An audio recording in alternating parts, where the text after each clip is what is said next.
Hello, dear friends. Welcome to the International Forum, Global Crisis, There is a Way Out. Before we start today's forum, I would like to remind you what the previous one was about. It is very important, and you will see why later.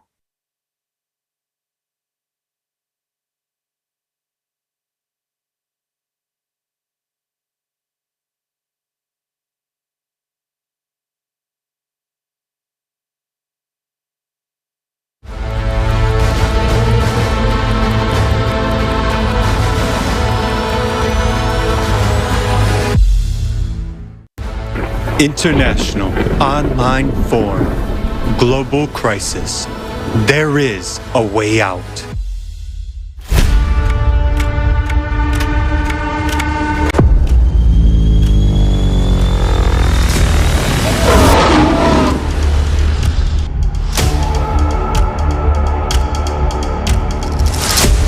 Can't express my feelings to you. Those balconies are piled up on top of each other in such a terrible way, trapping babies inside.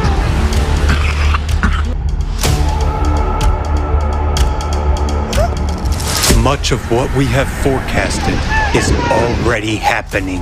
Since our climate report with a mathematical model was presented at the global crisis, our survival is in unity form. 5 months and 10 days have passed. Unfortunately, the events that have occurred during this time have only confirmed what was said at the previous forum. The climate cerberus will help us recall what we talked about last time.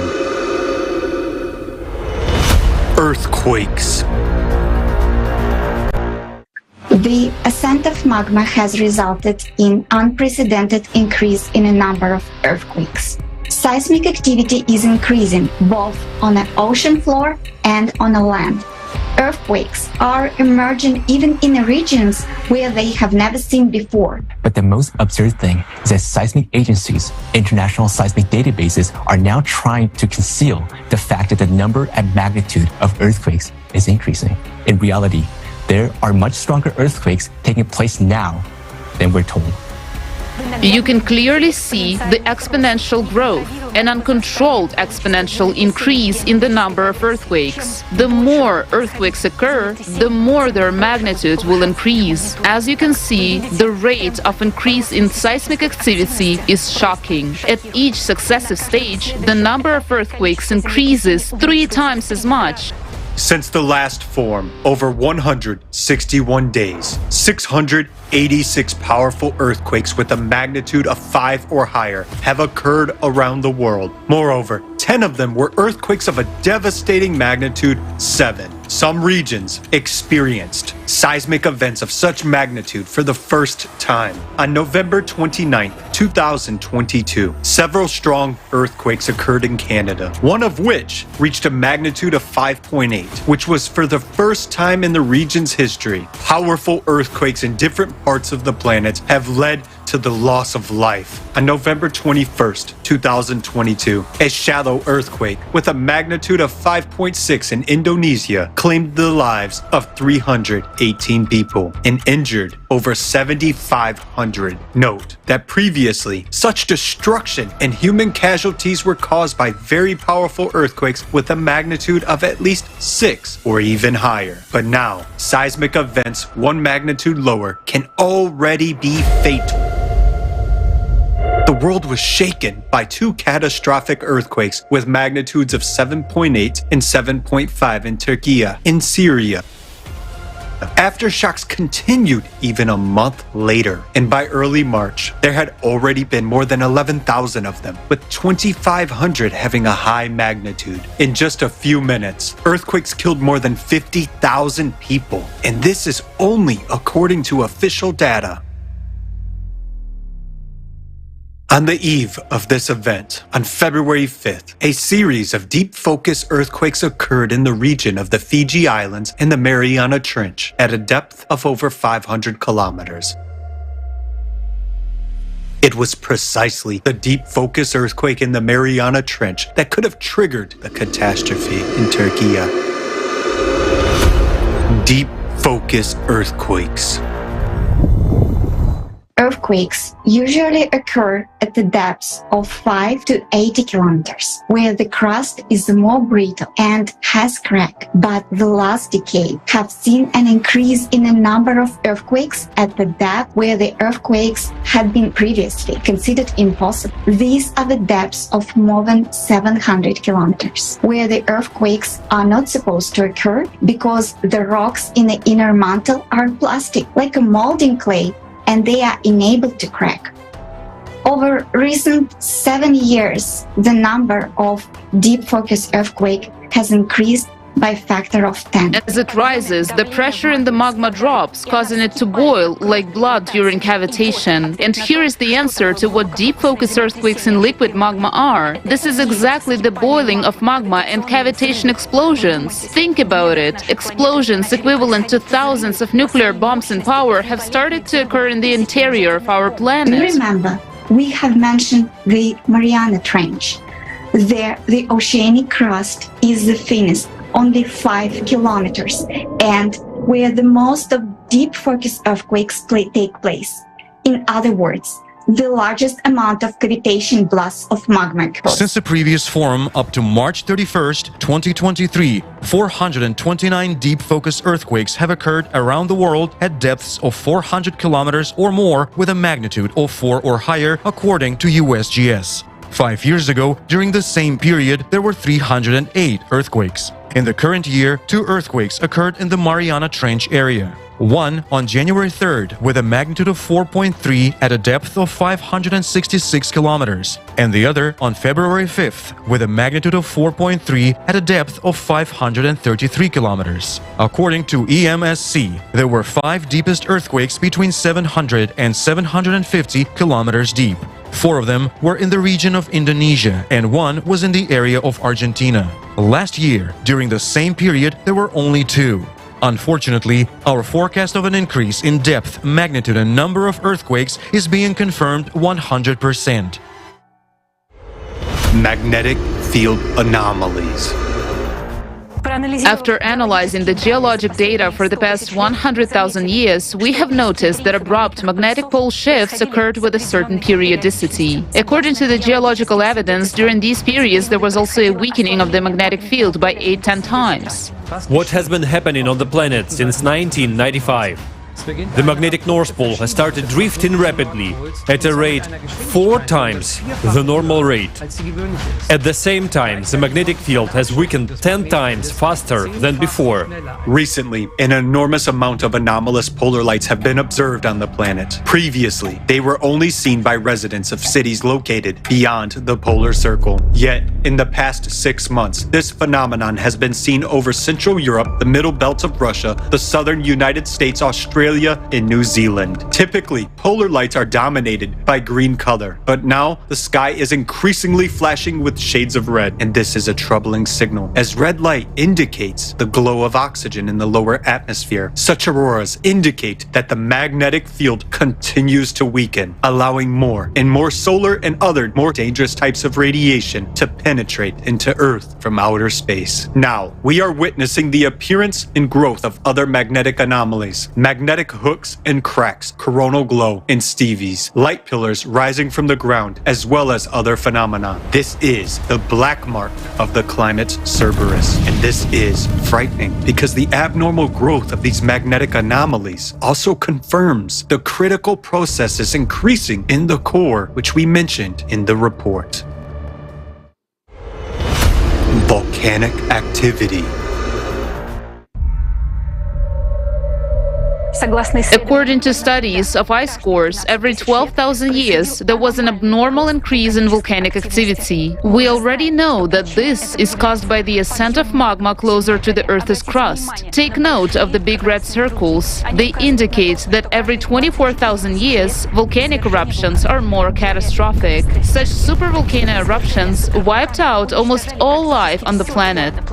In less than 2 months since the forum was held, more than 50 volcanic eruptions have occurred. Moreover, from mid-November, 11 powerful volcanoes started to become active, one after the other. Literally every day. Many of them woke up in pairs. On March 11, 2023, the eruption of Mount Merapi began on the island of Java in Indonesia. Only a few know that humanity was on the brink of extinction at that time. Another sign of the growing activity of the planet's interior is the synchronization of seismic and volcanic activity. On March 18, 2023, a powerful earthquake with a magnitude of 6.8 occurred in the Pacific Ocean off the coast of Ecuador at a depth of 66 kilometers, and 3 nearby stratovolcanoes simultaneously increased their activity. It is also frightening that this interaction manifests itself over long distances. The earthquake in Ecuador also affected Yellowstone. The caldera reacted with earthquakes. Volcanic eruption in the Mariana Trench. More terrifying than Yellowstone explosion is the focus of magnitude 10 earthquakes near the Mariana Trench. Such a powerful earthquake never happened within the memory of our civilization. This means that magma will easily tear through the 5-kilometer crust. The area of the Mariana Trench is a subduction zone, meaning the area where the plate is crawling under another plate. But the reason we have depicted the 3D model of the Mariana Trench in this way is because the lower plate is already being dissolved by magma right now. Many plates are now being eroded from the bottom. They're being dissolved by molten magma, which is rising from the core mantle boundary. Just 2 days after the form, on November 14, 2022, the United States Geological Survey announced that the underwater volcano Ahi, which is part of the volcanic arc in the north of the Mariana Islands, had started erupting in mid-October. Along with this, seismic activity in the Mariana Trench has intensified. Over the period of almost 5 months from the date of the form, 33 earthquakes with a magnitude greater than 5 occurred in the vicinity of the Mariana Trench, while there were only 19 for the same period a year ago. Only a month and a half passed since the form, and on January 16, not far from Japan, along the same tectonic zone with the Mariana Arc, a powerful earthquake with a magnitude of 6.3 occurred, with the hypocenter at a depth of 409 kilometers. And on the same day, the Nishonashima volcano was activated further down the fault. If this earthquake had occurred a little lower in the Mariana Trench itself, we would not have survived to this point. Currently, the increase in seismic and volcanic activity is occurring north of the Mariana Trench, but the activation will shift southward, meaning closer to the Mariana Trench. All of these are very alarming signs, indicating that the processes are developing even faster than we expected. Unfortunately, we talked about in the report at the forum, global crisis, our survival is in unity, is coming true. Here is another forecast we are making based on our mathematical model. Hydraulic impact. We have calculated different variants of events development and came to the conclusion that in any, even the mildest variant of the current cycle, all humanity will die. And according to our mathematical model, this will happen no later than 2036.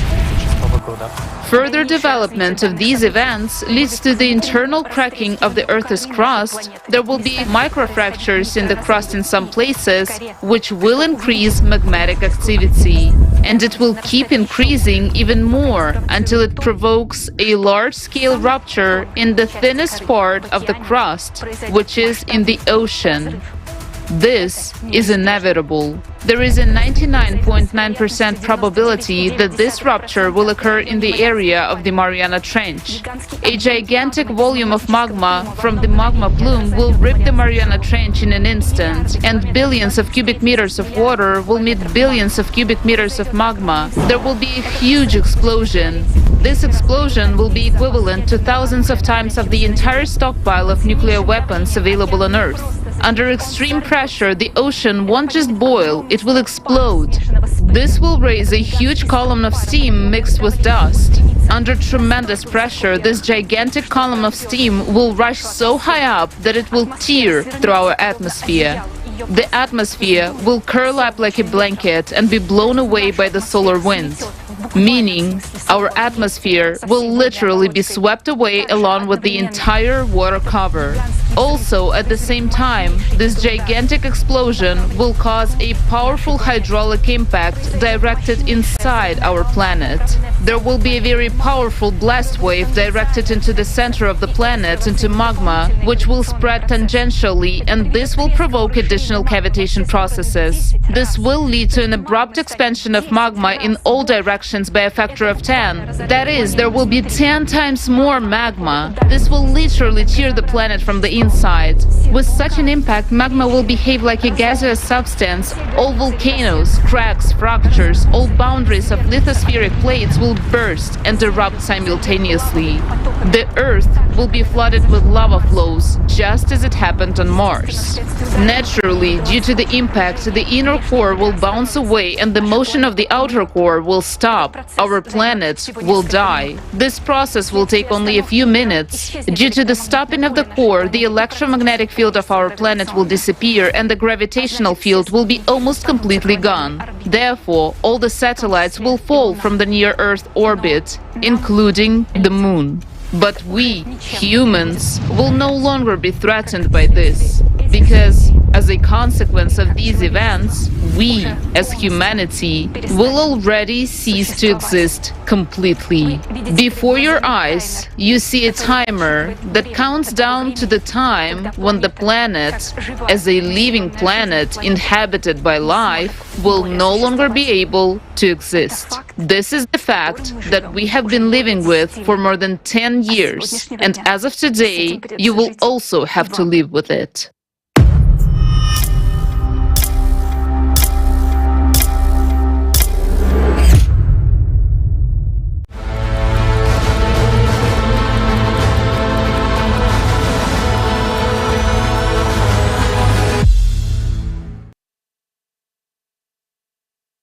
All the forecasts voiced at our previous forum, Global Crisis, Our Survival is in Unity, are being confirmed, and you have just witnessed it firsthand. Indeed, the climate report presented at the previous forum changes life into the before and after, forcing a complete rethinking of values. And yet, the last report only introduced a part of the massive information that has been the subject of research by the international scientific community of the Creative Society Project for decades. And in today's forum, Global Crisis, there is a way out. You will hear the second part of this climate report from our respected speakers. Believe us, this report is worth being listening to by the whole world. And we are especially pleased to note that this vital information will be heard in 150 languages. Right now, thanks to our volunteers translators located in different parts of the planet, simultaneously translating this forum for their fellow citizens. Why is today's forum called There Is a Way Out? Because the second part of the forum will examine in detail the main and only way out for humanity from all existing crises. And this way out guarantees us the absence of wars, the elimination of the climate threat, and a safe, high-quality life for everyone. Moreover, it includes the possibility of extending our lifespan beyond the species limit and revealing new perspectives for the development of all humanity. You will learn about all of this today at the Global Crisis, There Is a Way Out forum. To begin with, dear viewers, I want to draw your attention to the fact that all information at the online forum Global Crisis, There Is a Way Out is presented for non-commercial purposes for the benefit of the entire society. Unrestricted use, reproduction, and distribution of this forum by any means, in part or whole, is permitted, provided that the information is not distorted and the forum is cited as the source. We also invite you to watch this broadcast on our new channel on the Rumble platform. You can find a link to this channel and all our other social media accounts in the description below the broadcast. We urge you to actively share this broadcast. Go live on social media right now and invite people to watch it together. Your actions at this moment determine whether there will be a future for our humanity or not. It is a great honor for us to present to you the second part of the climate report and introduce our esteemed speakers. Елизавета Kromova, a geologist and geophysicist. She received her master's degree in geology at Lomonosov Moscow State University.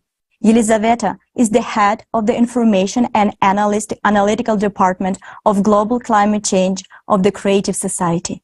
She leads the direction of the global monitoring of natural disaster occurring on our planet, analysis of seismic and volcanic activity, as well as the comprehensive study of changes in the Earth's geodynamics and geophysics.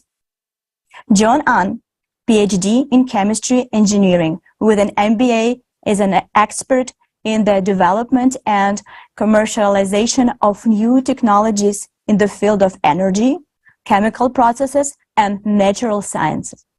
John Ahn received his MBA from the INSEAD Research Institute, his doctorate in chemical engineering from the Technical University of Munich, and his master's degree from the University of California, Berkeley.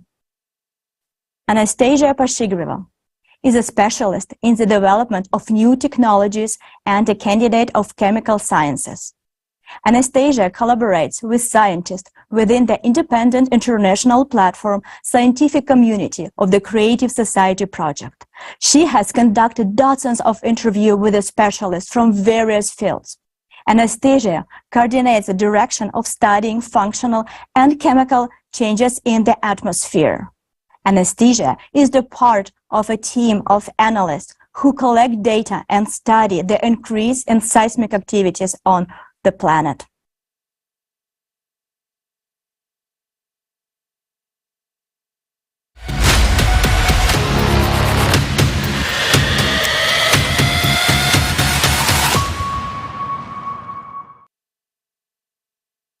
Здравствуйте, уважаемые участники форума. Greetings, dear participants and viewers of the forum. On November 12, 2022, we brought to your attention the decades-long research that has been carried out since 1996 by hundreds of scientists and thousands of volunteers of the Creative Society Project. Our report was dedicated to a comprehensive interdisciplinary study of the causes of climate change and the geodynamic disasters occurring on our planet. Today, we will present to you the continuation of that report. We will deepen and reveal new facts about the threat that is now looming over every inhabitant of the planet.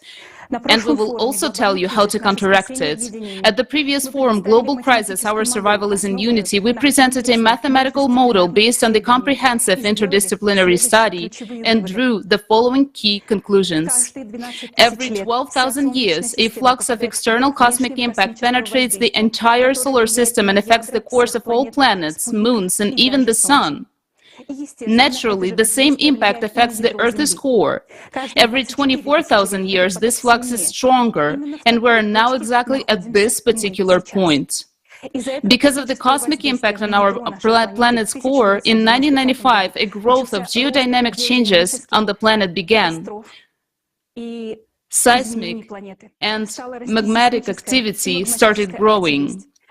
Pronounced changes in the magnetic field of the planet began. The speed of the planet's rotation sharply increased, and its axis began to shift with acceleration. In 1998, a bounce of the core was recorded. Due to its destabilization and heating, as well as the increase in centrifugal forces as a result of the planet's acceleration, a rise of molten magma began from the boundary between the core and the mantle.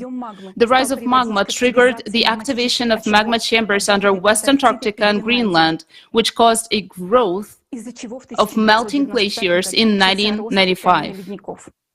In the same year, heating of bottom waters of the world ocean began to increase. The number of thermal anomalies on the water surface started to rise, and the humidity of the atmosphere began to grow. The growth of all these geodynamic processes has led to an increase in the number of natural disasters such as fires, floods, abnormal precipitation, storms, hurricanes, droughts, abnormal temperature changes, and many others. The mathematical model has shown that now geodynamic and climatic cataclysms are growing exponentially, which will make life on the planet unbearable already in 6-7 years, and the world economy will not be able to withstand losses from natural disasters. The model has also shown that we are entering the 24,000-year cycle of catastrophes with a weak immunity of the planet. Therefore, catastrophes are already stronger than they were in previous cycles. Thus, already in 2036, a giant magma breakthrough may occur on our planet in the Mariana Trench, which will turn our planet into Mars within a few minutes. But humanity might not live to that point if we continue to live in the consumerist format of society. In today's report, we will explain in detail why humanity might not live until 2036 and what dangers await us in the near future related to destabilization of the planet's core, rise of magma, and the growth of deep focus earthquakes. We will reveal to you why the external impact coming to our planet from outer space once every 12,000 years affects only the core, and what is the peculiarity of the structure of our planet's core. In this report, for the first time, we will voice information about how Mars actually perished and why Earth may have the same fate. Also, we will voice for the first time why we, humans, played the key role in the fact that this cycle of cataclysms may be the last for our Earth. How our activities have disabled the main defense mechanisms of our planet. Later, you will find out what kind of mechanism it is.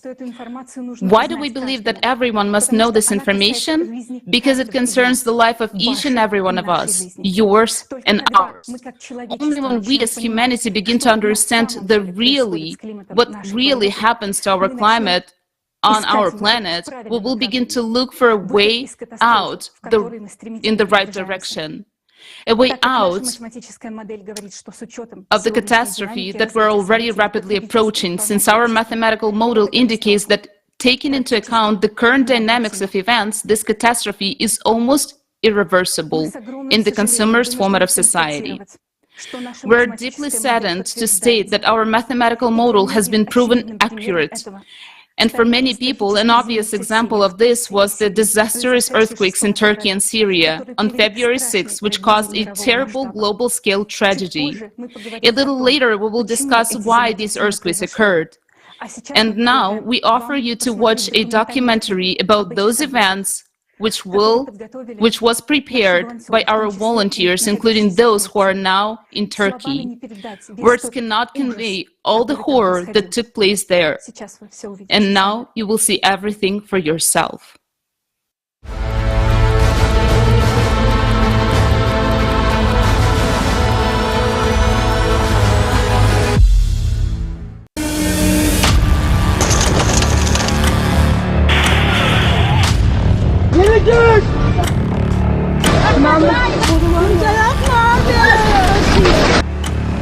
On the night of February 6th, there was a devastating earthquake of magnitude 7.8 in Turkey and Syria. In the afternoon, there was another one with a magnitude of 7.5. We are in Turkey. We talked to people who survived this tragedy.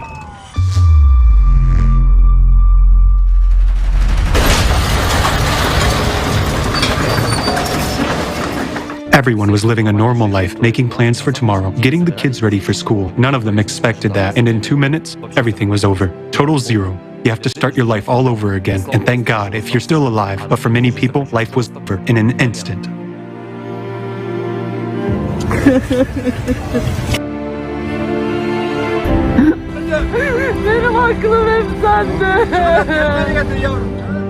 I woke up my family. As we were going down the stairs, the concrete already began to fall. I opened the window and said, "There is smoke everywhere." I thought we would die. I couldn't see because there was smoke, crack, crack, crack. Windows were bursting. The houses, they fell right before our eyes. And there was so much dust, as if a bomb exploded somewhere nearby. Communication with these people made a strong impression, and we must pay tribute to them. It was impossible to listen to it. I mean, it was very hard psychologically to listen to it, yet they survived it. The buildings collapsed. Everyone outside was in such a hell. People who had left their parents inside and were unable to get their children out during this time were crying for help. One man who we interviewed lived on the 5th floor. He said the house just collapsed. When the earthquake started, I ran out onto the balcony, and 2 minutes later, I just stepped on the ground. The apartment building next to me completely flattened to the ground. 7 floors of apartments flattened to the ground. There was a woman and a man. The woman was lying on the ground crying, "Give me my baby back." There was a girl. The girl was on the concrete on top of the ruins. I picked her up, but she was not alive. I heard people screaming. People kept on screaming under the rubble of the apartment building. Those balconies are piled up on top of each other, intertwined. I mean, they were piled up in such a terrible way, trapping babies inside. They remained in those collapsed houses forever. Not a single building remained. Hatay was ruined. Hatay was destroyed. We had been searching everywhere for 2 days. There was no residents in any of the buildings. I've never seen such an earthquake in my life.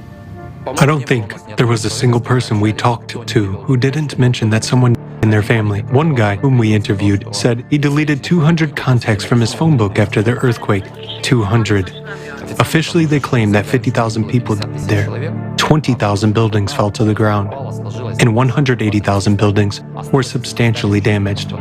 Let's take these 20,000 buildings, let's say 5-floor buildings. Every building had 5 floors, right? There were 3 apartments on each floor. In total, there are 375,000 apartments, and people lived in each of them. Moreover, the Turks traditionally live in large families. Also, eyewitnesses told us that in the first days after the earthquake, they could hear a lot of screaming. They could hear a lot of cries of people who were left under the rubble. And with each day, these cries became fewer, and fewer. There was a picture all over the internet. I am sure it was not the only case, where a father was sitting and holding his child's hand. His little daughter, who was under the rubble, he was interviewed later and said, "I could feel her hand getting cold." So he was literally sitting there, holding his daughter's hand and could feel her dying.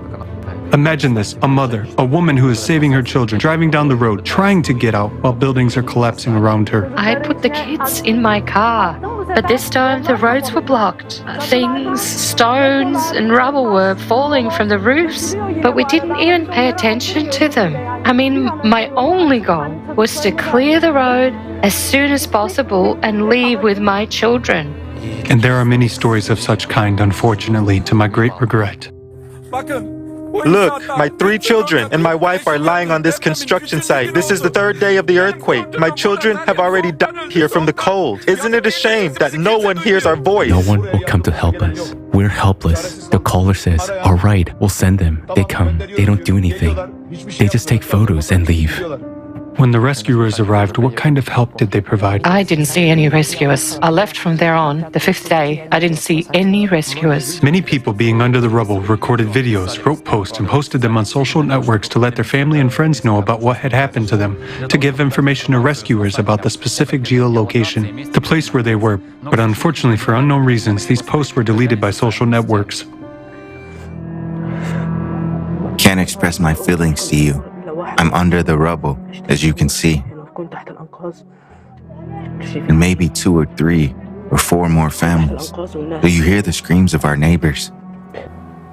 In other words, having the opportunity, having the people, using the technical potential of our society and human resource, we could send people and save thousands and tens of thousands of lives if we were focused on this.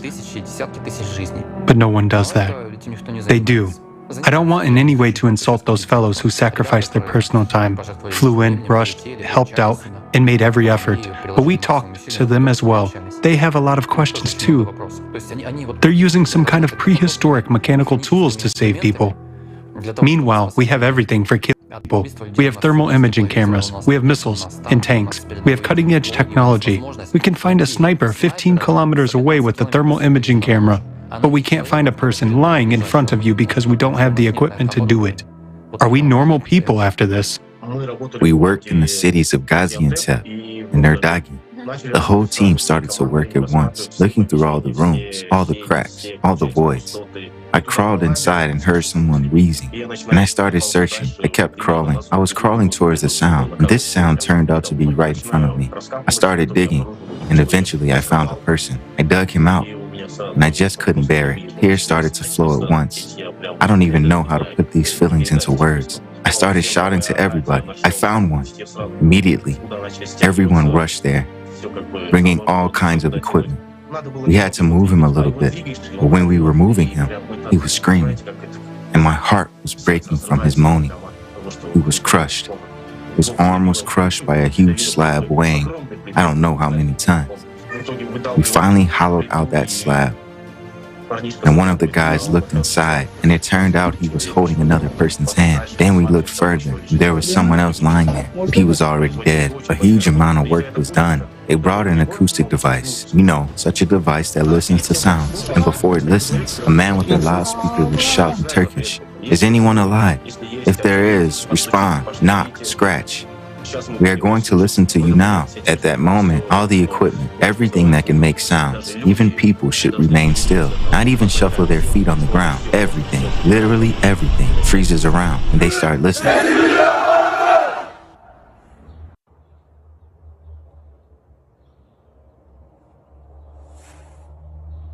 If the rescuers hear something, they start digging somewhere in that direction. And it just turned out that there was a person who was deaf-mute. Can you imagine? He just wouldn't even hear it. And some survivors told me, every time we fell asleep, we thought, that's it, we'll probably never wake up again.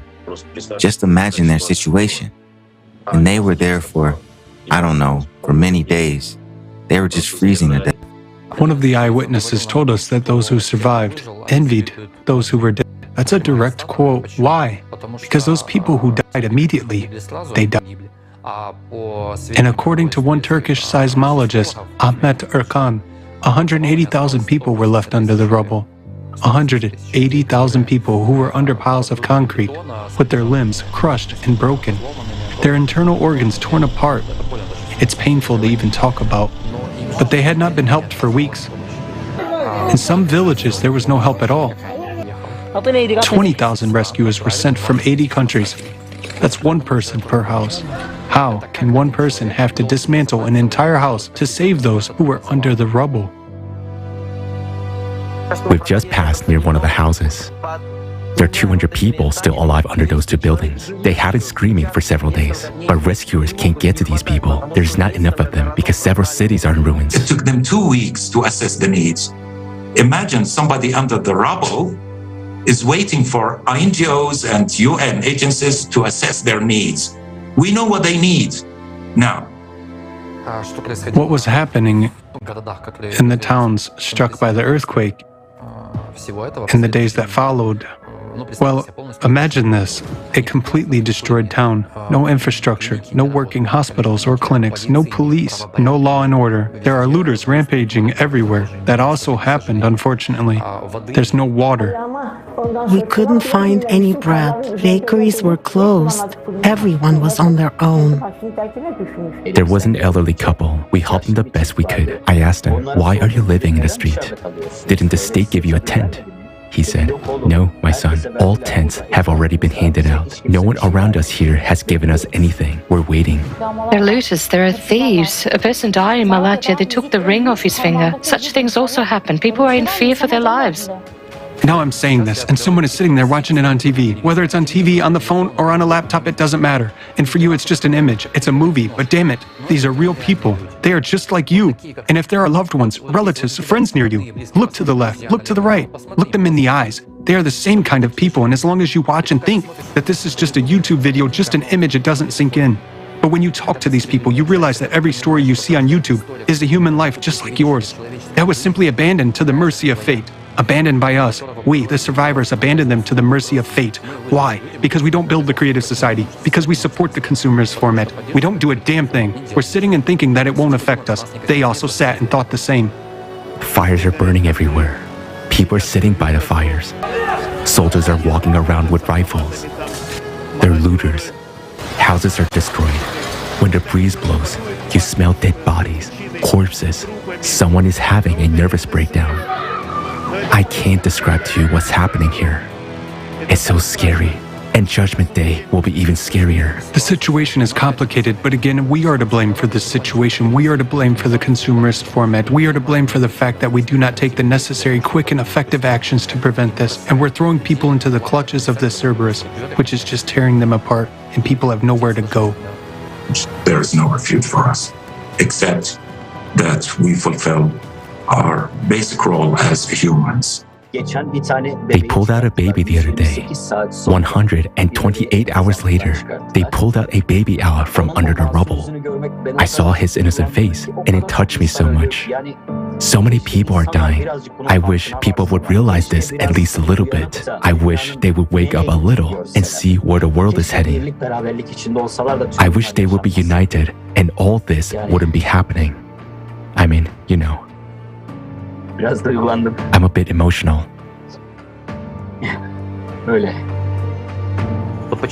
Why are people dying? Why are people dying from climate change? Because we don't know the truth.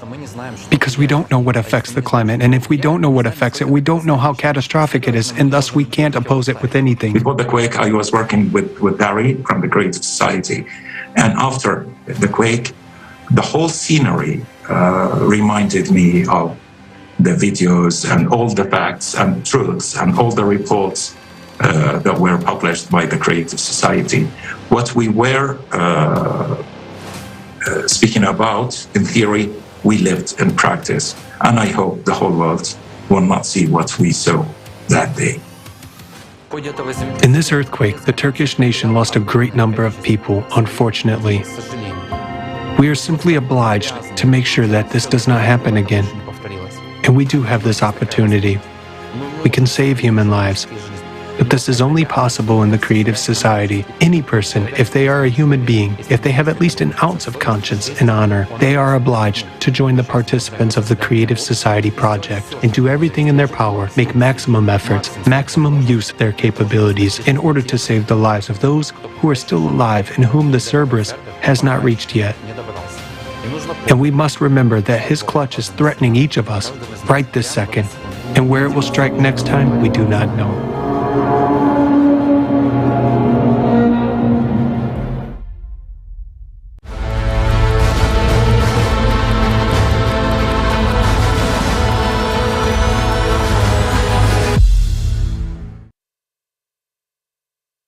We extend our condolences to all those affected by this terrible tragedy.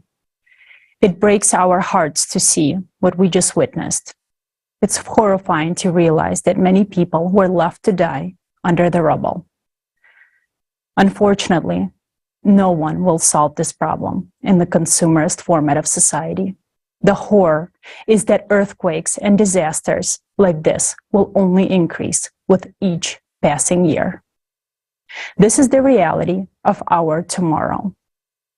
And the goal of today's forum is to prevent this unwanted reality, to prevent such catastrophes as in Turkey and Syria.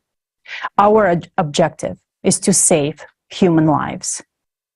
To do this, firstly, we need to change the format of our society from consumerist to creative. And today we will talk about how to do this. Secondly, we need to understand the true causes of climate change, because only then can we know how to prevent them.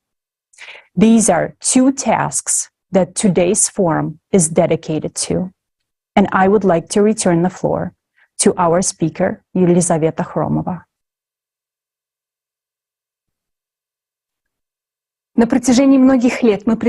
For many years, we've been warning that cataclysms, volcanic and tectonic activity will increase due to the 12,000-year cycle of cataclysms, but the world community still disregards this information.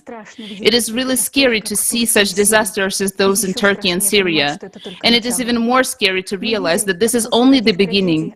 We see how after such tragedies that are making the world's news, the interest to topic of climate is rising, but then unfortunately unfortunately, it subsides again.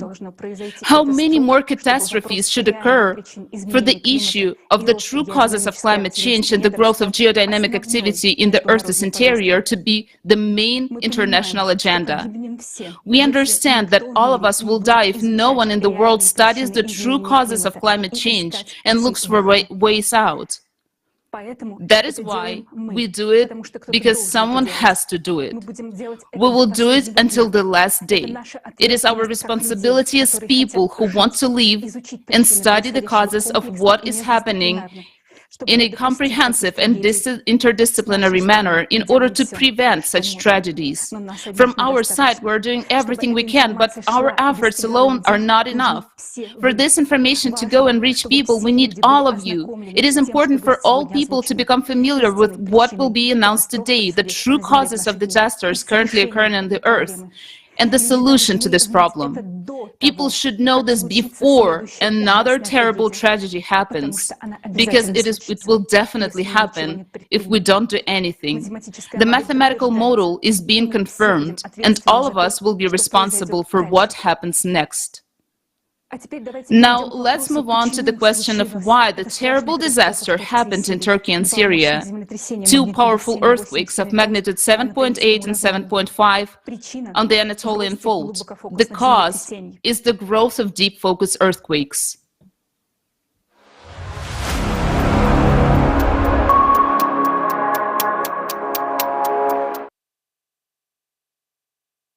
Just to remind you, deep focus earthquakes are the earthquakes that occur mantle at a depth of 300 to 700 kilometers. When they were first discovered, researchers were puzzled because the mantle is a ductile medium and there's nothing that could break in it. We discussed in the previous forum, and now we're going to cover this topic in more detail. Why do we study the deep focus earthquakes so thoroughly? Look at the graph increase in the number of deep focus earthquakes. You can see how big the spike in the deep focus earthquake is in the year 1995. This is exactly the year when the sharp drift in the magnetic and geographic poles took place.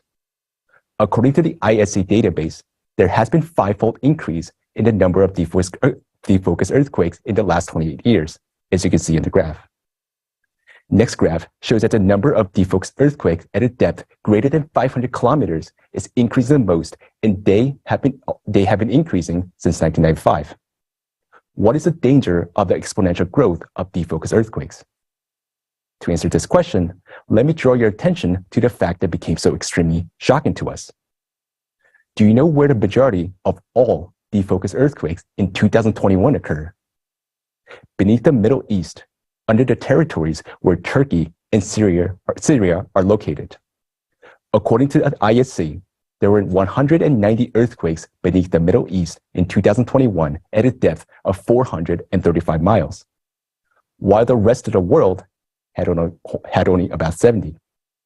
Moreover, 2021 is a year that drastically stands out due to the increased number of this type of earthquakes in general. Never before have so many simultaneous deep focus earthquakes been recorded. We conclude that the sudden spike in deep focus earthquakes in 2021 was a catalyst for the series of tragic earthquakes that occurred in Turkey and Syria on February 6, 2023.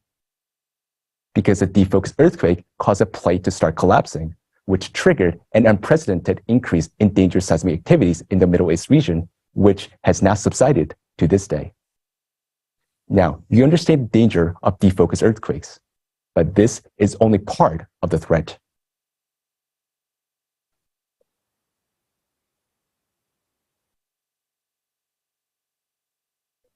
So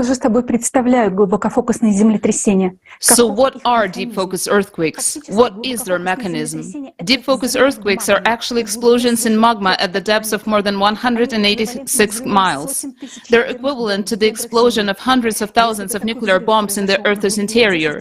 If such an explosion were to occur at the depths of 10 kilometers or 6 miles, it would be many times greater than the Yellowstone supervolcano. What could cause such explosions? During the 12,000-year cycle, the core of our planet is affected by external impact from outer space, which transmits additional energy to the core. It is important to know that this energy only interacts with the inner core of our planet due to its abnormal density. This energy causes the inner core to heat up more. Due to the abnormal heating of the inner core, the outer liquid core, which consists of molten iron and constantly moves around the inner core, heats up even more and becomes more fluid. Researchers have noticed that since 2000, this molten liquid iron flux in the outer core has accelerated threefold, and as you can see in the diagram, it is now moving beneath the Pacific Ocean from Canada to Siberia. It is the acceleration of this flux of the outer core that causes the Earth's magnetic poles to drift. What does the anomalous heating of the core lead to? You have to understand that the core generates a magnetic field in the same way as a dynamo, and its heating causes the magnetic dynamo to become unbalanced, thereby weakening the Earth's magnetic field. This includes the expansion of the South Atlantic anomaly, a dent in the magnetic field that has doubled in recent decades. What happens to the liquid outer core as it heats up? The molten substance of the liquid outer core begins to seep into the mantle in a large volume, as shown in the diagram. Scientists believe that the molten substance of the outer core can reach not only the mantle but even the Earth's surface, because it was found that the solidified lava of some underwater volcanoes off the coast of Hawaii and the Samoan archipelago contains unusually large amount of heavy iron isotopes that are present only in the inner core. This suggests that there have been periods in the Earth's history when molten substance from the liquid core reached the Earth's surface. How powerful would the internal impulse have to be to push liquid iron from the boundary of the core 1,800 miles upwards? Soon, we're risking to see the same composition of the erupting lava, and you'll find out later why. Just imagine the outer core is leaking into the mantle like a broken egg from its shell, and now it's happening with greater intensity. Hotter, more liquid, and mobile magma flows are forming in the areas of such leakage of the liquid core. At the outer core boundary, there are two main areas where such magma flows are located. If you draw a line, one is under Africa and the other one is under Pacific Ocean. Moreover, each of these two gigantic zones of hot magma flows has the area of size of the continent and is 100 times higher than Mount Everest. As they rise, they branch out like a tree, feeding magma plumes and volcanoes on Earth. In 2020, scientists discovered that the Pacific area of hot magma at the core mantle boundary below Hawaii is even larger than their previous estimates. We can see that these areas of the core are growing. How were these areas discovered? These regions of molten magma have been detected by analyzing thousands of records of seismic waves traveling across the Earth. There are two types of such regions depending on the speed at which the seismic wave travels. These are ultra-low velocity regions of more liquid magma and ultra-low velocity regions of leakage of the liquid core itself. Remember this information, it will be helpful later. Now let's answer the question of what causes explosions in magma, which we register based on deep focus earthquakes. As you may have already understand, there are areas of more liquid and molten magma in our planet's mantle that have begun to grow even more. This is due to the fact that the Earth's core instantly heats up in the part of our planet which is currently receiving external impact from outer space. Because of this, the molten magma becomes more liquid and fluid. In those places of the mantle where such molten magma meets colder, not yet heated magma, there arises polarized whirls and countercurrents, which leads to cavitation explosions. What is a cavitation explosion? It is a very powerful nuclear explosion, a magma blow with the force of millions of nuclear bombs diverging tangentially in the magma in all directions. It can be compared to an electric discharge of the Yudkin effect. The Yudkin effect, or electrohydraulic effect, is a high-voltage electric discharge in the liquid medium. During this process, electrical energy is converted into mechanical energy in a very short period of time, and as a result, ultra-high impulse hydraulic impacts with local pressure of more than 100,000 atmospheres occur. Look at the video. You can see how the electric discharge disperses in different directions. The same thing happens in the interior of our planet during the cavitation process. Where will cavitation explosions occur? They occur at the boundaries of hot and cold magma, where the core has not yet heated the magma. They will also occur in the mantle under the ocean, since the ocean performs the function of cooling the lithosphere, but unfortunately today, it loses this function. The ocean used to draw heat off the interior, so there was less energy in the interior of the planet and fewer cavitation explosions. Magma had time to cool down, but now the mechanism is broken, and in vicious cycle, one thing intensifies the other. The more the ocean heats up, the more internal explosions will occur, and next you will learn why the ocean has stopped cooling the lithosphere properly.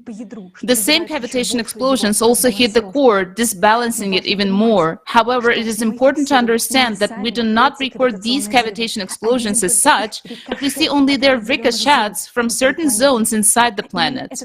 Those very ricochets are the deep focus earthquakes that seismologists record on the surface. And now imagine the power of the cavitation explosions if deep focus earthquakes of magnitude up to 8 are recorded on the surface. The explosion itself in the magma is many times more powerful. Deep focus earthquakes are now recorded in subduction zones where one plate dips beneath the other, forming a loose region in the mantle due to the gap between the plates. In such zones, there are conditions for the formation of a reflected wave, but let's repeat, it is not the area of cavitation explosion itself, but only its ricochet. The shock wave from an explosion propagates the fastest precisely across the liquid magma. Therefore, we can conclude that in those areas where the record of deep focus earthquakes, magma is liquid and is already approaching the surface. All supervolcanoes are connected precisely by the liquid medium. For example, Ira and Yellowstone are connected by liquid molten magma, through which a wave from a cavitation explosion can propagate. Cavitation explosions are also dangerous because their wave, as it travels through the liquid magma, can cause pressure on the boundaries of lithospheric plates and along faults. And this pressure manifests itself in a series of earthquakes. This is what we observed on February 6, when the cavitation explosion, whose ricochet was recorded at the depths of as a deep focus earthquakes under the Mariana Trench, caused pressure at the intersection of these tectonic plates, the Anatolian, Arabian, and African, resulting in two powerful earthquakes. It is important to note that today we're unable to register all deep focus earthquakes. Sometimes we may not even see the source of the explosion itself, but we can observe its consequences, a series of small earthquakes, the so-called swarms, which occur when a cavitation explosion diverges tangentially in liquid magma. We would also like to announce that the team of the Creative Society scientific community has analyzed and prepared a visualization of deep focus earthquakes data on the Creative Society website.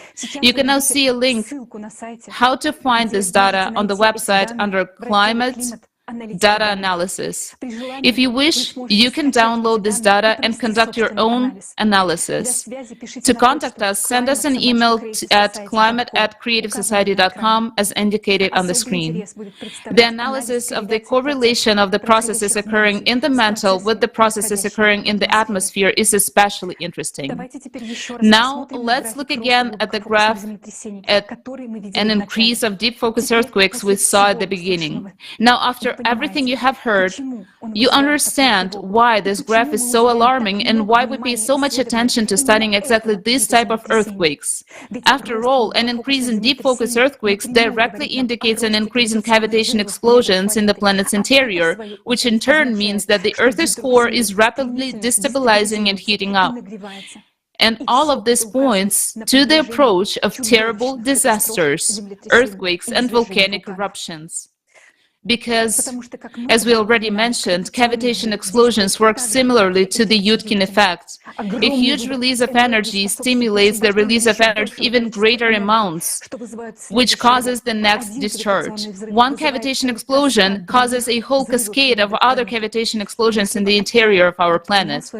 If the ocean performed its function of drawing off heat from the lithosphere into the atmosphere, this wouldn't be so terrible.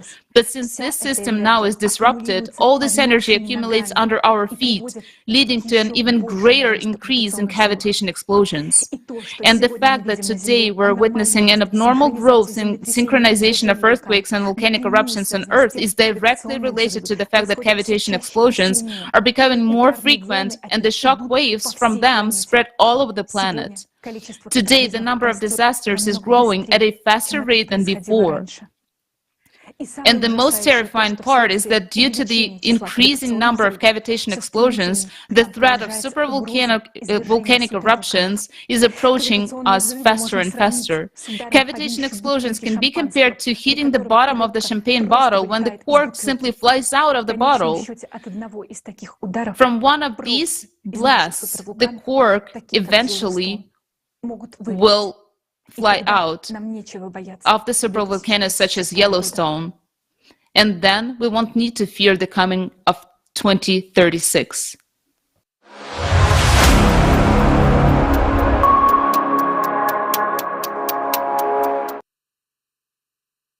Such cavitation explosions cause magma in the planet's interior to heat up, expand in the volume, and get closer to the crust and press on it. This leads to the increase in seismic and volcanic activity. The rise of magma is often accompanied by swarms of earthquakes, which have become very frequent recently. Some people believe that these earthquakes are caused by magma rising and break through the crust, but that's not really the case. Magma melts and burns its way through, forming new cavities in the crust. Magma moves not constantly, but in pulses. It circulates, now it rises, and then it descends. And then magma descends, the pressure in the cavity drops. Furthermore, the overlying rocks have enormous pressure, causing them to close over cavity, thereby preventing magma by bursting through the surface. This is what we observe as earthquake swarms. Essentially, this is a compensatory mechanism that prevents magma from erupting completely. If not for this compensatory function of the crust, no eruption would stop and it would continue to erupt until magma chamber is completely empty.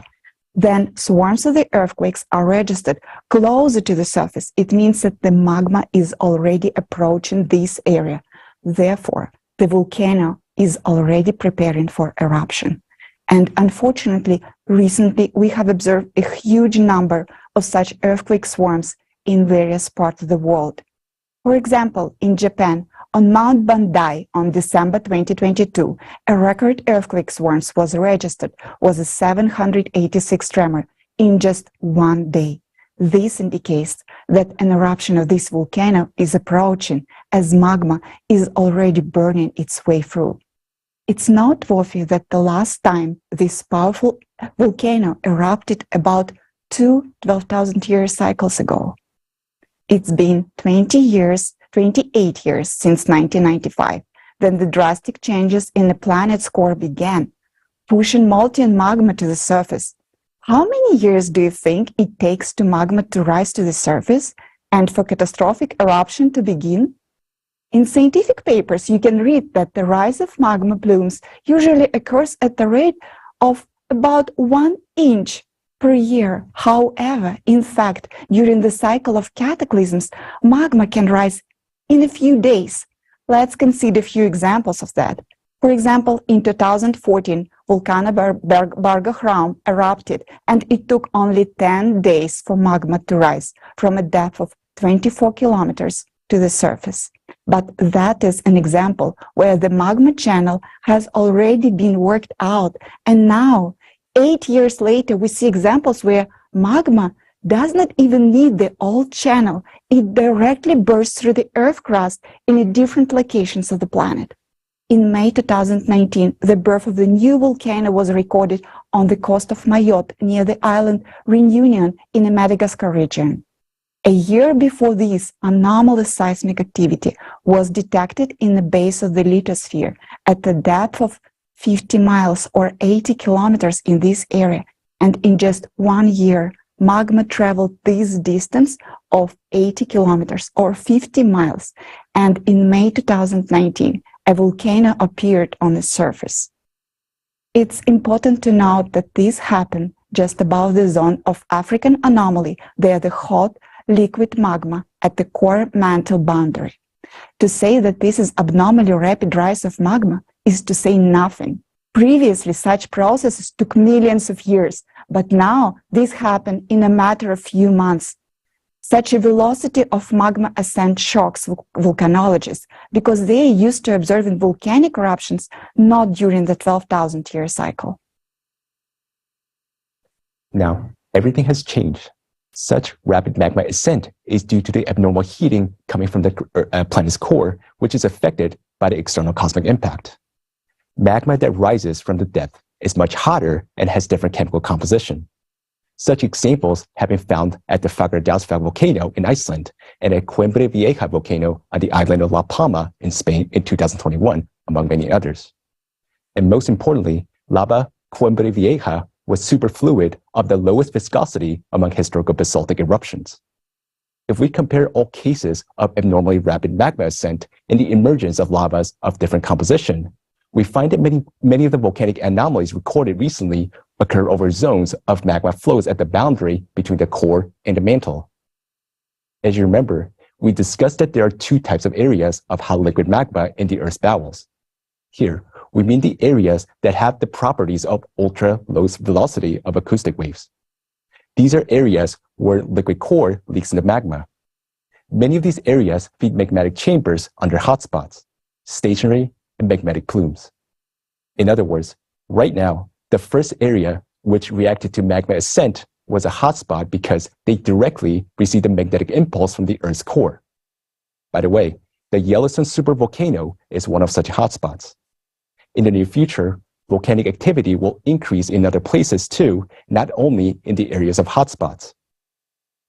All the examples you have heard today once again confirms our mathematical model we presented at the forum, Global Crisis, Our Survival is in Unity, on November 12, 2022.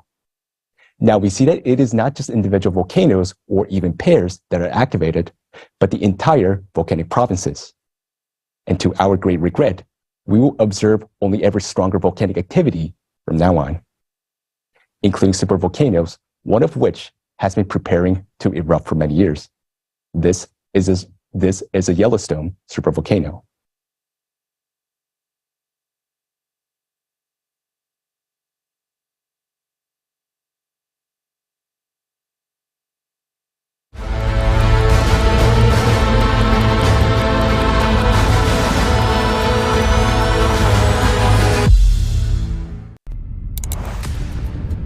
Can you imagine what will happen if the Yellowstone supervolcano explodes? Avalanches of red-hot ash would sweep in all directions from the volcano, destroying everything in their path. The ash clouds will reach speeds of up to 200 miles per hour. The ash will be very hot, up to 1500 degrees Fahrenheit, which is twice as hot as a pizza oven. I would not want to be near the volcano at the time of its eruption. All life would be destroyed within a radius of 750 miles. America would turn into Pompeii. It will be a disaster for the entire planet. The ash is very sharp and toxic. It will remain suspended in the air for years, and it will be very dangerous to inhale it. The resulting acid rains will start to fall. But worst of all, the volcano's ash emissions will block the sun's rays from warming the Earth's surface and will plunge the entire planet into a volcanic winter and night. The average atmospheric temperatures will drop by 27 degrees Fahrenheit. Within a matter of months, an ice age will literally be upon us. The explosion of Yellowstone will also cause the detonation of other supervolcanoes. A series of magnitude 10 earthquakes will sweep across the planet. It will be an instant death for billions of people and the end of our technogenic civilization. It is believed that the frequency of Yellowstone eruptions is about once every 500 to 800,000 years. The last eruption of this magnitude happened more than 630,000 years ago. Could it be that there are still tens of thousands of years to go before the eruption? We have begun to look into this issue, given that it's not only a national but a supranational threat to all of humanity. In December of 2022, Olga Schmidt, president of the Creative Society USA nonprofit corporation, published a post on her Twitter page that the Yellowstone caldera would keep the whole world in fear in the near future. To which the USGS, that is the U.S. Geological Survey, published an official response that Yellowstone is not showing any signs of unrest and is at normal levels of activity. Now, we're going to tell you about the results of our independent investigation, which served as a basis for the Twitter post. Is Yellowstone as good as the USGS assures us it is? Let's start with the official statements from the USGS article, How Can We Tell When a Volcano Will Erupt?, which lists notable precursors to an eruption. Let's go through each point regarding the Yellowstone caldera over the last decades. Point 1. An increase in the frequency and intensity of felt earthquakes. We built a graph of earthquakes in the Yellowstone caldera area, according to the USGS data, and we're shocked by the severity of the situation. The graph showing the number of earthquakes has an increasing trend. A reasonable question arises. Maybe the number of sensors is increasing. The answer is no. We found out that for many years, the location of seismic sensors in the Yellowstone caldera allows us to record all earthquakes with very small magnitudes, even just above zero. It turns out that the very first point of the USGS article on the precursors to an eruption, namely an increase in the frequency of earthquakes, is already happening. We have also noticed that in recent years, the number of earthquakes of magnitudes 4 and below has been increasing in leaps. This is exactly an increase in the intensity of earthquakes. The leaps occur because magma enters the chamber in pulses, in portions under pressure from deep within the mantle. Then, we decided to see if there is a behavioral dynamics by depth of earthquakes and found that in 2010, the greatest number of earthquakes was registered at a depth of 11 kilometers, while in 2022, it was already at a depth of 5 kilometers. In other words, the change in earthquake depths tells us that Yellowstone's underground activity is approaching the surface. As magma ascends, protective mechanisms are being formed. Rocks collapse above the zones of magma intrusion and earthquakes occur. The fact that earthquakes now occur at a depth of 5 kilometers means that magma at this depth has already eaten away the Earth's crust. Pure mathematics. Over 12 years, magma has passed 6 kilometers, which is more than half of the way. And how long will it take for magma to travel the rest of the path? Many times faster, because the events develop exponentially. So right now, we are observing an increase in the number and intensity of earthquakes in correspondence with the first point. Isn't it interesting that the USGS doesn't see any threat on the basis of its own data? Point 2. Noticeable steaming or fumarolic activity. Geysers act as a cooling mechanism for volcanoes. They function through the release of superheated water vapor. There are more than 10,000 active thermal features across the territory of the Yellowstone volcano. Geysers are common for this area, but Yellowstone has seen anomalies in recent years. The Steamboat Geyser in the Norris Valley, which is the tallest and the most powerful geyser in the world, used to erupt but once a year. But between 2018 and 2020, it erupted 48 times a year.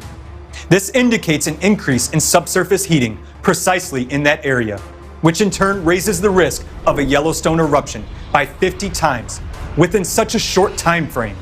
This is a catastrophic situation. Geyser activity is controlled by the rise of magma. It can be tracked by earthquakes. We've collated the data and saw that most geysers in the Norris Valley become active after strong quake swarms. This suggests that new surges of magma cause earthquakes, which in turn cause the activation of geysers, including the steamboat. Right now, the most active area for earthquakes and geysers in all of Yellowstone is the Norris Valley. It is known that the last super eruption of Yellowstone 640,000 years ago began in the Norris Valley. And this is precisely where the number of earthquakes and geyser activity are increasing. And this is alarming. What about geyser activity in other parts of the park, you may ask? We found that in 2018, there was a synchronization of geyser activity, when most of the geysers of the entire caldera simultaneously began to erupt many times more often. This means the geysers began to release more heat. Geyser activity still remains high. The sudden change in geyser activity in recent years is an alarming signal. Geysers are already synchronizing across and around the caldera. The second point is confirmed. Point 3. Subtle swelling of the ground surface.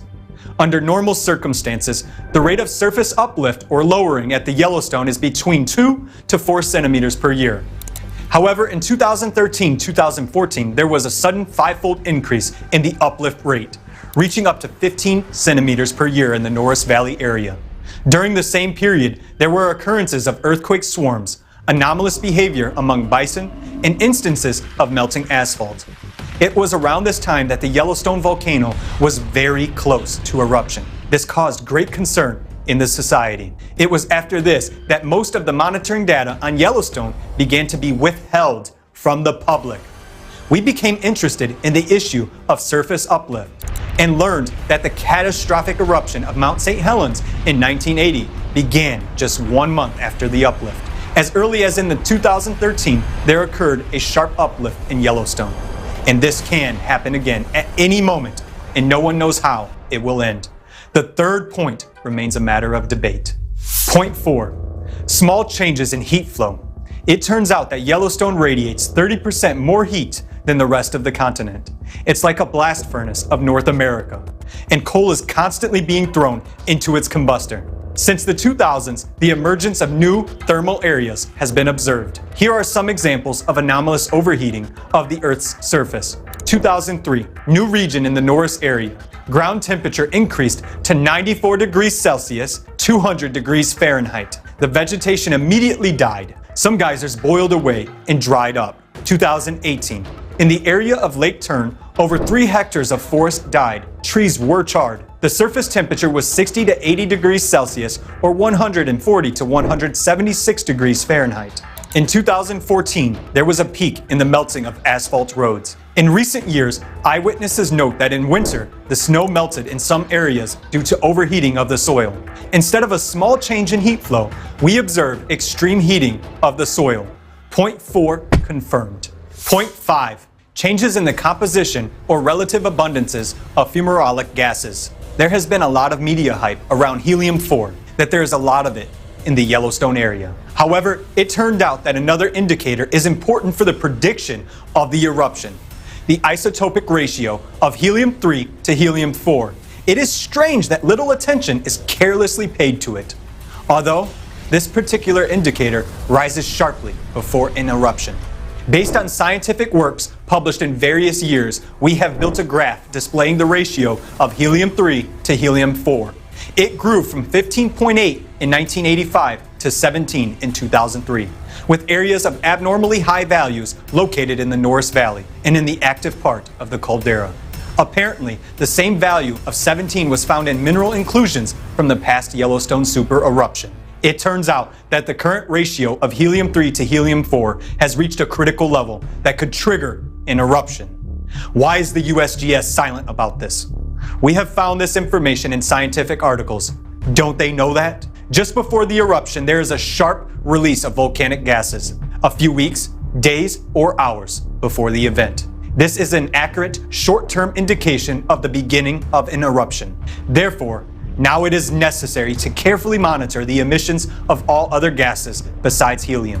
We know for sure that there are sensors in the Yellowstone area that measure gas emissions. However, Now, their readings are not available to all people. Why has the USGS shut down online gas monitoring, and it is not available to everyone now? However, even according to the data we have found, indeed, there has been a change in the composition of gases. The 0.5 is confirmed. Interim conclusion. We went through the entire list of precursors to an eruption outlined in the USGS article, and were shocked at the results. All of these signs are being observed in Yellowstone. However, the article has a postscript. Precursors can continue for weeks, months, or even years before eruptive activity begins, or they can subside at any time and not be followed by an eruption. All these signs are consequences of the activation of the volcano. So there is such a postscript. Yes, the volcano has been dormant for thousands of years, but now it is preparing to erupt.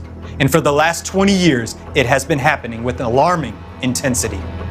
Then what is the trigger for the eruption of the Yellowstone volcano, you may ask? Experts agree that the amount of melt fraction in a chamber is a critical parameter. Scientific models suggest that the critical melt fraction at which the volcano is likely to erupt is between 35 and 50%. How much critical melt fraction is there now? According to some 2022 estimates, it's about 20%. However, according to estimates from 2010, it's 32% melt. The numbers differ quite significantly. The estimation of the amount of melt is provided indirectly and depends on the method of calculation, since it cannot be measured directly. Assuming the 2010 estimates are accurate, then the current melt fraction in the chamber must be already enough for an eruption. How can we know that the volcano is already preparing for an eruption? Maybe there are some other signs of activation. 0.6, which is not in the USGS list. After analyzing data from recent volcanic activity at the Yellowstone caldera, we've found another important sign of an impending eruption. Recently, there has been a reaction to deep focus earthquakes in remote regions. This is what independent Yellowstone researcher Mary Greeley brings to our attention. In January 2023, Yellowstone experienced tremors as a result of earthquakes at a depth of over 600 kilometers in Argentina. Then, in February 2023, a series of devastating earthquakes in Turkey triggered a chain reaction in Yellowstone. Now, the impact is no longer being transmitted through the Earth's crust. Instead, it is transmitted directly through the magma, and that affects Yellowstone. If now there is a direct impact of distant events through the magma, consequently, the magma pressure in the volcano is high enough to react, which means it is ready to erupt. 12,000-year cycle of cataclysms and its impact on the volcano. There has never been such a reaction to distant events before. So why did it appear? Supervolcanoes erupt every 12,000 years during the cycle of cataclysms. 12,000 years ago, Campi Flagre. 24,000 years ago, Topo. Each time, these are catastrophic events for the inhabitants of the Earth. And recently, we have entered a cycle of such devastating cataclysms.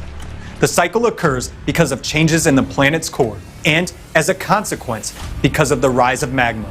In 95 and 2014, there were peaks of seismic activity for those areas that are directly related to deep magma sources. These are regions of the mid-ocean ridges, areas near the Antarctic plate boundaries, and hotspots. In these areas, deep magma acts as a link between the core and the Earth's crust. When magma ascends from the core, these very regions will be the first to react. This is exactly what we observed with the upsurge in seismic activity in 95 and 2014. Yellowstone is also connected with a hotspot, a deep magma chamber.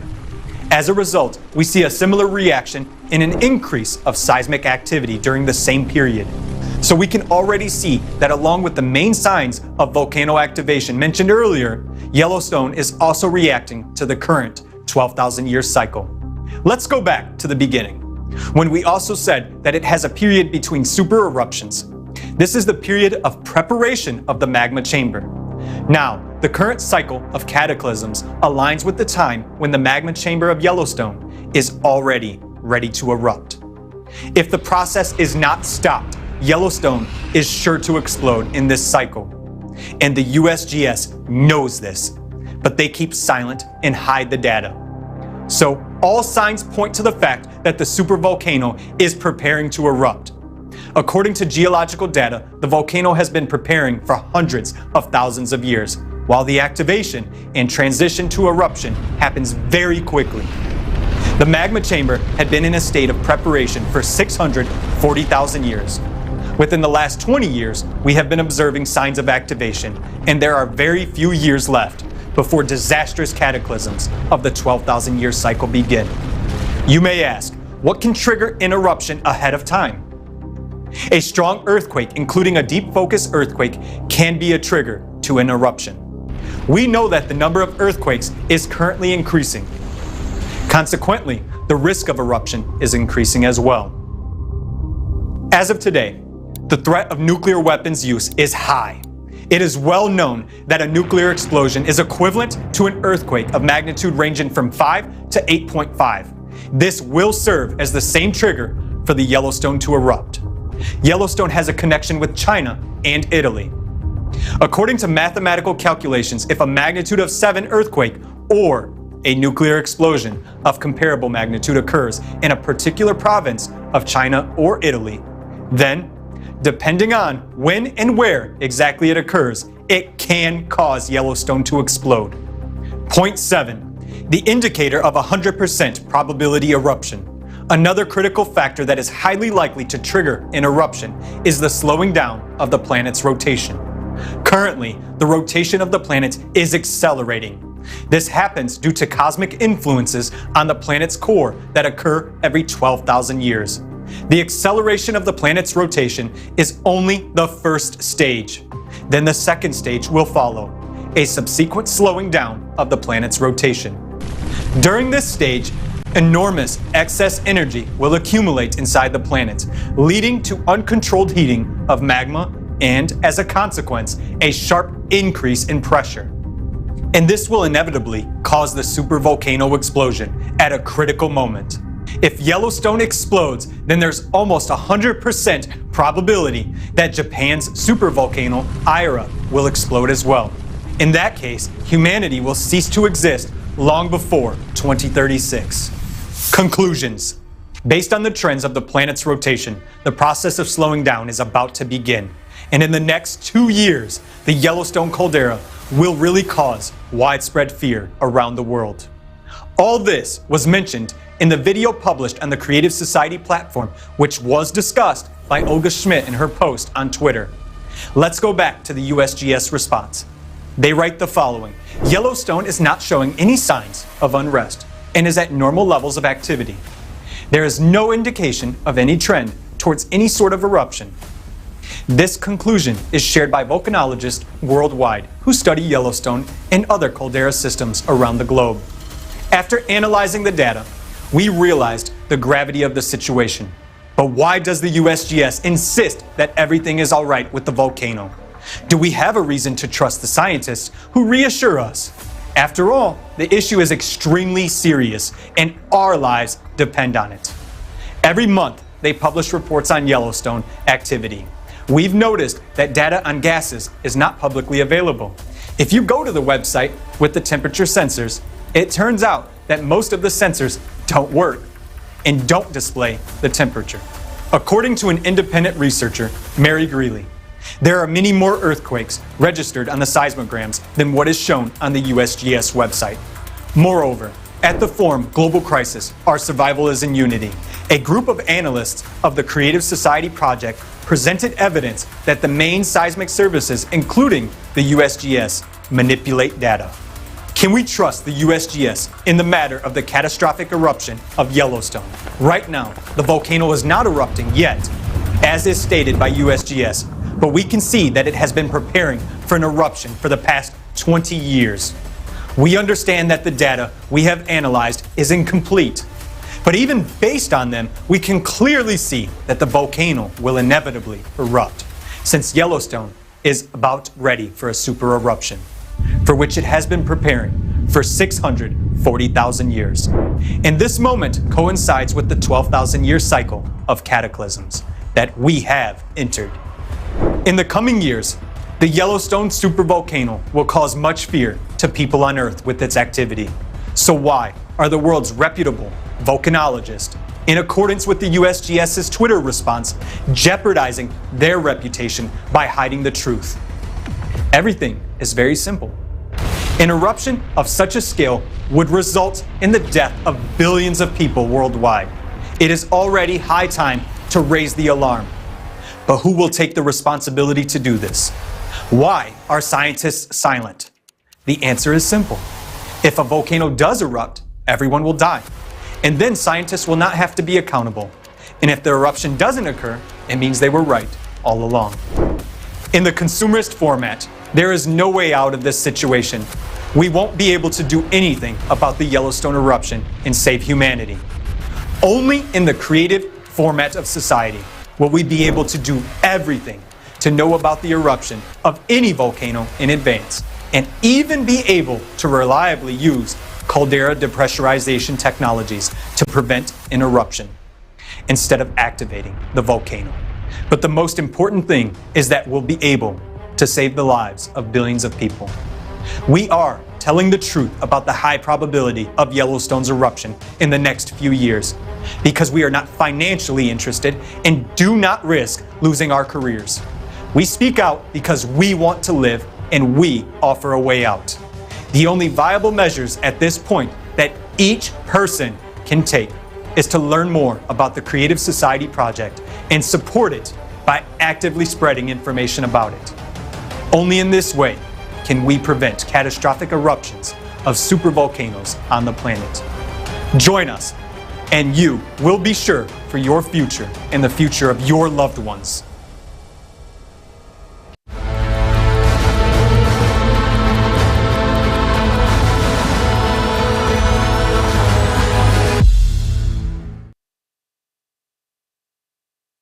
The risk of explosion of the Yellowstone supervolcano is enormous. In fact, we're sitting on a powder keg. Such an explosion would mean the death of all humankind. How many of us really know that? Now, you know that vital information is being hidden from you. And not only hidden, but all leaks of this data and all information about it is being blocked. Why do you think politicians do this? It's very simple, because they don't see a solution. I would like to draw your attention to the following fact. We do not blame politicians. We can understand them.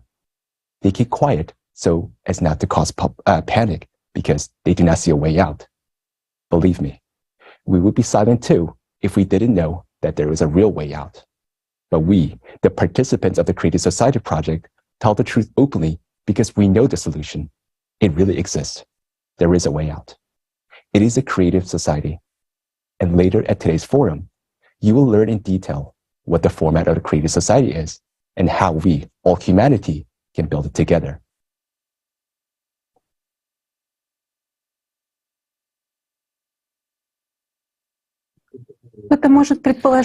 One might think that these disasters happening today are not really a cycle, but just random events.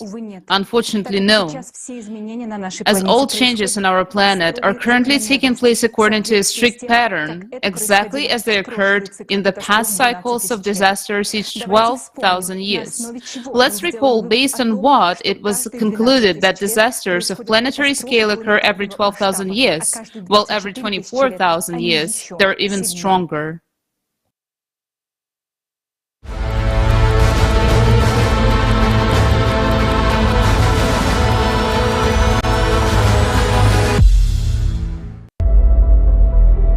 Changes similar to what we now see occurred before the peak of the crushing disaster just about 12,000 years ago.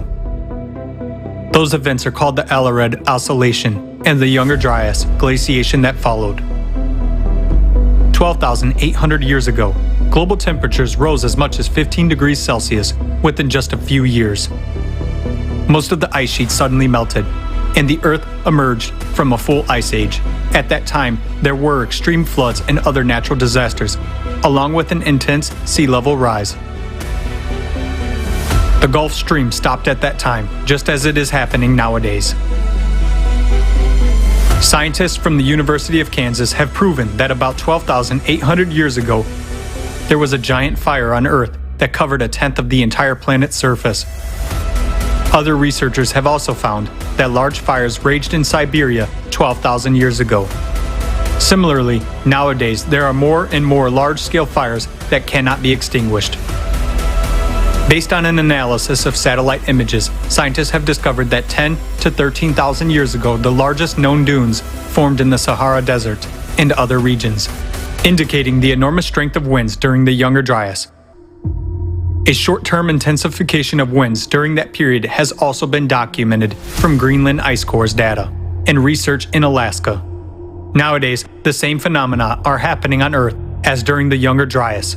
We see winds, hurricanes, typhoons, and tornadoes intensifying and destroying entire cities, razing them to the ground.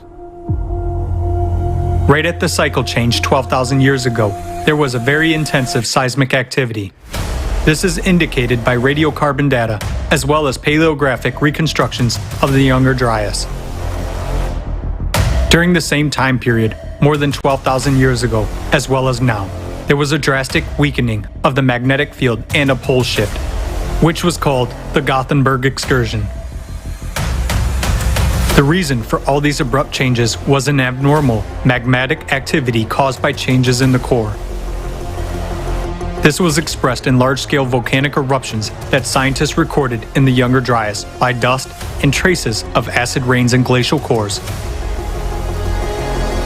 Analysis of sediments found in Hall's Cave points to volcanic eruptions that caused a volcanic winter about 13,000 years ago and glaciation across the globe. After the sudden warming in the Younger Dryas, an equally abrupt cooling occurred. This event caused a mass extinction of megafauna. Thousands of frozen mammoths and other mammals were found in the ice on the northern slopes of Siberia. There happened a drastic decline in the human population, including extinction of the Cro-Magnon.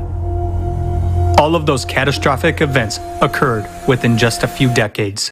The same catastrophic events occurred on the planet not only 12,000 years ago, but also earlier. Taking into account errors in dating, this cycle is very well traced in the geological data. Catastrophists among scientists wrote about it independently of each other in their books and works.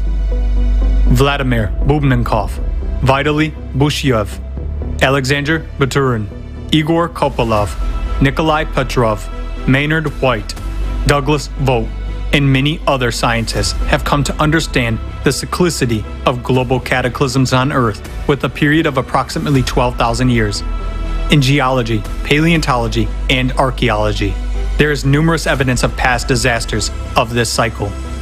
Each of these catastrophic events was characterized not only by abrupt changes in the climate situation, but also by complete geodynamic restructuring, weakening and excursion of the magnetic field, widespread disastrous volcanic eruptions, tectonic restructuring, atmospheric temperature variations by 10 to 15 degrees, and changes in the world's ocean levels by 20 to 50 meters, followed by large-scale glaciations.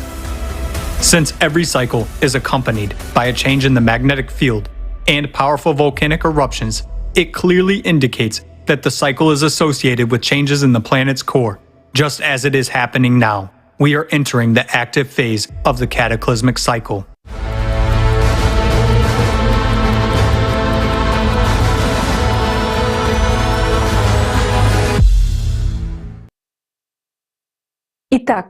So, the conclusion that there is a cycle of 12,000 years was based on an extensive interdisciplinary research of traces of disasters from ice cores, riverbed sediments, flood traces, ash layers from eruptions and megafires, paleomagnetic events, tectonic restructuring, archaeological data, and many other facts. What is important to understand is that these cyclical disasters occur almost instantaneously on a geological timescale. In the previous disaster cycle, only a few decades passed between the abrupt warming and subsequent cooling of the Younger Dryas. Because of the abruptness of these changes, non-specialists and journalists interpreted them as a result of meteorite crash. So abruptly and unexpectedly they happened. However, those who have studied the Younger Dryas event comprehensively are convinced that it was volcanic eruptions that caused the abrupt warming and subsequent cooling. Moreover, at the same time, there was drifting of the poles on the planet, which can in no way be connected with the falling of meteorites. Those who watched the previous forum already know what catastrophic volcanic eruptions and abrupt changes in the magnetic field have in common. What they have in common is the cause, the destabilization of the core of our planet due to external impact from outer space, which affects the planets of the solar system every 12,000 years.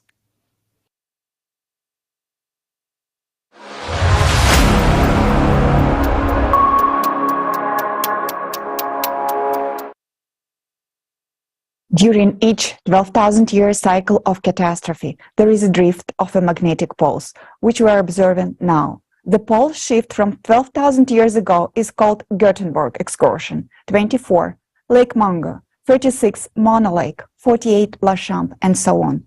In past cycles, the magnetic field also weakened. For example, according to the paleomagnetic research and dendrochronology, during the La Champ event, the planet's magnetosphere shrank to about 3.8 times the Earth's radius.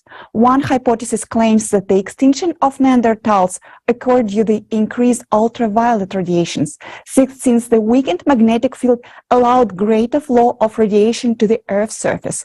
According to scientists' model, at that time, auroras were observed even near the equator. These changes of the magnetic field are already gaining momentum now. You may think that this is not a very important parameter since you cannot feel it by yourself. But in fact, this is a catastrophic phenomenon threatening all life on the planet, and soon you will see this for yourself. Let's look at the changes of the magnetic field in the current 12,000-year cycle. What anomalies on the planet they cause, and what threats these possess to us. Again, that in 1995, as a result of the changes in the Earth magnetic field and in the Earth core, the North magnetic pole, previously moving at a speed of about 10 miles a year, drastically accelerated by 3.5 times. This is the result of heating of the outer core and acceleration of the flow of molten iron inside of it. Today, South Atlantic magnetic anomaly is growing due to the magnetic field weakening.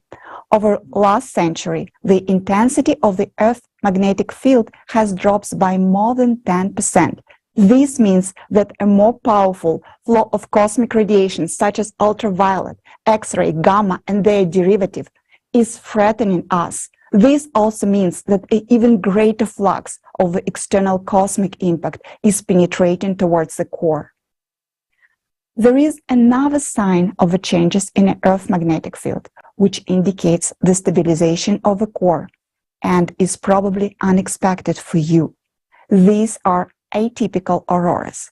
You probably noticed that this year there are particularly many abnormally bright and frequent auroras in various non-typical places of the planet.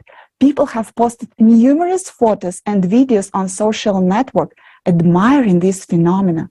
However, unfortunately, there isn't anything to admire, and now we will explain why. What is an aurora? This is the interaction of the solar wind with the Earth magnetic field and the atmosphere. In simple terms, the solar wind particles interact with oxygen and nitrogen, causing them to emit light, which we observe as an aurora. Depending on how deeply charged particles can penetrate the atmosphere, what energy they have, the auroras with different colors we will observe. Each altitude has its own color, which is determined by the composition and density of the atmosphere. On Earth, we used to see green auroras, mainly on the poles. Green auroras occurs at the height of 60 to 130 kilometers above the Earth. Then solar wind particles with a medium energy interact with atomic oxygen. However, the auroras also can be red.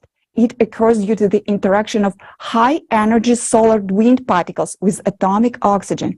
Usually, It appears at the heights above 130 miles because such high energy particles were prevented by the magnetic field from penetrating below this altitude. Red auroras were rare. They occurred only during the intense magnetic storms. Now we observe an extremely alarming anomaly. Not only red auroras become more frequent, they already been observed at the altitude lower than 55 miles. What does it mean?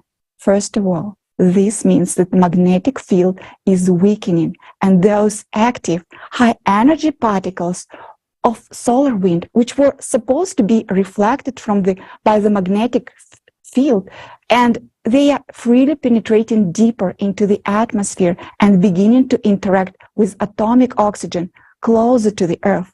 This is important to note that there is a penetration of larger, more highly charged particles that act more destructively. The fact that the red auroras occur in lower layers of the atmosphere means that there are no longer protection above. The second reason why the auroras are behaving abnormally is the descent of the upper layer and middle layers of the atmosphere. The atmosphere is contracting, it is sinking, and the density of its upper and middle layers is decreasing. Moreover, its chemical composition is changing. Satellite data has revealed a decrease in the concentration of oxygen by 2 to 4 times at the altitudes of 80 miles. And the rate of the oxygen loss is significantly exceed all predictive model, indicating some pathological process leading to a decrease in oxygen in the atmosphere. Scientists also record the destruction of ozone by solar wind at the altitudes of 50 miles, and soon we will see the ozone layer being destroyed in the stratosphere at the altitudes of 30 miles. This means that we will lose our protection from UV radiation. Red auroras are already appearing in mid-latitude. Many of these were observed in February and March 2023. On January 5th, 2023, the sky over Germany was colored red. This was an example of anomalous static red aurora. In addition to anomalous red aurora, blue, teal, white, and even pink auroras have also been observed, which also indicate the penetration of solar wind closer to the surface of Earth and cracks in the magnetic field. During the solar flares, auroras are increasingly moving towards the equator. For example, during the strong magnetic storm on March 24, 2023, which scientists could not predict in advance and did not expect its arrival, the auroras was observed in the United States, even in southern regions, such as Virginia, North Carolina, Oklahoma, and in Arizona. Polar auroras started reaching southern latitudes in Europe, such as Czech Republic, Ukraine, and southern Russia.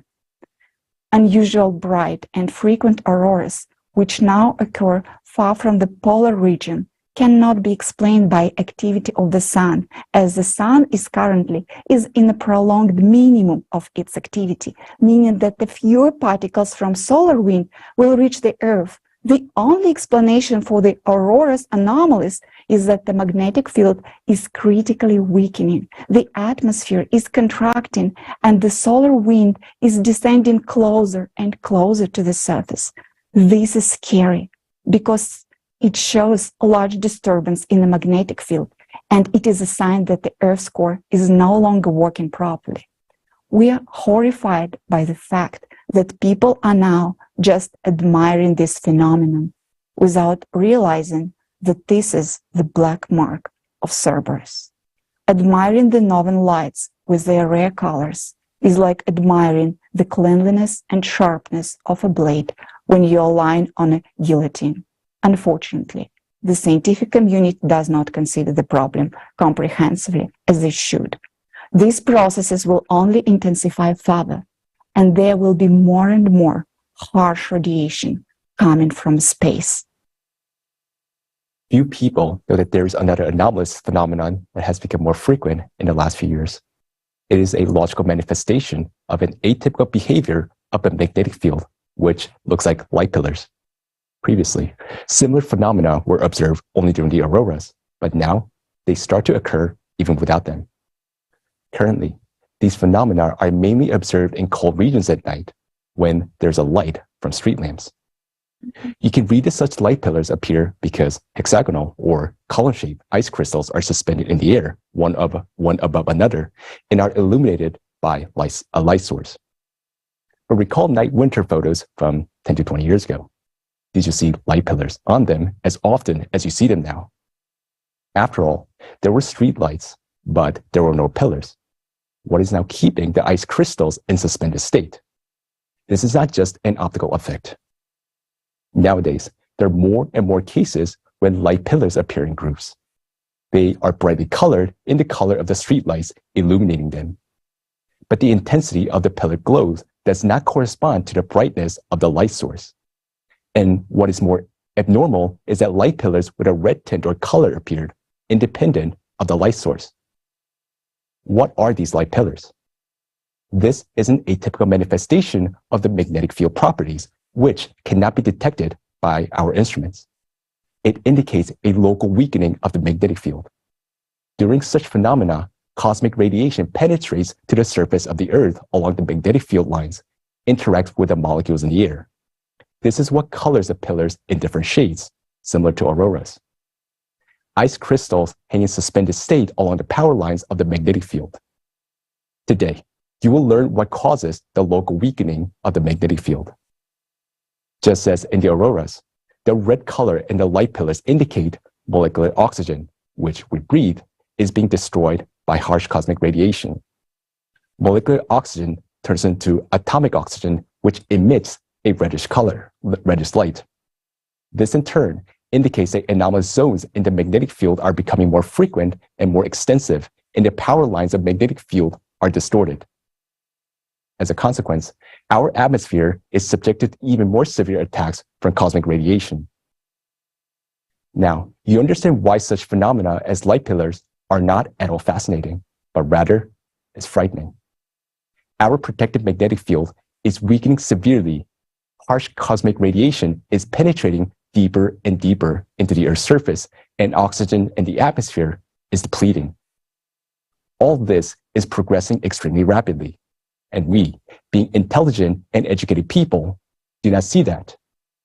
We admire the anomalous polar light pillars, and say, how beautiful. What can be beautiful about impending death? Atypical anomalies in the magnetic field are terrifying and alarming phenomena, which is related to the destabilization of the core of our planet due to cosmic impact, which affects our planet once every 12,000 years. The climate cerberus has literally given us, all of humanity, a black mark, and we admire and marvel at it. This is a cerberus that dictates a sentence to all of humanity.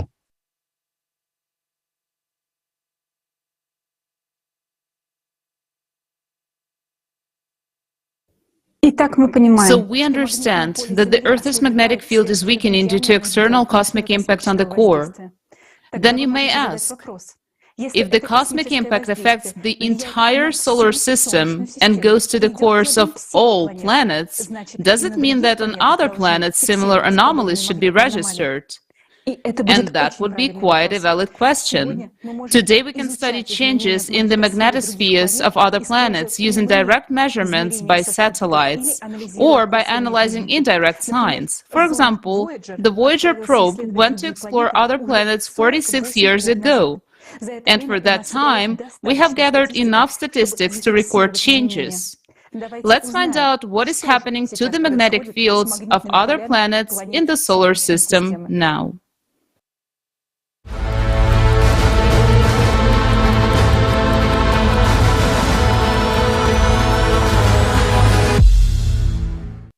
Additional energy comes from outer space during the 12,000-year cycle to the cores of all planets in the solar system.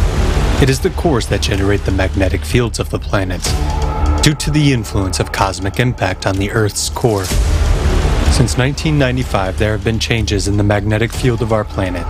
They are manifested in the form of atypical polar light, growth of the South Atlantic anomaly, and pole drift.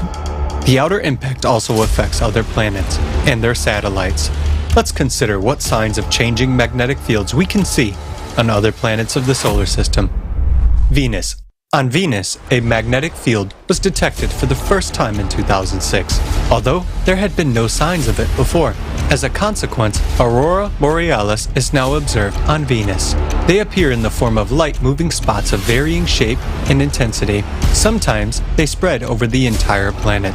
All this suggests that since 2006 there have been big changes in the core of Venus because the magnetic field cannot appear by itself. Mars. Now, Mars does not have a global magnetic field as a result of a catastrophe that occurred on the planet and affected the function of its core. Only magnetized rocks on the surface of the red planet have magnetic properties. Usually, the magnetization of rocks is so weak that it cannot be a condition for the occurrence of aurora borealis. However, in recent decades, aurora borealis has suddenly appeared even in local zones of magnetization. In the southern hemisphere of Mars on August 11, 2004, the Martian aurora borealis was observed for the first time. It corresponded to a special type of aurora borealis never seen before in the solar system. Between 2004 and 2014, a total of 19 aurora borealis were detected, all of them located in the zone of anomalies of the magnetic rocks of Mars. In April 2022, a giant sinuous discrete aurora was detected on Mars. It was in the form of a luminous twisted band of ultraviolet light and covered half the planet. The appearance of all these aurora borealis on Mars indicates a dramatic change in the properties of even the non-functioning core of Mars. After all, it also receives additional energy during the cycle, and therefore can change its magnetic characteristics. Jupiter. On Jupiter, the magnetic field is 20,000 times stronger than the Earth's, and the aurora borealis occurs in the X-ray range and is 1,000 times stronger than on Earth. In 2017, data from the Juno satellite showed that Jupiter's magnetic field has undergone global changes in recent decades. This became evident when compared with data from the Voyager probe, which explored Jupiter in the 1980s. The largest changes in the magnetic field occurred in the powerful magnetic region near Jupiter's equator, known as the Great Blue Spot. This transformation cannot be explained by external influences on the magnetic field, which means that the change in the Great Blue Spot is associated precisely with changes in the characteristics of the core of the gas giant. This phenomenon can be compared with the South Atlantic magnetic anomaly on Earth, which is now rapidly expanding. The largest satellites of Jupiter also have polar lights. However, it is interesting that on Callisto, northern lights were detected for the first time only in 2021. This indicates that changes in the magnetic properties of the cores during the cycle of 12,000 years occurred not only on the gas giants, but also on their satellites, as they also have cores. Saturn. Compared to Earth, Saturn has a much larger magnetosphere. On Earth, polar lights are usually caused by the solar wind, while on Saturn, the solar wind has much less influence on the dynamics of polar lights. On Saturn, polar lights shimmer in the infrared and ultraviolet ranges, that is, invisible to the human eye.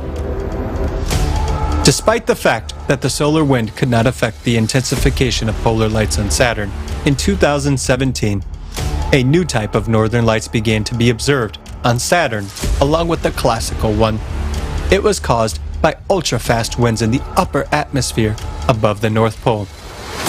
We can see how the parameters of magnetic fields on different planets of the solar system have changed in recent years, compared with the previous observations. These changes occur both on terrestrial planets such as Earth, Mars, and Venus, as well as on the gas giants such as Jupiter and Saturn, and even on their satellites. Changes in the magnetic fields of the planets are caused by changes in their cores. And the simultaneity of these processes points to a single external factor, the cosmic impact, which affects the cores of all planets of the solar system in the cycle of 12,000 years.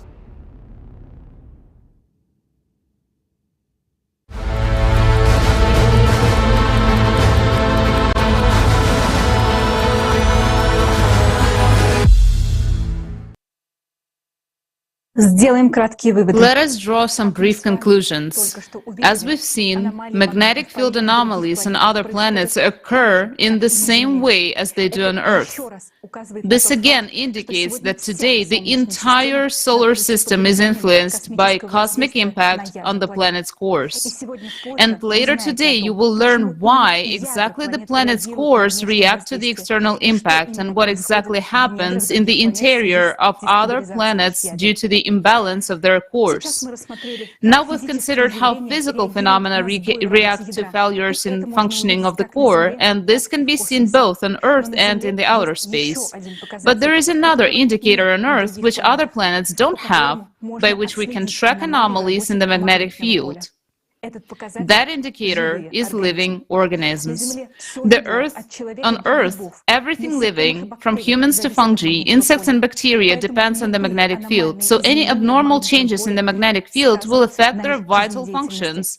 And today you will find out how disastrously they are affected. According to experiments, the biological effects of changes in magnetic fields on living organisms can be so serious that they can be considered as dangerous as radiation. There are studies on mutation and cancer in living organisms from exposure to magnetic fields. Magnetic fields affect electrical conductivity and fluid media in an organism. The more complex an organism is, the more adaptive compensatory mechanisms are provided by nature in the form of nervous and immune systems and fluid media. The smaller and simpler the organism is, the less ability it has to survive changes in the Earth's magnetic field. The impact on the Earth's magnetic field on a mosquito and on an elephant will be different since their systems of organisms are different. So insects are more vulnerable to changes in the magnetic field, and this explains why half of all extinct species today are insects. The rate of extinction of insects is 8 times higher than that of mammals, birds, and reptiles. During the last 25 to 30 years, when after 1995 critical changes in the Earth's magnetic field began, the number of insects decreased by 2.5% a year. Magnetic storms also affect insects. Nowadays, during the 12,000-year cycle of cataclysms due to changes in the planet's course, areas of atypical magnetic anomalies which are not detected by our devices also start appearing on the Earth's surface. These areas are the first ones to which living organisms react. As soon as the magnetic field in these areas weakens, the population of species decreases. As soon as the tension increases, the population of species grows. Under such temporary fluctuations, animals have a chance to survive, adapt, and maintain the population. But with a global problem, such as sudden weakening of the planetary magnetic field, mass extinction of flora and fauna ensues. That's exactly what is happening today. About 1 million species of animals, plants and fungi are now threatened with extinction. Some might say it's not due to climate change, habitat change, or environmental pollution. Yes, that's true, but not only that. The effect of changes in the Earth's magnetic field on living organisms is critically understudied, although it's already deadly. Let's watch a video about the scope of species extinction today due to changes in the magnetic field.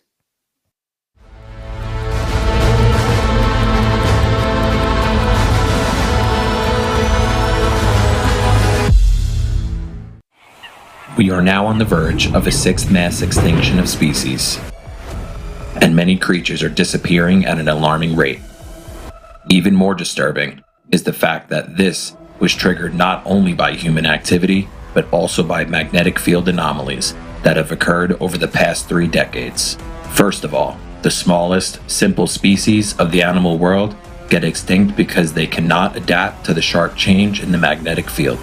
But unfortunately, this is just the beginning. Insects.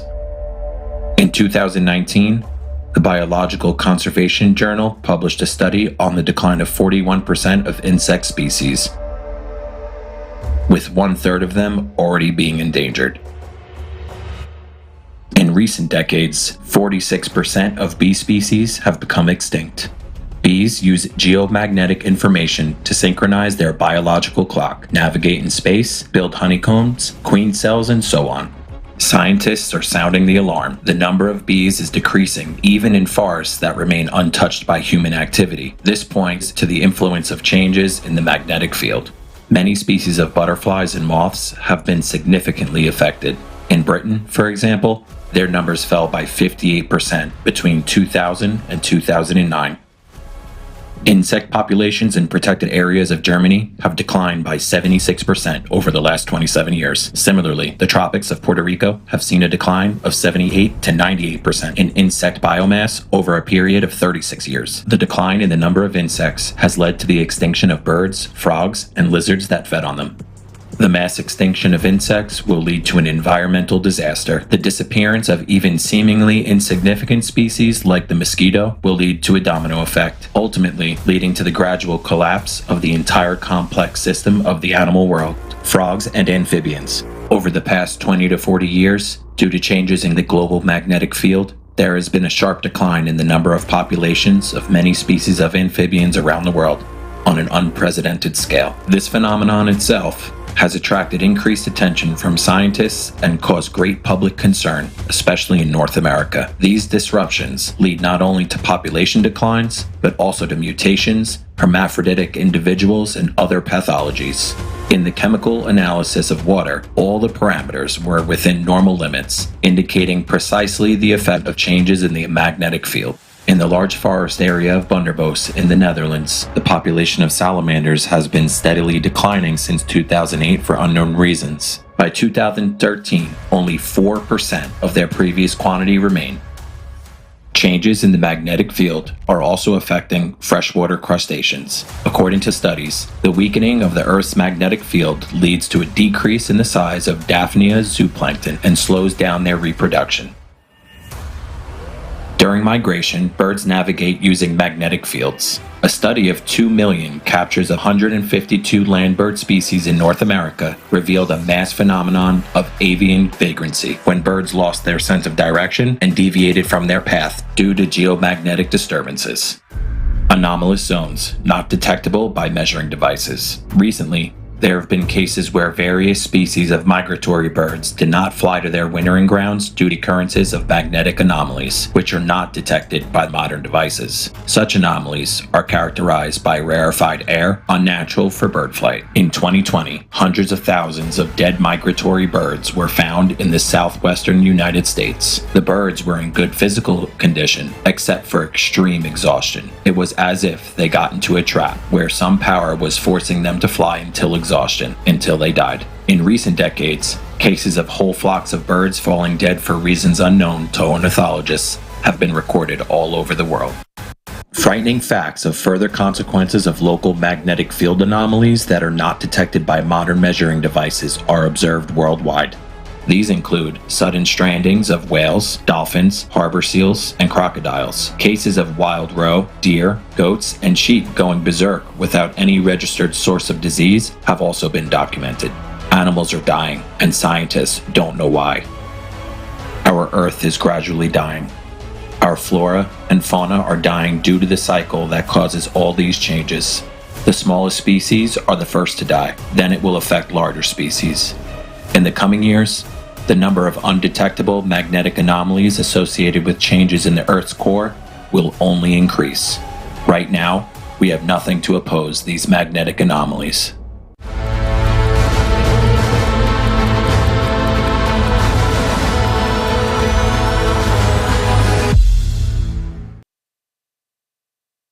У вас может возникнуть вопрос. You may have a question. Earlier in our report, we discussed climate change on other planets, deep focus earthquakes, and destructive processes in the Earth's interior.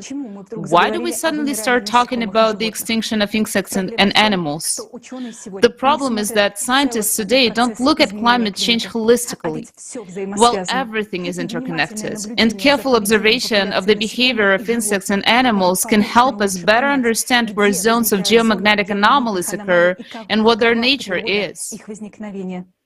What we cannot capture with devices today, can be detected indirectly by various signs.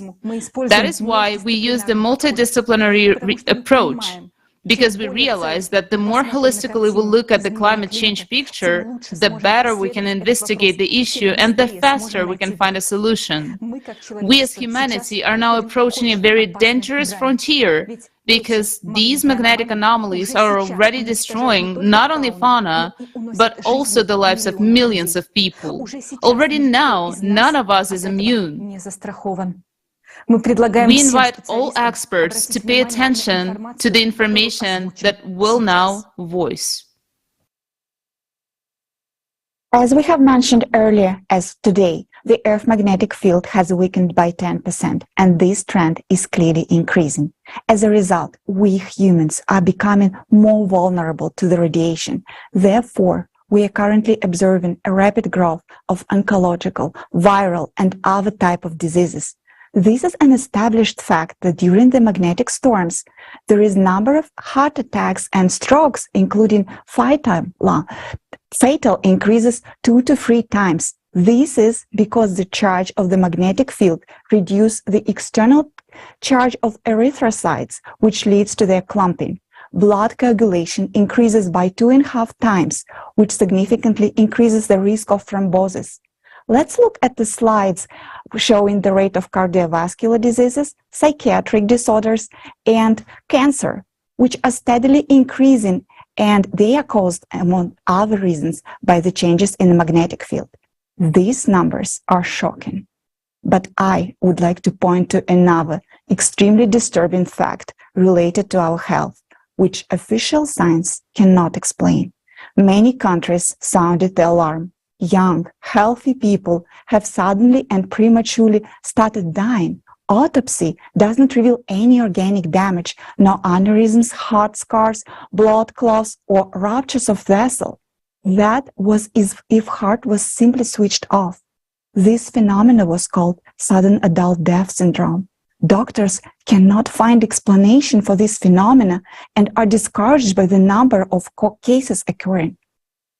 There are several theories about how that could be caused, and you can see them on the screen now. But despite the funding and research in this area, the number of sudden deaths in the world continues to rise rapidly. And all these tell us that the cause lies in the processes that we are still don't know, and they are not known to official science. Especially, we are witnessing another type of atypical anomalies in the magnetic field, which arise from the changes in the core. These are drastic local increase in the magnetic field intensity that migrates across the surface of Earth. The human body, then exposed to such an area, simply shuts down. Its resuscitation, if it's not performed within 2 to 3 minutes, death will occur. Today, due to the increasing instability of the planet's core, this type of atypical anomaly is occurring more and more frequently in the various parts of the planet, which means that the amount of sudden deaths will continue to rise. This is impossible to shield against this phenomenon. In the coming years, this will become the new pandemic. The question arises, how to save your life? Today, human life is not valued. So if the consumerist format persists, this issue will never be solved.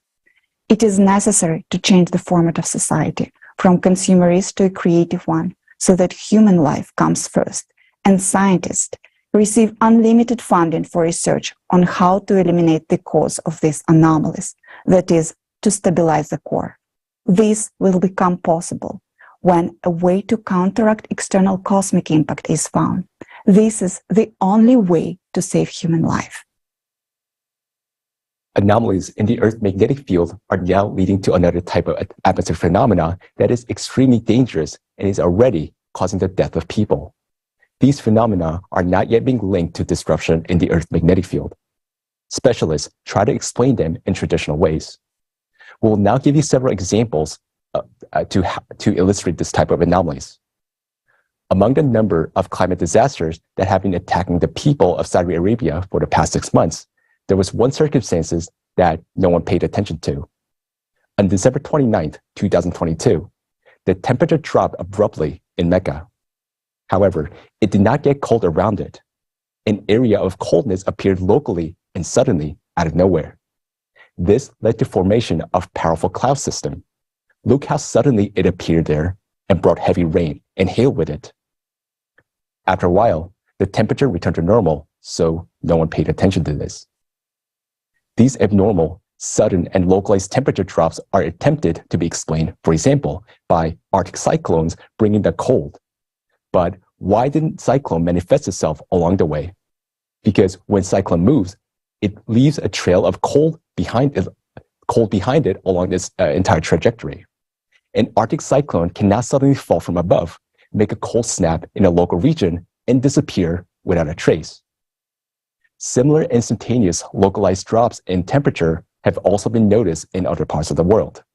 For example, on December 21st, Colorado, USA, the temperature dropped by a record-breaking 40 degrees Fahrenheit in just half an hour.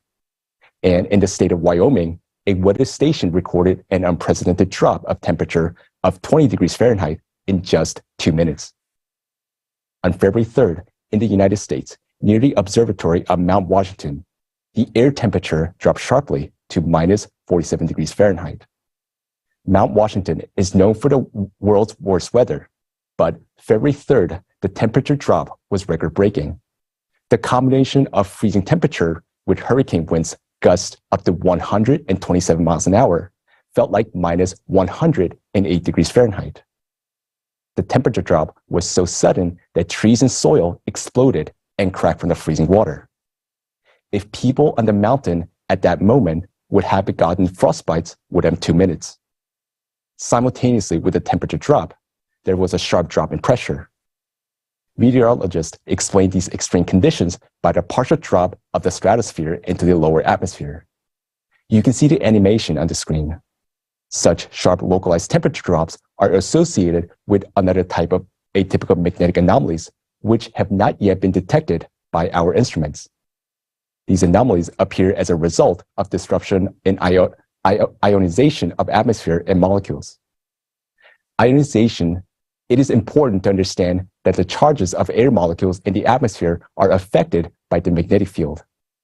And in zones of atypical magnetic anomalies, the ionization of molecules in the atmosphere changes, and as a result, the connection between molecules weakens. Because of this, the air becomes less dense, and cold air from the upper layers of the atmosphere quickly descends to the Earth's surface, while the warm air rises into the stratosphere. This phenomenon can be called atmospheric contraction or overturns, which occur very quickly and have local character. This phenomenon can be detected by measuring the qualitative changes of molecules in the upper layers of the atmosphere. Probes can be placed in different parts of the planet to perform continuous measurements of the electrical charge on the air molecules, its intensity and strength. Then we will be able to study these overturn zones to comprehensively observe changes in the magnetic field and the processes occurring in the Earth's core. Another manifestation of such decompressed zones in the atmosphere has been the increasing occurrence of clear air turbulence, where air pockets form without any apparent reason. This phenomenon is not predicted and not detected by radars. On March 2, 2023, a Lufthansa crew encountered severe turbulence at an altitude of around 6.8 miles. The plane literally plumped more than 1,000 feet downwards. 7 people were seriously injured and taken to the hospital. On December 18, 2022, a United Airlines plane during takeoff climbed to 2,200 feet, 670 meters above the ocean. Suddenly, it began losing altitude rapidly. Fortunately, the crew was able to regain control over the plane only 775 feet or 200 meters above the water. On March 21, 2022, a China Eastern Airlines plane took off from Kunming Airport in China. After 2 hours of normal flight, the airliner suddenly began to fall. In just 2 minutes, the plane plumped 4.4 miles, 7 kilometers downwards. The captain tried to avoid the crash and gain altitude, but in a split second, the plane turned 90 degrees and crashed vertically into the ground. We have given, and right now you can see this on the screen, the simulation. We have given only a few examples. In all of those cases, without any apparent external conditions, there was a dramatic drop of altitude. Planes literally fall into air pockets, which leads to serious disasters and loss of lives. Such phenomena of air decompression, as well as atmospheric overturns, are associated with areas of atypical magnetic anomalies. The Bermuda Triangle is one of these pathological zones. Planes and ships disappear there from time to time. Due to the disruption of the magnetic field in such areas, the adhesion between air molecules decreases, leading to the formation of air pockets. Air simply ceases to support the plane. Moreover, water molecules in these areas behave in a similar way. The bonds between them weaken and the water becomes so fluid that the ships literally fall to the bottom, sinking without any mechanical damage. But if previously, as in the case of Bermuda Triangle, we knew where the atypical magnetic anomaly could occur, nowadays such Bermuda Triangles are appearing more frequently and almost everywhere. There will be more turbulent pockets in the atmosphere, especially at altitudes of 26,000 feet, 8 kilometers, and higher, where most airplanes fly. These pockets are already breaking through to the ground, and the time will come when there will be so many such pockets that flying and sailing will be impossible. If you take off, it's not certain that we will land safely. It will be very, very risky. It's scary to say that, but we have to talk about it, because we're obliged to warn people. Unfortunately, in the consumerist formative society where human life worth nothing, such anomalies are not properly studied, and moreover, they will be hushed up to the last moment so that not to cause panic and not to lose profit. How many airlines do you think will want to make a statement that flying is now dangerous? Well, you know the answer yourself. Let's summarize. Due to the malfunction in the Earth's core caused by the external cosmic impact, the magnetic field of our planet undergoes catastrophic changes. Anomalous auroras, light pillars, atmospheric voids, turbulence anomalies, zones of air and water decompaction are appearing, where overturns are formed, areas of magnetic anomalies. Living organisms and people are dying, and if the overall destabilization of the magnetic field is related to the disruption of the core in general, then local migrating zones of magnetic anomalies have an even more detailed explanation. These anomalies are formed by sudden bursts of electromagnetic energy from the planet's interior, and these bursts occur as a result of cavitation explosions in magma in the interior of our planet. We have described this mechanism earlier in the forum when we talked about deep-focus earthquakes, including those that caused the tragedy in Turkey and Syria. With such a cavitation explosion in magma, the wave propagates tangentially, as in the Yudkin effect, and leads to the appearance of the zones of atypical magnetic fields anomalies on the plane's surface. Due to the destabilization of the core, such explosions occur more and more frequently, which means that soon we will observe not only intensification of such above-mentioned anomalies, but also a huge amount of lightning striking from the Earth's interior and the increase in the number of ball lightning. All the facts you have heard today about the changes in the electromagnetic field indicate that our core is already extremely unstable, and that means that our planet is currently following the worst scenario of the cycle of climate catastrophes. Later in the forum, you will learn why humanity will face its end even earlier than 2036. Another confirmation of this is the intensification of climate anomalies and disasters on the planet as a whole. We carefully study everything that is happening to our planet, all the habits of the climate cerberus, because we realize that if no one does that, then humanity is simply doomed. And now we want to present to your attention a video containing terrifying facts about the growing power of the climate cerberus, which unfortunately we cannot counteract today.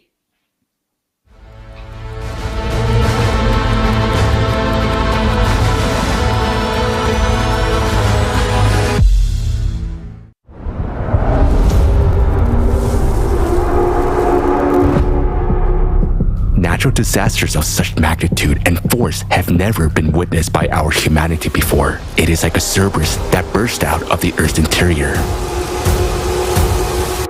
We have been watching the climate cerberus when it was just beginning to grow.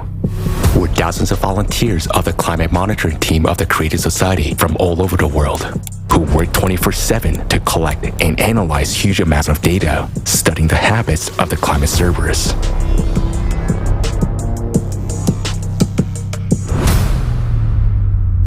Even several research institutes can't process that much data. But it can be done by people united by one goal.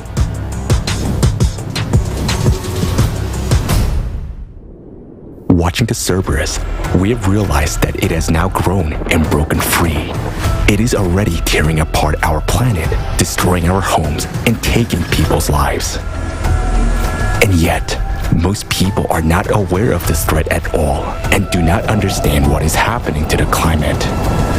But we realize that the climate cerberus will not stop on its own. To stop it, we must study all its habits. The cost of each of them is the lives of many people. The cerberus is now many steps ahead of us, and we're only following its trail. We will tell you about the habits we have managed to identify. After watching this video, you won't be able to say that no one has warned you.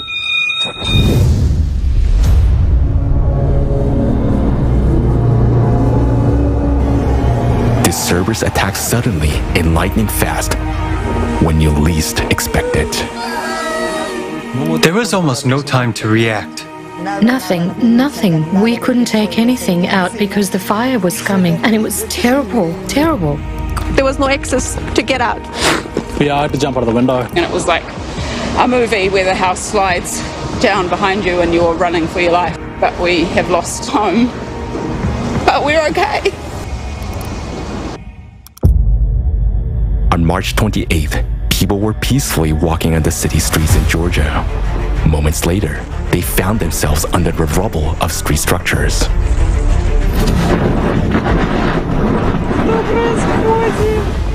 The structure was shaking so much in the wind, I thought it was an earthquake. Look here, the wind completely tore off the roof of the market, from one end to the other. In March, the city of Miyakojima, Japan, received more than a month's worth of rainfall within just 1 hour. While you're seeking shelter from the rain, a record amount of water falls on you, and it turns into a flood. Within 3 to 4 minutes, the water level rose by 2 meters. It just happened that quickly. Water everywhere. Within 10 minutes, the whole backyard was a river. It's like two big, huge tsunamis coming through. There was one, and then there was a second one, and it just came through just so quickly and fast.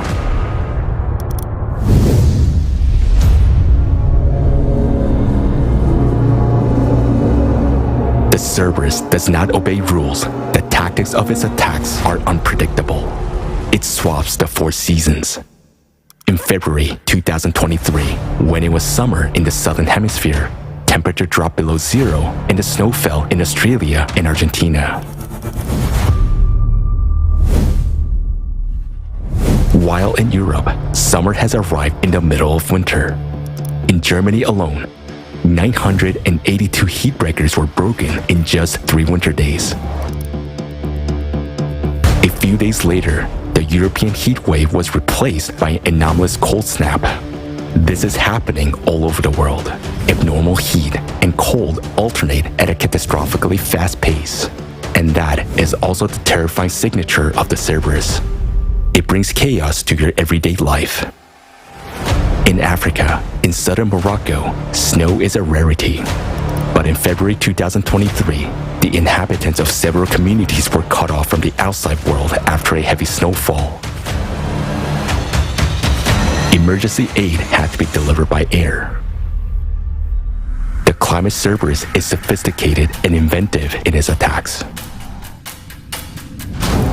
Tropical cyclone Freddy formed in the Indian Ocean in February 2023. Lasting 35 days, the cyclone traveled an enormous distance of 10,000 kilometers, becoming the most powerful cyclone in the southern hemisphere and the longest lived in world history. On its way, Freddy intensified 7 times, which has never happened before, and its trajectory was anything but a normal cyclone track. It turned around several times and continued its way. Cyclone Freddy left catastrophic devastation and claimed more than 600 human lives in 6 countries. The climate cerberus never sleeps. It attacks when you're most vulnerable and defenseless. Residents of São Paulo in Brazil went to their bed to the familiar sound of heavy rain. At dawn, a flash flood and multiple landslides buried about 50 houses with sleeping people. The cerberus knows no mercy. Now, it's already making some really terrible strikes. But this is only the beginning. On the early morning of February 6, 2023, a magnitude 7.8 earthquake destroyed the peaceful sleeping cities in Syria and Turkey. The deadly quake was only the beginning of a terrible catastrophe, followed by the second powerful earthquake of magnitude 7.5 and thousands of aftershocks. It became a tragedy of a global scale that claimed more than 50,000 human lives according to official figures alone. Don't be scared, sweetheart. Don't be scared. Friends, we are buried because of the tremor. Mother, are you okay? Mom. Granny, are you all right? Is there really no one there? We're completely buried.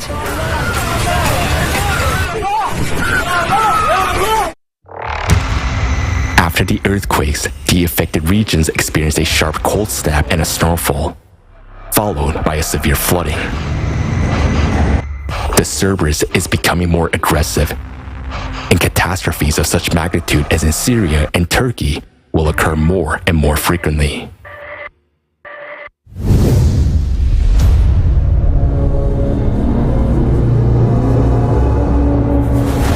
The cerberus appetites are constantly growing. It is devouring more and more territory and taking away our homes.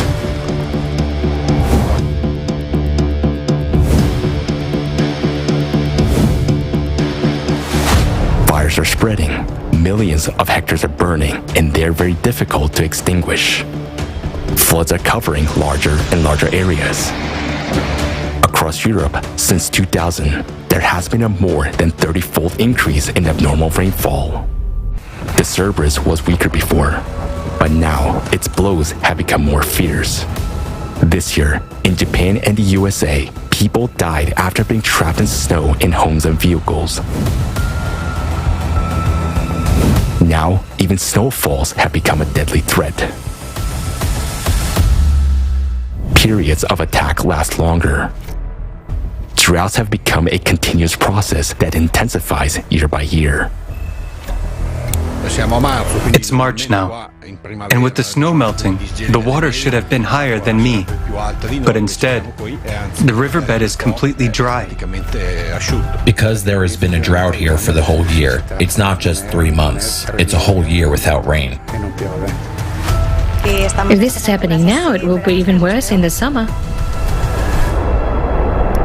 The drought this year was extreme, and given that the previous 2 years also had a drought that dried out the soil, this year, all the soil has dried out. The waves of merciless heat are becoming longer and arriving sooner. Record-breaking temperatures of 104 Fahrenheit hit India and Pakistan already in February. This has happened in Asia for the first time in history.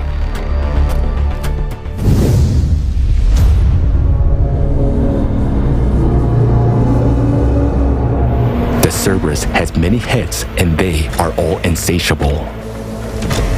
It attacks multiple territories at once, and disasters occur simultaneously. Late February 2023, Tropical Cyclone Freddy is raging in Madagascar and Mozambique. At the same time, there is a major winter storm and a historic tornado outbreak in the USA and major fires in Australia and Chile. A Extreme rains and floods hit Indonesia, Brazil, and 17 other countries, while landslides and mudslides occur in the Philippines, India, and Peru. During this time, the world experienced 5 major earthquakes with magnitudes above 6. And this is not even all of the events. The cataclysms are synchronizing, thereby reinforcing each other. This has never happened before, but now it's happening all the time.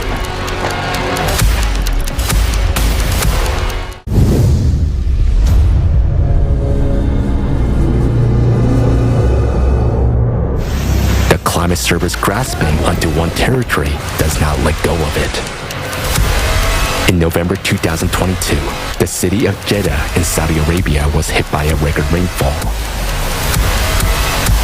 In 6 hours, more rain fell than in 3 years. The next 5 months brought a whole cascade of natural disasters. Giant hail and snow, sandstorms, storms and tornadoes, torrential rains and floods.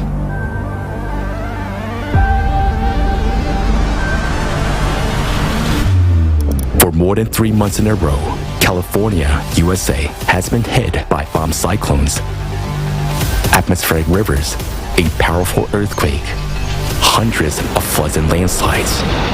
This is the first time the residents of the states have encountered anything like this. Climate disasters occur in cascades over one area, and each new wave of disasters brings even more destruction and suffering to people.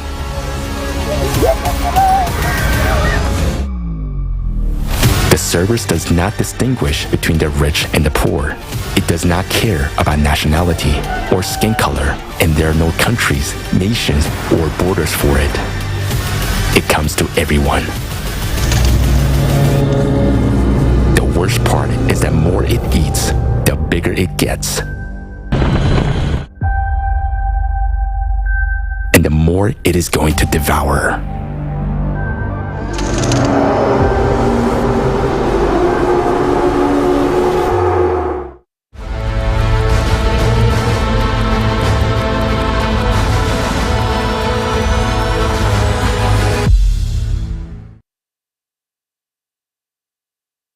The video we just watched once again shows that the climate cerberus is a disturbing reality of our present day.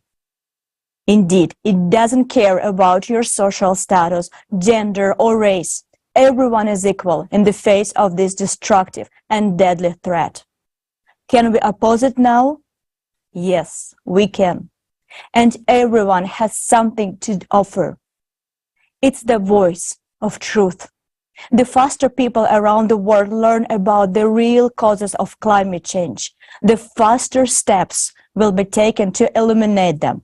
So, I want to call once again on everyone who sees and hears us now. Share this forum, this broadcast. Go live right now and record your invitations. Let's do everything we can do to make the world know the truth. You and I can see now how catastrophic the escalation of disasters around the world is, how much destruction, tragedy, and grief they bring. It is impossible to keep silent about it anymore. Each of us understands this. That is why we are holding this forum, and all our activities are aimed at conveying the truth about the real scale, the increase in disasters on Earth, and the real causes of this.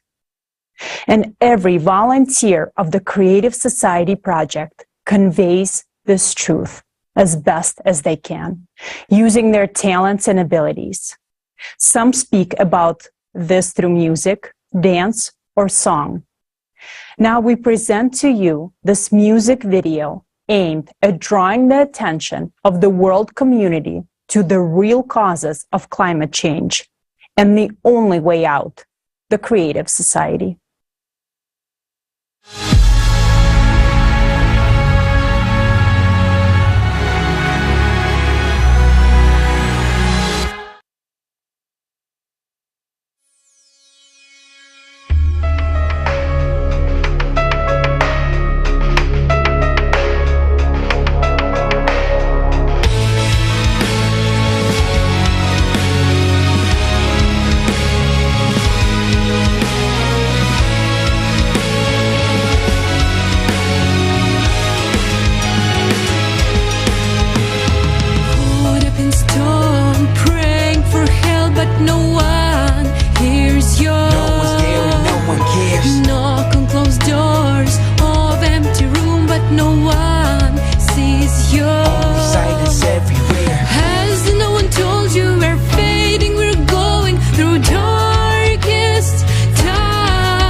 listen your voices. No point to break through the walls and defense.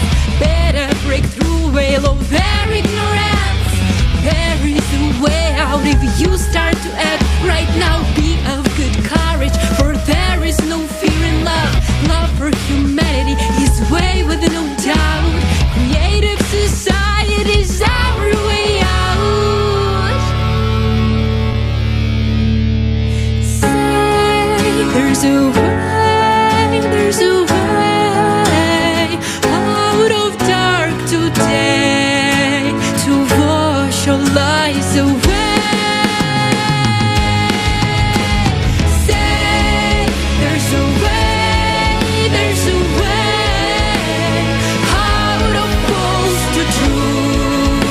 If one who acts now is you, you, you, you.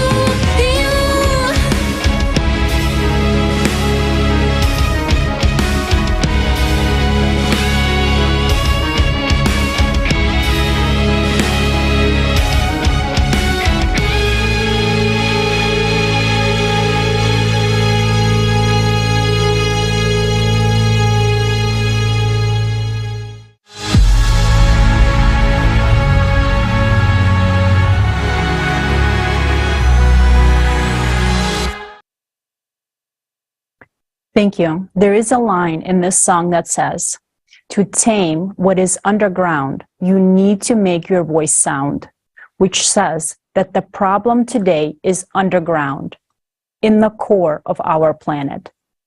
Even last time, people still had many questions why it is the core in the 12,000-year cycle that is causing the cataclysms occurring on Earth. And so now I pass the floor back to our scientific team.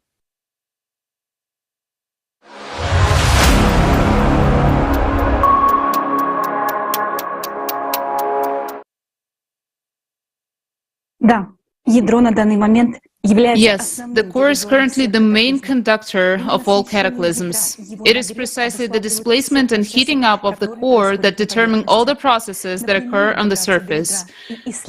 We do not have the means to directly reach and study the core. Therefore, we need to study the effects of its destabilization to understand what is happening with the core. It is also necessary to study other planets because understanding the processes on all planets will allow us to better understand the causes and consequences of changes in the core of our own planet. Because our main and key task during the cycle is to stabilize the core and stop the influx of additional energy from external cosmic impact to it, in order to prevent the extinction of humanity. And later in the forum, you will hear how it can be done. During the 12,000-year cycle, external impact comes to the cores of all planets in the solar system. What are the signs that tell us about this? It has been established that when there was a displacement of the Earth's core in 1998, there was a simultaneous displacement on other planets as well. How was this established? The first to speak about this was Yuri Vladimirovich Barkin, PhD in physics and mathematics, professor at Schmidt Institute of Physics of the Earth of the Russian Academy of Sciences. The displacement was measured on the Earth as well as on the Moon, whereas displacement on other objects were registered indirectly. During lunar missions, laser reflectors were installed on the Moon. In 1997 and 1998, abrupt changes in the coordinates of all four reflectors were detected simultaneously in the same direction. Barkin's calculations showed that the centers of mass of all planets have shifted relative to their geographical positions, which indirectly indicates that displacements of all the cores. Look at these numbers on the screen. For example, on the screens, the Earth's center of mass is displaced to its geometric center by 1 kilometer, 0.6 miles. The Moon's by 2 kilometers, 1.2 miles. the Marses by 3 kilometers, 1.9 miles, while that the Sun over 300 kilometers, 186 miles. What did the destabilization of the Earth's core and the increase in energy from external space actually lead to? It led to an increase in seismic and volcanic activity as well as heating of the Earth's crust. However, the Earth's crust is heating up unevenly. There are 3 zones of Earth that are abnormally heating. Thin oceanic crust is the first to heat up, which causes heating of the water at the bottom of the ocean. The second type of zone are areas of activation of magma chambers beneath West Antarctica and Greenland, where magma and mantle plumes are rising. It is precisely because of this that these glaciers are melting from the bottom up, and we talked about this in detail during the previous forum. And the third zone is the areas of continental crust that are heating up as magma rises. Moreover, the coldest parts of the plates are the first to start heating up. For example, we can see that in Siberian Arctic is heating up 3 times faster than the rest of the world. Canada is being heated up as well. This is a compensatory mechanism. These areas bear the brunt first. When these areas of heating begin to grow, it will mean that Earth's crust can no longer compensate for the growing heat from the external impact coming to the core. In other words, the uneven heating of the planet's surface, which is a compensatory mechanism, is a clear sign of the core destabilization. We already know that destabilization of the core is taking place on all the planets of the solar system. In this case, the question arises, do we observe the same signs on other planets, such as uneven surface heating and geodynamic anomalies? Let's find out in this video.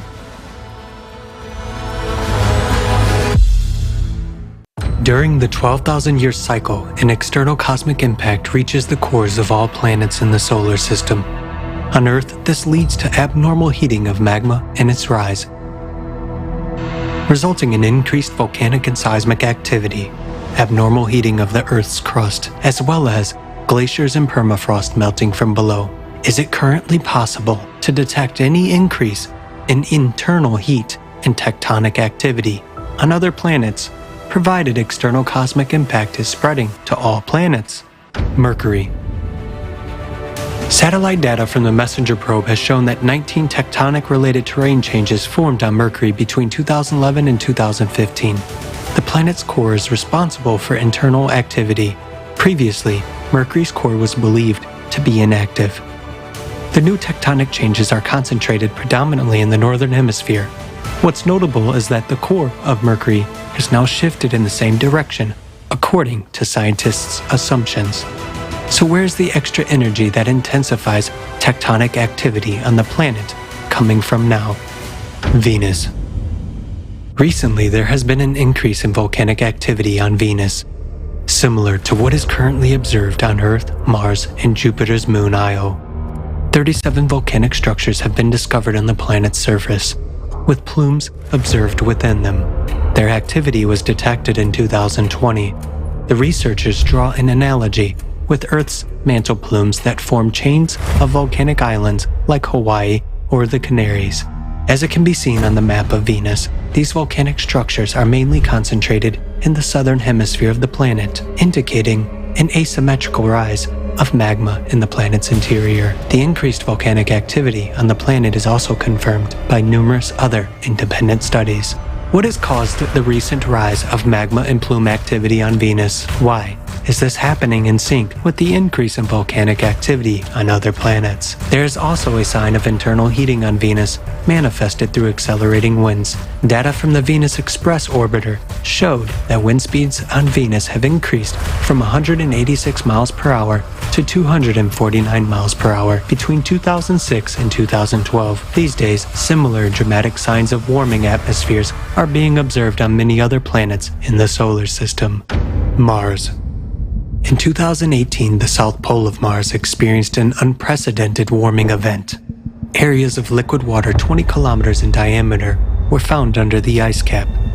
In other words, the ice on Mars is now melting from below, just like on Earth. As the geothermal heat from the planet's interior increases, the glaciers on Mars, like those in Antarctica, Greenland, and permafrost on Earth, are also melting from the bottom up.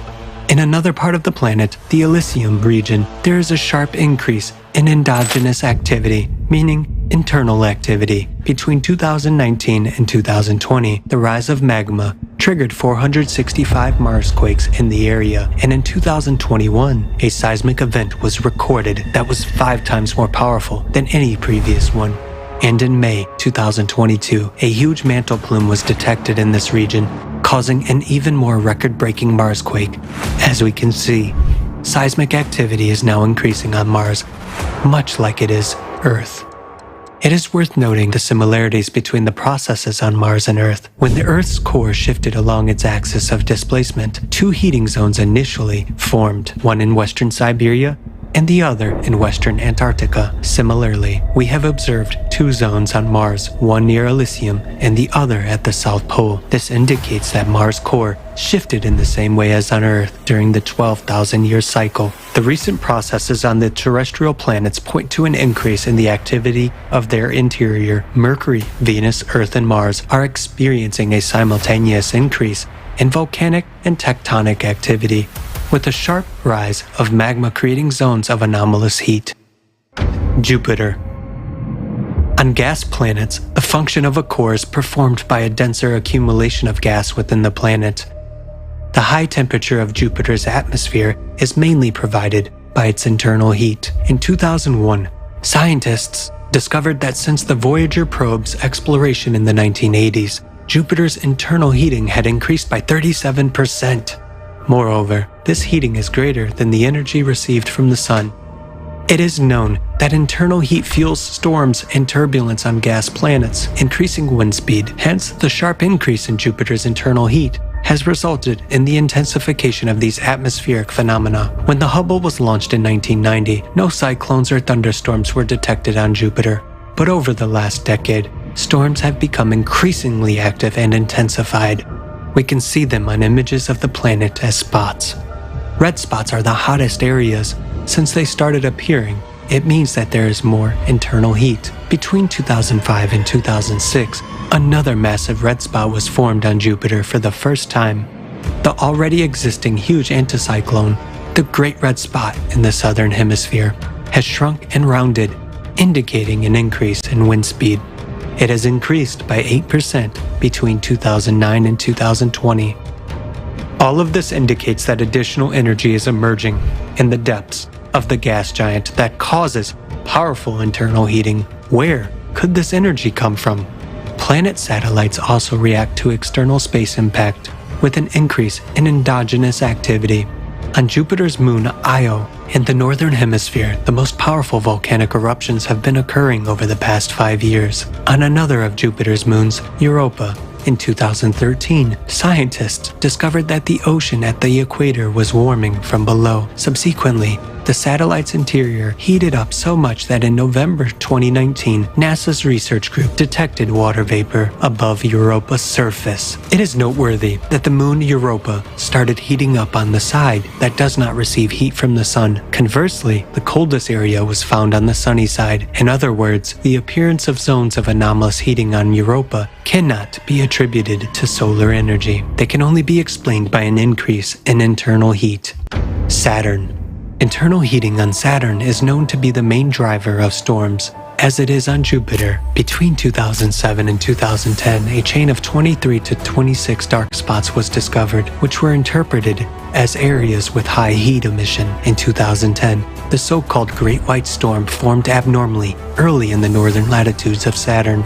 It became the largest and most intense storm observed in the planet's northern latitudes. A record temperature spike of 150 degrees Fahrenheit above normal was registered in the vicinity of this storm. Subsequently, the processes in Saturn's atmosphere became more intense. In 2018, scientists discovered a series of storms of an entirely new type, also near the North Pole. Previously, the storms of such intensity had never been observed on the gas giant before. We see that Saturn's heating from the interior is increasing, which contributes to the intensification of storms on the planet. Enceladus. Saturn's moon is covered with an ice shell, beneath which lies an ocean, and directly beneath the ocean is the planet's core. Unexpectedly for specialists, the interior of Enceladus has a very high geothermal heat, much higher than all known sources of heat on the planet. When they measured the internal thermal power of Enceladus, it was 15.8 gigawatts, which is an order of magnitude greater than all known sources of heat on the planet. This is 2.6 times the power of all the hot springs in Yellowstone. In 2005, near the south pole of Enceladus, where the sun does not shine, a spacecraft detected a new thermal anomaly, which had not previously been observed. In this area, jets of steam composed of methane, propane, and molecular nitrogen were found to be escaping. In this steam, composition indicates the increasing hydrothermal activity which has emerged at the core ocean boundary. In other words, Enceladus is also heating up from the inside. Where did the additional energy for heating Enceladus come from?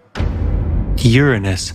It is believed that Uranus is warmed by solar energy only, which determines the planet's weather patterns. However, in 2014, when Uranus began to move away from the sun, solar energy was almost non-existent in its northern hemisphere, and extreme storm activity was detected in that region. This means this activity on Uranus must have been triggered by recent internal warming processes.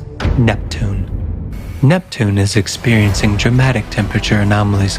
Although it has been summer on Neptune since 2005, data showed that most of the planet had been gradually cooling into 2018. However, between 2018 and 2020, stratospheric temperatures at the South Pole have risen sharply by 11 degrees.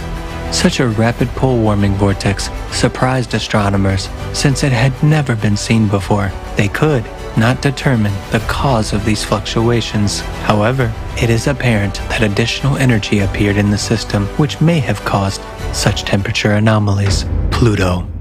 Pluto and its moon Charon are the smallest and farthest objects from the Sun. They have been considered inactive as they cannot store internal heat due to their size. In 2015, a 1,000 kilometers long, that is 620 miles long, field of large cryovolcanoes was discovered on Pluto, spewing ice and ammonia. Planetary scientists were astonished by this discovery, as cryovolcanism requires a mechanism of the planet's internal heating. Heating from the sun is excluded due to Pluto's distance from it. Researchers were unable to explain the activity observed on the planet with the help of traditional heat loss models. We are clearly seeing internal activity on the surface of Pluto and Charon. Something is ripping apart their ice crust. That is, we can see that the planet and its moon have recently begun to heat up from the inside. What could be adding energy to this heating of the interior of Pluto and Charon? Conclusion. So what is currently affecting the interiors of all the planets in the solar system? It is an external source of additional energy that enters the cores of the planets every 12,000 years. This excess energy in the core is converted into heat. Magma heats up, producing zones of increased heating. There's growth of seismic and volcanic activity, strengthening storms and other anomalies. Moreover, they are often localized in certain areas of the planet and do not depend on solar energy.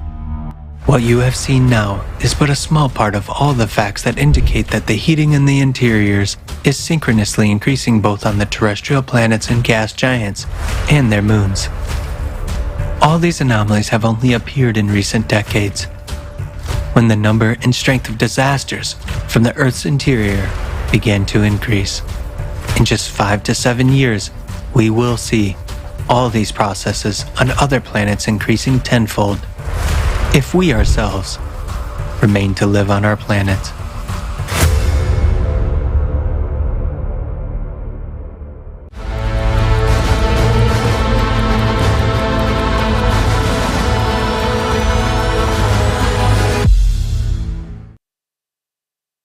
Итак, мы видим, что сегодня внутри планет Солнечной системы To sum up, we see that additional energy is emerging inside the planets of the solar system, the presence of which cannot be explained by any of the known sources of heat such as radiogenic heat, tidal friction, solar radiation, and others. The emergence of additional heat in the planets of the solar system can only be explained by external cosmic impact on their cores, as well as on the core of the Earth. Moreover, similar changes occur even on gas giants, which suggests that they too have cores which are very dense. Otherwise, they would not have gravitational and magnetic fields. When we start studying them more thoroughly, even greater surprises await us. We now understand that the cause of unprecedented increase in climate disaster and anomalies on Earth is destabilization of the planet's core. Why do we claim that today, as in previous cycles of 12,000 years, the core is destabilized by the external cosmic impact? After all, some believe that nuclear tests, large seismic events, or falling meteorites could have caused such destabilization. But none of these factors can cause destabilization of the core, and now we will explain why. The Earth core sets the tone for everything on the planet. It is not just massive, but it is the center of gravity and practically the center of mass. The core is very stable, and its rotation is precisely that system that makes it impossible to disrupt the planet. What normally ensures such stability of the core? In terms of the structure, the core is divided in an inner core and an outer core. The inner core rotates slightly faster than the outer core, and almost always the entire core rotates faster than the Earth's surface. The inner core sets the rotation of the entire planet. So, in fact, the core acts as a gyroscope, which stabilizes itself because most of the planet's mass is centered in it. Look, when you try to tilt a rotating gyroscope, or that very spinning top, it immediately returns to original position by itself. By the way, if the core were suddenly to reverse the direction of its rotation, then according to the law of conservation of energy, its huge amount of energy during such a reversal would destroy the entire planet. With its gigantic size and rotational speed, the mechanism of the core becomes so robust that it cannot be thrown out of balance by any external mechanical impact. It is because of this that for millions of years, neither the falling of meteorites nor the explosion of giant supervolcanoes or the strongest earthquakes could put the planet out of balance. All of this was dampened by the core. However, today, being in a 24,000-year cycle of cataclysms, we're seeing destabilization of the core and the entire system of its rotation. As we have already understood, this could not be caused by any mechanical impact. This suggests that it is the external impact that is affecting our core. Moreover, we understood that this impact has a very powerful energy. Otherwise, it simply would not be able to destabilize such a robust and stable system as the core of the planet. To understand what external cosmic impact is now affecting the core, we need to understand why it affects only the core without interacting in any way with any other shells of the Earth. The answer is in the structure of the Earth's inner core. Our hypothesis is that the Earth's inner core has an enormous density and is something like a neutron star. That is, the core of the Earth consists of neutrons. This was also stated by PhD of physics and math Igor Mikhailovich Belousarov in his work Nature Through the Eyes of a Physicist. He suggested how the neutron core could have formed inside and described the planet's development. The density of matter in the inner core is 100,000 times greater than the density of the outer core. This is because the outer core consists of atoms, while the inner core consists of neutrons, which are components of atom and are 12 orders of magnitude smaller in volume than the atom itself. Neutrons are electrically neutral particles, so they do not experience repulsion or attraction. This creates the maximum density of their packing. Free neutrons themselves are unstable particles. They have half-life of 16 minutes. However, when they are part of atomic nuclei, or if they're densely packed, as in the neutron star, the neutrons are stable particles. The advantage of the neutron core hypothesis is that it provides an explanation for the origin of neutrinos detected coming out from the center of the Earth, and why there's an increasing flux of them in local areas. This is due to the decay of free neutrons, which occur on the surface of a neutron core due to the external impact. In scientific publications, one can come across assumption that there's a third layer in the Earth core and that the inner core is asymmetrical. All of these observations arise from seismic wave studies. However, all of them are incorrect because they do not take into account the specific features of the inner core. Due to the enormous density, the inner core is incapable of allowing any waves to pass through. In other words, seismic waves do not pass through the inner core, but rather encircle it. Moreover, the inner core may slightly change. For example, if there's a shift of even 300 feet or 100 meters, measurements of seismic waves coming from the same point before and after this displacement of the core will give completely different results. Based on these differences, false conclusions are drawn that the core has a third layer or that it crystallizes asymmetrically. However, if experts take into account the extreme dense structure of the inner neutron core, which does not allow seismic waves to pass through and that the core can move, then we'll easily understand and process seismic wave data. And most importantly, they will understand what is happening in the core right now. We come to the conclusion that since our core is neutronic, which means that it has anomalous high density, this is a reason why the cosmic impact, so far unknown to us, is interacting with it alone. At the same time, this impact passes through much less dense matter from the atmosphere to the mantle without any interaction. So how do we understand what the external cosmic impact is? After all, if we do not understand what it is, we cannot stop it. And therefore, we cannot prevent the destruction of the planet and save all of humanity.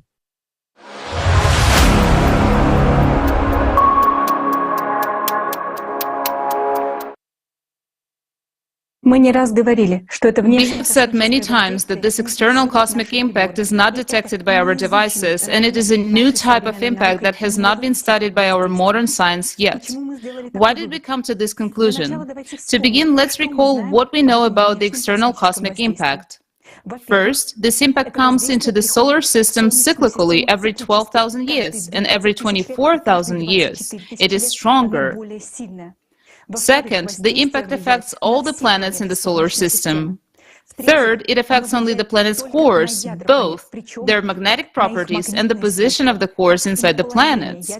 This gives grounds to say that such an impact has enormous energy. Let's see if any other impacts can cause similar changes. Could it be gravitational, electromagnetic, acoustic, cosmic ray, or dark matter impact? Let's start with the gravitational interaction. Let's suppose that the solar system traveling through space has entered a gravitational anomaly caused by other objects. Then the trajectories of the Sun itself, all the planets and their satellites would change, because gravitational impact affects the planets as a whole. That is, it would move the entire planet rather than affect only its core. But this is not happening. Some scientists speculate that neighboring planets or gas giants such as Jupiter, when approaching the Earth, could affect the Earth's core, shifting it with their gravitational field. But it's important to note that the recorded changes in our planet's core did not begin with its displacement, but with the changes in its magnetic properties in 1995. Only after that, in 1998, there was a displacement of the core, so this could not be caused by the gravitational effects of large cosmic objects. Moreover, convergence of the planets in the solar system occurs in cycles of only a few dozens of years, which means they cannot cause catastrophic changes in the core every 12,000 years. Could it be dark matter? Dark matter is matter that does not participate in electromagnetic interactions, but it is involved in the gravitational interaction we discussed above. That means it would have affected the motion of stars and planets as a whole, not just their cores, so it doesn't fit either. What if our solar system was hit by powerful electromagnetic radiation, such as from pulsars. Pulsars emit narrowly focused impulses of different energies. However, there are no pulsars standing in the path of the movement of the solar system and the galaxy, which would have such an unique periodicity with the distance of 12,000 years between them, and every other pulsar would emit even more powerful flux. Maybe then there was a powerful emission of electromagnetic radiation on the sun, or an electromagnetic pulse from a supernova explosion in the depths of space. But let's remember that electromagnetic radiation, such as X-rays and gamma rays, are mostly absorbed by the atmosphere. Only two types of electromagnetic radiation can reach the surface of the Earth, visible and radio waves, but they do not reach the core either. It turns out that no electromagnetic waves from an external source could affect the planet's core, because they simply could not reach it. Another factor affecting the planet from space is cosmic rays. Many of them deviate towards the poles by the Earth's magnetic field, skirting the Earth. The rest of the charged cosmic ray particles scatter in the atmosphere, causing showers of secondary elementary particles. Some of them may reach the Earth's surface, but not the core. Only two types of particles are known to penetrate beneath the Earth's surface: muons and neutrinos. Muons penetrate hundreds of meters deep before deflecting, slowing down, and decaying into an electron and a neutrino. But muons are too few to reach the Earth's core. Neutrinos are the only known particles coming from space that can reach the Earth's core. High-energy neutrinos have a high probability of interacting with the Earth's interior, but their flux is not large enough to transfer a significant amount of energy to the Earth's core, while low-energy neutrinos typically pass through Earth without interacting with matter. Let's summarize. Now we see that none of the known impacts, gravitational, electromagnetic, the cosmic rays, can have a direct effect on the planet's core, causing the cyclical changes that we observe throughout the solar system.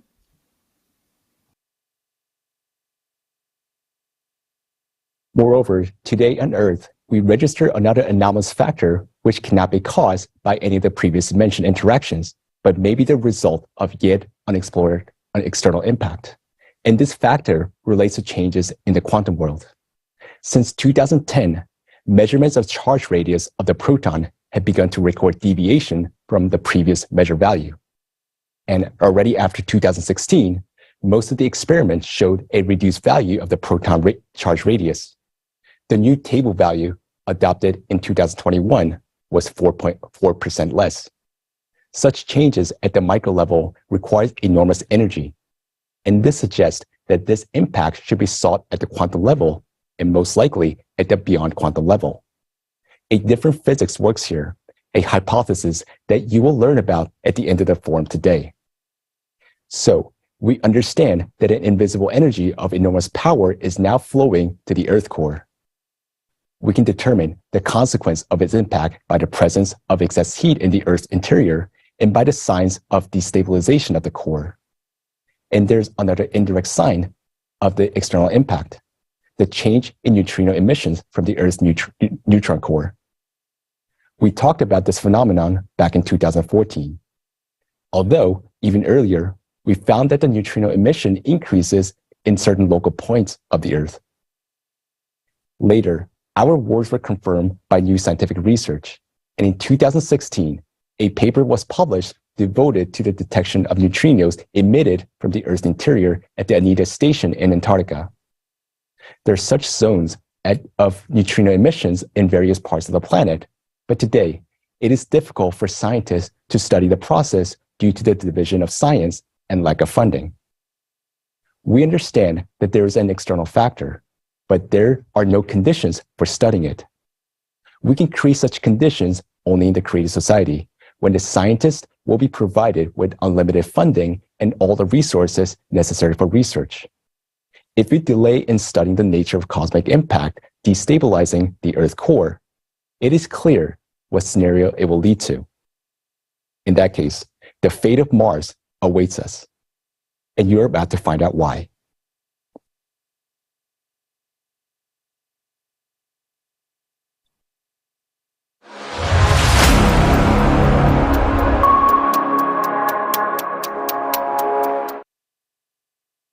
There is actual evidence that the death of living planets can occur in just a few minutes as a result of magma eruption and hydraulic impact. Further, you will be presented with a fundamental study of the catastrophic events that occurred on the red planet, which had life until very recently.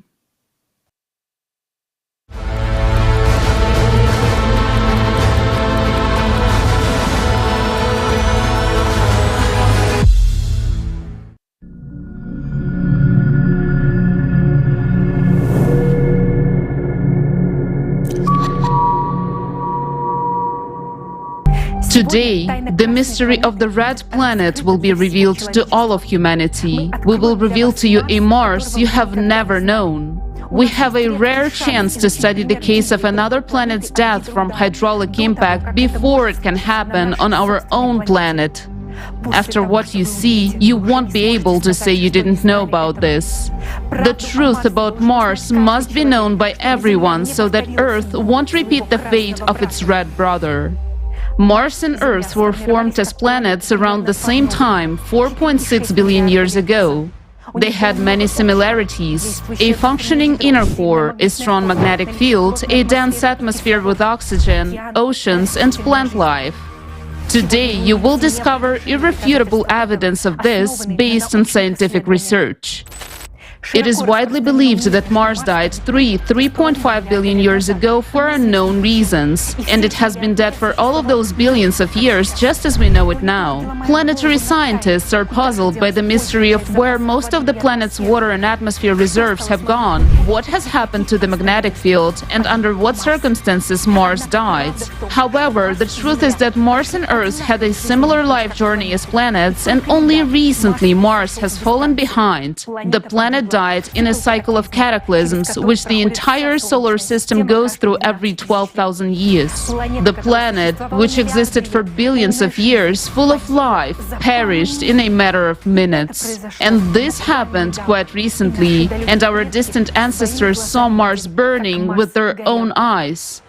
Get ready to hear facts about Mars you never knew. Atmosphere of Mars.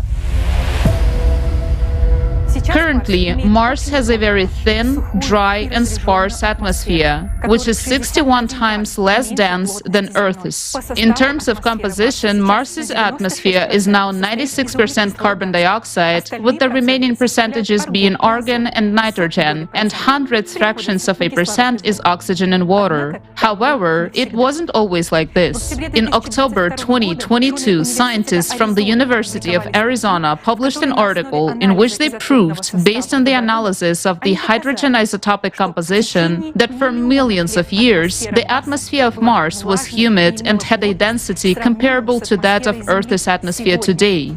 According to official theory, Mars lost its dense atmosphere 3.5 billion years ago. However, the following facts contradict this theory. While studying meteorites found on Mars, researchers noted that some of them fell to the surface through a dense atmosphere.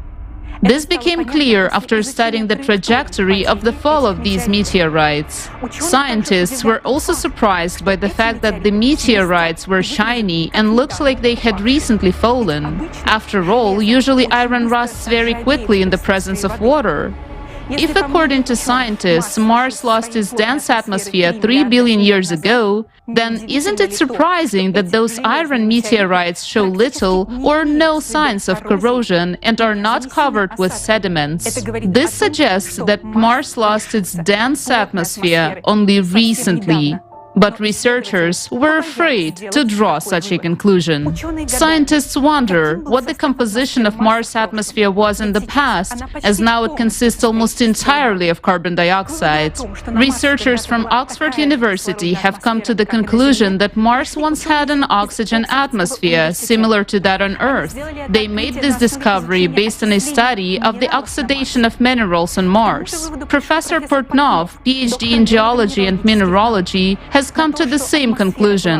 The color of Mars rocks, red, just like human blood, indicates that its atmosphere was once dense and rich in oxygen. The similarity between the color of the planet and human blood is explained by the same reason, the abundance of iron oxide. Red soil is formed as a result of the weathering of rocks, that is, their chemical and physical destruction. These types of soils are also quite common on Earth and are called red weathering crusts. They're formed under conditions of a warm climate, abundance of water, and free atmospheric oxygen due to the oxidation of iron in the rocks. The red rock of Mars was formed under conditions similar to those on Earth. Mars is red because nearly half of the Martian surface consists of rusty soil. Such rust, an oxide film on the planet's surface, is the rarest phenomenon in the solar system. It exists solely on Earth and on Mars. On other planets and numerous large satellites of planets that have water, rocks remain unchanged for virtually billions of years. For instance, the basalts of the Moon are not oxidized and have a gray color because there has never been an oxygen atmosphere. Earth's red weathering crusts originated a long time ago, but only after free oxygen appeared in the atmosphere. It was produced by blue-green algae in the oceans. All the oxygen in Earth's atmosphere, 1,200 trillion tons, is produced by green plants in just 3,700 years. But if Earth's vegetation were to die out, free oxygen in the atmosphere would disappear very quickly. Could that be what happened on Mars? Currently, only 0.1% of Mars' atmosphere is oxygen, but there was a lot of it not so long ago. According to Professor Portnov's calculations, in order for the entire surface of Mars to turn red, the planet's rock would have had to consume 5,000 trillion tons of free oxygen during the weathering process. The amount of free oxygen needed to oxidize the rock of Mars could only have been produced by plant life through photosynthesis. This means that there was definitely life on Mars. You will learn more about other evidence of this later. Another mysterious and unexplained fact is that in some places the red color of Mars is just a thin layer on the surface. Mars rovers have drilled the surface of Martian rocks of various compositions many times, and in the pictures you can see for yourself that inside the rocks turned out to be gray, not red. Isn't that surprising that the red color is just a thin layer on the surface of the gray soil, as if it formed yesterday and over a very short period of time? The surface of Mars could oxidize so quickly and extensively only in the event of a very powerful explosion that engulfed the entire planet. What could cause an explosion of such power? Stay tuned for the answer. Magnetic field of Mars. As we can see from the most obvious facts, Mars had a dense oxygen atmosphere and a hot, humid climate. So why is the atmosphere of Mars so sparse now? NASA blames it on the disappearance of the magnetic field. What proves that Mars previously had a strong magnetic field is the fact that minerals in the Martian crust have patches of strong residual magnetization. However, this magnetization of minerals does not provide protection for the whole planet. By the way, for the same reason, humans will not be able to live on Mars, because life on the planet requires not only protection from cosmic radiation, but also a magnetic field of a certain strength. It is interesting that despite the absence of a global magnetic field on Mars, a giant aurora borealis was reported there in April 2022, which was unlike any previously observed. The appearance of such an aurora might indicate a local change in Mars's magnetic field right now. Isn't it surprising that this is happening now in sync with the anomalous polar auroras on Earth?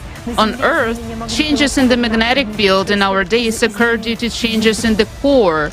On Mars, it is happening for the same reasons. There is another mystery about the magnetic field of Mars that NASA scientists cannot unravel. According to their hypotheses, 4 billion years ago, due to changes in the core, Mars' strong magnetic field disappeared, and the atmosphere gradually began to be blown away by the solar wind. But Venus does not have a global magnetic field either, yet its dense atmosphere hasn't been blown away by the solar wind. Despite having different densities, both the atmospheres of Mars and Venus are composed of 96% carbon dioxide. There are suggestions that the atmosphere of Venus is preserved by the ionosphere and the induced or secondary magnetic field. However, the same conditions exist on Mars, but there is no dense atmosphere. Robin Ramstad from the Swedish Institute of Space Physics proved in his research that even now the weak and sparse atmosphere of Mars cannot be blown away by the solar wind due to the protection from the induced magnetic field, as is the case on Venus. How is it possible that Venus's atmosphere remained despite the absence of a strong magnetic field, while on Mars it did not? The atmosphere on Mars is likely to have disappeared not due to the solar wind and not over 4 billion years, as NASA tells us, but under completely different circumstances. Then what happened on Mars? What was the scale of the catastrophe to deprive Mars of a dense oxygen atmosphere? You will find out more about this later. Rivers and lakes on Mars. Currently, Mars is a dry and cold planet with virtually no liquid water. All water found on Mars is in the form of water ice under layers of soil or on polar caps. During Martian spring and summer, seasonal streams of liquid water consisting of thawed salt solutions can be observed. However, in the past, the hydrosphere of Mars was abundant in liquid water that flowed in a warm and humid climate. This is evidenced by numerous well-preserved riverbeds and lake deposits. Indeed, the presence of rivers with liquid water in Mars's past suggests that once its atmosphere must have been much denser and warmer. As evidence of river processes, rovers on Mars have discovered deposits of clay, river gravel, and sandstone with textures of wavy ripple marks that are formed in exactly the same conditions on Earth. By the way, the rhythmic layering of lake sediments suggests that Mars once had a large moon, not like its current moons Phobos and Deimos. Only in the presence of a large moon can tides and ebbs occur, which give a rhythmic alteration of layers on the shores of water bodies. Lakes on Mars were formed in the depressions of the relief in lowlands or, for example, in impact craters, just like many lakes on Earth. Interestingly, lake breaches and floods often occurred on Mars, just as they do now on Earth due to heavy rainfall and river floods during global catastrophes. Take a look at these ancient rivers and lakes of Mars in satellite images. Notice how Martian rivers resemble modern river systems on Earth. One of the longest, now dried-up river systems on Mars was nearly 700 kilometers long, which is roughly half the length of the Colorado River on Earth. And this river, Rule Vallis, left a channel which is 1,500 kilometers long, 7 kilometers wide, and 300 meters deep. Moreover, in 2019, a study by scientists from the University of Chicago analyzed 200 dry rivers on Mars. It was found that in hundreds of areas on Mars, the rivers were wider and deeper than on Earth, and they had existed on the red planet for an incredibly long period of 1 billion years. This makes their disappearance even more mysterious and inexplicable for planetary scientists. Look at the map showing the enormous number of dry lakes and river systems that have been discovered on the surface of Mars during modern explorations. This tells us, first of all, that there used to be abundant rainfalls on Mars which filled the rivers and lakes with water. This is only possible with a continuous circulation of water in nature, which implies the presence of an ocean. Scientists believe that all these rivers and lakes dried up on Mars 3.5 billion years ago. But is that really so? Don't you find it strange that we can still see such clear outlines and banks of these channels?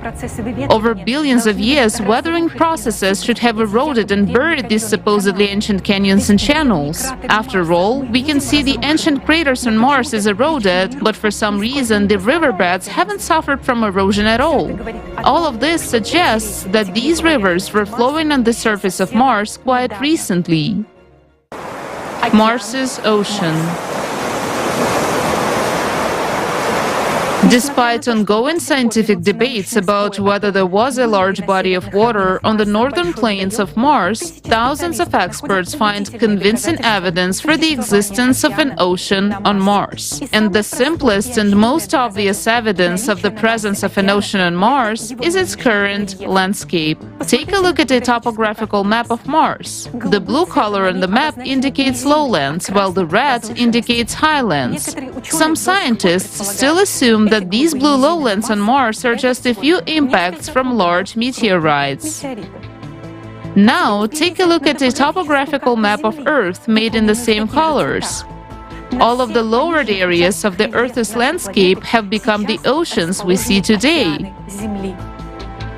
Can you see the similarities between the blue areas of these two maps? In case you have a question of why there was only one ocean and one continent on Mars, there is a simple answer. 300 million years ago, there was only one continent on Earth too, for example, Pangaea, and this had happened on Earth several times.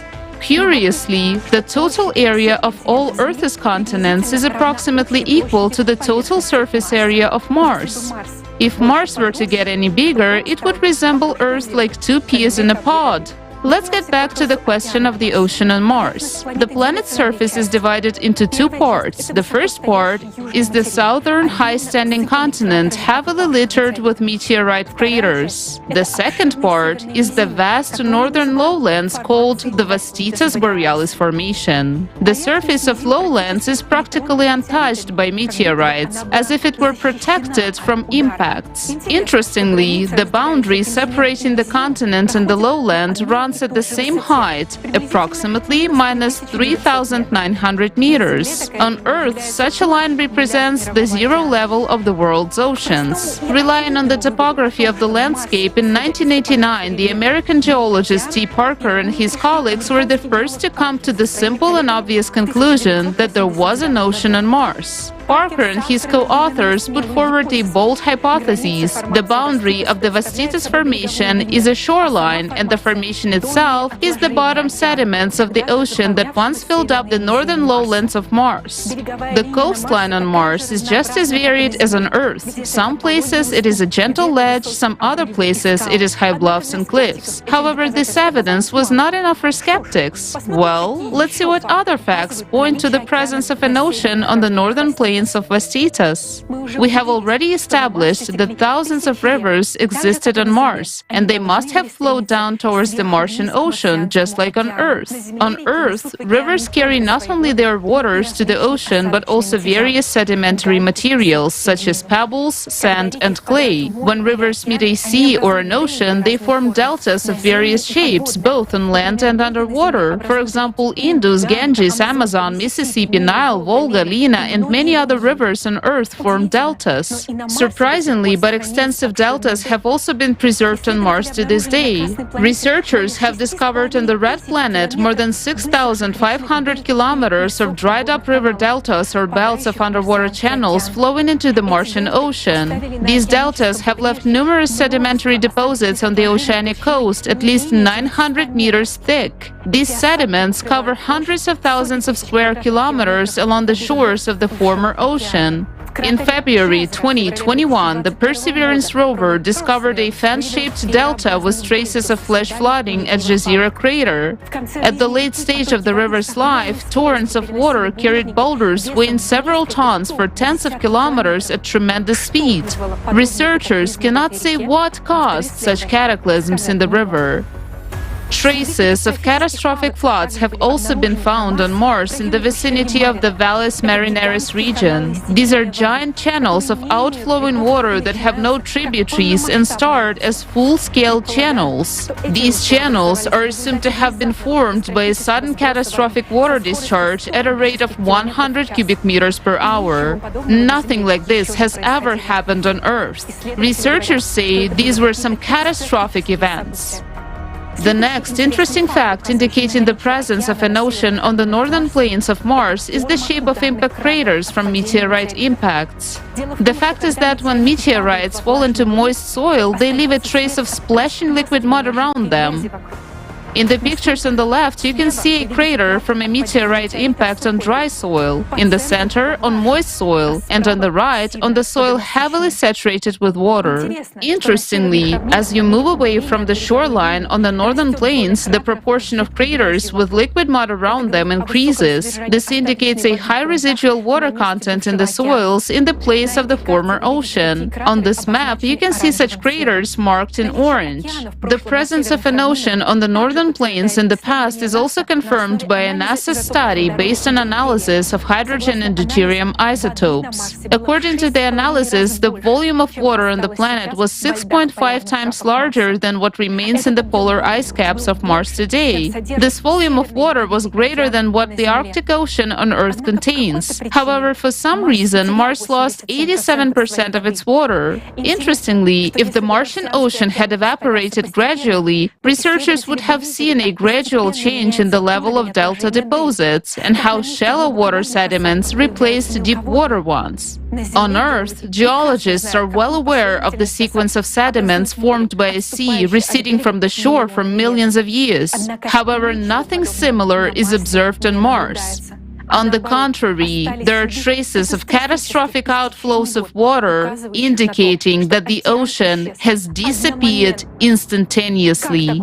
How is it possible? What was that monstrous catastrophe? Keep this conclusion in mind. We will come back to it later. Life on Mars.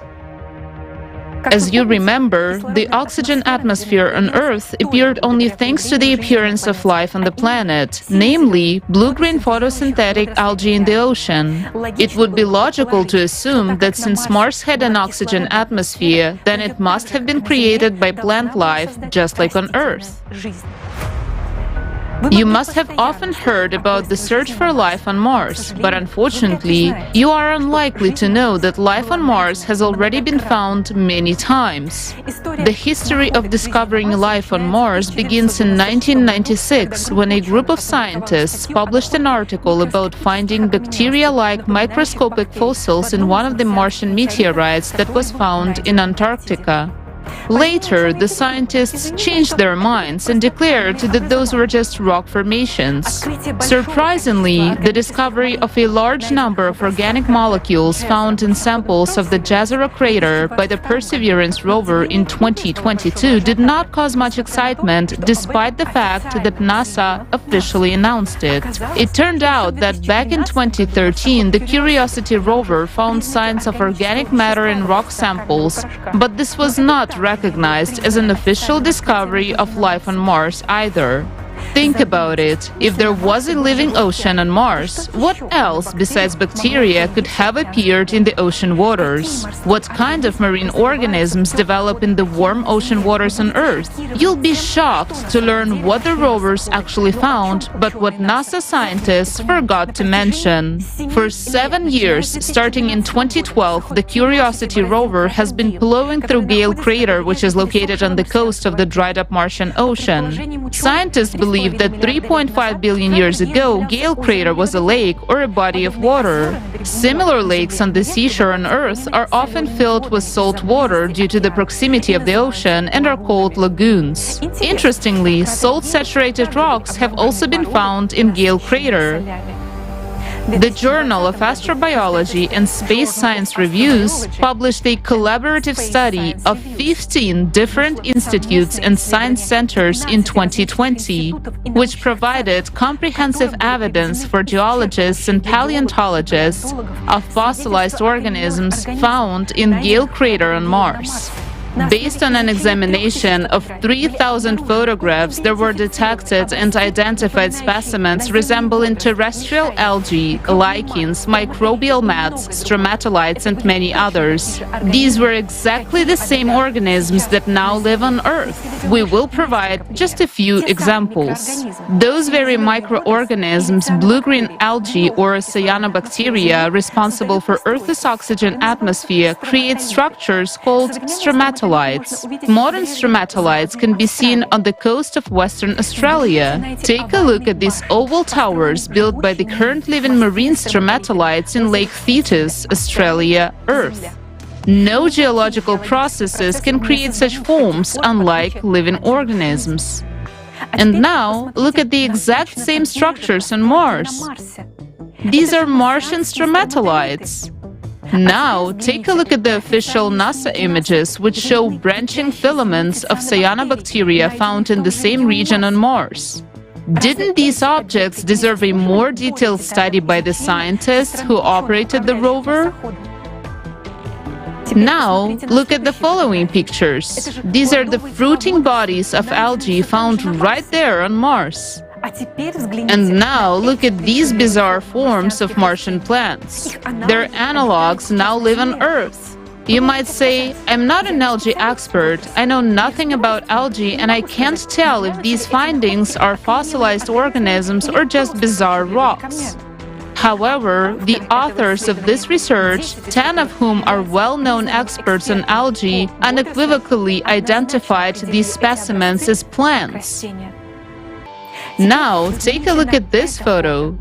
You might think this is Earth, but it's still a picture taken by Curiosity in Gale Crater. These are real corals on Mars. They have been frozen in time as if they were alive just yesterday. The same kind of corals can be found today on the Great Barrier Reef in Australia.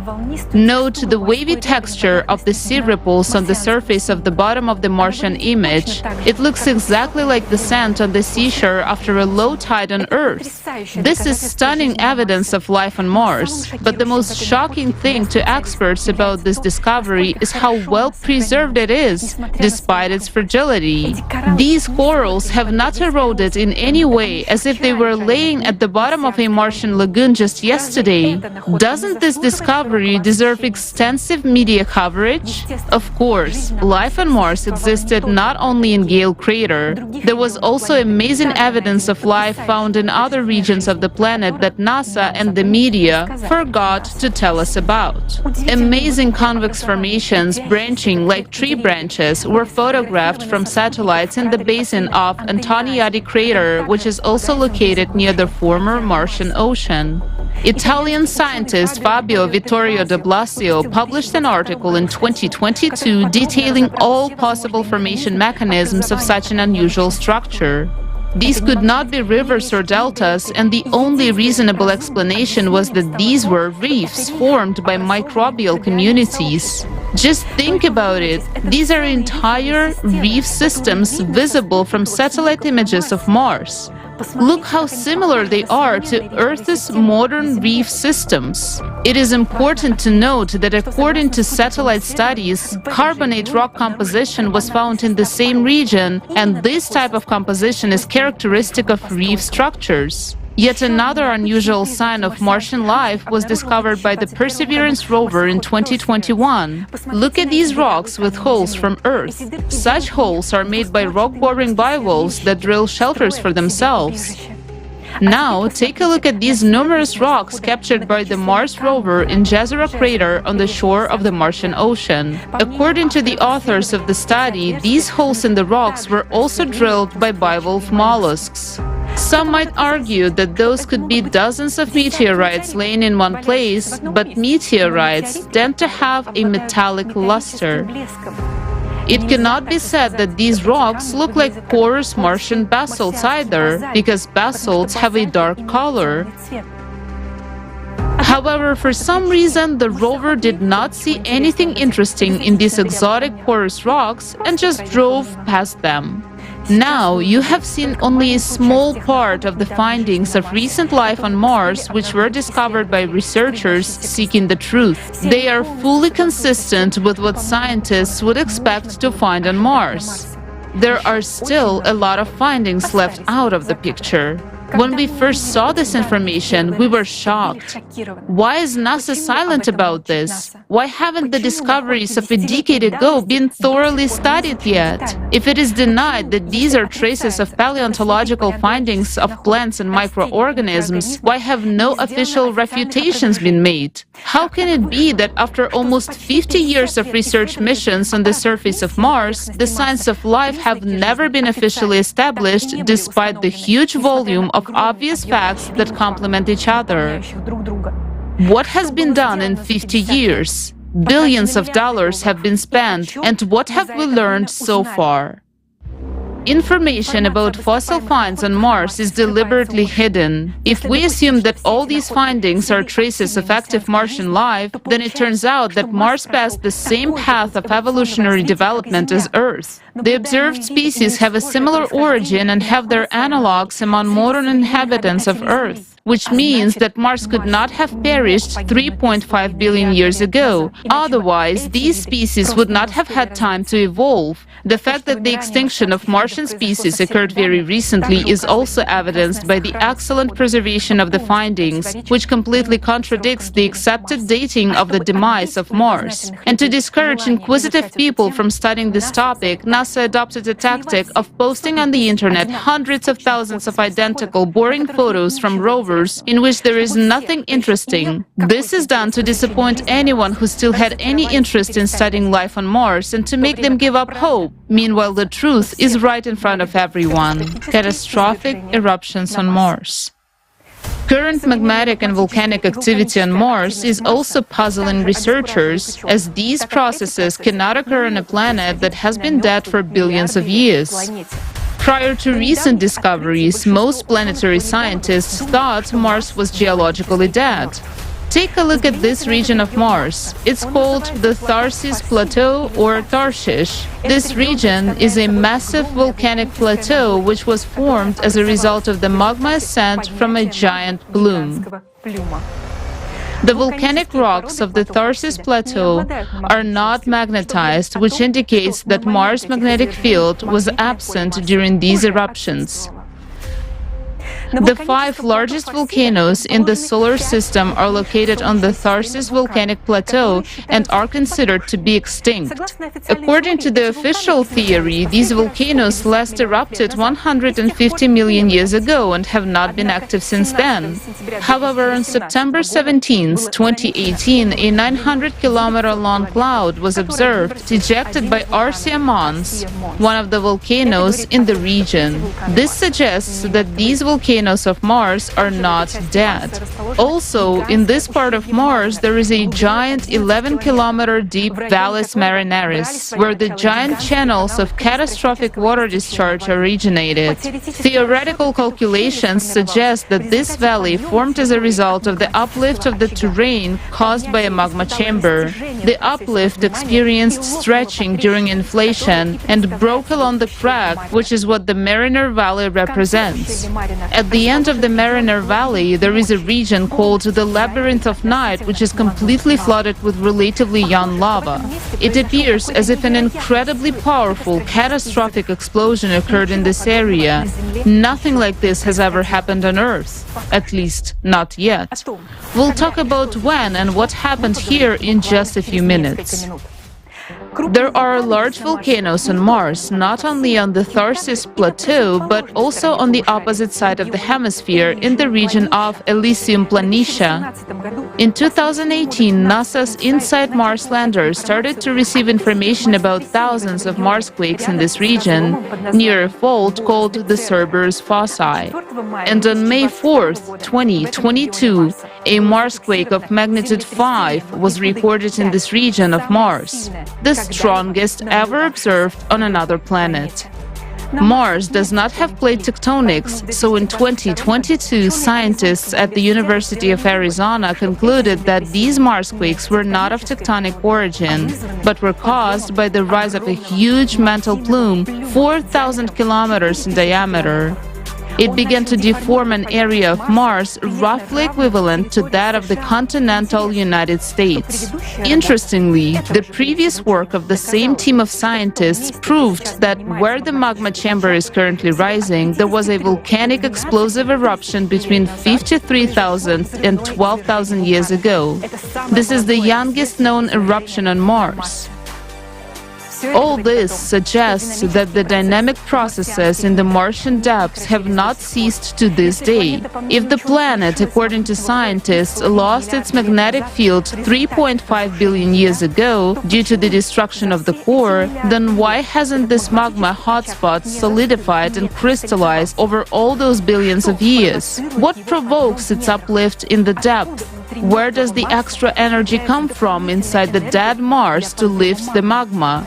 After all, on a planet where the core dies, all internal processes stop, as there is no longer a source of internal heat. However, magmatic activity is now increasing on Mars, and in the coming years, we may even witness large-scale eruptions on the neighboring red planet. Unless, of course, similar events destroy us on our own planet before that. Time of life and death of Mars. You have just seen a lot of facts that contradict the officially accepted dates of the death of Mars. Think of unoxidized meteorites fallen in a dense atmosphere. Think of the thin layer of red soil on the rocks, the river valleys which have not been eroded, and the fragile corals on the seafloor. Academic science claims that Mars turned into a dead planet 3.54 billion years ago. However, all the evidence suggests that there was life, ocean, atmosphere, and magnetic field on Mars quite recently, no more than a few tenths of millennia ago. If the planet had lost its dense atmosphere and ocean 3.5 billion years ago, the processes of wind and chemical erosion would have smoothed out and filled the relief of the rivers long ago. The wind, sand, and dust storms of Mars would have smoothed out any irregularities in the terrain. Yet, we see rivers, rifts, and signs of flooding as if giant channels formed by flowing water in the Mariner Valley area were made just yesterday. Let's figure out how is it possible that NASA scientists were so wrong in their understanding of the geological history of Mars. The age of rocks on other planets is determined by the number of meteorites that fell on them. The older the surface is, the more craters there are. If there are few craters, it means some processes in this area smoothed out the old craters. For example, lava was flowing or the ocean was splashing. Now, take a look at the topographic map of Mars. Once again, notice how few craters there are on the northern plains of Vastitas Formation compared to how many there are in the southern continent. How can this be explained? When there was an ocean on the northern plains, meteorites fell into water, leaving no craters. While on the continent, we see many craters of different kinds and ages. An attentive observer will note that not only are the northern plains almost devoid of impact craters, but so are the volcanic plateau of Tharsis and the Elysium volcanic region. This suggests that these eruptions occurred quite recently, in geological terms. And as mentioned earlier, it has been determined that volcanic eruptions occurred on Elysium only a few tens of thousands of years ago. How can we explain the fact that there are so many craters on the southern continent? It's interesting that if we remove the soil layers on the Earth's continent, we'll also see many craters throughout the Earth's geological history.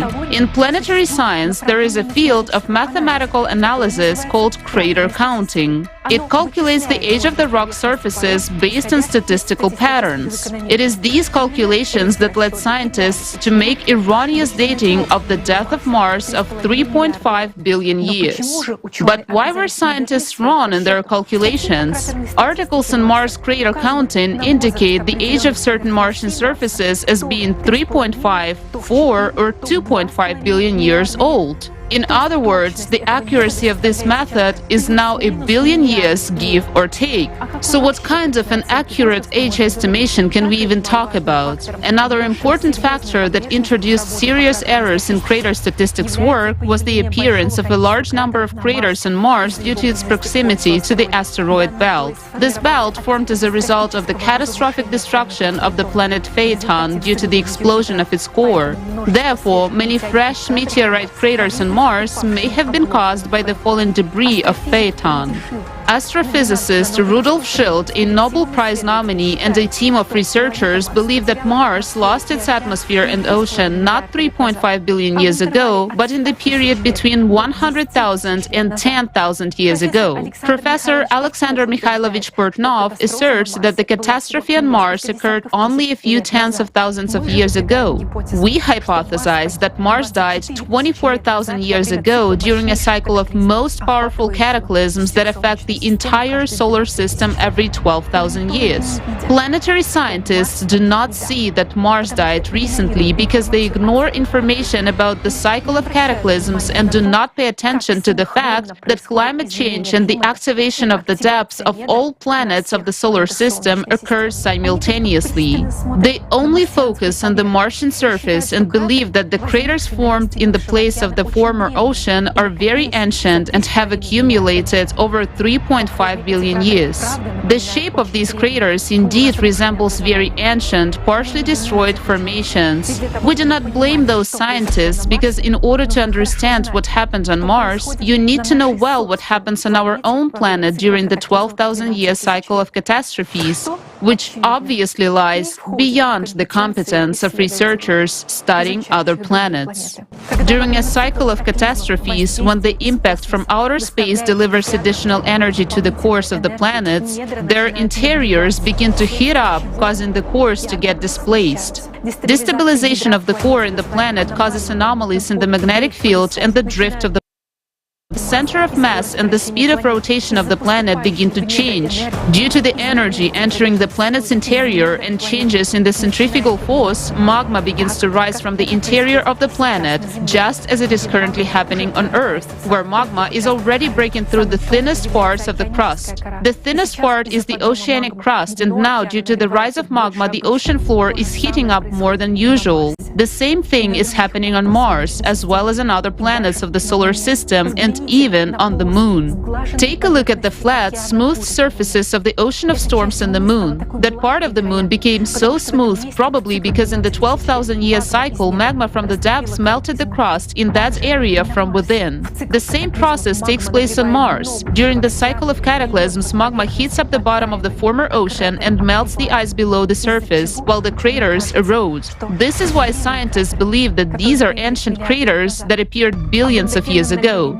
Numerous traces of crater healing, floods, and even traces of mega tsunamis in the recent past of Mars speak of endogenous heating of the planet's interior, the thawing of water-saturated soils, and the erosion of the former Martian ocean floor. For scientists unfamiliar with the information about 12,000-year cycle of cataclysms, these phenomena remain a mystery. Experts cannot imagine that their models and dating are wrong because they cannot answer a simple question: where did the atmosphere and ocean of Mars disappear if it died recently? Now we're going to tell you the most vital information for every Earthling. Are you ready to find out what really happened on Mars and what could happen on Earth in just 13 years? Hydraulic impact on Mars. Mars died suddenly. Recall, we do not see traces of the gradual retreat of the ocean. This means the ocean disappeared instantly. The dense oxygen atmosphere of Mars also disappeared under mysterious circumstances unexplained by NASA models. The oxidized red film over the entire surface of Mars could only have formed in conditions of the burning of the entire atmosphere. This sudden, unexpected cataclysm formed giant traces of water discharge. Only a single scenario of the death of living planets can bring together all these disparate facts into one frightening picture. Let's look at how this catastrophe happened on Mars. It all started just like it does every 12,000 years throughout the solar system. Extra energy from the outside began to enter the cores of the planets. The core of Mars also received this energy, and the interior of Mars began to heat up. The magma chamber beneath the Tharsis Plateau began to rise, just like what's happening now on Earth under the glaciers of Greenland and Antarctica. The humid, warm climate of Mars began to change. The global temperature on the planet rose by several degrees. The ocean began to warm up from the bottom. The number and severity of natural disasters began to increase on the planet. In the Northern Ocean, the number and strength of Martian hurricanes began to grow, destroying the coast. The current coastline of Mars has clearly observed areas of persistent hurricane landfall. Earthquakes began to increase in number and magnitude in the Tharsis and Elysium Plateau areas, just as they are beginning to increase even on dead Mars right now. Abnormally high tsunami waves appeared, traces of which have been discovered by scientists. Then, as a result of the weakening of the Martian magnetic field and the drift of the poles, anomalous auroras began to appear, just like it is happening on Mars and Earth right now. The instability in the planet's interior continued to grow. On two plateaus, Tharsis and Elysium, volcanoes exploded and catastrophic eruptions began, flooding everything around with liquid, unusually hot lava. This is evidenced by a huge area covered by lava flows. The atmosphere was filled with ash, and a sudden ice age began. Hurricane winds carried abrasive particles, bringing everything in their path to dust. Those were the same dust storms that now occur on Mars, only the winds were hundreds of times stronger. Earthquakes increased exponentially until the entire Mars began to shake with magnitude 10 Marsquakes. Magma plume under the Tharsis Plateau continued to uplift the area until at some point the magma met groundwater in the interior. At that point, the uplift burst with a catastrophic roar. This formed the Mariner Valley, into which the cold waters of the Northern Ocean rushed. At that moment, in the central part of the Tharsis Plateau, where the labyrinth of Night Plateau is now located, there was a catastrophic rupture of the plume, and the cold water in the Mariner Valley instantly exploded, breaking through the atmosphere of Mars with a column of steam. This was a hydraulic impact with the force of millions of nuclear bombs. The shockwave from this explosion tangentially traveled inside the planet, expanding the magma in all directions. The impact caused the inner core to bounce back and stop, and the magnetic field of Mars disappeared in an instant. The moon of Mars most likely flew off into the sun. Water from the Mariner Valley rushed back into the ocean, forming catastrophic outflow channels. Mars exploded from eruptions, its atmosphere started burning and flared from electromagnetic discharges. Mars was burning, and our distant ancestors saw it. The blazing planet began to be covered with a red oxide film. At this very moment, literally in a couple of minutes, the torn atmosphere of Mars rolled up like a scroll. And since its integrity was violated, it broke off the blazing planet along with the ocean. The torn atmosphere and ocean of Mars instantly froze in the cold of outer space and turned into comets with a precisely defined momentum of movement in the solar system. Once every few decades, these comets return to their original home. Comets fly past Mars. So, it was due to the hydraulic impact that Mars lost its magnetic field, moon, atmosphere, ocean, and life in just a few minutes. This happened 24,000 years ago. Volcanoes continued to erupt on the planet for several more decades until they exhausted the energy impulse from the interior set by the cycle of cataclysms. The lava from the eruptions solidified after the magnetic field has disappeared, so the rocks did not retain their magnetization. The carbon dioxide released during these eruptions became the new atmosphere of Mars, sparse and cold. Water-saturated sediments froze in the ground. The only inhabitants of Mars that might have survived were molds and bacteria. Mars took on the appearance that we are used to seeing.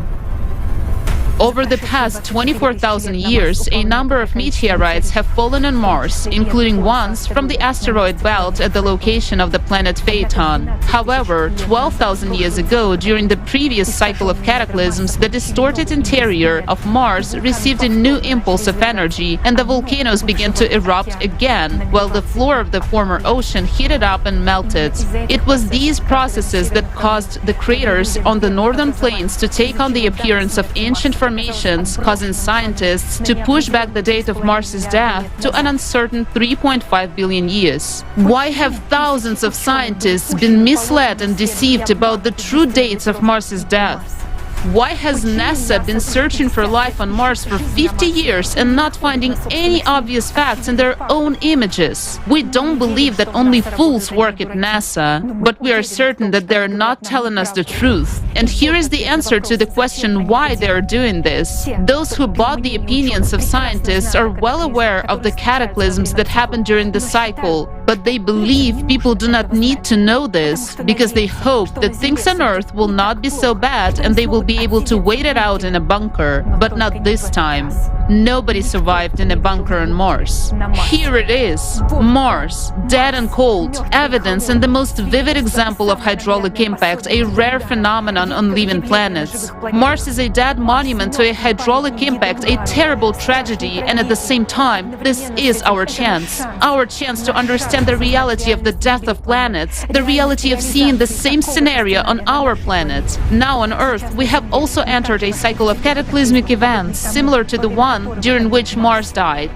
The date of the repetition of the events of Mars on our planet on Earth is already known. It is the year 2036. The location of the hydraulic impact is identified. It is the Mariana Trench. Isn't it ironic that on Mars it happened in the valley called Mariner? Do you have enough facts now to understand that it's not a joke? If we continue to do nothing, in 2036 the ocean, atmosphere and all life on our planet will disappear. But we and our children will be gone even sooner. We simply will not survive the increased power and number of cataclysms. And now it is up to each of you to decide whether these events will happen or not. People of Earth, I appeal to you. We deserve to live. We must not allow this scenario to happen again. Yes, Mars died, but its terrible example is a warning for us to never allow such a thing to happen on our planet. We can't prevent this catastrophe. The creative format of society opens up for humanity the access to a level of technologies that we cannot even imagine right now. Combining the potential of scientists will allow us to make a discovery about the impact that gives additional energy to the cores of the planets. This will take our science to a completely new level of development. We will be able to stop the energy coming to our core and even use this energy for our benefit. We will be able to control volcanic eruptions and prevent hydraulic impact in the Mariana Trench. But we can do that only together. We need each and every one of you to tell the truth about the threat of Earth's death, just as it happened on Mars. To tell all of humanity that there is a way out, and it is the creative society. We need each and every one of you. Let's not miss our chance to build the creative society. Let's choose life.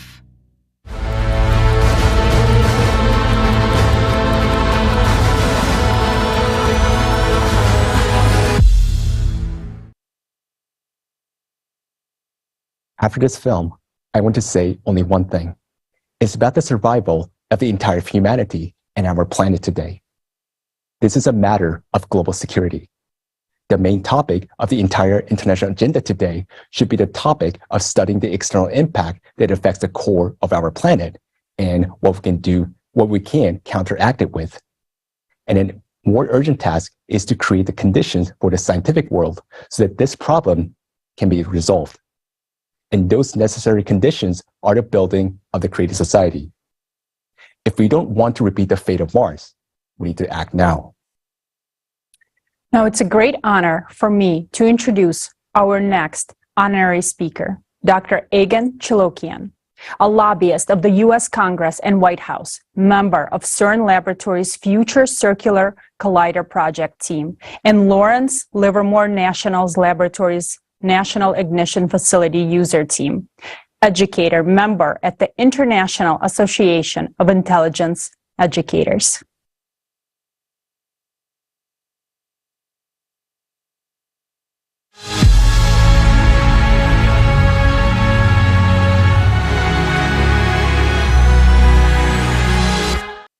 Good day to everyone. My name is Egon Chalakian. I am a retired international tax law professional who was also a qualified particle physicist.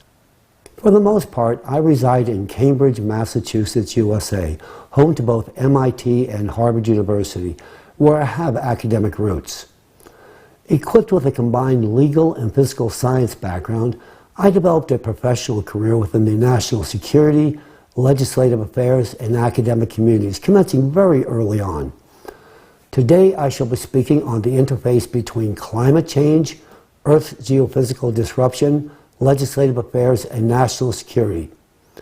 Because the character of my chosen topic requires a cultivated expertise typically obtained only on the job, particularly with respect to legislative affairs and national security, I'm also going to give you a bit of my professional background in these same domains as well.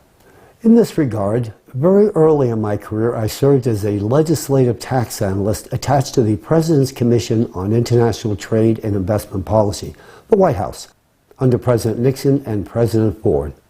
And while affiliated with the Harvard Legislative Research Bureau, and while serving on the board of editors of the Harvard Journal of Legislation, I simultaneously served as a legislative tax analyst with the Joint Taxation Committee of the Committee on Ways and Means and Finance, U.S. House of Representatives and Senate, 92nd and 93rd sessions of Congress.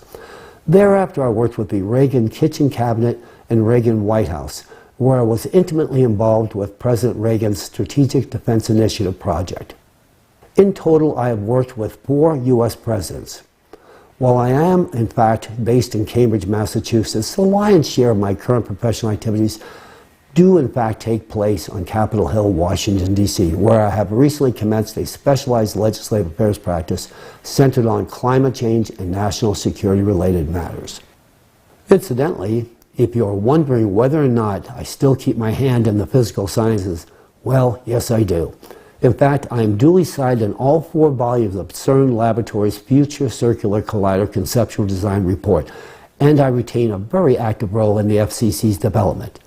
Additionally, I am likewise actively involved in NASA's NISAR mission as well, with a 2024 launch date rapidly approaching. CERN is the preeminent particle physics laboratory worldwide, and the FCC project is deemed to be one of the world's most sophisticated engineering challenges.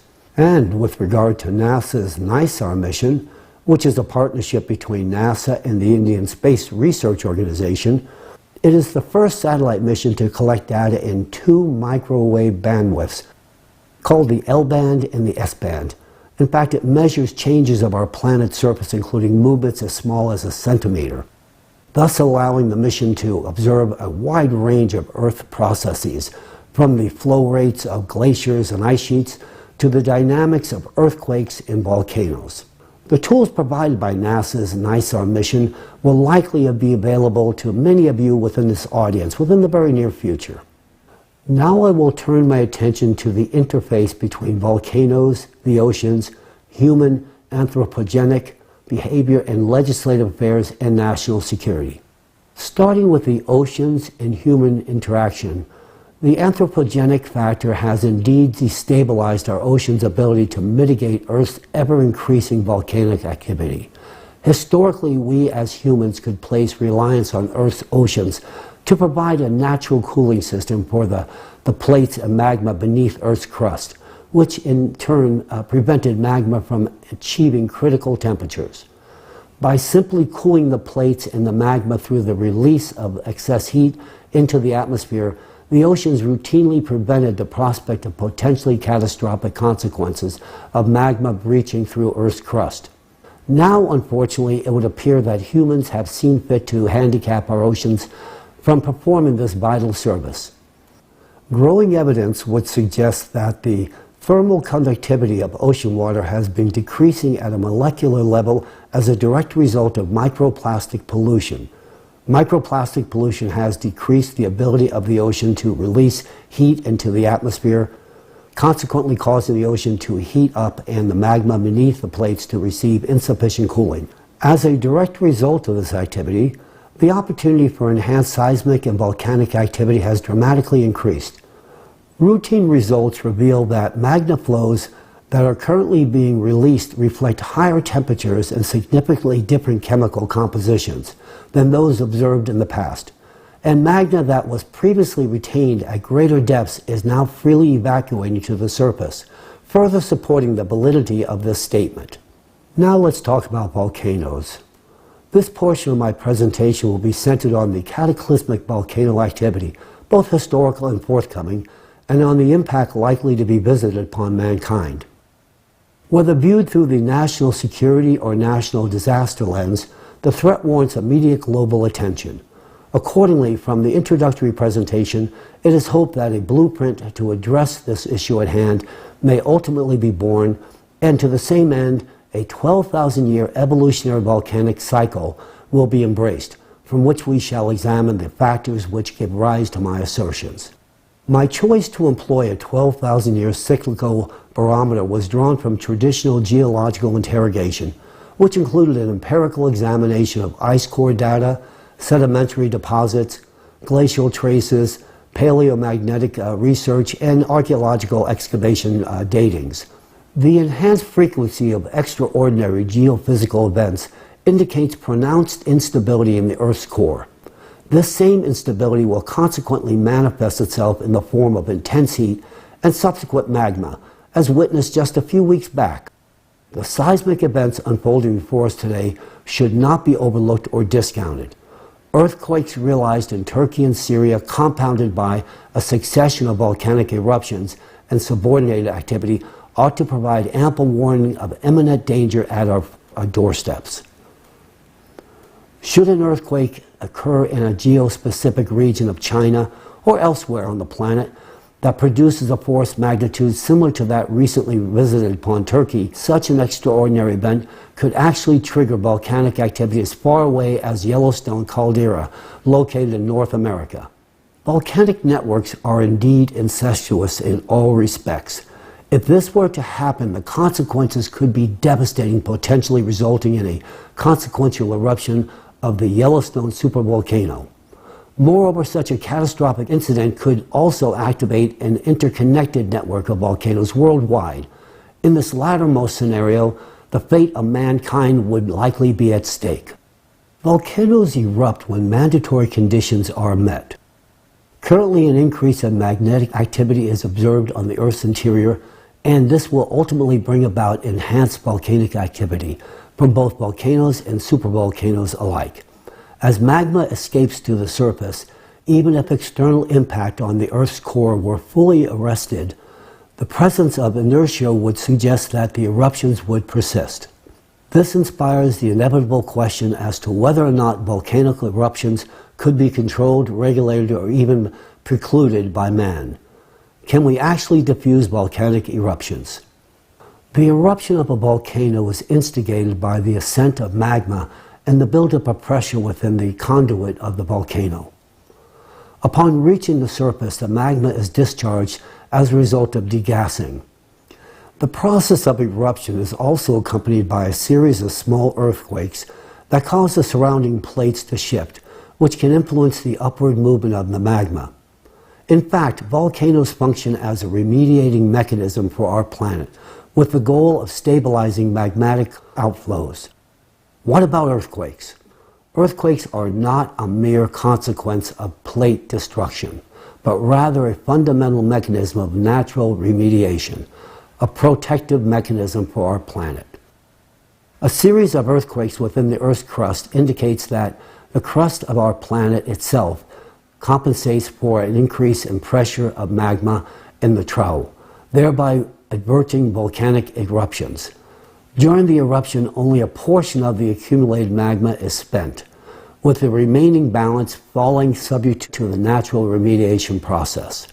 This same process manifests in an integral series of stabilizing earthquakes of varying magnitudes, which further serves to stay magma escape. Such a mechanism of natural compensation does not, however, apply in the case of supervolcanoes. A supervolcano possesses a massive magma chamber embedded in the Earth's crust, where magma can ascend and penetrate through the tectonic plate, resulting in a volcanic eruption. Unlike regular volcanoes, Earth's crust is unable to manipulate and restrain the powerful supervolcano eruption through the movement of its plates. Instead, the tectonic plate succumbs to its elimination through a process of melting, which allows magma to flow less impaired directly from the magma chamber under enormous pressure. In the present moment, we have an unprecedented opportunity to avert such catastrophes. These are not fanciful theories, but rather fundamental principles that are being implemented today. We have acquired the knowledge of how to properly degas and unload volcanoes. By implementing a controlled preemptive degassing strategy, we conceivably could harness the potential of alienating the buildup of pressure in supervolcanoes, thus preventing magma from burning through the Earth's crust, and thereby averting the catastrophic consequences of a supervolcanic eruption.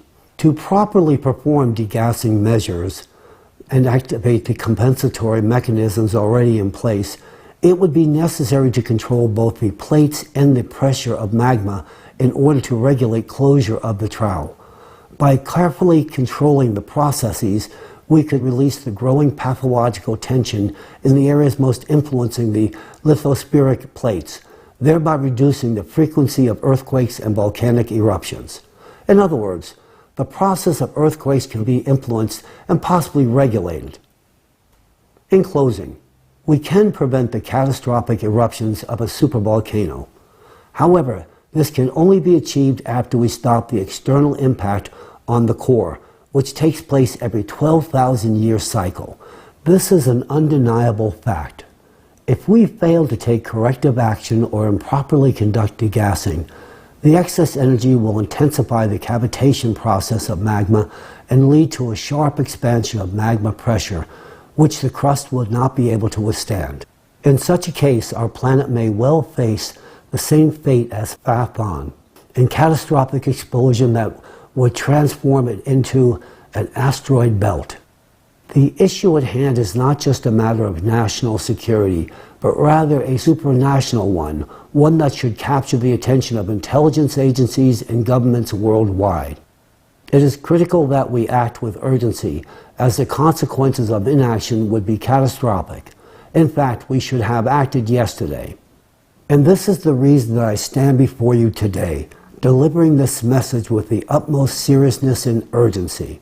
The paradox of the current consumerist format lies in the fact that despite our understanding and solution to the problem, we are unable to implement them in practice, because executing the degassing process effectively requires a globally coordinated effort that involves the territories of different countries. However, in a world where everything starting from private enterprises to the states themselves is divided and focused on defending their own interest, such efforts are unfortunately seen as a potential threat to national security. Reaching agreement on these issues at the international level can take decades, and this is concerning, given the urgency, especially when these challenges should have been resolved yesterday. The second factor that hinders progressing towards these goals in the current consumerist society is the lack of financial resources allocated to such activities. Despite claims of enough funding, the reality is that there are insufficient investments in these areas. While funds are directed towards wars and conflicts, no funds are allocated to provide for pressing human needs, because the consumerist society places no value on human life. Therefore, I assert with confidence that if we persist in the consumerist model of international relations, we are bound to fail. The terms of the game are such that even if we possess a solution, we are not able to execute it. We people are the root cause of all crises. Nevertheless, regardless of our past mistakes, we can always stop and do things in a different way. However, given the current state of affairs, any small delay in addressing the climate threats will result in irreversible consequences. Soon we will no longer be able to do anything against the climate, and all of us understand this perfectly well. In light of the dire climate situation, I have come before you today to discuss a possible solution. I believe that the only way to overcome our current crisis is to transform our society from a consumerist format of society to a creative society. The model of the creative society instills in us three key conditions that will enable us to combat climate change. First and foremost, in the creative society, human life is considered paramount, and thus its preservation and protection are prioritized above all else. Secondly, the creative society operates as a single economic space that is both open and transparent, which means there are neither wars nor geopolitical conflicts, nor hidden agendas. This will allow us to execute a global degassing strategy. Finally, it is of the utmost importance that the transition to the creative society provides unlimited funding for scientists to quickly solve the climate issue. This will ensure that scientists have unlimited funding and enough resources to expedite the resolution of the climate issue. In the creative society, sufficient resources will be directed towards the control of volcanic eruptions, thereby enabling us to alleviate the pathological load and pressure from the tectonic plates. With such proactive measures in place, we can even prevent the impending eruption of Yellowstone and corresponding earthquakes. This is not far-fetched, this is a realistic goal, and we are actively working towards achieving it. In addition, not only will we be able to forecast powerful earthquakes such as the recent ones in Turkey and in Syria, for example, but also be able to prevent them. Through the implementation on such measures, we could achieve a stabilization on the planet's geodynamic processes. Of course, this will only be possible once we have stopped the external impact. I am confident that we will discover the necessary solution, but it is extremely crucial that we initiate this work in the near future. Please note that control over geodynamic processes will have a nearly instantaneous impact on the atmosphere, culminating in the control of typhoons, floods, anomalous precipitation, and other cataclysms as well. We envision a future where humans can control climate, including natural disasters. Creative society truly opens up an opportunity to create a world in which cataclysms can be prevented and every person's life safeguarded. This prospect has been the subject of my thoughts and aspirations for a very long time. Therefore, when I was in Washington and encountered the presentation on the Creative Society, I immediately realized that it is precisely what we need. I recognize that the Creative Society is our way out, and thankfully we have such a way. This is something that can enable scientists to act without constraint, stop external impact, save our planet, and protect human life. That, to me, is the most significant aspect. I know how to solve this problem. I hold the keys to the future in my hands. But as of now, I lack the opportunity to utilize them. This opportunity can only be provided through creative society. Only through the establishment of a creative society can we actually unlock the true potential to implement the solutions to prevent climate catastrophes and secure the safety and well-being of every individual. Ladies and gentlemen, thank you. I appreciate the opportunity to speak before you this day. Thank you so much. Have a good day.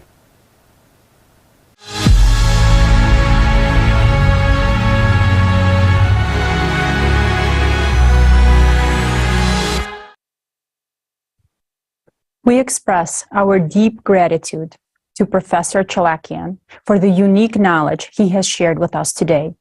The importance of what we have just learned cannot be overstated. Professor Chalakian's wise and comprehensive approach to volcanic degassing is indispensable and gives hope for the successful elimination of the global climate threat. Thanks to Professor Chalakian, we can now see that the correct and safe degassing of volcanoes is possible. We have the tools and understanding to do it. So we can prevent supervolcano explosions, keep humankind safe, and save many human lives. But an important point emphasized by Professor Chalakian is that planned large-scale degassing of volcanoes can be carried out only after the external impact of the core of our planet is stopped. It is important to understand that the event after we stop the external impact, residual phenomena such as earthquakes and volcanic eruptions will still occur. Therefore, at this stage, degassing will become an extremely necessary tool. However, its implementation requires certain conditions, such as free access to different locations on the planet and other resources. And as Professor Chalakian accurately noted, the only format that can create the necessary conditions for this is the creative society. We will examine in more detail what the creative society format is and why we so much need it today. Как в прошлом климатическом докладе. In the previous climate report, as well as in this one, we mentioned that our planet may not survive this 24,000-year cycle of climate change. In particular, because our planet's immunity, its main compensatory mechanism, has been distorted, destroyed. The time has come to find out how our planet's immunity has been destroyed and what role we, humans, have played in that.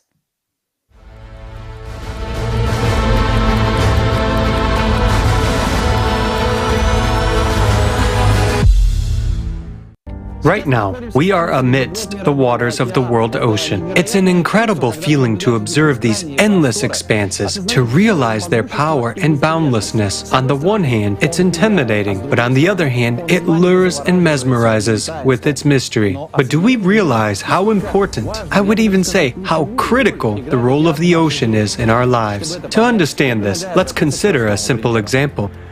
We are in a room with the air conditioning unit of our vessel. Without it, life on this ship would be unbearable. It regulates the climate, temperature, and humidity, and saturates our air with oxygen. The ocean does the same on our planet. It covers 70% of it, creates favorable conditions for life, regulates temperature and humidity, and also provides 80% of the oxygen in our atmosphere. But there's another very important function that it performs. In addition to creating the necessary conditions for life, it also protects it.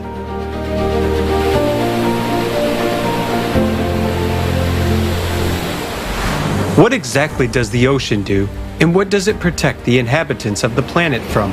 One of the most important functions performed by the ocean is cooling the Earth's interior. Like an enormous air conditioning system, through the atmosphere, it releases into space the internal heat, which is transmitted to the lithospheric plates by the heated mantle and magma chambers. The ocean performs heat exchange and cooling functions, just like the cold water in nuclear reactors. The ocean plays a special role during the peak stress on our planet during the 12,000-year cycle of catastrophes, when additional energy is coming from space to the Earth's core. External impact leads to additional heating of the Earth's interior, which only increases the stress on the ocean. Moreover, every 24,000 years, the impact is several times more intense and the heating is greater. Today, the dynamics of seismic and volcanic activity on Earth already indicate that we are approaching the peak of this 24,000-year cycle. The only difference is that we are approaching it much faster than in all previous cycles, which is very alarming. And this threatens that in our cycle, a catastrophe may occur that has never happened before. A magma rupture in the Mariana Trench, leading to a powerful explosion that would shut down the core and burst the atmosphere. Such a catastrophe will not only lead to the end of humanity as a species, but also to the death of the very planet Earth. Why did our planet go through all previous cycles, but this time it will not? Why was there less heat in the Earth's interior in previous cycles, and the Earth coped with it, but now it cannot? Where has the malfunction occurred? What is the reason? And there is an answer to these questions. The failure occurred in the ocean. We are the reason for that. Currently, the ocean's heat conducting function is disrupted. It can no longer release heat into the atmosphere in the required amount. This happened precisely now because never before in millions of years have microparticles been added to the ocean, which we have done.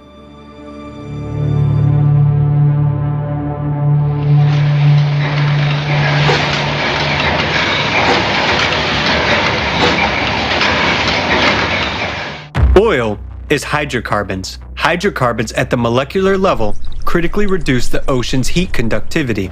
It is oil that is the raw material for the production of one of the main pollutants of the ocean, plastics. The fact is that when it gets into the water, it does not decompose, but breaks down into microparticles, so-called micro and nanoplastics. Since plastic is a derivative of hydrocarbons, its particles at the micro level change the chemical composition of the oceanic water in its acidity, reduce the heat capacity of water, and impair heat conductivity. How do plastic nanoparticles end up in the ocean? The only reason for this is us humans. Humanity began mass-producing plastic in the 1950s. And now, almost everything that we have produced during this time is already in the ocean. Entire islands of plastic cover the surface of the ocean. Their total area is practically equal to the territory of the United States and Australia combined. But the worst part is that all the plastic that we see on the surface is only 1%. And 99% of the plastic is in the waters of the ocean. Micro and nanoplastics have already permeated the entire thickness of the ocean. Just imagine how much of it has accumulated there. In fact, today there is no place in the ocean that does not contain microplastics. Even in the deepest point of the ocean, the Mariana Trench, at a depth of 11 kilometers, there is microplastic. What's frightening is that it is precisely in this place where microplastic is most prevalent. Yet, this is the most vulnerable place on our planet, where heat dissipation is most important to prevent a catastrophe. Oil enters the ocean in its primary form as well. Annually, up to 30 million tons of oil enter the ocean as a result of extraction, transportation, and accidents. To understand how much this is, let's do some simple calculations. Assuming that 1 ton of oil covers an area of 12 square kilometers of the ocean's surface, if we poured these 30 million tons of oil into the ocean at once, it would cover 360 million square kilometers of water with an oil film.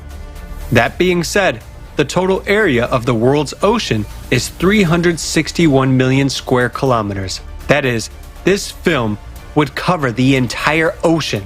Now, you can imagine what enormous volumes these are. Oil enters the ocean continuously. Some of it evaporates, but its largest part, 60%, settles on the ocean floor. Oil also forms a film on the ocean surface. Aerial photography has recorded that nearly 20% of the ocean's surface is already covered by such an oil film.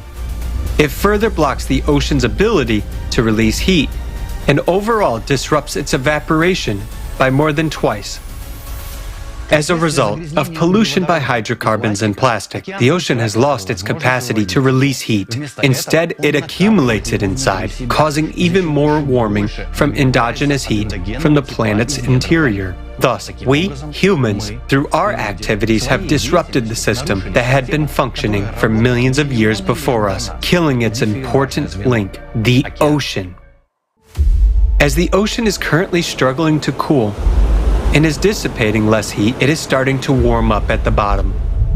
A warming 0.04 of a degree Celsius has been detected at a depth of 4.5 kilometers. It may seem like a small value. In a room, we wouldn't even notice such an increase. But imagine what this means on a planetary scale. What this means in terms of millions of cubic kilometers of ocean. And off the coast of North America, for example, there has been a rise in the ocean bottom temperatures of up to 5 degrees Celsius. As a result of the temperature increase in the bottom waters, huge volumes of heated water rise to the surface, the so-called blobs. The temperature of these zones can rise up to 6 degrees Celsius above the surrounding water. These blobs can reach as big as, for example, the area of Texas in the USA. And there are more and more of such giant blobs appearing. Such anomalies indicate that the ocean is dying, and its temperature regime is seriously disturbed. The increase in ocean bottom temperature leads to catastrophic consequences, as it represents a huge amount of energy that was unable to be released from the Earth's interior. This energy is equivalent to the power of millions of nuclear bombs aimed against us.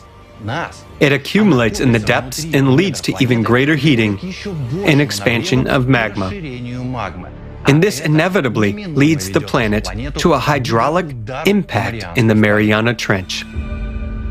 The accumulation of endogenous energy inside the Earth intensifies the instability of the planet's core. Thus, the core is destabilized not only by the external impact from space, but also due to the accumulation of excess energy within the Earth's interior. And the more the core is destabilized, the weaker the electromagnetic field becomes. Our shield, which protects us from all kinds of dangerous cosmic radiation, is disappearing before our eyes. In turn, the weakening of the magnetic field leads to the thinning of the atmosphere. A recent study showed that the thickness of the stratosphere has already decreased by 400 meters since 1980. And this is a critical indicator. The atmosphere is supposed to transport excess heat from the ocean into space and protect our planet from harmful cosmic radiation. But plastic nanoparticles rise with oceanic evaporation from the ocean into the atmosphere and change its chemical composition. Because of this, instead of transferring heat further, the atmosphere accumulates it. As a result, the Earth is now absorbing more energy than it releases into space. This, in turn, increases the greenhouse effect. Because of this, the ocean is warming from both above and below, and is accumulating even more heat. Thus, we see that today the ocean is not coping with its function of cooling the tectonic plates and releasing heat into the atmosphere because it is warming up from both above and below. As a result of the weakening of the electromagnetic field and the disruption of atmospheric functions, cosmic radiation enters our Earth much more actively, causing further destabilization of the core. Thus, we see a vicious circle that leads our planet and ourselves to destruction. This is why we will not go through this cycle and why we are approaching it much faster. Because we have killed the ocean and it no longer performs its initial function. We have been witnessing signs of the death of the ocean for many years now, and this is happening at an extremely rapid pace. This includes the mass extinction of plankton, which is responsible for releasing oxygen into the atmosphere. This also includes the death of the Great Barrier Reef, which existed for 25 million years, but practically died within just 100 years due to the warming and acidification of the ocean. All of these processes are only a consequence of the main tragedy. The ocean has lost its ability to dissipate heat into the atmosphere. We have disrupted the function of our main life-supporting air conditioner. We have clogged its pipes. As a result, more and more heat stays inside the Earth, and magma heats up even more. We ourselves are pouring oil on the fire. Currently, we are witnessing the growth of destructive cataclysms much earlier than they should have started. This includes the melting of the Antarctic and Greenland glaciers from the bottom up, abnormal heating of western Siberia, increased seismic and volcanic activity all over the planet, and awakening of stratovolcanoes. This is how we ended up in this situation. The entire human race, along with our planet, has a high probability of not surviving this cycle. And it's all because of our stupidity and mindless consumerism that have killed the ocean. And we did this at the most dangerous moment in time, precisely when we needed its protection the most, during the cycle of climate catastrophes. For millions of years, the ocean protected us and was the only mechanism of defense. And now, we've killed it. And we are left alone and defenseless in the face of a global threat.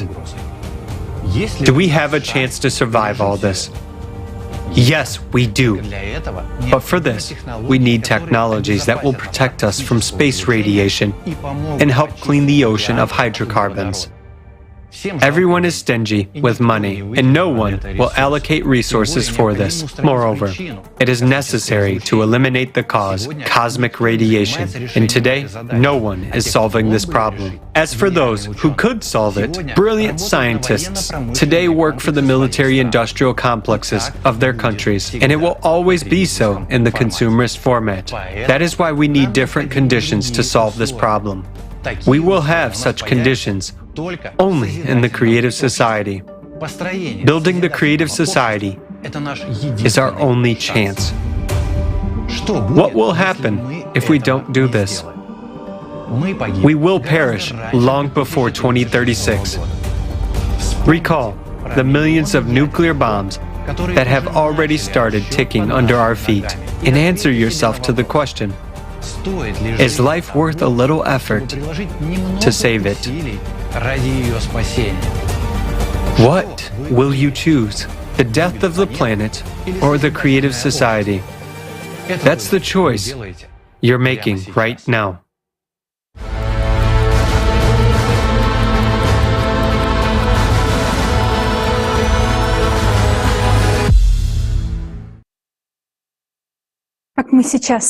As we have now seen, the main reason we may not pass the 12,000-year cycle is that we killed the ocean. All the past cycles, the ocean was alive, and it was saving the Earth by drawing pathological heat from the interior of the planet to the atmosphere. Now, because of us, humans, the ocean is dead and failing its primary function. What does this mean? It means that we as humanity are now at the sharp edge. We have no time to be wrong. There is only one path we can take through the cycles of global climatic cataclysms. The first thing we must do is to stop the impact of cosmic radiation on our planet to prevent the imbalance of the core and the release of the energy inside the planet. Once we stop the cosmic radiation, which causes the interior of our planet to heat up more and more, the temperature of the magma will drop. And if the temperature of magma decreases even by 1/100th, it won't heat up the ocean as much. And that means the ocean will begin to cool and come back to life on its own. Moreover, as soon as the core stabilizes, the electromagnetic field will also get stable, which again will be able to protect us from the cosmic radiation, and the whole process will begin to restore itself. At the same time, we will be cleaning the ocean of hydrocarbons in order to give it back to the function, of heat conduction. While going through this period, we will be able to conduct in parallel the process of volcano degazing to relieve the pressure that goes from the interior of the planet to the volcanoes. In this way, we will restore the Earth's holistic system. But to fulfill all these steps, we need conditions which we do not have now in the consumerist format.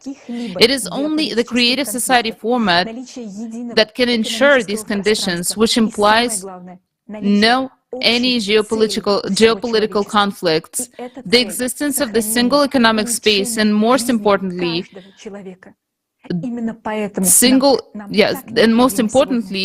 they being a common goal for all of humanity. And this goal is the preservation and improvement of life of each human. That's why we need the creative society today. And right now, I'm honored to present you to Igor Mikhailovich, our esteemed speaker.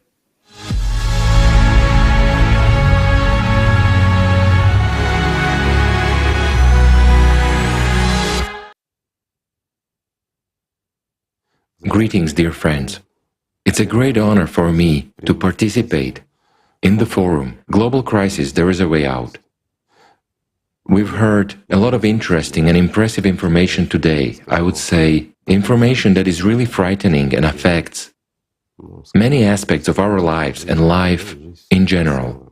Of course, the information we've just heard is alarming. Many people may ask, where are our scientists? Why aren't they talking about this? Friends, I would like to say that our scientists are here, and many of them know quite a lot. But as of today, the situation has developed in such a way that our science, worldwide, is divided into different fields. And, in fact, funding of modern science is very low. I mean that science which is supposed to save us, as we already understand from what we've previously heard. This is really alarming, I would say. The problem is very serious, and we will have to solve it anyway, or choose not to solve it. In fact, in our modern world, we, as entire humanity, have options. The first option is to do nothing, and as we've already heard, we can repeat the fate of Mars. The second option is for all to unite under a single government. First of all, why am I saying this? Because in order for us to solve the climate problem, to really solve it, we need to bring all our scientists together. Yes, we need theoreticians, but above all, we need practitioners. Those scientists who are currently working for different countries, those whose names we do not hear and do not see. These scientists are not mentioned, but we know what they work on. They develop things which, for the most part, are subsequently directed against our lives. The time has come for these scientists as well to actually serve humanity. Unfortunately, not a single country is going to give up these scientists so easily. It means we should solve the problem globally if we want to survive as humanity. The global solution to this problem will be for us, whether we like it or not, to unite as the entire humanity. We must unite in order to put an end to wars once and for all, because even the slightest threat of war will keep those secret engineering design bureaus secret. And those scientists who are at the forefront of science today, who are really working in practical science, developing new fields and trends, let's say, in new physics, that physics which we are not yet used to, but which already works according to new physical principles, and creates what is later on killing us in wars, in conflicts, and in many other areas of disputes between countries. So in order for us to solve our main crisis, or at least to have a chance of solving it, we need these scientists. But if we gather them around one table, it means that all the wars must be stopped. So whether we like it or not, in our present consumerist format, it means that all the countries should be united by some kind of one force. Let it be a single world government, elected by people or by the countries. Whether this is acceptable or unacceptable is for people to decide. But there is a problem in this case, and I guess I will voice it. Why is a single world government not a solution in the current situation? This is primarily because any government has an opposition.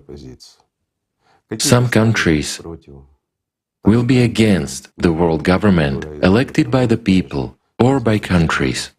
Someone will disagree with something, which means there will be tension. If there is tension, there will be resistance. If there is resistance, it means scientists will still work on new kinds of weapons. And since they will work on new kinds of weapons, it means that many countries will simply not give away their true scientists, those who are currently developing advanced weapons in secret engineering design bureaus. These scientists won't be able to gather at the same table with the rest. But even if they do gather together with the rest, each scientist will have 10 intelligence officers standing behind him to make sure he doesn't say too much, and that he says and thinks the right things.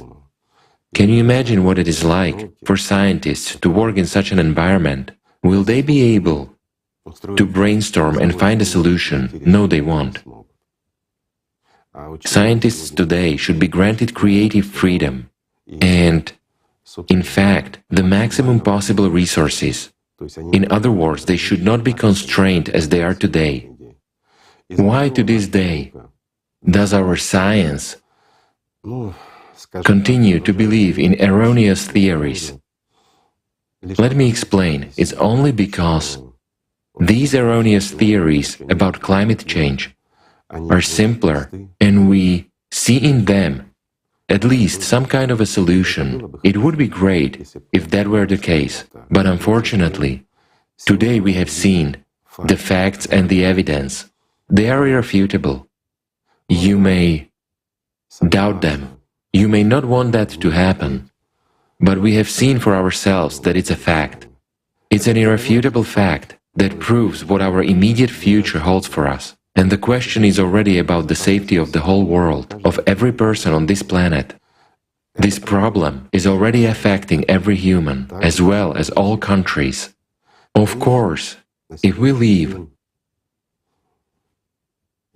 everything as it is today, we will repeat the fate of Mars. If we choose the solution as described in the second scenario, where there will be a single government with its opposition, hence a lack of scientists, and therefore a lack of our capacity to solve this problem, then most likely we will repeat the fate of Phaeton. That's elementary. I'll give a simple example. In order to reduce the danger, even a little bit today, we need to actively conduct degassing. What will that give? I mean, in relation to volcanoes and earthquakes. Degassing is something that can at least slightly relieve the tension we have under our feet and can buy us at least a little bit of time. But if we do not stop the external influence on the Earth's core and instability continues to progress, then during degassing, improper degassing, we will further increase the destabilization of our core. This will lead to what happened to Phaeton. While in order for us to overcome the climate, to put a tight collar and a short leash on the climate cerberus, we need to find a solution in a completely new physics, the one that we presently have no knowledge of yet. What we know is that it exists, and of course, we know at least some principles and have at least some understanding of it. We observe certain processes, but as of today, we are unable to find a solution. In order for us to find a solution, we need all of the intelligent people in the world, and the smartest ones first and foremost. In this case, whether we want to or not, we have to take some measures if we want to survive. There is a way out. In fact, the current forum has a good title. There is a way out. And the way out really exists, friends. It's about changing the format and changing our attitude. If all of us, all the people on this planet, want to live, if we want to save our beautiful planet for our wonderful descendants, it means we must take completely new steps for the entire humankind. We must change this format of our existence and ensure that wars are terminated once and for all, that confrontations between various countries come to an end, so that we can really liberate our scientists and provide them with all the necessary resources. As of today, we spend a lot of money on wars and many other things, on fighting each other, on defense, but we actually spend pennies on science. We must change it all, because all the weapons existing in this world are powerless against the climate cerberus, and all of us already understand this, but we really have the enemy in our home. Yes, for some people the cerberus may so far be in the neighboring rooms or even on another floor, but it is merciless, and it will definitely come to our floors and into our rooms. And we do understand that. We understand that it will eventually destroy our home completely. We don't want that. All sensible humanity doesn't want that. So we have to do something. We are now facing a dilemma, friends. We have to change this world in order to save humanity, to save ourselves and our families, and to save our planet. And we'll have to change our habitual consumerist format anyway. But if we are ready to change something, we should change it for the better. In this case, the most acceptable and the best option is the creative society. It's a platform where all humanity gathers. It's a format, the format of creative society, which guarantees that there will be no wars or confrontations on Earth ever again. It's a format that guarantees a decent and beautiful life for every human being. It's a format where human life is the highest value. And above all, it's a format that will enable scientists to do their job without any restrictions. This is a chance for us, friends. We have now learned about the changes and progressions of disasters in the climate. We have seen the facts and we have seen the evidence. If we are sensible, mature people, the first thing we need to do is to come together, make a decision, and do everything we can to preserve this planet. I am confident that this is the main task for everyone today. And we, people, we can really do a lot. We can even save our planet. But in order to do that, we must create the right conditions. I hope that many people will hear about the Creative Society project and understand its importance and prospects. It has been a great honor for me to be with you, friends, at this forum today. However, to be honest, the information we've heard is alarming. Numerous questions arise.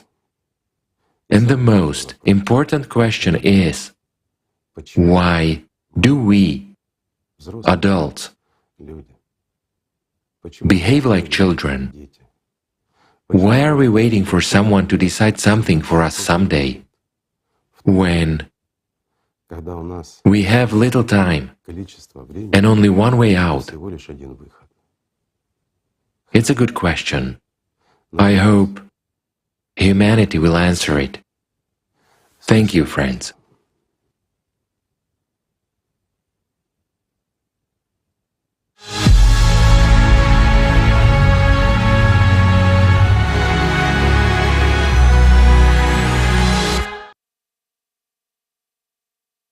Спасибо, Игорь Михайлович. Thank you, Igor Mikhailovich, for your important words, for your support and faith in people. We still hope that modern humankind has enough reasons to choose life, so that we will not repeat neither fate of Mars nor Phaeton. Moreover, today we as humanity stand on the threshold of such scientific discoveries that will fundamentally change our entire existence. A door of colossal opportunities opens before us, but more about it later. And now I would like to say a few more words about a large-scale interdisciplinary research of climate change and geodynamics of the planet, the results of which were presented to you at today's forum as an illustrative report. At today's forum, we all witnessed the huge scale of international research and analytical work that was carried out by the volunteers of the Creative Society project from all over the world. Among them are representatives of academia from a variety of scientific fields with extensive experience and a wide range of professional skills.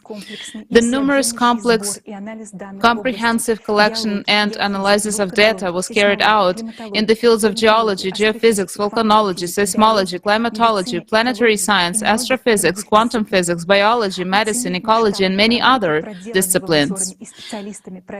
Assessing the scale of the work done by the volunteers and specialists of the Creative Society project, it can be stated that the volume of this work exceeds the total volume of all scientific work in the field of studying modern climate change.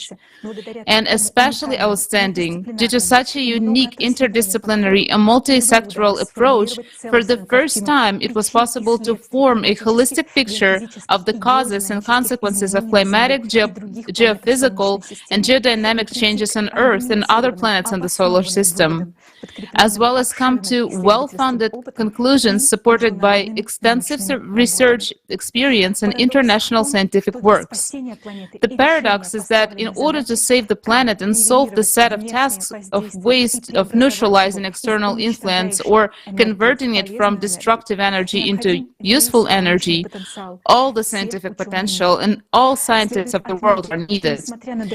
It should be noted that despite the progress made in forming a holistic picture, there are still separate unknown islands of knowledge and science, which are a necessary component in solving the issue of leveling the external cosmic impact, especially when humanity is faced with a limited time frame. In the conditions of such tight deadlines, to solve this problem, experience and knowledge are urgently needed in narrow-profile areas which are possessed by specialists in various fields with a professional format of thinking. This will gradually reduce the time of exploring these unknown islands of silence and increase the chances of human survival.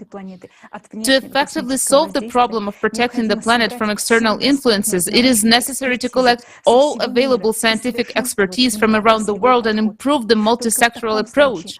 Only in this case it is possible to productively use the scientific potential and experience of each scientist, as well as to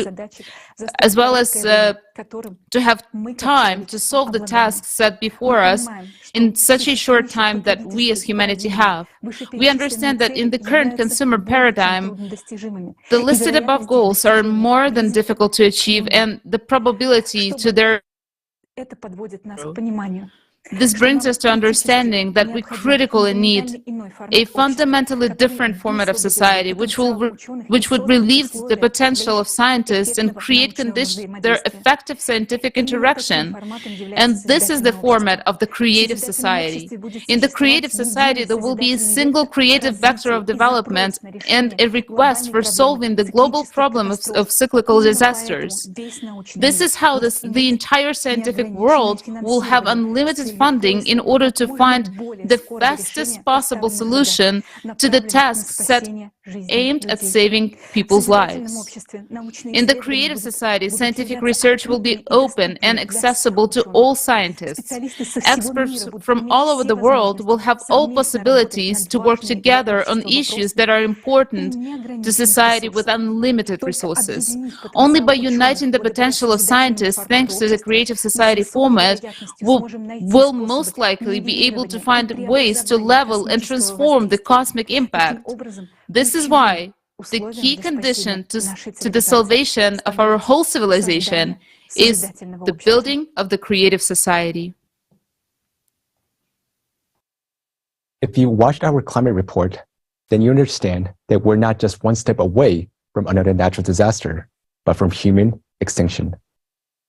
The only solution is to protect our planet from external impact, and this problem can be solved only in creative society.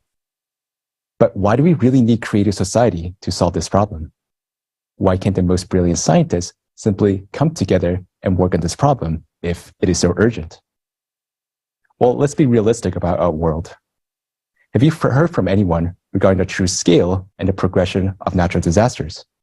Maybe from the media, which barely even covers the local weather changes. Or perhaps from well-known scientists. Unfortunately, only a few understand the whole picture. Many merely notice the temperature increase and blame humans, while others are still in a denial stage, claiming that nothing unusual is happening with the climate. It is just natural variability and that everything is just normal.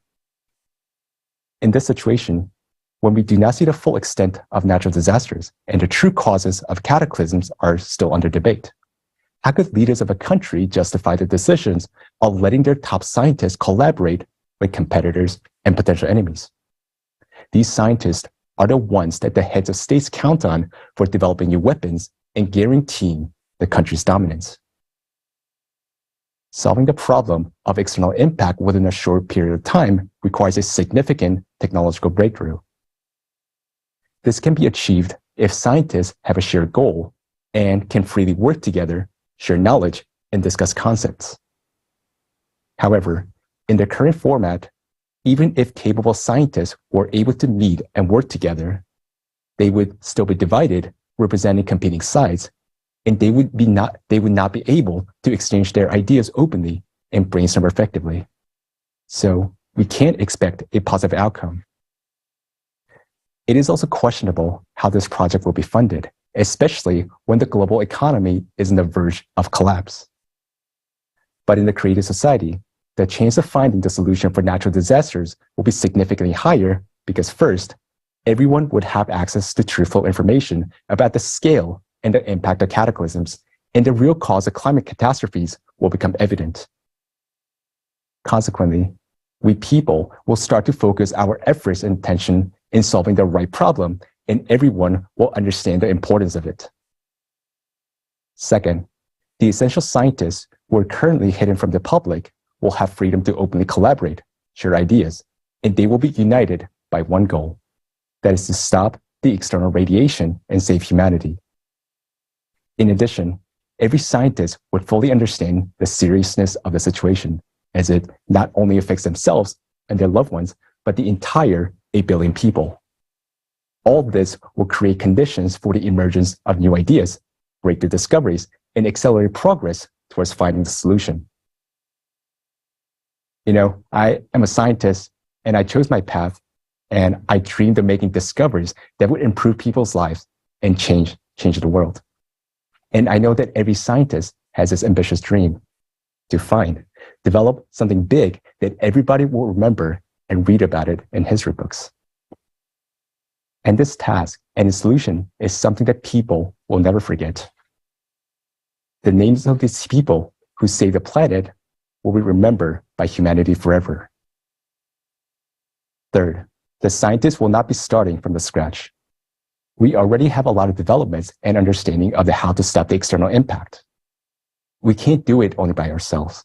We need brainstorming and close collaboration among the best scientists. Given that we only have a couple of years to do this, watch this forum to the end.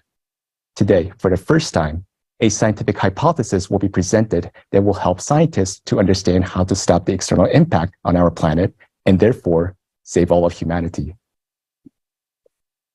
Finally, an important aspect is that all resources belong to humanity in creative society. Thus, enough support and resources will be provided for those scientists to succeed. Why and how this is economically possible, you will learn later today in more detail.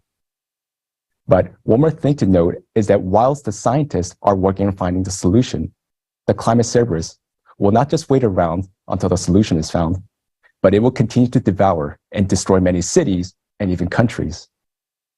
In our consumerist world, those who have some understanding of the 12,000-year cycle are trying to predict safe places and sell land or build bunkers.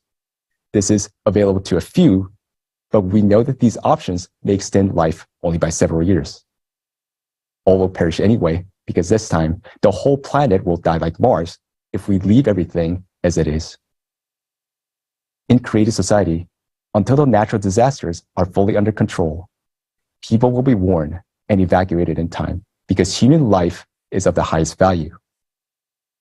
Unified Global Emergency Service will be created to guarantee everyone's safety. Scientists will work together to identify safe locations, and we will build appropriate infrastructures, including places to live, grow food, so that all people will be taken care of. Thus, in creative society, we can save the lives of all 8 billion people and find a solution to deal with external impact. Creative society is the only solution for our survival. But there's not much time left, and I'm asking you, a person who cares about the future. We need your help in sharing the information about the true scale of the natural disasters and how to overcome them. Your voice is very much needed right now because people can decide and support this project only if they're informed. Later today, you will learn that creative society is not only about survival, but what we all dreamed of. Please understand that this is our world. Right now, we have a chance to build the future together. And now it is time to act. We, all people on the planet, have a little choice. Either we leave things as they are and die together, or we come together and find a solution that will save us and give our civilization a new level of development of life. To find a salvation solution, we need certain conditions in which it will be possible to do so. Thus, we need the creative society. If we decide to build the creative society, we either have to do it seriously or not do it at all. Either we address thoroughly to save our lives and act together until full completion, or we give up and surrender to the climate cerberus. And if we decide to change the format of society, we need to change it to something reasonably good and beneficial for all people. Let us compare what we are changing it to. Right now, we are making progress at a rapid pace in developing technologies that are aimed at destroying humanity. But why not at saving lives instead? As long as there is a power of the few, they would only care about their own well-being and make laws that only benefit them. If the power was in the hands of all people and decisions were made by society itself, we would live perfectly well. Because people would never pass laws that make their lives worse or threaten them.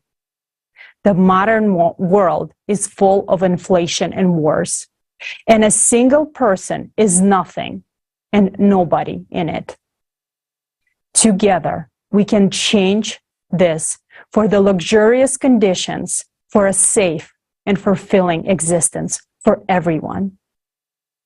This kind of conditions we must have simply because we are people. Instead of a world where no one means anything and the life of each of us is nothing, we can choose a world where the life of every person is the most precious thing. Today, you will hear a lot about the creative society and the perspectives it will give to you and to every person. Compare your life now with what the creative society can give you and your family, your loved ones, and your friends.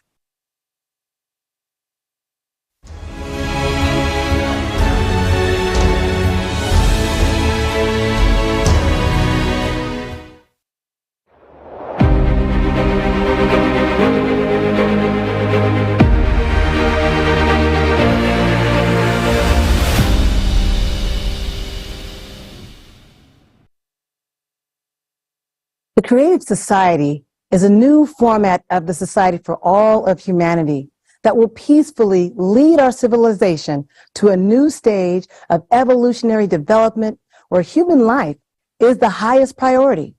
In the Creative Society, power will belong to the people and not be concentrated in the hands of one person or a particular group of people, as is the case today, which leads to conflicts, wars, crises, and so on.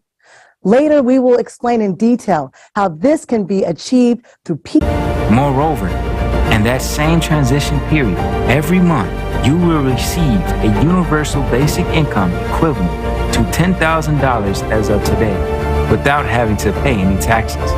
You will only need to decide how to spend your money.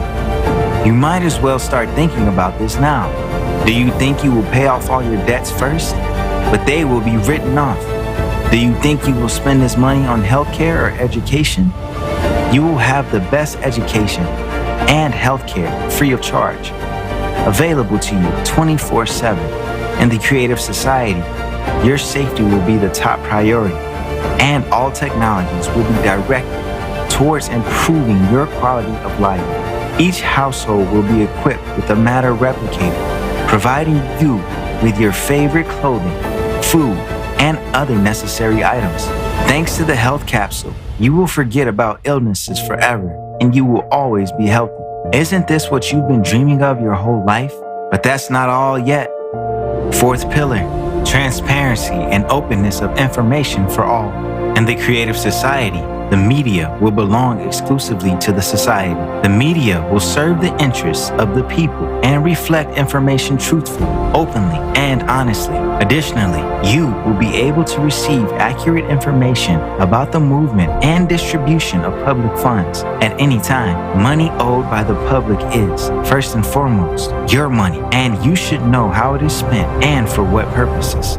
Fifth pillar, the creative ideology. You will no longer have your mind manipulated, nor be frightened with imaginary enemies. We will not be pushed to confront each other and be divided into us versus them anymore, because in the Creative Society, any propaganda of violence, inhumanity, and segregation will be prohibited. The Creative Society will establish all the conditions for the development and education of a human with a capital H. Our children will be raised on the principles of humaneness, kindness, friendship, and mutual respect. These particular qualities will form the basis of relationships between people in the Creative Society.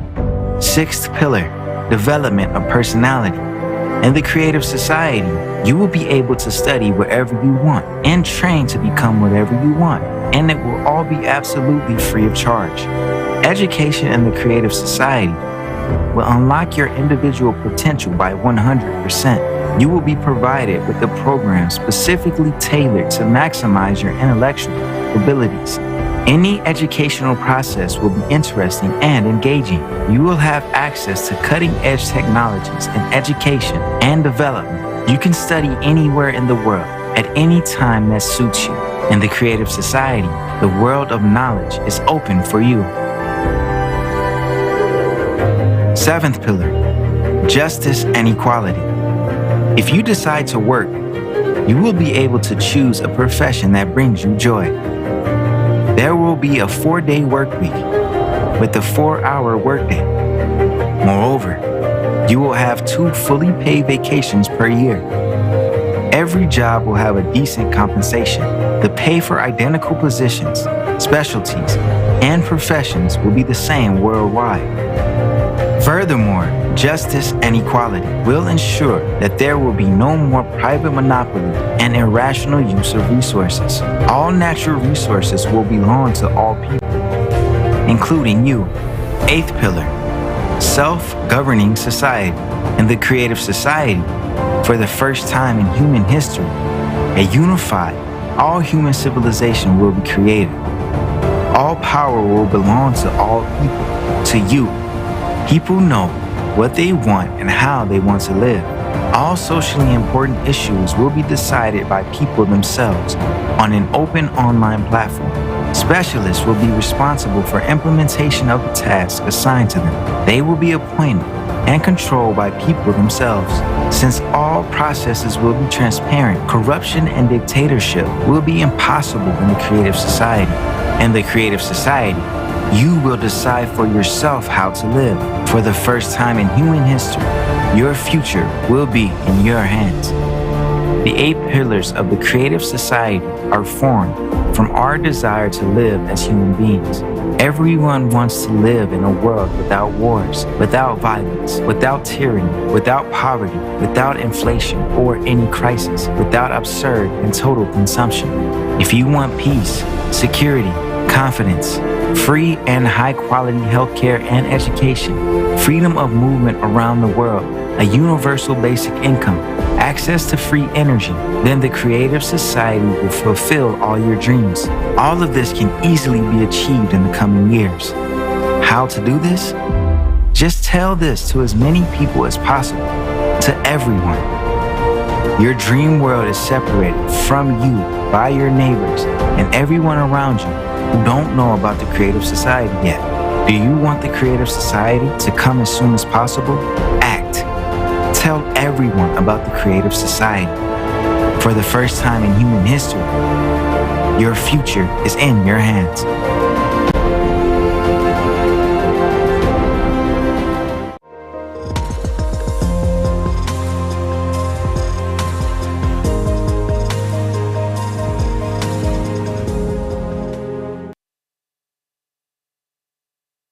It's like a dream world. Free, top-notch medical care guarantees excellent health.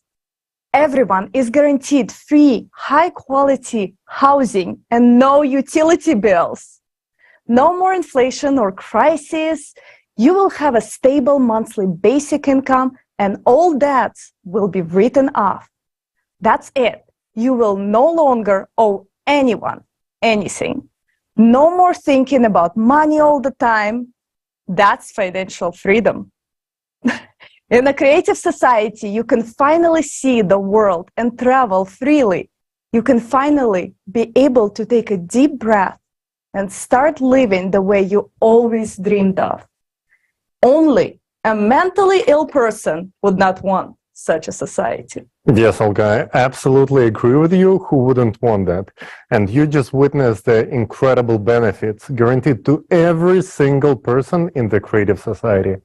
And of course, there are specific stages on the way to build this society, which we will dive into later. And naturally, we cannot just flip a switch and transition into a completely different society. There has to be transitional stages. But first, we will want to make sure that you guys know that even in the transitional period, most of the benefits will be guaranteed to all the people, to every single person on our planet. And yes, everything you heard about will be available to everyone.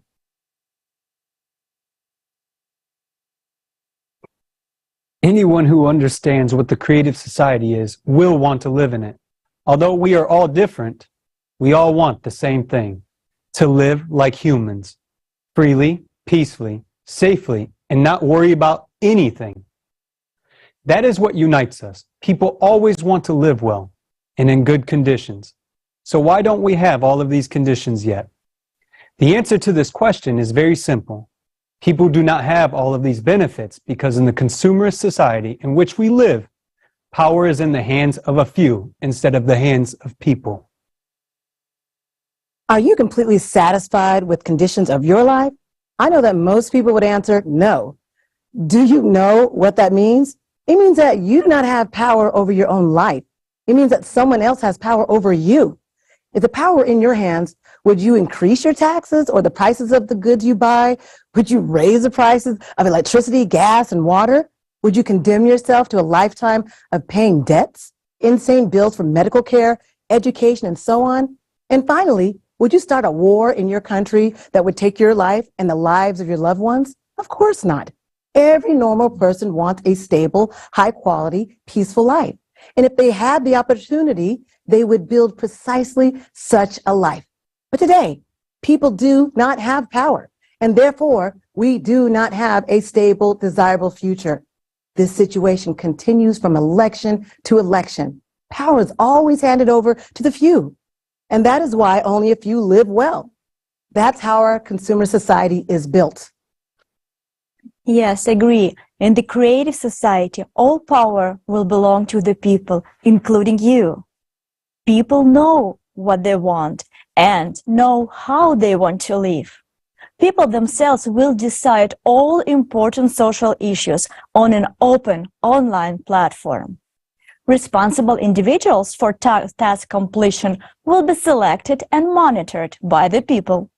All processes will be transparent, and no one will be able to make a decision for people. Instead of power for select few, society will be self-governed. The main principle of the creative society is that by improving life for the society as the whole, you improve your own life. Yes, friends. Our future is in our hands. There has never been anything like the creative society in human history. We have no experience of living in such a world, because in all social systems that have existed in our history, leaders have always kept the power for themselves, while in the creative society, people do not delegate authority to anyone, but make all the decisions themselves. That is called self-governance. What will it look like in practice? Let's take a look.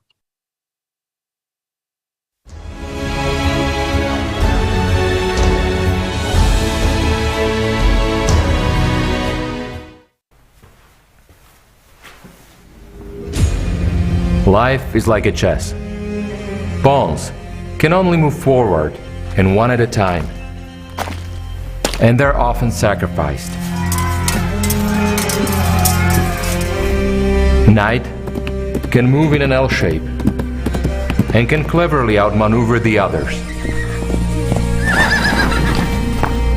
While the queen has the power to move around the board at will. We get used to the rules and obediently follow a single game. The same happens in society.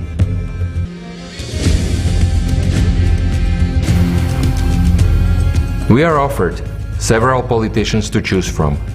We think we choose. But we only vote for those who are offered. We give them complete power over our lives. We become pawns. Once politicians get power, they arrange wars and crises, sacrificing us, yet we support them by loudly repeating memorized slogans. Or we argue and support others, new politicians, empowering them this time. And everything repeats. We are persuaded that there are no viable models for the self-organization of society without authority. But isn't there such a model in fact? Or is it just that those who claim so do not know about it, or do not want to know about it? Yet, what if we change conditions, stop playing and begin to live?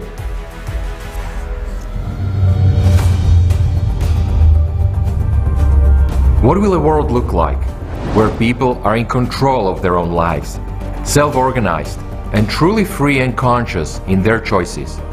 Not just individual small groups, but all 8 billion people on the planet. There is such a model, and it is called the Creative Society. Let's see, how will it look like? For several years, volunteers had been spreading information about a completely new format of society worldwide. And after that, people all over the planet held an international referendum at which the creative format of society was almost unanimously adopted.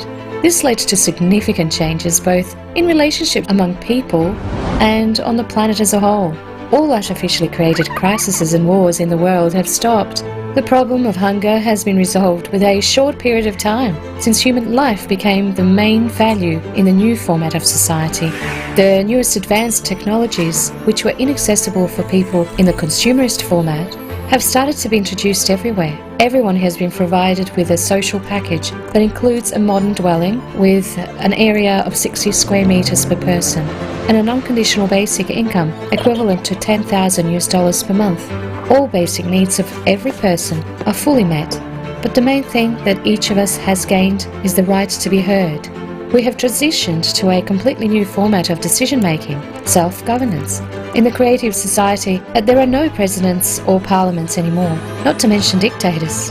There are only people, and every person's voice is equally important when decisions are being made. Mom, do you decide everything now like the presidents did before? There are no more presidents of any kind anymore, sweetheart. I'm human, just like you, and now there is no one above people, so people themselves decide everything. Does it mean that you can change anything in the world? Well, not really. My opinion is just as important as opinions of billions of other adults on the planet.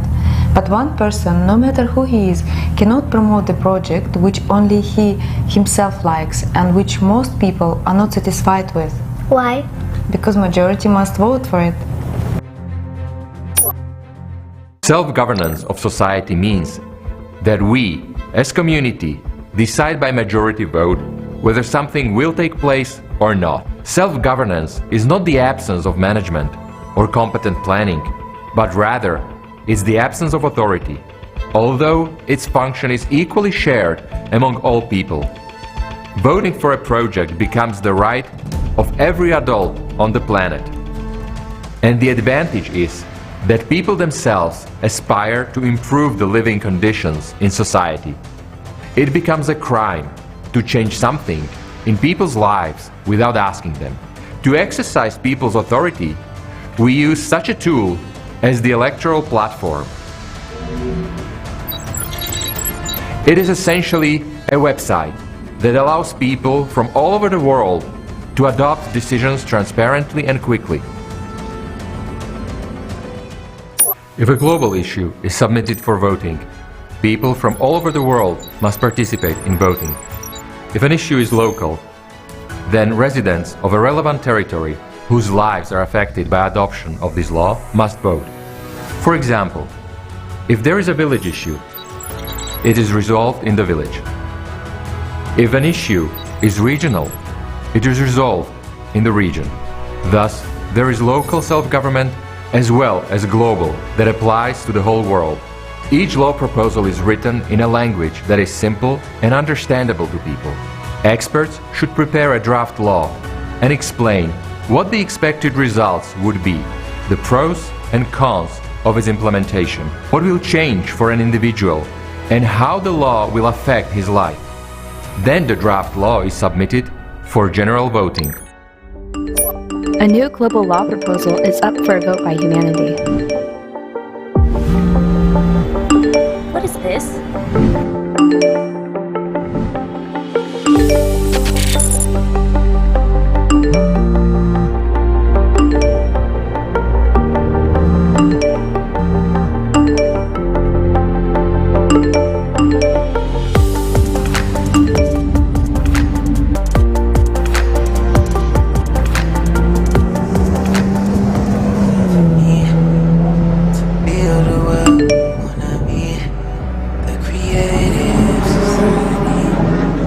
Read out the draft law. Global law proposal on introducing fuel-free power generators worldwide. An FFG is a device that enables you to generate electricity without the use of power plants or any other energy sources or generators that exist today. Read me the pros. Do you want it in brief or in detail? Tell it in brief. Take into account my preferences. In brief, an FFG will ensure everyone's energy independence. That means you will never have to pay utility bills again, and your favorite matcha tea will become cheaper. Just like all the other goods and services, because there will be no electricity charges. FFGs will also benefit the environment. Taking into account your hobbies and preferences, your biggest benefit from implementing FFGs will be that you won't have any need to fill up your car. Okay, I vote. You cannot vote before you listen to a detailed version of the law proposal with a description of all the pros and cons, as well as the expert opinion. Okay, read it then. Pros: energy independence. Everyone should first familiarize themselves with the law proposal in full, and then make a decision to vote for or against it. A person votes directly, without intermediaries, because this decision will affect his life. A law is considered adopted if it is supported by the majority of people, 50% plus one vote. That's interesting. The project is global. Pros. Okay, cons. Who is the initiator? A group of experts from power supply sector. They have a good rating. Disadvantages of implementing FFGs. The energy sector will lose its relevance. All power plants, factories, mines, oil pipelines, and gas stations will be shut down. Specialists in above-mentioned industries will be dismissed. At the same time, they will be able to change their specialty. New vacancies will become available. Let's see, what jobs are offered? Okay, engineer. FFG biotechnologist. Look at that. They offer retraining to be an aerospace systems engineer. Come on. I worked there for 8 years. I started back in the consumerist format. All processes will be transparent, and as a citizen of the world, you will be able to control any voting process, whether your vote was registered correctly or not. Moreover, it's important to understand that the electoral platform is easy to use, intuitive, and technically protected against any intrusion and forgery, thanks to a reliable and secure system of data collection and processing. The global voting on the implementation of FFGs is now proceeding well.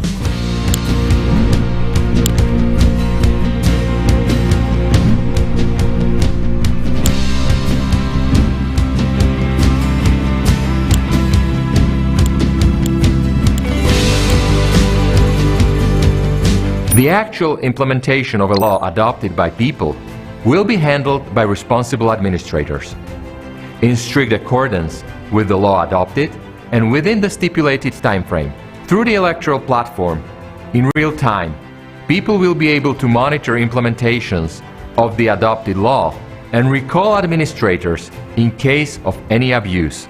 An important difference between the voting process in the consumerist format and the one in the creative society is that in the creative society, any information will be open and accessible. Information openness can in no way be used against an individual because human life will be the highest value. Based on the results of the global vote, the world is transitioning to fuel-free generators. More than 2 billion families have already received FFGs, and soon it will be available to every inhabitant of the planet. Everything is in order. Congratulations with your new FFG. Thank you. Planned closures of power plants, gas stations, and a control-safe transition to industrial FFGs are successfully underway.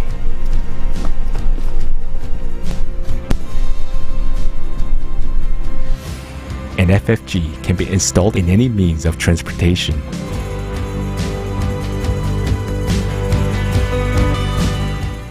Time has come for us to see. It's up to you. Nova, how long have I been driving without refueling?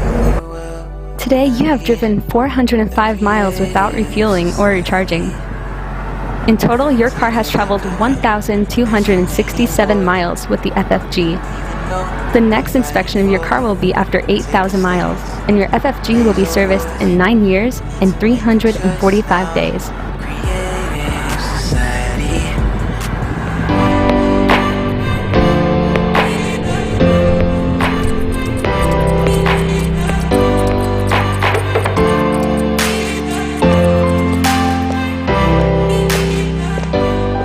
Hi, Yoshka. Are you going fishing?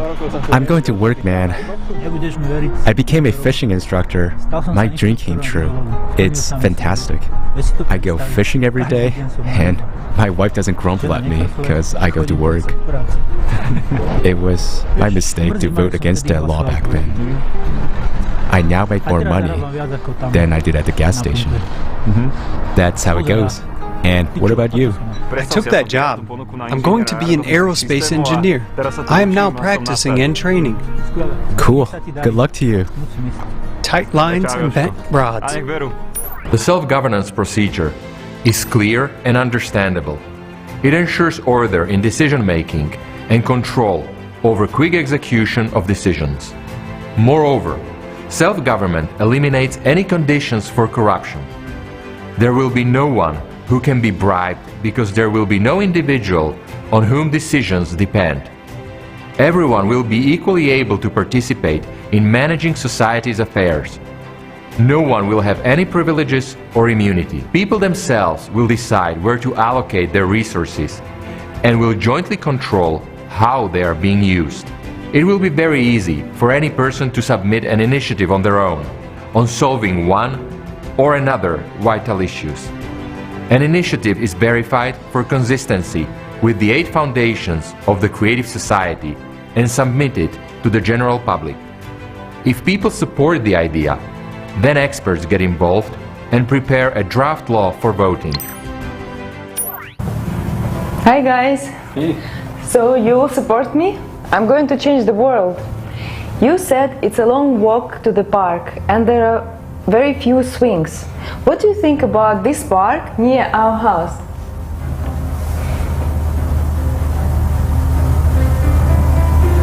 Wow! Or this one? It's hard to choose. Wow, when did you manage to retrain from an interior designer to an architect? It's not me. I just put forward an idea, and last night local architects created these 2 projects by means of artificial intelligence. So now I will submit both of them on the platform and let people choose which one to vote for. The main thing is to have more ice cream cafes in the park. Well, then we need to vote for this one because it has fewer bike lanes and more cafes, while that one has more jogging and bike lanes and fewer cafes.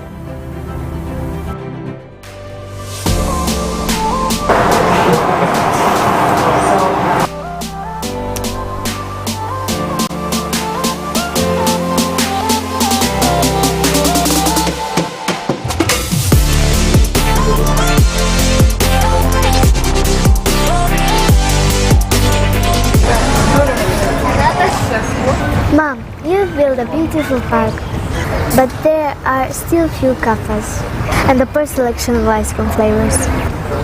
Here is your ice cream, lady. You are so right. The selection is poor, but soon there will be more. We just opened yesterday. Enjoy. Thank you.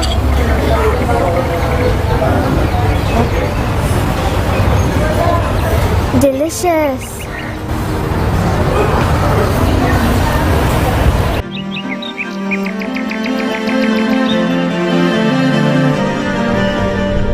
In today's consumer society, a single country or even an alliance of several countries will not be able to implement the concept of self-governance in full, because there is such a concept as geopolitics, an endless war of interests.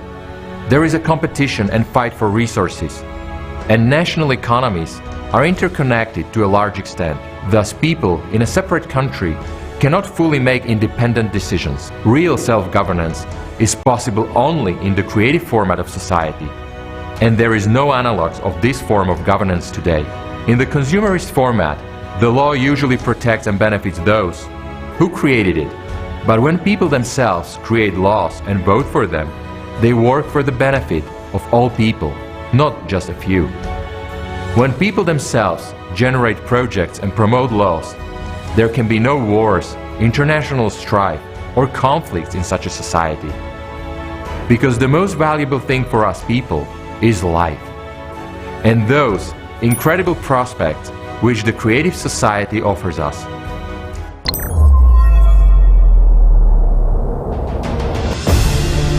We still have a lot of work to do. A path to happiness is always thorny. In our case, the path to the creative society. We'd have to say goodbye to some things, learn something, and get used to something. But there are more joyful moments in all of this. After the introduction of FFGs, even more opportunities opened up to us. Vertical farms all over the planet, a matter replicator, and even endless space are all a reality now. In the creative society, ordinary people are no longer pawns. Everyone becomes the most important because they are now humans. Since power is in the hands of people, that is, in our hands, everyone is more motivated to play an active role in the process of society. We have become even more united and responsible because now each of us changes the world for the better every day by our conscious choice. Creative Society, the beginning.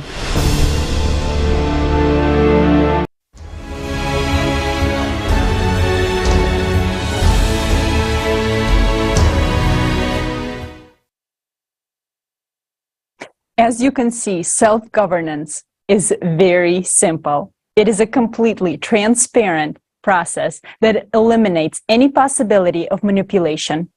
We as a community make decisions by majority vote. Whether to implement something or not, self-governance is not chaos, but rather intelligent management and planning. There is no authority. Instead, that function is distributed equally among all people. Voting for a particular project or law becomes the right of every adult on the planet. The advantages is that people themselves strive to improve the living conditions in society. At present, it is impossible to fully implement the concept of self-governance as we have seen in one country or even a union of several countries due to the geopolitical struggles for resources and competition between national economies. People in a single country cannot make independent decisions, but in a creative format of society, real self-governance is possible. In such a society, people create laws and projects that work for the benefit of all people, not just for the benefit of a few. In such a society, there are no inter-ethnic disputes, conflicts, or wars, because the most valuable thing for us humans is life and the prospects that the creative society opens up for us. The creative society is beneficial for everyone. Who wouldn't want to live in a safe, stable world where everyone is guaranteed free, quality health care and education, free housing of at least 650 square feet per person owned by the people themselves, and an unconditional basic income equivalent to $10,000 per month? But you know, a serious question arises. What do you spend that money on? Considering how many things will be free, where will you spend your unconditional basic income? While you think about it, let's see how people from around the world are answering this question.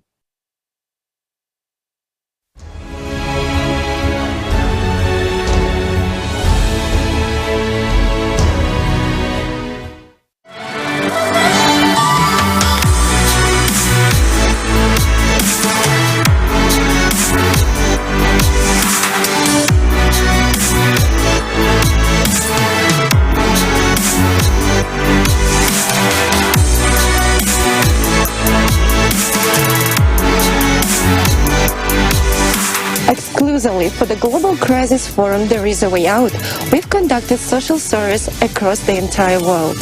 The volunteers of Creative Society Project asked people about how they envision their lives in a creative society. So let's dive into the first question we asked people. Imagine living in a creative society where healthcare and education are free, and you have access to free housing without having to pay utility bills. All your debts are written off. You don't owe anything to anyone. You receive an unconditional basic income of $10,000 each month in present-day currency to your card. How would you spend that money? What would you do with it? I'll definitely be able to start my passion projects, which are more for the community and bringing underrepresented communities, giving them more opportunities in society. I would create some projects, entertainment shows, for example. I would invest in the talented guys and produce someone. Yes, these would be inventions. That is something I've always enjoyed doing. Inventing, coming up with something. So take something and create. It would be for the whole world, so I could invent different things that could be useful to society. Wow, that's a big question, and it's too important. For me, I would like to travel the world, the whole world. I would like to meet people from different nationalities, see the natural. Most of my budget will be spent on recreation, singing, piano, etc. Where am I going to spend $10,000? First of all, I will do everything I'm supposed to do in the household. And then I'll probably start making paper airplanes out of them and wait for them to disappear at all. It will be the happiest moment of my life to never think about them again. I don't even know why the money is needed at all. That's a good question. Yes, the value and worth of money is completely different in such a society. I want to go abroad a lot, to eat plenty of good food, and to have a lot of fun. If everyone has everything, then the money is kind of unnecessary. I guess I could think more about, because right now I'm thinking, well, what about like spaceships and like going to the moon or like new advanced technology? I will take care of my family and I will try to join the creative society to help other people, and that is my dream. If I had such money, I would stop saving on those foods and fruits that contain the vitamins that I need. I would stop saving at least a little bit on gas. I have a gas meter. I would invite my friends to a cafe. I would learn how to live. Because these days, with what we earn and the way we live, you are not living, you are surviving. Imagine having an official work schedule of 4 days a week for 4 hours a day, and you earn a decent salary. In addition, you receive an unconditional basic income and free housing. Education is free and of excellent quality anywhere in the world. You can acquire any professional skill and join any team across the world to work on projects that benefit society as a whole. Or choose not to work at all. What would you do? I would still work. I love my job. You know, I work in visual effects and it makes me happy. So I think I would still work, and you know, whether that's paid a certain amount or not, I would still go in every day, or 4 days a week would be great. I would love to work for huge organizations that will probably study some super global issues. Well, you know, I'm an industrialist and a producer. I'm a creator. Maybe I would do something, I don't know, maybe make some goods cheaper. I think with the time that would be available, I would probably put more of my efforts and energy into volunteering. No matter the amount of money, I would definitely still try to learn and develop as much as I possibly could. I still need to keep my brain busy and contribute to society in some way, so I wouldn't just sit around. I think I'd get bored like super fast. I'm gonna do a volunteer work and do a personal business as well. I would love to enhance my skills related to acting and writing, and would want to contribute in that same field. Even if I knew I could live without working, I would still want to keep exploring the human body, right? My dream is to help other people, not just to help myself, but to help take other people to another level. I would definitely get involved. All the best to the people. I would work for the people. I think also it's the psychological thing to do something and to also to improve in this society, because I think also how it's possible this society to exist without our contribution. I would join those like different projects to benefit society, because just sitting around you're not really doing anything, and there's a lot that could be done by joining those projects. The creative society is a world where everyone has a financial security. It's an absolutely peaceful world, devoid of war, violence, and slavery. It's a world where you can enjoy all the benefits we've discussed earlier. Would you like to live in a creative society? Would you like to live in such a society? I would. Absolutely. Absolutely, yeah. I would. I think it would benefit my health overall, my mental health, and then my physical, in turn, my physical health. Yes, of course I would like to. I would like to live in peace and tranquility. Yes, of course, because it is at least comfortable for any person. It seems for everyone it is so. Yes, sure. If there really is an unconditional basic income, that would be the optimal situation for the whole world. Firstly, to achieve peace, and secondly, to create a decent life for all people. In our life, if there were no wars, slavery, corruption, it would be very beautiful. I really want to live in the creative world. I would like to live in a creative society. I think it would be great. Certainly there wouldn't be any conflicts between people. Politics would not make sense then either, meaning one political group would not fight with another, country with country, because there would be no need for influence.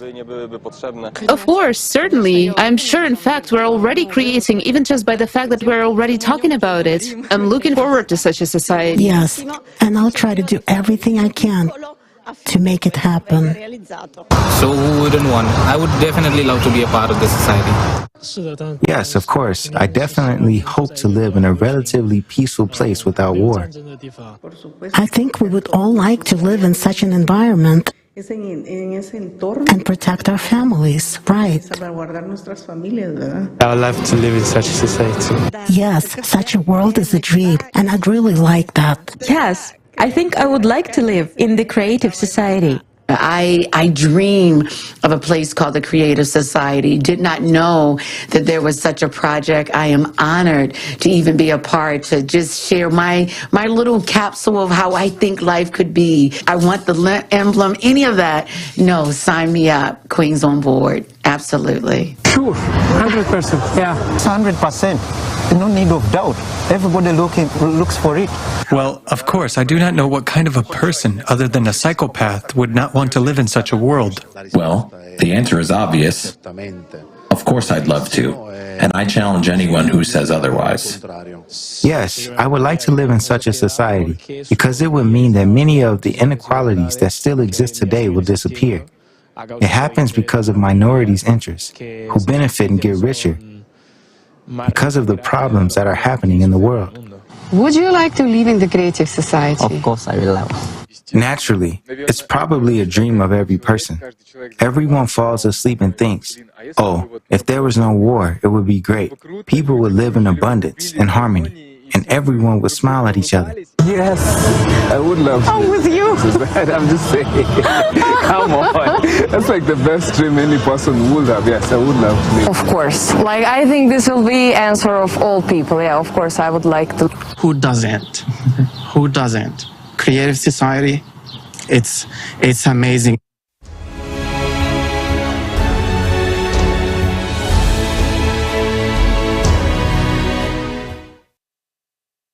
Amazing. What you have seen is only a small part of the responses from people around the world in recently conducted social surveys initiated by the participants of the Creative Society project in preparation for the forum Global Crisis, There is a Way Out. This survey revealed some very important points. Firstly, absolutely everyone supports and of course wants to live in a creative society. Secondly, even with all the benefits, such as free, high-quality healthcare and education, no utility bills, debt forgiveness, no taxes, and a guaranteed universal basic monthly income of $10,000, most people plan to improve their lives and the world around them even further. This is because everyone wants to live in a life worthy of a human. And the Creative Society is precisely the format that creates conditions for such a life. This once again proves that the creative format of society is the format which will restore our sense of humanity and will promote the development of the inner potential of every person, because the conditions in the society will be completely different. Yes, Halina, absolutely. And this shows how much on the same page we are. And have you ever thought about how in today's consumerist society, people's minds are consumed basically with thoughts like paying off debts, paying off the loan, how to find money to feed the children, or how to even afford medical treatment. Basically, how to make ends meet. And wouldn't it be better to actually think about pleasant things like what kind of education would you get if money wasn't an issue, or how would you spend your 10K a month on conditional basic income? Now, that's a great thought, right? Write in the comments below, how would you spend those money, and share your ideas, folks. We would love to hear from you. Yes, of course, everyone wants a guaranteed unconditional basic income of $10,000, free high-quality health care and education, no utility bills, loan forgiveness, and no taxes. And all of this will be available during the period of transition to the Creative Society. But fair questions arise. Where will the money come from to provide all these benefits, especially to every person? Will the unconditional basic income payments lead to an increase in prices and inflation? Why do we say that all these benefits will be guaranteed in the Creative Society? What can guarantee this to us? Who will pay for it? Answers to these questions will now be shown in the presentation of a new economic model prepared by an international team of economists specifically for this forum.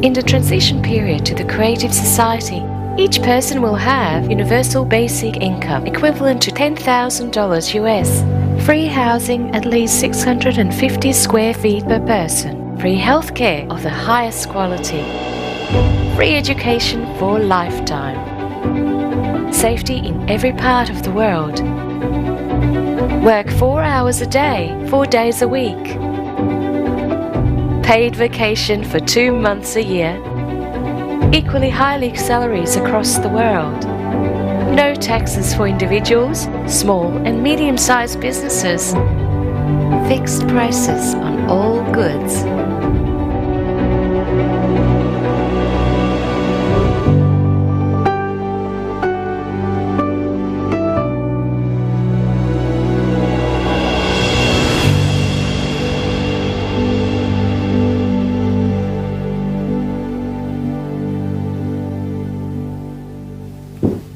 When I look at the picture of this kind of the world, a thought comes to my mind. This is incredible. This is incredibly cool. And yes, I want this kind of life. But just like in any person, a skeptic inside me begins to rant and says, first of all, it is impossible to implement. And even if it is possible, it certainly won't happen in my lifetime. And goes on to affirm, no one will let you do this. And you know what I reply to him?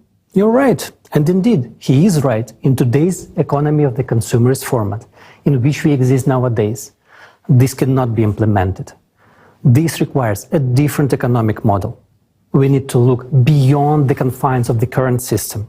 And I invite you to learn about a new model of economy that will provide a high standard of living for every human being. This model has been developed and proposed by experts from around the world. It takes into account the economic needs of each person, technological advances, and the need for our civilization to develop and evolve. This innovative model will change our lives from the first day of its implementation.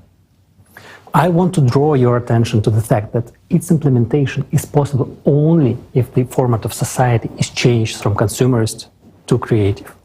And further, I will explain why. Unlike the current economic model, the new model will have a different goal: to provide the high standard of living for every human on the planet. There are two key requirements for the new economic model to function and achieve this goal. The first requirement: the new economic model can only work on a planetary scale. It cannot work in a single country. The second requirement is the self-governing society. All power must belong to the people. The economy, along with other strategic spheres, will also be managed and controlled directly by society, represented by every person, each of us, via the electoral platform. So, we have formulated the goal of the new economic model and outlined the necessary requirements for its implementation. These requirements can only be met in the creative format of society. I now invite you to model the near future. After we have successfully completed all three stages of building the creative society, informational, political, and the global referendum, the world community legally and peacefully transitions to the creative format of society that we all have chosen together and become one civilization. From that moment on, it will take a small amount of time to launch the new economic model. 6 months, according to preliminary calculations. After that, we will enter the transitional period to the creative society, which will last 5 to 6 years. As soon as we enter the transitional period, everyone will be provided with the monthly unconditional basic income in the amount equivalent to $10,000, with their own housing of at least 60 square meters per person. Education and healthcare will be of high quality and free, as well as resources, electricity, water, heating. All debts will be written off. Loans will be interest-free, and there will be no more taxes for individuals, small and medium-sized businesses. Of course, this raises a lot of questions. Will people work? What will the prices be? Will there be inflation? And the most common and important question, where will the money come from? So let's take it in order. Where will we get the money from in the transitional period to the creative society? In the new economic model, money will be created by a single fund for global financing, which belongs to society and serves its interests. The single fund for global financing will only serve the function of creating and redistributing funds. It will not accumulate money like the funds do today, nor will it make money as the banks do in the consumer model of the economy. There will be no banks in the transitional period to the creative society because there will be no need to keep money, because money will be exclusively digital. In fact, there will be no money in the conventional sense of the word. These are just numbers and equivalent for exchange. That's your assets. You can exchange them for something, a product, a service, and so on. The more the economy grows, the more means of exchange, what we now call money, are created. In contrast to the consumerist format, all financial transactions will be open and transparent to everyone. The task of the single fund for global financing is to supply the right amount of means of exchange at society's request. Well, how will this work? Society decides what needs to be improved, created, and what projects and initiatives to implement. Experts will use the artificial intelligence to calculate how much money is needed to achieve those goals. And the single fund for global financing will create the necessary amount of money. If there is a request for the implementation of a project in a village, city, or country, an application is submitted to the electoral platform. For example, if a city decides to replace its asphalt pavement, it submits a request, and funds are allocated for this from the single fund for global financing. It's just like in the family.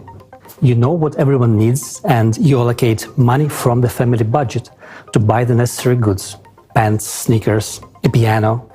It's the same at the city and global levels. The only difference is that our budget as a society is not limited. We can spend as much as we want if there is something to spend on, and we need it. This approach does not limit the development of the economy. The economy develops and our opportunities increase. In the new economic model, there will be no budgets of cities and countries. There will be no such thing as state money either. The only place where money can accumulate is your personal account, and you yourself dispose of it as you please. If a country, city, or village has a budget, there will inevitably be those who will try to make a profit from that budget, local officials and others. And when there is no budget, it cannot be taken away. And this is the answer to the question of why there will be no corruption, theft, and bureaucracy. There won't be a situation where the asphalt pavement was changed last year and this year it is changed again, and someone makes money on it. It will not happen because the monitoring system will guarantee the transparency of all operations. Monitoring that the money allocated has been used as intended will be done with the help of technologies that already exist, such as the multipurpose complex Voskhod. You won't be able to buy building materials for a higher price than those that are sold everywhere, and everyone can see their price. How is it possible to steal if what you buy and sell can be seen immediately, money flows are transparent. Anyone can see what every penny is spent on. Now, in the consumerist format, this information is hidden. But in the transitional period to the creative society, it will be available to everyone. You can see exactly how money has been spent in any part of the world, regardless of where you are, because society's money is your money. For the convenience of transactions and complete transparency, a new single monetary unit will be introduced, which can be used anywhere in the world. It will belong to society and be created by the single fund for global financing. It will be digital. It will not be possible to seize or freeze it, and it will not lose value. You cannot lose digital money. It cannot be stolen, and its flows are completely transparent. From the first day of the transitional period to the creative society, an exchange of existing currencies for the new monetary unit will take place. All savings, capitals, and assets of people and enterprises will be converted into it. Why will the single currency be digital? Because firstly, it guarantees the transparency of all financial transactions. And secondly, with modern technology, there is no need for paper money or documents. Digital money is both environmentally friendly and convenient. A person doesn't need to carry a wallet, a passport, or a plane ticket. No chips or third-party devices are needed. A person can be identified by retina or a fingerprint. All this information will be stored in a single database that would be under the control of society as a whole, rather than individual countries or special services, as it is today, where everything is fragmented. This high-tech approach would simply eliminate any illegal activity. It will be impossible to engage in stealing or money laundering. It will all stop. In the creative society, a person has nothing to fear or hide. They are absolutely open and free. Everything starts with a clean slate. The key mechanism of the new economic model will be a limitation of wealth, which is the limit of maximum wealth per family that we will set as a society. At the present time, the recommended amount is $10 million, and it is confirmed by recent research. This is the total amount, including all movable and immovable property, all the assets and liabilities of each family member. This amount is more than enough for a comfortable, prosperous life, but not enough to gain unlimited power. When a person's wealth goes over the set limit, the excess funds simply disappear. They are not credited to anyone's account and are essentially written off. We are used to thinking in terms of the economy of the consumerist format, but here you have to understand that this is a different form of settlement, not the usual banking form. Therefore, money is not accumulated. When society needs money, the single fund for global financing simply allocates the necessary amount, which goes into circulation. Society is financed without limitations for as much as required for its needs. In the transitional period, money is needed as an exchange fund to limit the wealth, so that humanity or a group of people would not build empires and usurp power again. This would create a high standard of living for all people. Let's summarize. In the consumerist format, money is a means to retain power. People try to accumulate it, hide it, take it away, while in the transitional period to the creative society, money is a tool to achieve society's goals. And money is needed only during the transitional period to the creative society, as a temporary measure for 5 to 6 years, and it will not be needed in the future. And later we will explain why. Nowadays, they say that the problem is not money, but its quantity. As we have already understood, in the new economic model, there will be no such problem. But the question is different. Will it lead to inflation? The answer is simple. There will be no inflation at all. It is impossible. In the current economic model, this would indeed lead to skyrocketing prices, hyperinflation. But in the economic model of the transitional period to the creative society, this simply could not happen. Why? Because prices would be fixed worldwide by law for all resources, goods and services. They simply cannot be raised, and this means that inflation cannot be created. But it raises another question. At what level will the prices be fixed? Will the bread cost $1,000? Well, if you make that decision, of course it will, because we will decide as a society anyway. The optimal prices will be calculated using artificial intelligence, considering all the costs and profitability, but the final decision on pricing will be made by people. Therefore, you surely understand we are unlikely to want the bread to cost $1,000. We would rather want it to cost less than it does today. And it will. All prices will be less than they are today. And thanks to what? Because there will be no interest on loans and taxes for medium and small-sized businesses included in the prices.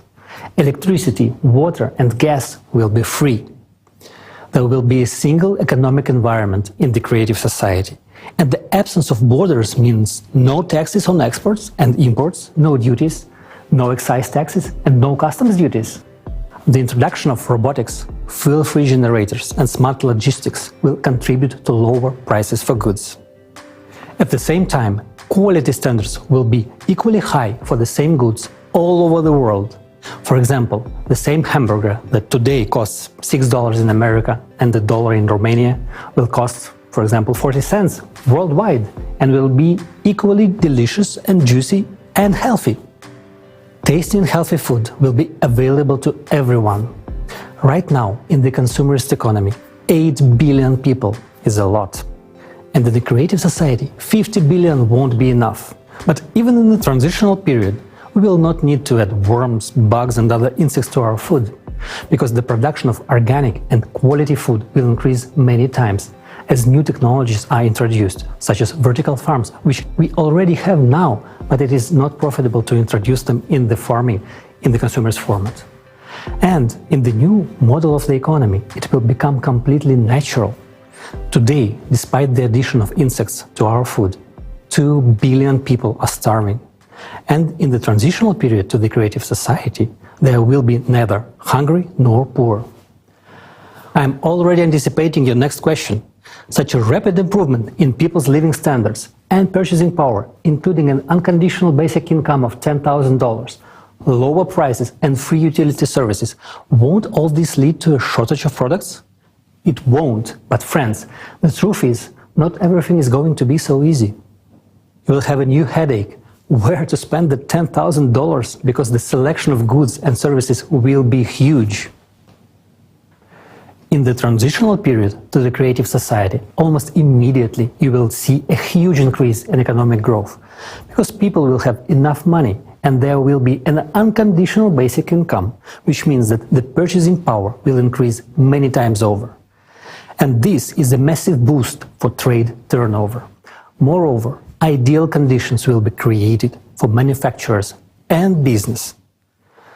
These include interest-free loans, no taxes for small and medium-sized businesses, free water, gas and electricity, access to the latest technology, and most importantly, a great demand for their goods and services. This will be a huge stimulus for them to create more goods, develop and expand. The new economic model is a real paradise for consumers and entrepreneurs. First of all, the absence of taxes for small and medium-sized businesses means not only a reduction in prices, it also means economic freedom. All the money you earn is yours and you are free to spend it as you like. No one will be able to take them away as it is done today through taxation.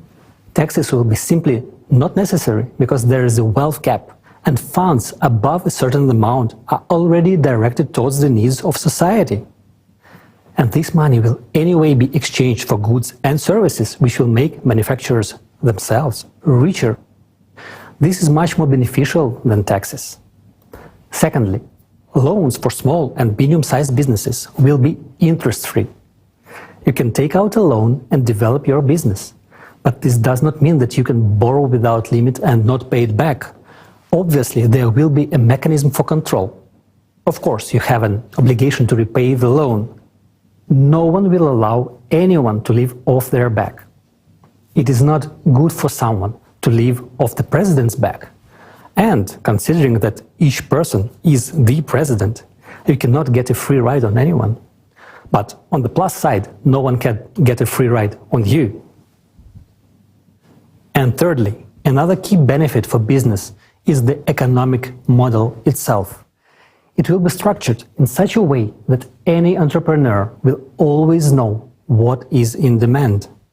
This will be possible because we will use a planned economy model, which will be calculated using artificial intelligence on a global level. This means that any businessman can always visit the electoral platform and, with the help of artificial intelligence, find out what will be the demand for their goods and services in a particular location. Artificial intelligence will help them process the data and make the right choice so that their business becomes profitable and successful. For example, you have decided to open a coffee shop. You can go to the electoral platform and see how many coffee shops are in your area, how busy they are, and if there are already 2 half-empty coffee shops, it would be foolish to open a third one. Such a business will fail on its own and harm others. At the same time, the artificial intelligence will prompt you that there is no bakery in this area. Therefore, opening a bakery will be profitable. This way, you get to understand which profitable business you can open for the benefit of yourself and society. Moreover, when starting a business, the same artificial intelligence will offer you options for premises, purchasing goods at the most favorable price in nearby places to reduce logistics costs. It will connect you with a logistics company, calculate the required loan amount, if one is needed, and also calculate the cost of necessary repairs of the premises. Find the companies that will do the repairs at the most advantageous price. Find options for design solutions and propose the necessary employee candidates in the required location. All on a turnkey basis. At the same time, it is you who chooses from the options suggested by AI, and all final decisions are up to you. The same artificial intelligence will calculate how much time it will take from the moment you apply on the electoral platform for your business to start making a profit. Additionally, the AI will calculate the necessary number of employees and help you draft their schedule. This is very useful considering that the work week will be 4 days, 4 hours a day, meaning that in order to cover 12 hours of daily work for that very coffee shop, 3 people per day are needed per shift. Of course, after this, many people will say that everyone will become an entrepreneur. They won't, because running a business requires a certain character, motivation, responsibility, time commitment, and most importantly, organizational skills. For many, and this is the overwhelming majority, it is much easier to go to work 4 hours a day, 4 days a week, receive a good salary in addition to the universal basic income, and enjoy life, rather than continue developing their business and work on it almost 24 hours a day, despite all the help from AI. Even if artificial intelligence does the calculations for you, it's still up to you to do the work. AI will help you launch the business and assist you in the process, but it is you who will run the business. Communicating with customers, overseeing production, the responsibility for all this will be on you, right down to picking out the design, starting from the smallest details in the process of launching the business. There is no getting away from it. You will be engaged 24 hours a day, despite the simplicity and ease of the process.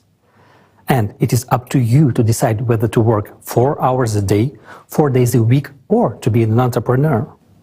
Some people want to earn more, while others are satisfied with their salary and a free, wonderful life. Naturally, all of these conditions, such as no taxes, interest-free loans, understandable demand, etc., will have a positive impact on increasing wages. Wages will need to be increased regularly because companies will need skilled workers to meet the growing demand for goods and services. Since unconditional basic income allows even those who used to be low-income individuals to purchase quality goods, there will be an increase in the number of companies needing employees to meet this demand. For example, let's consider a medium-sized business. A person has an enterprise with 200 to 300 employees and a turnover of several tens of millions of dollars. They don't have to pay taxes. All the money earned belongs to them. And of course, they will raise wages, because competition for specialists in the labor market will be high. While unemployment will inevitably increase in today's world, in the creative society, on the contrary, there will be competition for good workers. They will be needed. And we come to another often asked question. Will people want to work if they already have a comfortable life provided by universal basic income of $10,000? People will still work because a $120,000 universal basic income per year for a person is just an average level of prosperity. Few people want to be in the middle class. People strive to live better. For example, if a person wants a new good car, then to buy it, they will have to live on just their basic income for several years. Wouldn't it be easier to go to work to buy their dream car faster? In this case, a person could earn an additional $5,000 to $10,000 or more per month, and in a year they could save up for their dream car and drive it to the job they love. You will also want good watches, a good phone, and a new laptop. Why? Because you have the opportunity to buy them. You will want to go to a good restaurant. You will be too lazy to cook, and you will go to a restaurant near your home to eat there. This requires money. And this is a good incentive to work. Not to mention that the transitional period to a creative society implies working for 4 hours a day, 4 days a week, and having 2 months of paid vacation and high salaries worldwide. Furthermore, thanks to the implementation of new technologies, boring professions and hard labor will gradually disappear. People will have much more interesting work to do because there will be many new professions that will reveal their potential and talents. Everyone will be able to easily and freely learn a new trade or train for a new profession. Thus, we understand that people will have all the conditions to earn themselves a good house and even more than one, any car or real estate. And then this question arises, what about private property? Everything a person earns, up to the wealth cap, belongs to them, their house, their yard, their car, and so on. An entrepreneur's private property may include a store, service areas, manufacturing, restaurants, cafes, and the like. But all minerals and resources of the earth will belong to the entire society. It is thanks to this that electricity, water, and gas will be free for people and small and medium-sized businesses. Thus, the new economic model creates all the conditions for the maximum development of both businesses and entrepreneurship, as well as the development of every individual and society as a whole. One more reason why the world economy will become many times more efficient in the transitional period to the creative society is the use of a planned economy at the global level. Just think how much unnecessary money and resources are now spent on overproduction, as well as on liquidation of finished products in order to increase the value of the remaining products. And yet, at a time when a third of the ready-to-eat products are being destroyed, there are countries where people have never ever tried these products. Meanwhile, those countries have things that are needed in other countries. The new model of the economy will solve this problem with smart planning and smart logistics. Logistics will be calculated by experts with the help of artificial intelligence in order to efficiently redistribute goods so that everyone will have the opportunity to buy everything they need. In the model of the transitional period to the creative society, there is no limit to improving human life. It will be possible and necessary to improve life, but prohibited to make it worse, and it will be fixed at the legislative level.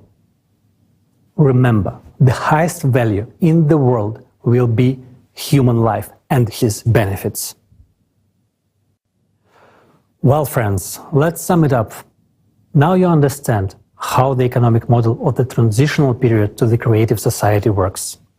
It provides everyone with the high standard of living. This includes a monthly unconditional basic income equivalent to $10,000, fixed prices for all goods, high level of wages, free and high quality healthcare, education, and excellent conditions for business development. What's more, there's only a part of its advantages over the current consumerist format of economy. The absence of wars, inflation, crisis, and stable income, all of this makes society healthier, and this is extremely important. There's no need to commit crimes, no reason to risk a happy life. The simple question is, what for? When human life comes first, the world changes drastically. Your happy life is what you will treasure. These are your opportunities, and these are the opportunities for the entire civilization.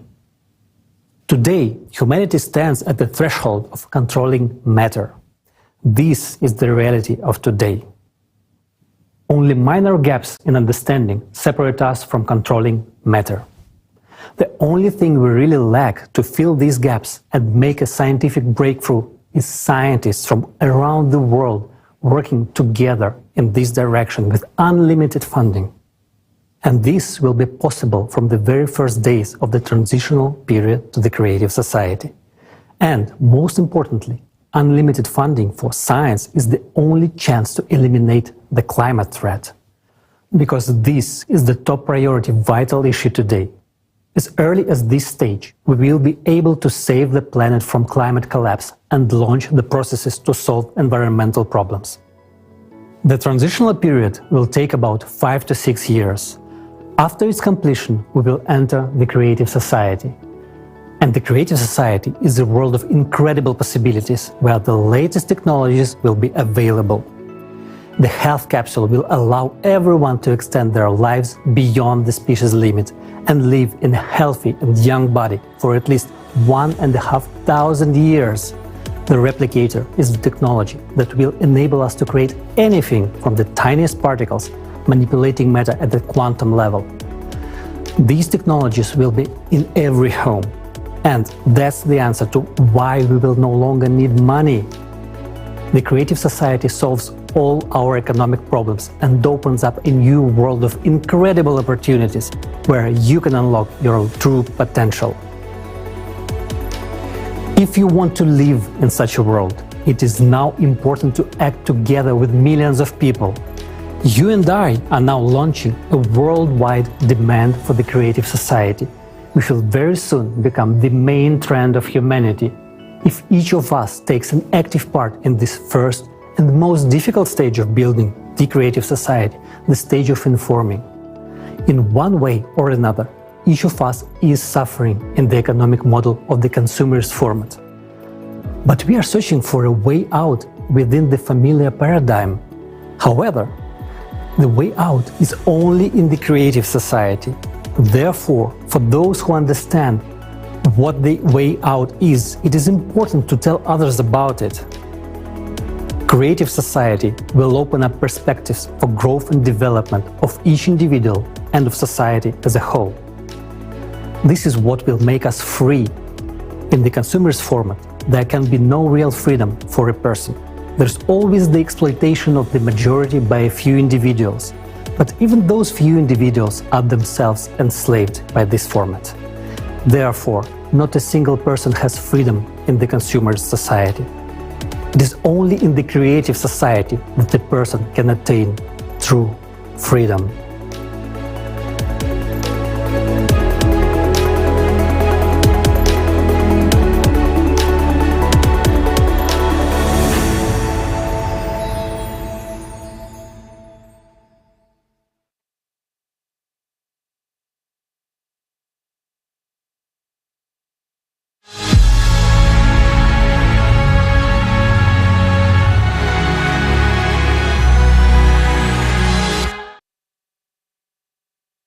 Wasn't that amazing? First of all, I'd like to say thank you to a large international team of economists for such a clear and thorough presentation of the economy in the transition period to the creative society. Today, we will talk to Alexei Prudkov, an entrepreneur from Dubai, and a leading expert economist from the Netherlands, Jonathan Rivat. And we are going to talk about the new model of the economy. It is clear for everyone that we all will benefit from the new economical model. Who would reject a $10,000 a month basic income, a spacious, comfortable, free house, free medical care, and free education of the highest quality? And it turns out that it is not a problem to provide it all in the new economic model. But why have we never heard of such approach before? We all got used to think only within the limits of the existing model of the consumerist format. And rarely do people think about the fact that the format itself can be changed, so the existing economic system can be changed as well. But it turns out that this is not only possible, but it's also so much easier than continue to fight the consequences of the never-ending crisis created by the current failing economic system. Today, we are enslaved in this consumerism format through debt, fear of losing our jobs, and lack of money. We work in a job that we don't like just to keep us from starving to death. And already, in the transition period of the creative society, everyone will be financially free and independent. An unconditional basic income will allow us to enjoy life rather than survive. This will create an enormous supply and demand. Just imagine, the economy will receive as much as money in a month as the current world economy produces in a whole year. Money will permanently stimulate the economy, and it will be no longer laying dead weight in an account of several people.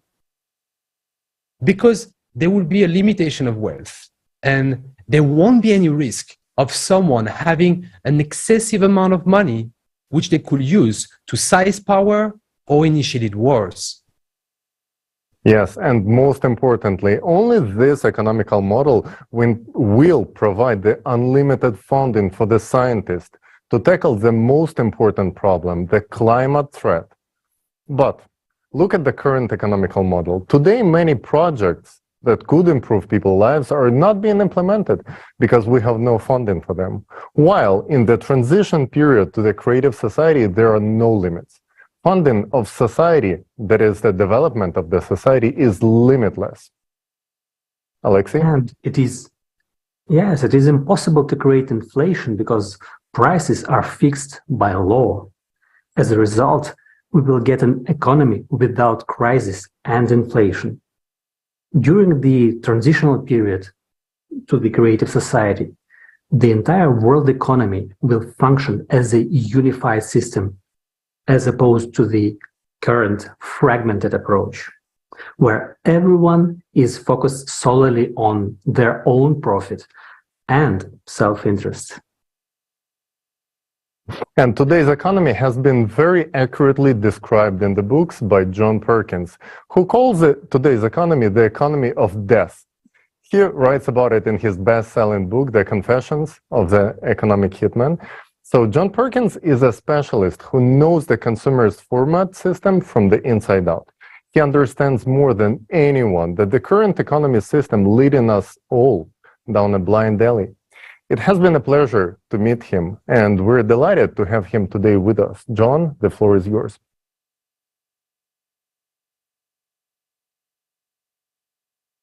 So, welcome to Global Crisis, There Is a Way Out.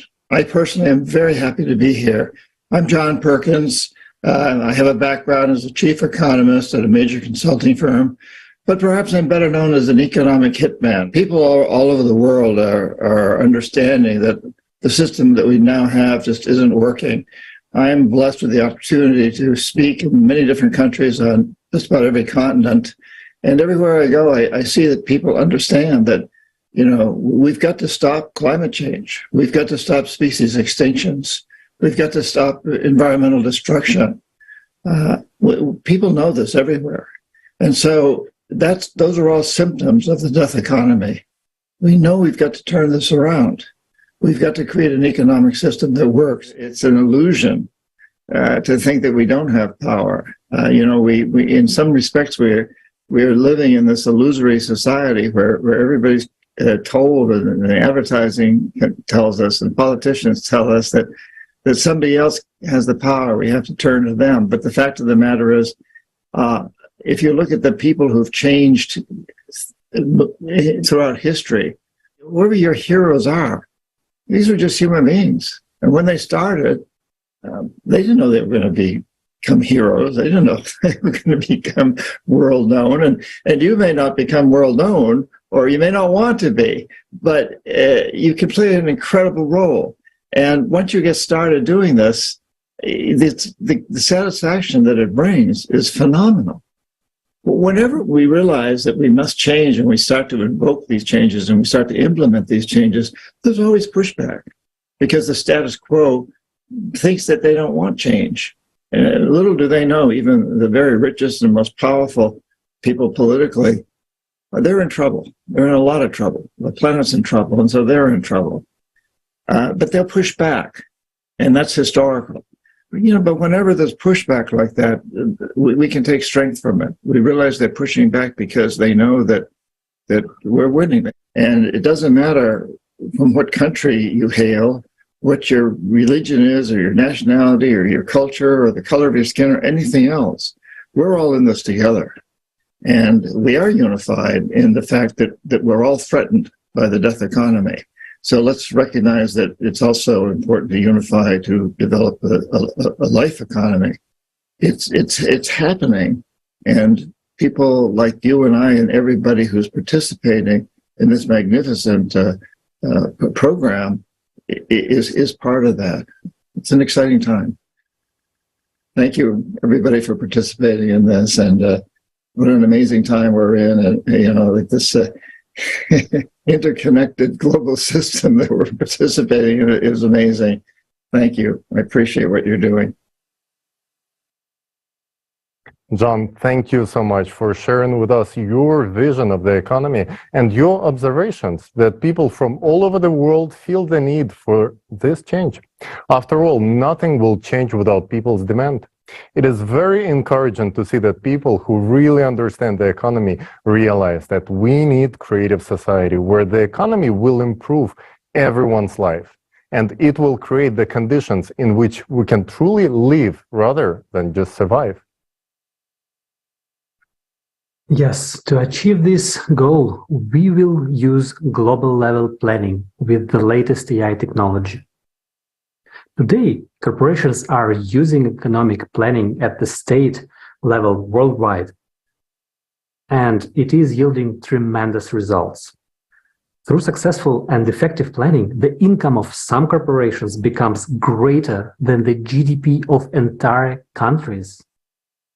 Just imagine the results we will achieve when planning is done globally by using AI, and it will be aimed at a single goal: improving every human's life. Yes.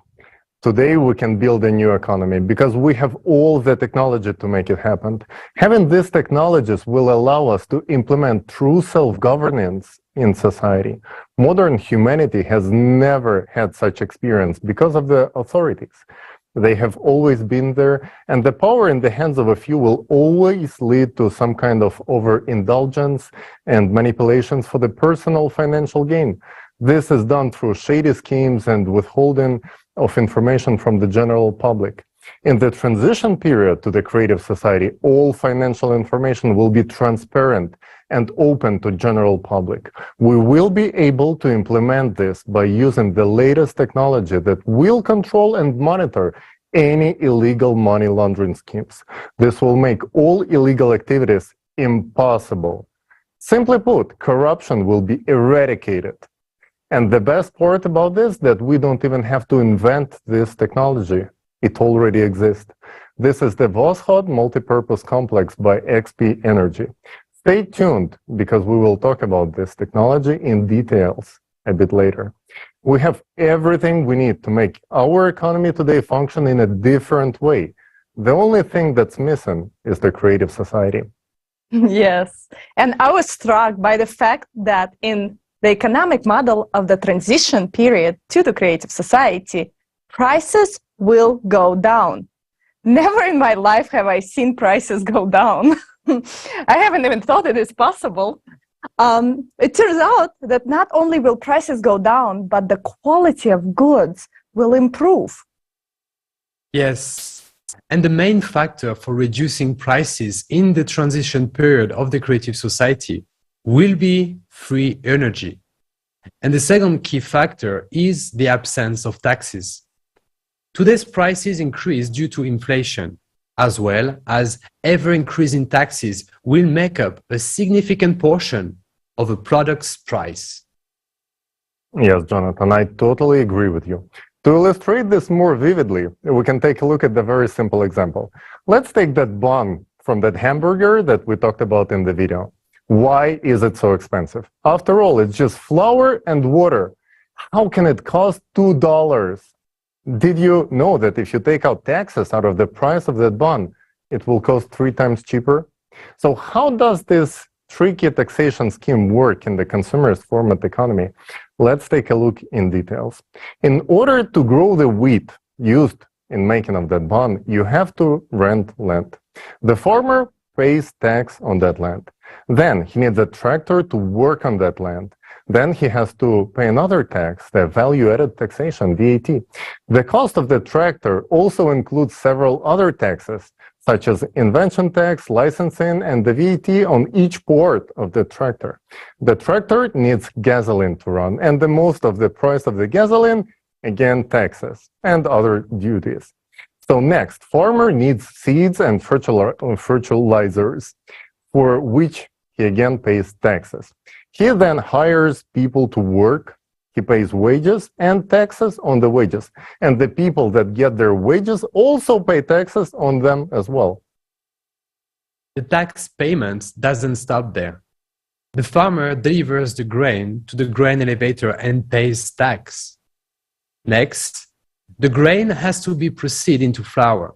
This requires energy, the price of which includes taxes apart from VAT. Then, you need a vehicle to transport the flour to the buns maker. Its price already includes a lot of taxes. Plus, you have to fill it up, which incurs yet another tax, and pay the driver for his work, who also pay tax from his salary. So the flour goes to the bakery, for example, a small private bakery. Even if the bakery owns the building, they still pay land tax in addition to energy, to gas and electricity bills. And we already know that there are taxes on these too. There are people working in production who gets their wages, pay taxes on their wages, and from these wages, employees pay taxes once more. Yes. And now imagine you walking into that bakery just to buy a simple bun. But what a journey it has been on, right? Before it even hit that shelf, it has been taxed on every stage of its creation. Even more, the shop operates under the very same taxation scheme. So you buy in this taxed bun and you pay the shop tax from your hard-earned wages, which already has been taxed, by the way, as well. So it looks like some kind of nesting doll of taxes all the way. And God forbid if that bun crossed any borders on its way to that shop, because then you will also have to pay the delivery tax, the taxation custom fees, and so on. At this point, you should ask yourself, is it really just a bun or some Trojan horse of taxes?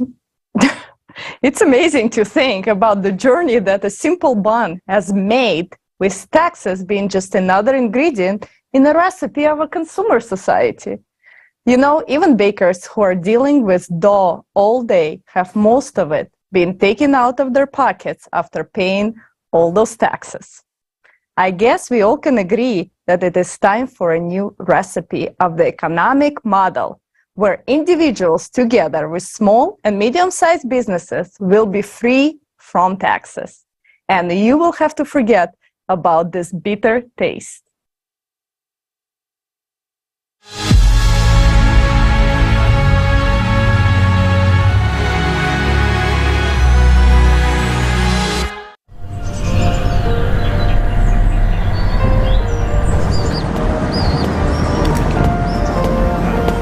I'm telling you, we should already start preparing her for adult life.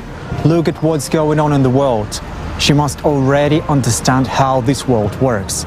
It is her future to grow up in it and navigate. She's just a little girl. I want an ice cream. Well, why a little girl? At this age, she should already know what taxes, wages and money are and how it all works. Why should she know that? Well, she has to live in this world.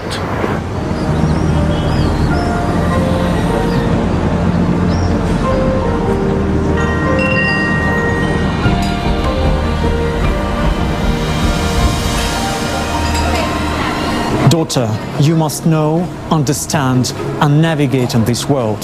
So look, here is what taxes are.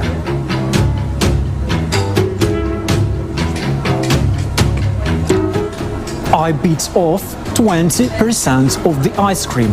This is what they call VAT, value added tax of 20%.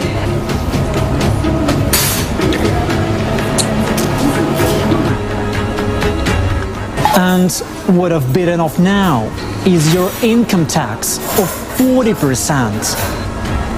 So all you're left with is this part.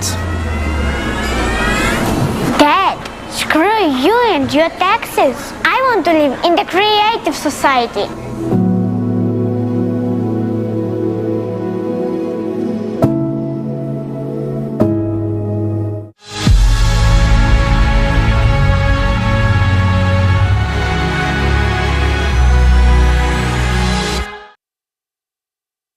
Well, that ice cream analogy really gives us a taste of the crazy world we live in. I'm really tired of this bitter flavor. I'll never look at the ice cream again without thinking, screw you, consumer society. We all want creative society. Consumer society is funny at first glance, but it's hard scoop to swallow. Even a child understands the unfairness of it all. And we really need to change the format to the creative one. Yes, from the first day of the transition period into the creative society, everything will be different. Prices will go down because there will be no taxes for small and medium-sized businesses. Electricity will be free, resources will be free, the license will be free, because all the advanced technology belongs to the society. Just imagine how this will change people's lives.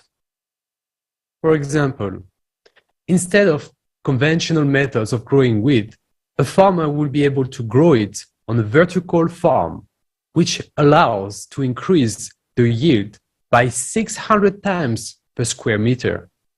As a result, we will get flowers, which is many times cheaper. Because there is no need to rent land, no need for tractors, no need for petrol, no need for extra water, because it's actually a closed cycle. The only things you will have to pay are fertilizer, the grain fund, and the staff salaries. Can you imagine how this changes the way we produce food?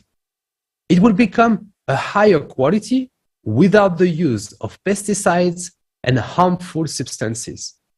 And it will be also significantly reduce the burden on the environment, which will stop exhausting the earth with huge arable lands.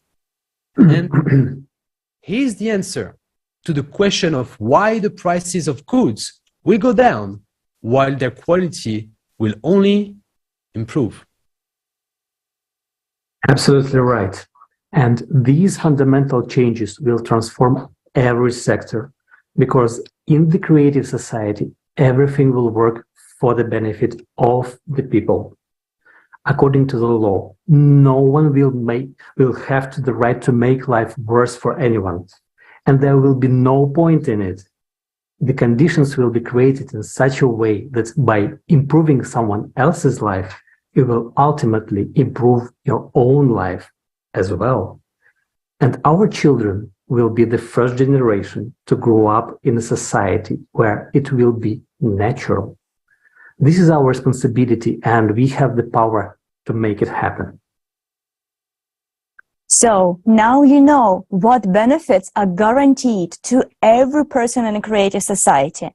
And you also know that it is economically possible.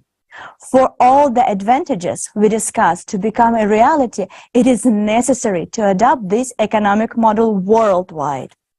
Its implementation is only possible with a change of society from a consumerist format to a creative one. Only in this case will it work. We have just received an answer to a crucial question that is often asked. Where will the money come from for free healthcare in the creative society? Free healthcare will be provided to every person thanks to the new technology, thanks to the new economy.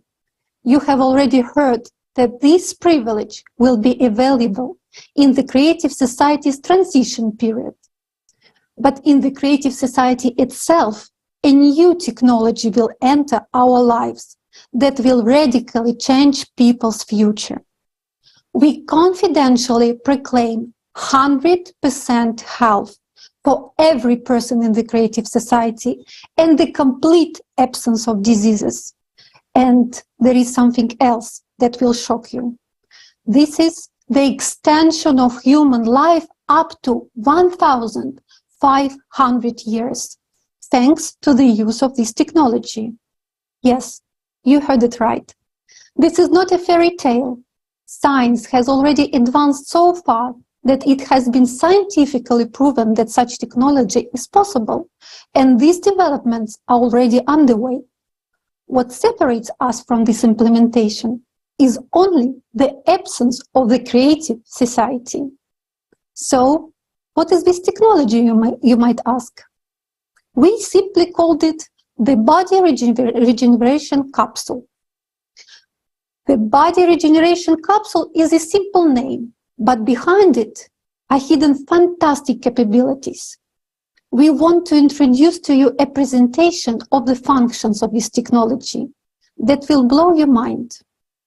Before you see for yourself how incredible it is, I want to note that in the creative society, you will receive it for free in your home. From this moment on, your life will change. Your new life will begin. I understand you are eager to learn more. So we invite you to watch the presentation.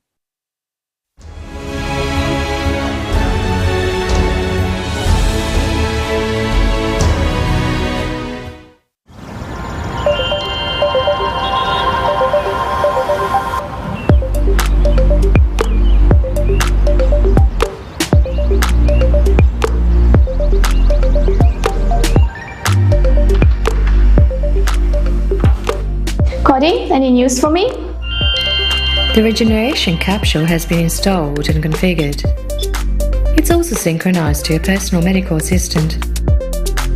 Cool. Cody, I want chocolate milkshake. The recipe from Gabby Kozak? Yeah, that milkshake is amazing. Done.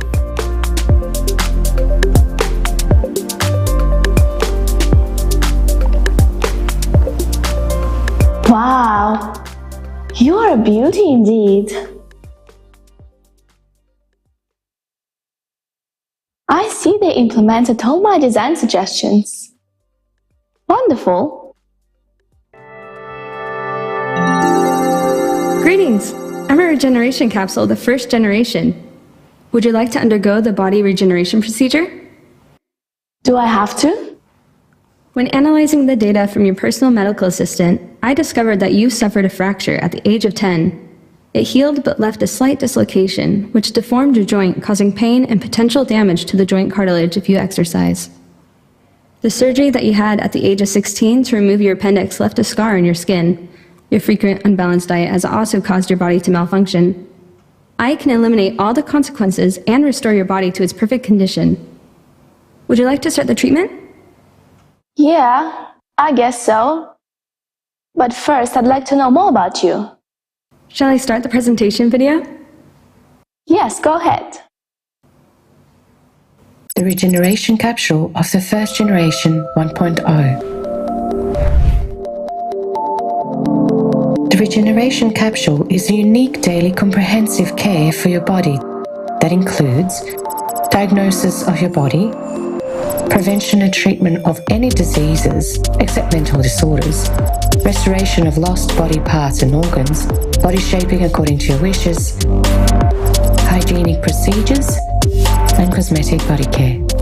Thanks to this innovative method, you will be able not only to revitalize your body, but also to extend your life up to 1,500 years. The regeneration capsule works at the information and physical levels. At the physical level, the regeneration capsule will detect any parasites, viruses, bacteria, or toxins in your body, extract energy from them, and transform it into useful elements for you. It can urgently remove any pathological changes, such as blood clots, hemorrhages, or stones, eliminate inflammation and restore damaged organs and tissues in the body. Thanks to this technology, there is no longer a need for hygienic procedures such as taking a shower or brushing your teeth. Epithelial particles or any dirt will be broken down into elementary particles and used as useful building material to transform your body. At the information level, the health capsule restores all the functions of the body and rejuvenates your body at the DNA level, as it contains all the information about how the body should function. The capsule only changes the program inside the DNA and corrects just 1 pixel at the beyond quantum level. The rest is done by organism itself according to the new information. In this way, any cell can be reprogrammed. Everything unnecessary is removed and everything necessary is added. Thanks to this technology, you can change your appearance, change your height, weight, body volume, and set a program for the regeneration of limbs and organs. By changing information at the beyond quantum level, you can make a cell, as well as the entire body, rejuvenate and live a long life. Moreover, the whole process takes place at the micro level, completely painless and safe for you. Thanks to the regeneration capsule, any diseased organ can be repaired instantly, and its function will be restored. There is no need to replace your heart with someone else's to make it start beating. It is enough to run the necessary program on the regeneration capsule. Now you can choose any look you want. To transform the entire body, it takes time depending on the scale of anthropometric changes for the body to transform according to the new information in the DNA. Physical transformations in the human body take place over a period of 9 to 14 months. Start the rejuvenation and life-sustaining program in your capsule, and every day you will feel healthier, younger, and stronger until you reach the biological youthful age defined by your program. It is possible to extend human life by an average of up to 1,500 years in a young and healthy body. You can also change the characteristics of your body according to your preferences. The capsule technology allows you to become an athlete with any body type, muscle tone, and level of training, and maintain this form according to the parameters set by you. You don't need to spend any personal time exercising. Just 30 seconds spent in a capsule in the morning can replace hours of workouts, freeing up time for your personal development. All necessary procedures, including hygiene, are performed simultaneously with the transformation program. The capsule technology is very easy to use and completely safe for everyone. Information about your personal parameters and preferences will be stored in a unified database. When you travel anywhere in the world, you can activate your personal program with any other capsule. All you need to do is to use your individual code, and a perfectly tuned capsule is at your service. The regeneration capsule is an innovative technology that allows you to stay healthy and youthful for many hundreds of years. Forget about any diseases and improve the quality of your life.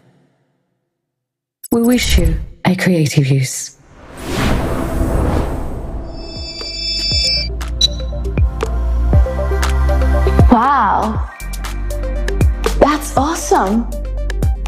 you can really cure all diseases? Yes, in fact, most diseases are caused by infections. I can eliminate them very quickly. For example, Alzheimer's disease is caused by a parasitic infection. These microparasites generate a calcium casing around themselves, resulting in excess calcium on the axons, and that in turn leads to neuron connection breakdown and brain cell death. On the other hand, these are living microorganisms, so I can extract the energy from them, remove the excess calcium from the axons, and relocate it to where it's needed. The excess calcium is then removed from the body. All relevant neurons will be restored based on your individual DNA program. If you want to increase brain functionality, I can also create active neurons and increase their number. As time passes, you will gradually adapt to the increased brain functionality. The complete program to cure a person takes 30 seconds, and they will leave the capsule completely healthy. Oh, it's good to know I won't have to worry about Alzheimer's. But can you make me look pretty?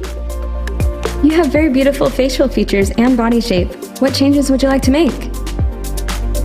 Well, I'm not really happy with my nose, and I wish my hips were smaller. No problem, just choose a program.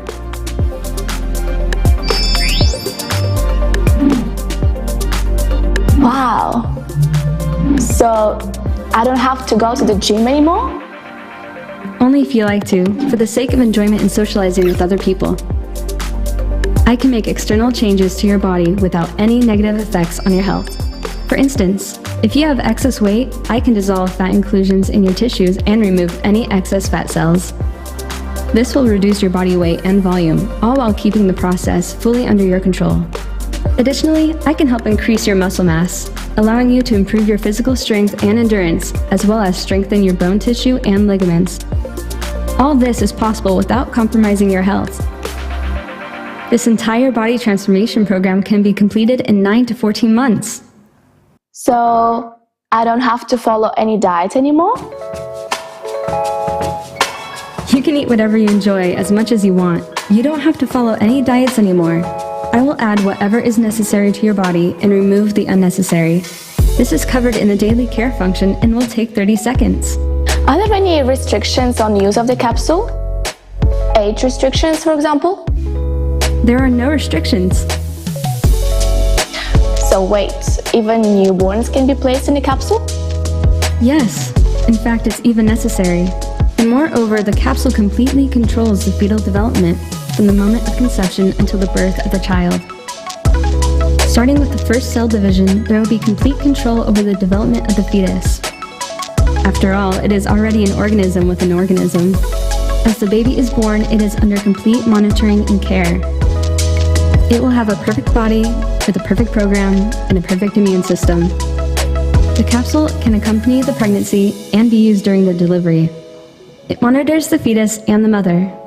It can create an absolutely comfortable and proper state during the delivery. Also, I'm a bit confused. What do you mean that we don't have to wash ourselves anymore? So we don't have to wash our hands either? This is no longer necessary. All the more, a conventional shower cannot cleanse your body as perfectly and safely as I can. After the daily care function, all excess epithelium, germs, earwax, and other bodily secretions will be cleansed from your skin. These, as a valuable construction material, will be converted into elements that are necessary and beneficial for your body. If you prefer, I can also remove all unwanted hair from your body. Now that sounds pretty good to me. It really sounds tempting. But I'm just a bit concerned. With all this manipulation with our DNA and body parts, would I become a mutant at some point? No, that's impossible. The first foundation of the Creative Society is the value of human life, which is why all my functions are set up only to improve and maintain your health and well-being. Oh, the first foundation. How could I forget? Now you convinced me. I'm ready.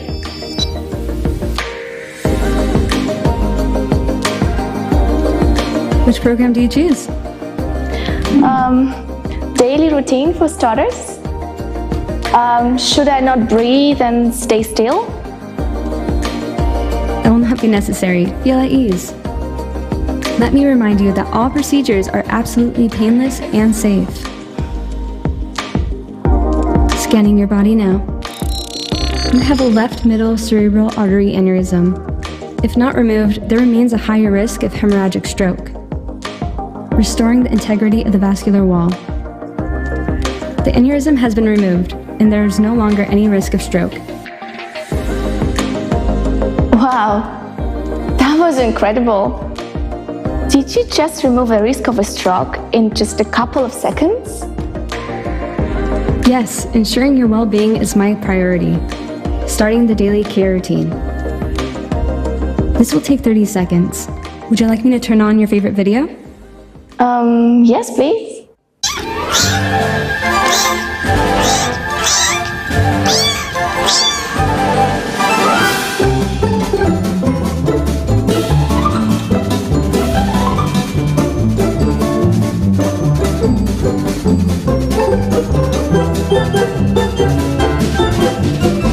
The daily care routine of your body is complete. What do you mean? 30 seconds are over. Have a great day. Feels better than after a whole day at the spa.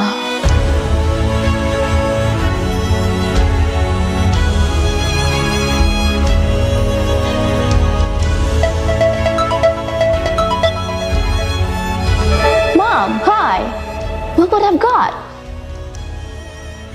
Looks gorgeous! Have you tried it just now?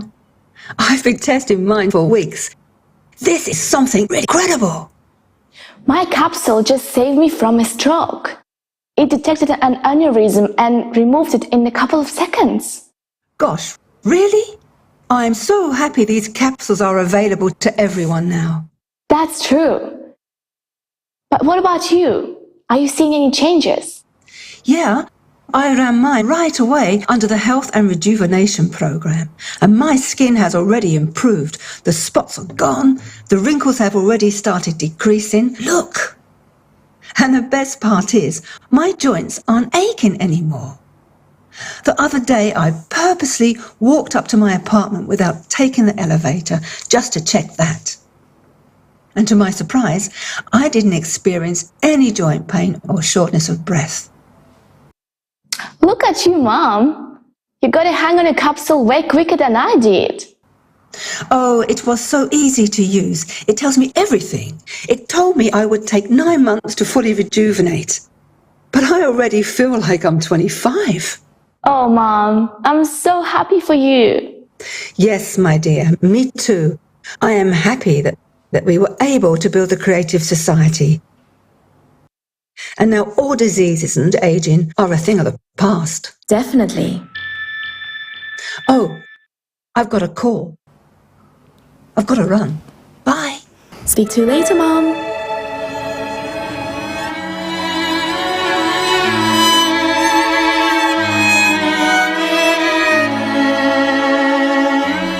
I wonder, what other amazing discoveries will our scientists make? It's breathtaking.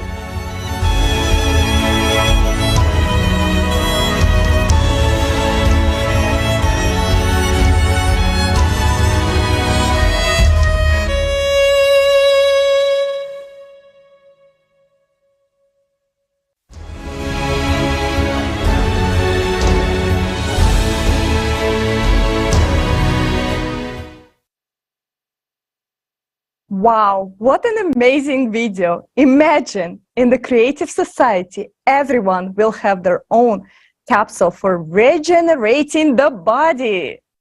A capsule that will help our bodies regenerate and heal itself. This is absolutely incredible. If someone doesn't want to support the Creative Society after all of this information, they are simply idiots. What do you think about the technology? Yes, not only everyone will be young and healthy, but also I will be able to finally cancel my gym membership. So, guys, stay tuned with us till the end of this forum, and you will be the first people in the world to learn about the science behind all of these technologies, these incredible technologies, and how exactly they're going to work. Then you will understand that this is not extension, this is not some science fiction, but this is almost a reality of today. All that remains for all of us to enjoy this is to build a creative society, to actually implement these technologies. We remind you that you're watching the live broadcast of the International Online Forum Global Crisis, There is a Way Out. It's organized by the people, volunteers from more than 180 countries. And right now, this broadcast is being interpreted into 150 languages, which spoken by 90% of the world population. We do all this so that everyone has the opportunity to learn about the creative society. Therefore, let's make sure that everyone knows about the creative society. Share this forum right now with everyone. Record videos, reviews on this forum and post them on your social networks with the hashtag Creative Society. Exactly. In order to build a creative society, we must have a clear plan, right? Remember how we talked earlier about the specific stages of building the creative society. It's time to learn them and find out the specific path we can take to make the creative society a reality. Friends, let's be honest. Each of us wants to have an universal basic income equivalent to $10,000 every month. Free housing, a replicator of matter that meets all material needs, and a health capsule that solves all your health problems and ensures longevity and usefulness. But there is one important thing. It will only be available to everyone in the creative society. So how can we achieve the creative society?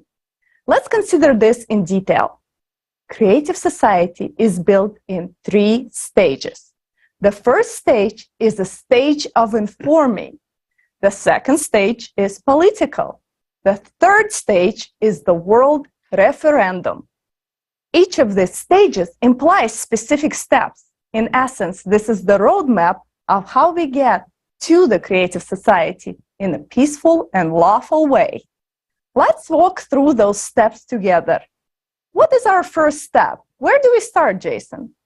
We'll begin with the first stage, which is the hardest and the most important one, the stage of informing.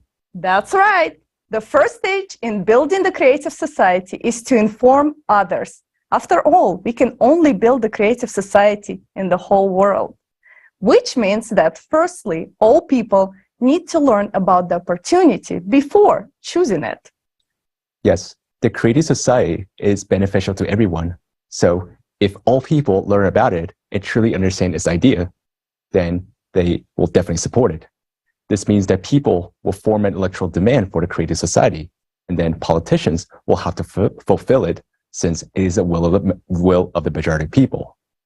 And such politicians will surely be found if people as the electorate express their readiness to vote only for those politicians who will implement the creative society. Stage 1, informing. A person found out about creative society and wants to live this way. What exactly do we do at this stage of informing?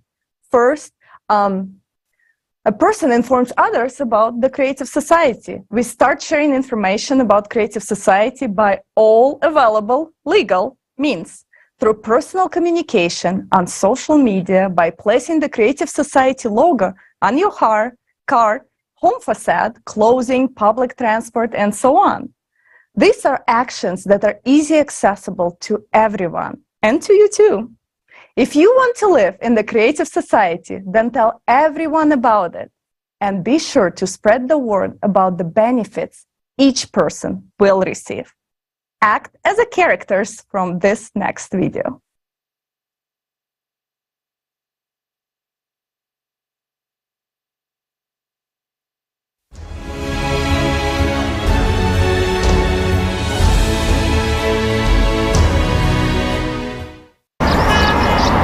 Can I get a simple answer? What exactly will I get in creative society?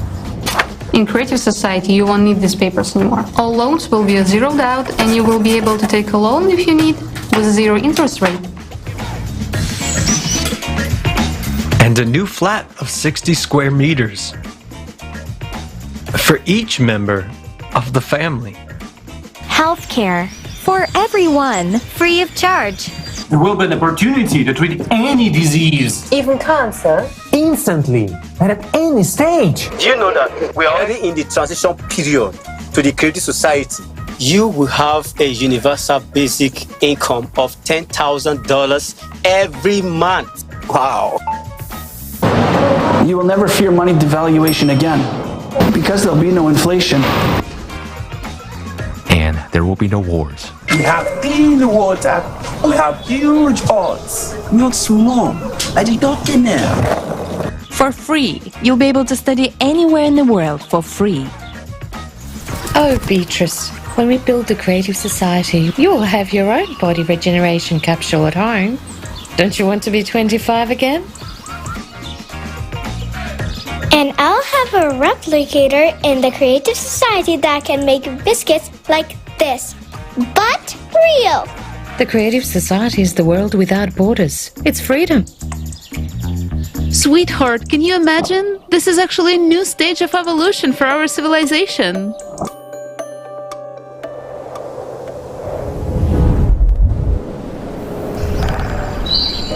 And don't I need to do anything for that?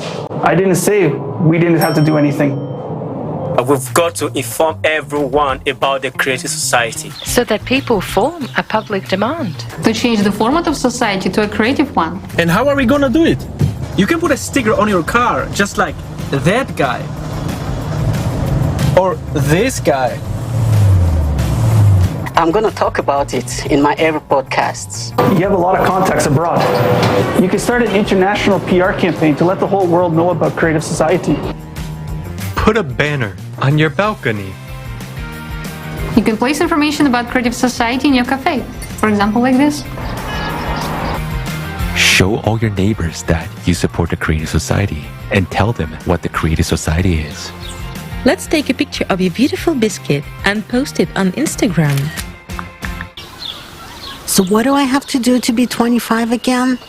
There are t-shirt layouts available on the website. So, what can I do to make this world happen? Bro, come on. You got 3 languages under your belt. Join the Creative Society Forum's translation team so that everyone can learn about it. Jane, I need a list of our foreign partners. Please prepare a sample letter of cooperation. The letterhead should have the Creative Society logo on it. How about we address the highest quality medicine in Creative Society, live on TikTok? Tonight? You're so outgoing. Every other person knows you. You can tell absolutely everyone about the Creative Society.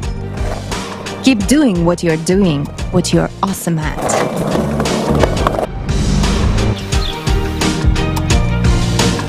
In Creative Society, at any time, you'll be able to fully regenerate your body by entering the body regenerating capsule. It is not what kind of the world we're born into, but what kind of the world we can make.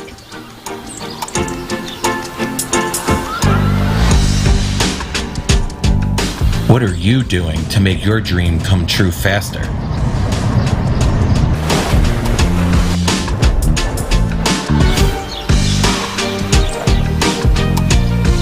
Postoji izlaz, and that is the Creative Society.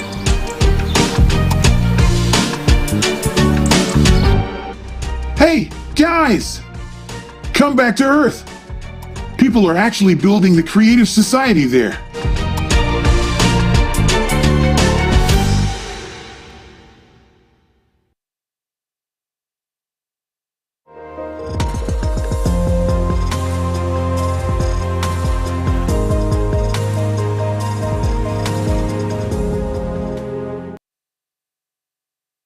We want to tell you that this 5-minute video that you just watched was created by 15 teams of volunteers from around the world. It's a prime example of how, by coming together, people can create cool content that will help spread the information and the word about the Creative Society. Creative Society volunteers around the world are true friends whose friendship saves the world. In the same way, you can also unite with your friends and like-minded people for the common goal of informing about the creative society and building it as quickly as possible. For this, you can establish a coordination center in your districts, cities, or countries. The more actively and organized we unite, the more we will be able to do and the faster we can inform. Forming the electoral demand is very important. John, tell us more. So the main goal of this stage of informing is to create an electoral demand. How do we know that we have created an electoral demand? If all people around you are talking about the creative society en masse in social networks, stores, business circles, literally everywhere, it means that we are already the majority, and the electoral demand for the building the creative society in your region has been formed. It's important to note that all stages of building the creative society fully comply with the norms of the international law. Let's look how exactly the formation of electoral demand and your actions are supported by the international law. The Universal Declaration of Human Rights and the International Covenant of Civil and Political Rights stipulate that everyone has the right to freely hold their opinions, express them openly, and disseminate information and ideas regardless of state borders. Moreover, according to the current international regulations, the source of power is the people themselves. This is also stated in the majority of national constitution in the world. While preparing for the forum, an international team of lawyers studied more than 150 constitutions and discovered that vast majority of them provide the source of power. The source of power is a people. This slide shows excerpts from constitutions of several countries. Do you see that? In reality, the power legally belongs to you. But how is it that we do not have effective mechanisms enabling us for exercising this power? We are already solving many issues in all spheres of life. In the online format, the only sphere hardly touched by technological progress is the implementation of self-governing by the people themselves. We can vote for the best movie or song or do business online and use electronic documents. But why can we not vote for the laws that benefit us? Nowadays, these laws are adopted by the politicians we elect. We want to build the creative society in a legitimate way. So we need to use politics as a tool, because it is through politics that modern society is governed. And this is why the second stage of building the creative society is the political stage.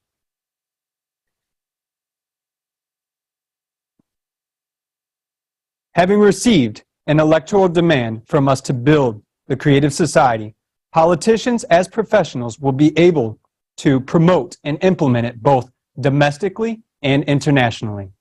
It is through politics that we can build a fair and effective legislative framework for building the creative society. The foundation for such a legislative framework will be the 8 pillars of the creative society, which reflects the will of all people from all over the world. But how can we be sure that politicians will not deceive us again? And effective control of politicians by the people is needed through the modern and convenient tool. The electoral platform will be that tool which people will create themselves and which will be legislated on the state level. The electoral platform will unite people on one electronic resource, initially for controlling politicians. Eventually, it will become the supreme governing body worldwide and return power back to the people. But let's discuss everything step by step. Creating a preliminary electoral platform. Before the electoral platform is legalized in any country, people themselves create a secure electronic resources. Let's call it preliminary electoral platform. On this platform, politicians can declare their readiness to meet this electoral demand. On this preliminary electoral platform in their country, people will be able to select the most worthy politicians, sign a contract with them where politicians agree to build the creative society, subsequently monitor and recall them if they fail to fulfill their pre-election promises. Society concludes a contract with politicians. Number 5. Yeah. In other words, first people conclude a contract with politicians precisely on the preliminary electoral platform. What is this contract all about?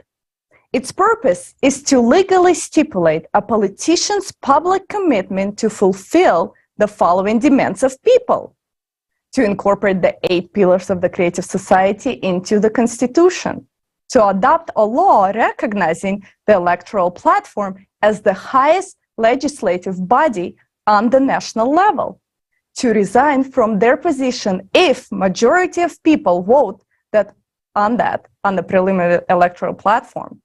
The contract is a guarantee that politicians will not deceive us. Why? Because according to this contract, people have the right to recall politicians for not fulfilling their obligations. This way, people can control the politicians they elect on the preliminary electoral platform. For the first time in history, politicians will no longer be able to deceive people who delegated their power to them. It should be noted that currently politicians do not directly enter into contract with society regarding their obligations, which allows them to break pre-election promises with impunity.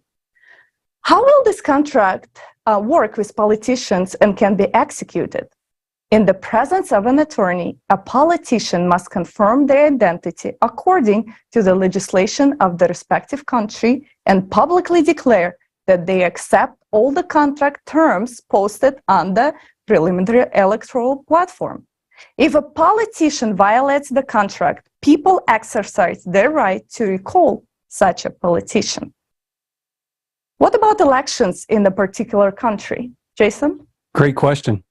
After the people have selected the worthiest politicians and concluded contracts with them on the preliminary electoral platform, it is necessary to vote for them at elections so that they acquire the necessary authority and the ability to act. In some countries, decisions are made unilaterally. For instance, by the president. In others, they are made collectively, for example, by a parliament, while elsewhere it is done jointly. Therefore, in order to pass the law on the electoral platform and to incorporate the 8 pillars of the creative society into a constitution, politicians who support the creative society must be elected to relevant bodies of power. Elections take place according to the current law of a particular country. The winning of an election by candidates or parties who are for the creative society directly depends on the number of voters who support the creative society. It means that the more people in the country who support the creative society, the more of such politicians will be in the parliament or in the legislative body. Therefore, it makes sense to approach implementation of the political stage in a country only when the majority of the electorate in this country supports the creative society. Use your vote to choose what you really want. Olga? Yeah, and this is the important point. The more people in the country support the creative society, the more politicians with people's support will be able to become members of Congress or Parliament, and faster they will be able to pass the laws that people need. Mm-hmm. Do you now understand why the stage of informing is the most important? Because no matter how many politicians are out there who want to build the creative society, they won't be able to do anything until there are people who will vote for them. That is why it is important for us to take the initiative and let everyone know about the creative society. So let's continue. How do we incorporate the 8 pillars of the creative society into the national constitutions and legitimation of the electoral platform at the national level? After the politicians who we have elected get into power, the first thing they will do is adopt law on the electoral platform and incorporate the 8 pillars of the creative society into constitution. After this, the legalized electoral platform becomes the highest body of legislative power in the country, while the power of politicians become limited. This means that laws are still being passed by the parliament, but we, the people, can veto them by voting on the electoral platform if they consider them harmful. You may ask, what are the main functions of the legalized electoral platform at this particular point? By voting on the platform, people can elect politicians, control and recall them if they fail to justify people's trust in them, block laws that they consider harmful. From now on, politicians will not be able to lobby for someone's private interest, violating people's rights. What is so great about the electoral platform, you may ask? Everyone votes openly on it. The results are immediate. No one can vote instead of you, and falsifications are impossible. You can see how your acquaintances voted, and your acquaintances can see how you voted. It's impossible to vote on behalf of a non-existent person or a deceased person. Neighbors, relatives, or friends will refute that. And those who try to cheat out of habit will be held accountable to strict accordance with law. Why do you think the electoral platform has not been created up to now? Simply because it is not beneficial to those who are currently in power. But it's important to remember that we ourselves endow them with power over us. Without an official creation of the electoral platform, true democracy and power of people cannot exist. People do not possess the function of real power until they have a function of supervising their representatives. Currently, those in power use modern technologies to control us people, but it should be the other way around. People should control the decisions and actions of politicians through the electoral platform. Power should belong to people, while politicians should simply be hired managers. Once again, I would like to emphasize for you that today the most important task for anyone who is hearing this information is to spread the creative society, all information about it, to tell other people about it, so that we are able to jointly form an electoral demand. Because for adopting the law on the electoral platform and incorporating the 8 pillars of the creative society into a country's constitution, the key factor is the more people in a single country that support the creative society, the faster the necessary laws for its implementation will be adopted, even if a country is an absolute monarchy. Tyler. Yes, absolutely. Building the creative society does not end at this point, since no single country or even a union of countries can implement the creative society and provide people with all of its benefits. The creative society can only be fully built on a global scale. Therefore, we need to conduct a worldwide referendum on adopting the creative model of the development by all of the humanity. That's stage 3, world referendum. Countries consolidate efforts in building the creative society. Countries which have already legislated the electoral platform consolidate their efforts to adopt the creative society worldwide, as well as to prepare for the world referendum. For this purpose, conferences can be held, necessary international treaties are signed, experts work on various matters relating to building the creative society, and so on. What can be your role at this stage? You can participate in sectoral experts groups, as well as you can use the electoral platform to elect and control representatives of your country, or even become elected to participate in events at the international level. Formation of a unified worldwide electoral platform is the next stage.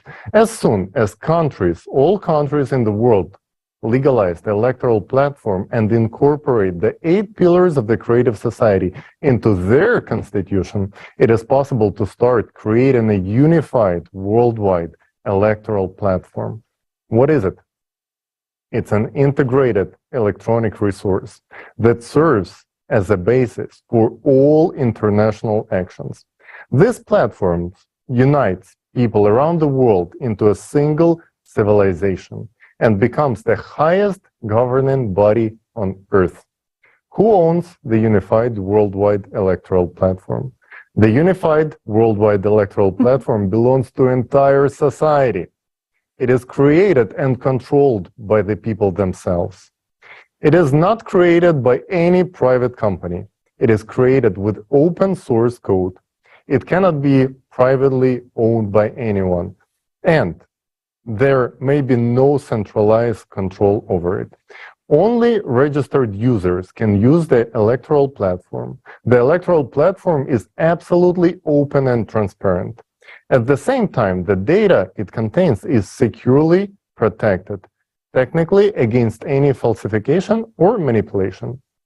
Next, conducting the world referendum. Olga? Oh, yes. A world referendum will be held on the unified electoral platform, where people will make a decision to change the format of society to the creative one on a global scale. The goals of the referendum include establishment of the creative society format throughout the world, adoption of the 8 pillars of the creative society as a world constitution, approval of the unified worldwide electoral platform as the highest authority on earth.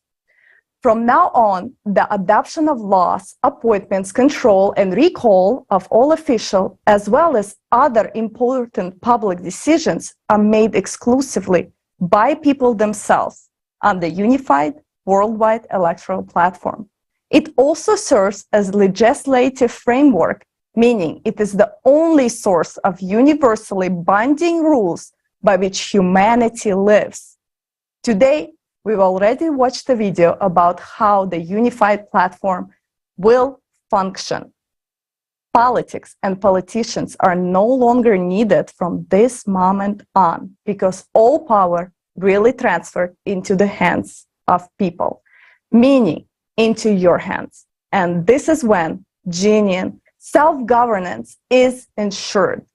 As we can see, all the outlined steps peacefully and lawfully lead us into full self-governance. But they do not give us the creative society to its fullest extent yet. It is necessary to adjust the economy and logistics and to implement relevant technologies. For this purpose, we need a transition period. Preparation for the transition period begins with that. So, therefore, at the World Referendum, we will appoint a date for the beginning of the period of the transition to the creative society, which will be approximately 6 months after the referendum, since preparations are necessary. During those 6 months, it is necessary to prepare for transition to the new economic model, to adopt necessary laws, and appoint responsible executives, to form expert groups, a unified worldwide service for responding to emergency situations, and so on. Everything should be planned and regulated in such a way that even during this period, people's lives only improve. Then, the period of transition from the consumerist format of society to the creative one. The period of transition to the creative society begins on the date of appointed at the referendum and will take 5 to 6 years.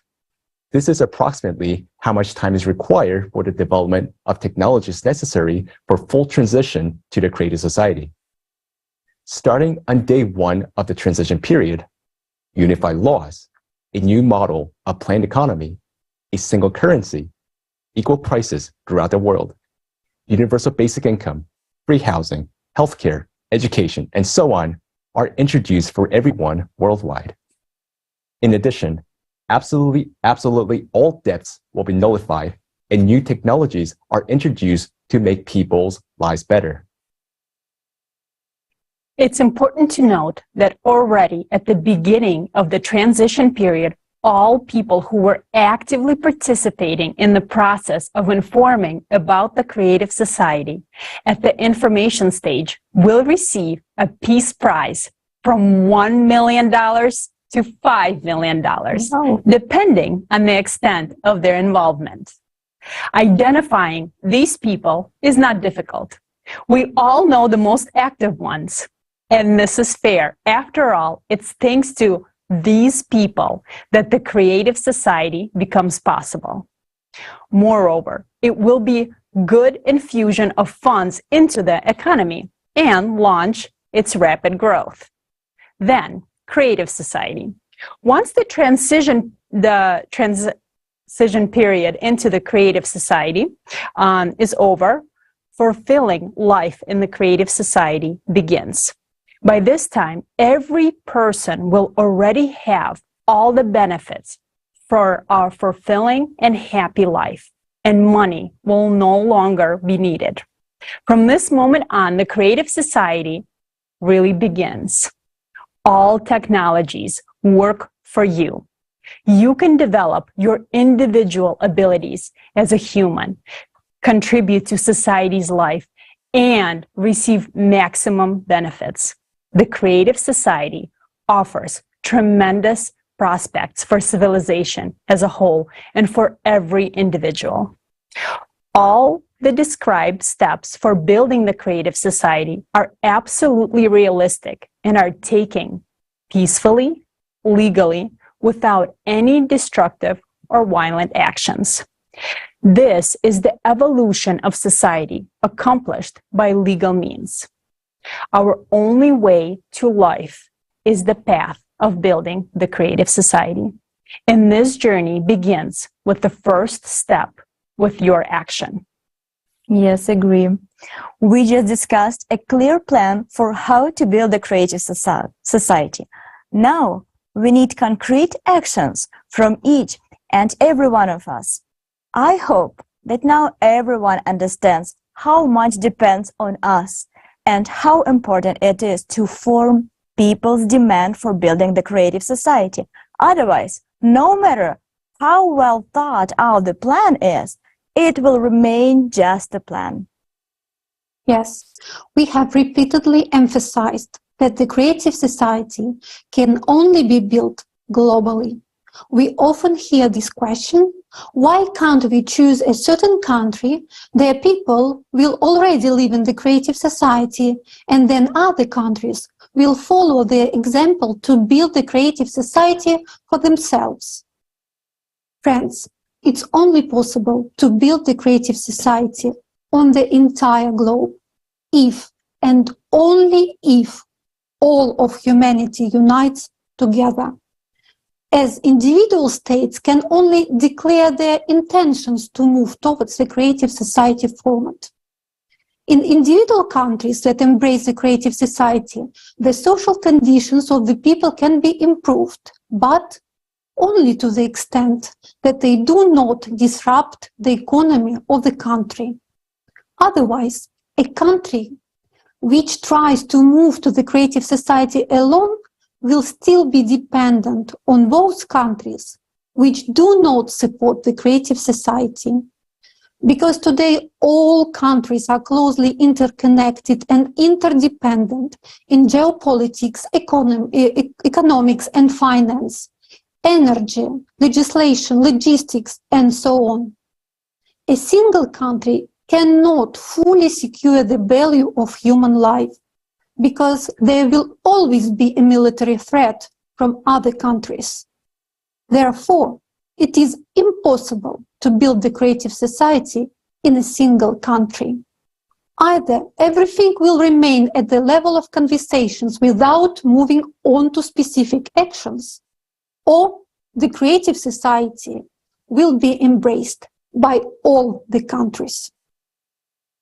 Yes, and our next guest understands that there is nothing more important than what we are discussing right now. Mr. Kendall Coffey is a leading American attorney with an outstanding career spanning more than 40 years. He served as the United States Attorney for the Southern District of Florida and is recognized as one of the country's most authoritative lawyers. Mr. Kendall Coffey is also a legal analyst, author, and teacher with extensive experience handling high-profile cases and complex legal issues. Thanks to his unparalleled expertise and dedication to the legal profession, Mr. Coffey has become a pioneer in the legal community and an authoritative expert on legal issues throughout the United States. Mr. Coffey, the floor is yours. Hello, this is Kendall Coffey from Washington, D.C. in the United States, and I'm delighted to be a participant in welcoming you to the global crisis. There is a way out. I've had the privilege of serving in different capacities over the years. I was the United States Attorney for the Southern District of Florida and had the privilege of being in the government, mostly prosecution, but on the inside of one of the most important government agencies in the world. And in addition to that kind of privilege of being in government, I've had the opportunity to teach at 3 different law schools, several others around the world. I've written books and dozens of publications on different issues from the legal perspective. But nothing is more important than the issues that we're talking about today. We are talking about the survival of our planet for future generations. And the reason that's so important is with all the anxieties we have, it's so much easier to indicate that things could be difficult. Things are challenging. What about this war? What about this hunger crisis? But this is a program that has the unique focus on different strategies for, first of all, recognizing the seriousness of our challenges, because they are very real and they could affect the survival of all of us. And certainly people like me that have grandchildren have to be very, very concerned about what their future might be. But in addition to talking about the dangers and the perils that we face, this is an organization with aspirations and goals for bringing people together around the world and developing solutions.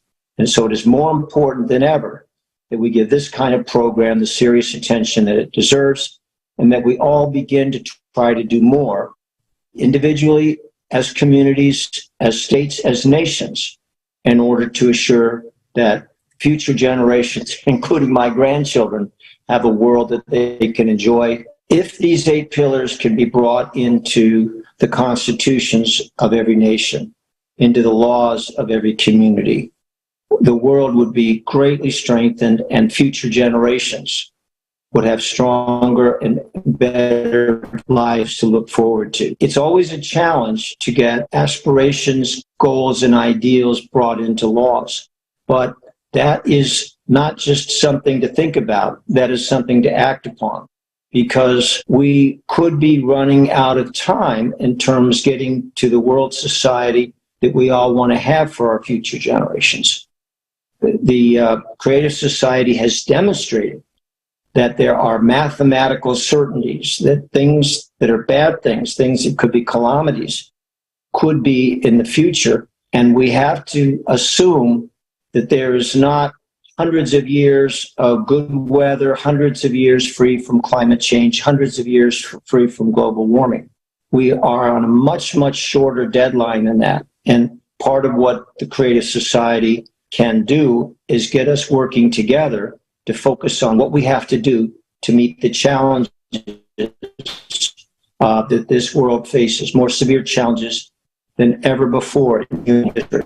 We should not be discouraged, because it is in times of challenge and crisis where people get together and where societies become stronger, and where individuals who might have thought that all they had to do was live each day suddenly rise up and become leaders in their communities. So however the adversities must seem, they really create opportunities for each of us, every one of us, to do more, and for a number of us, those who care deeply, to become the kind of leaders that communities, that societies, that nations, and that the world needs now more than ever. Shares, thinking that eventually someone else will take the steps that are needed. to protect society from its many challenges. We have to remember something. That somebody may never appear, and sometimes that somebody is you. We can all think of examples throughout history where somebody, could have been anybody, but somebody decided to simply not accept things that were wrong, to not accept things that were unjust. And sometimes a single person's courage and leadership can be a spark that ignites an entire movement, an entire force of change. So I think it's important that we not just look for somebody else, because you might be that somebody else that's so much needed for the future of our world. Well, thank you very much for joining this forum today. It's one of the most important forums, programs, training sessions that you will ever see in your lives. And remember, each of you can make a difference that resonates like a giant echo chamber across the fields and the valleys and the hills and the oceans that are part of our planet. It's been a pleasure to have some time to spend with you. I wish all of you the very, very best in this forum and in your future lives, and hopefully in the good of all of us on this planet. Thank you very much, Mr. Coffey. I really like how you said that we shouldn't wait for someone to come and do something for us. That someone is you. Therefore, the most important things for every person who supports the Creative Society right now is to talk about the Creative Society with everyone. It is essential to explain to every single person, to the best of your ability, how their lives will significantly improve in the Creative Society. When people understand this, they will support the Creative Society. As a result, we will form an electoral demand in each of our countries. Only in this case will we have a chance to build the Creative Society. Fortunately, more and more people realize how important this is. Thanks to their actions, people are learning the truth despite all the difficulties that may arise. In January of this year, the video hosting site YouTube began to mass delete Creative Society channels in various languages. The reason for this was unknown to us. And just a few days ago, YouTube restored some of our channels. We sincerely thank YouTube staff who ultimately understood the situation and restored justice. We are thrilled that despite the fact that someone evidently dislikes it, when the truth is heard around the world, there are good, caring people everywhere.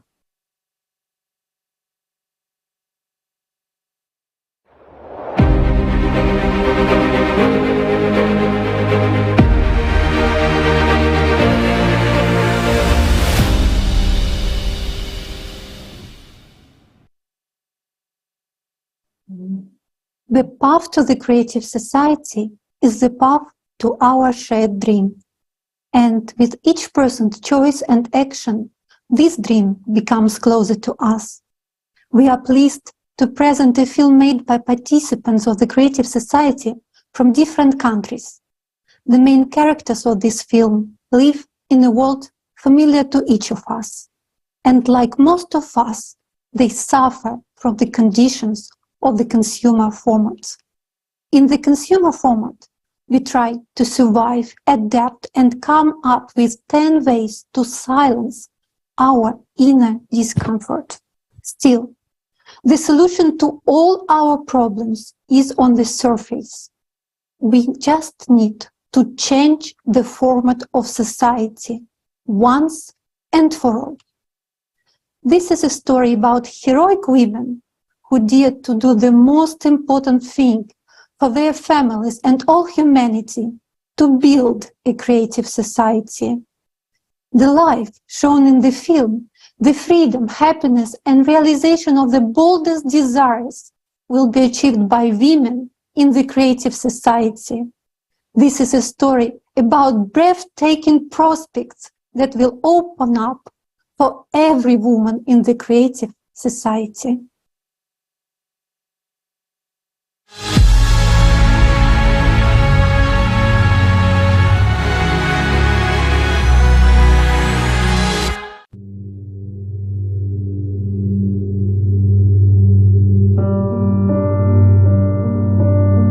won't see her again, doctor.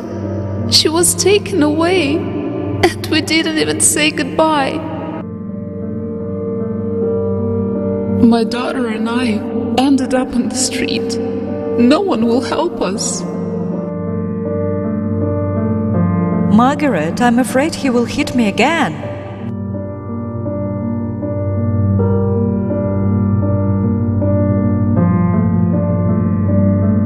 Susan, why didn't you call the police? I'm scared. What if they release him? Then he'll just kill me. Or on the contrary, if they put him in jail, then how will we survive? He's the only one that feeds our family. Margaret, you know, I feel lonely. That's why I want to ask you to prescribe me something for loneliness. Can you? I feel like I'm going crazy. What if it runs in the family? I'm already 22 and I still can't get an education or a decent job. I'm like a dog on a leash. You know, all my life I was revolving around my children. Schooling, after school activities, piano lessons, name it. And then, at last, my oldest daughter got married and left. Then, after some time, my youngest son headed off for college and left the house too.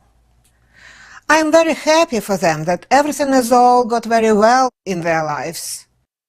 Have you thought about visiting them yourself? What are you talking about? I can only dream about that. Don't you see I can barely move?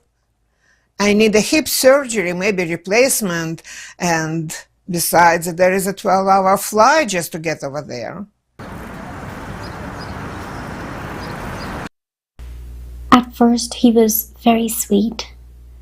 Yes, he was jealous, but I even liked it. He always had everything under control. I felt protected. Did you perceive it as him taking care of you? I guess so. Did you try to talk to him? Yes, but he only got more irritated, Margaret. I tried so hard to be a good wife. I did everything. I did yoga. I tried to stay in shape. And I always cooked something new. I once bought a beautiful lingerie, and he freaked out, saying why I wasted money on these rags. My husband and I met at the agricultural university. After graduation, we started to work together. We were hired by a plant breeding farm. So together we bred new varieties of vegetables and herbs.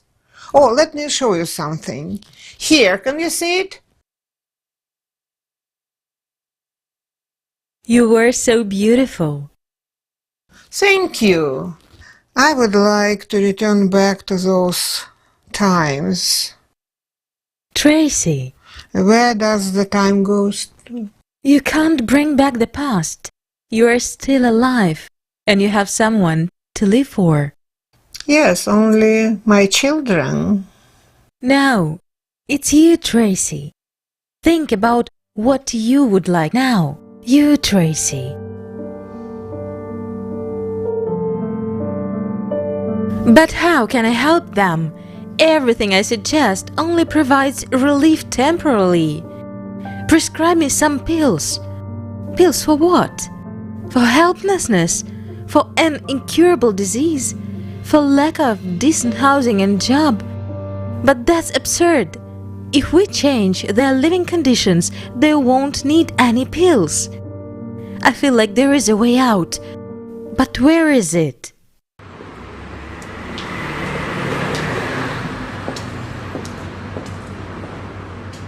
Cappuccino, please. You can't solve a problem on the same level that it was created. You have to rise above it to the next level. Albert Einstein. How long have you had this banner? Well, since the day we opened. I guess you just haven't been paying attention. Interesting quote. So, here you go. Oh, And take this card too. What is it?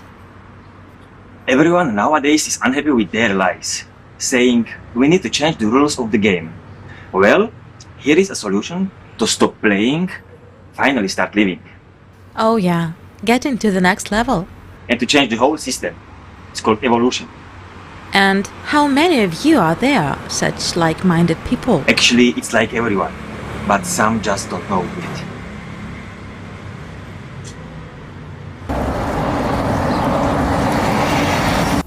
Thank God this time everything was alright. Last time she bruised her forehead. What's wrong with your mom? Alzheimer's disease. I can imagine how difficult it is for you. Have you tried hiring a nurse? The last one didn't last a week.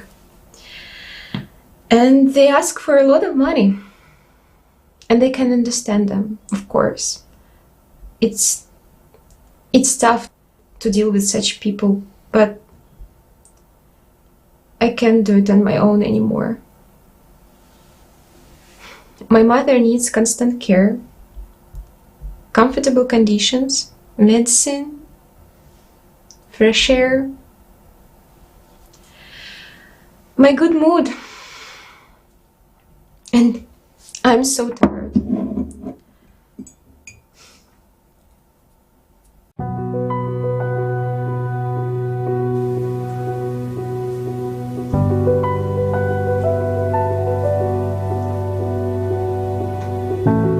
A creative society is the format in which each person's life, freedom, security, and well-being are the highest value, not on paper, but in the practice.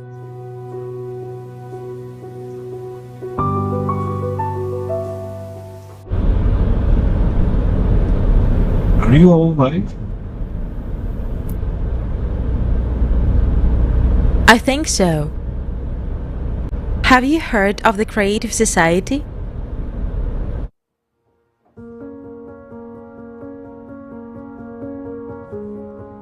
I can take your money endlessly, but that won't solve your problems.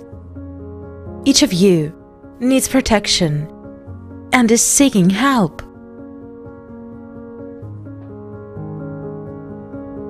Has anyone heard of the Creative Society project? I've heard of it, but I did not really dig into it. Margaret, have you brought us all here just because you want to talk about some project? Yes. How can it help us? Right now, everyone is trying to cope with their problems alone. But the trouble is that we are divided. The Creative Society is what can unite us all, and together we can achieve what each of us dreams of. You're saying all these wonderful things, but I saw that there would be robots everywhere in the Creative Society. They would do the cooking and the cleaning. Margaret, I'm a housewife. There's simply no place for me over there. Yes, Susan, I understand what you mean. Billions of women do everything they can to please their husbands. They tolerate abuse just to stay in that illusion of security. Women have completely devalued themselves. But are we worthy of this? To endure beatings, to rot from old age and diseases, to languish in hopelessness? It's normal to strive to be happy, to have the opportunity to create, to be of service to people. You know, each of us is very important and worthy of a beautiful life. Seems like I understand what you're saying. We deserve it. Margaret, what should we do? You have to understand that the key point in all of this is to tell absolutely everyone about the Creative Society. We need to create a trend. This is the first stage. Goodbye, consumerist society. Choose to We need to involve famous people. choose equality and unity. No, These people won't do anything. They make money from what's popular in society. They will join us only when everyone on every corner talks about the creative society. So let's take this into our own hands. We need to make a plan.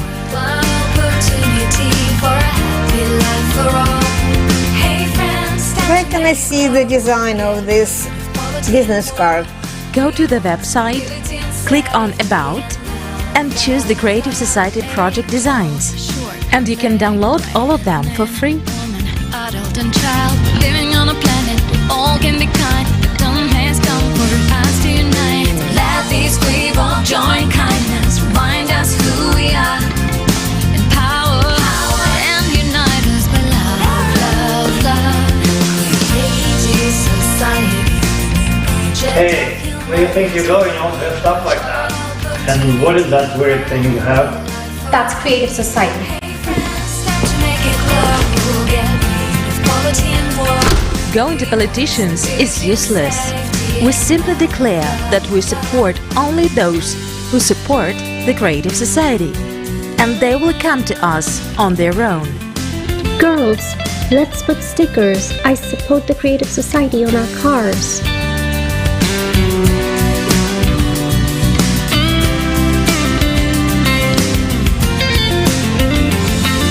Girls, some theater wrote me. What should I reply? Boy, he is a jerk. There is no place for jerk in creative society. No, girls, we need to be polite.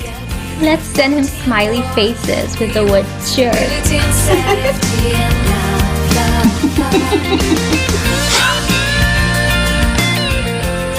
Politicians won't have any other choice but to fulfill our electoral demand. Do you know what their weakness is? They are entirely dependent on us. Without people's support, they are nobody. Margaret, are you sure you're telling all your patients about the creative society? Of course, we won't build the creative society if we don't tell everyone. Come on, girls, let's step on it. We're almost there.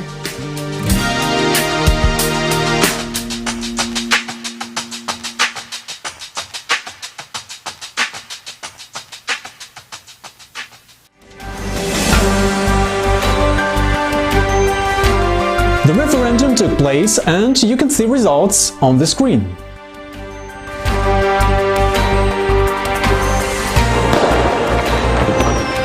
Yes, we did it!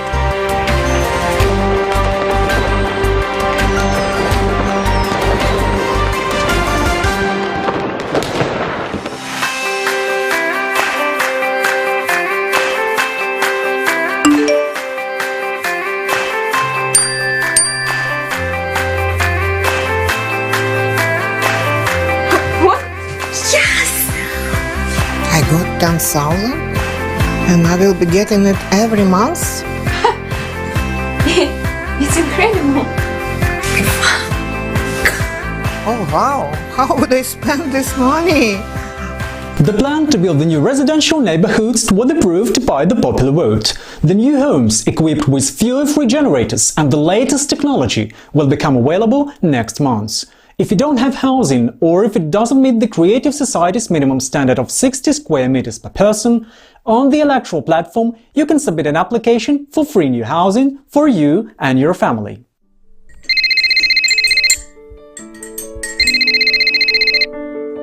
Yes, I'm listening. Your mother's medical records show that she's eligible for free treatment. It's specialized medical center for patients with Alzheimer's disease. With full support. What? I can't believe it. Your mother will receive accommodation, a balanced diet and care, and a full range of therapeutic and recreational procedures. If you agree, we will send a car tomorrow at 8 a.m. Of course we agree. Can I go with her? Don't worry. We will take care of her. You can call and visit her at any time. Mom. Because we have come together and transitioned into a new creative format, our scientific potential has been united and healthcare has stepped far ahead. And my grandma was on TV. She built me the Creative Society. She got $1 million for it. At this moment, an award ceremony is taking place across the globe, where every individual who was actively informing people about the Creative Society is receiving a Peace Prize ranging from $1 million to $5 million, as it was promised. You are true heroes and an example for all humankind. Mom, Dad, when are we going to Grandma's? We miss her so much.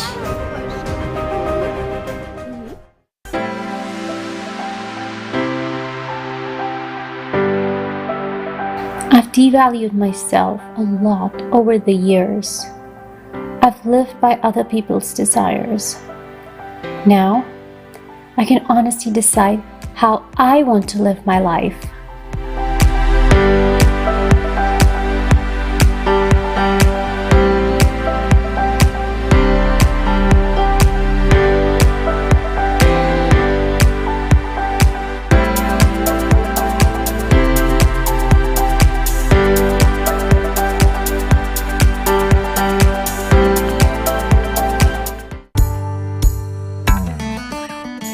Well, see?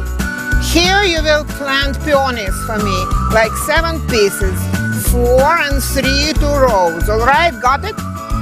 And here you please sow the carrots. This will be carrots and this area will be covered with carrots, all right?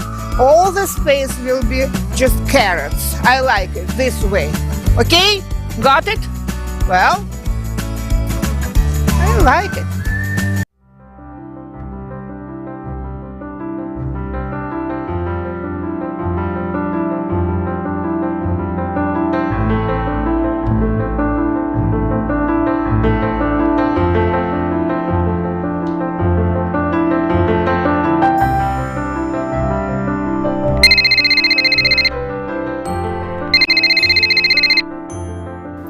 Dr. Ann, so nice to hear from you. Leah, I have a surprise for you. Mom, how are you doing? Darling, I have so much to tell you. I am so grateful to you.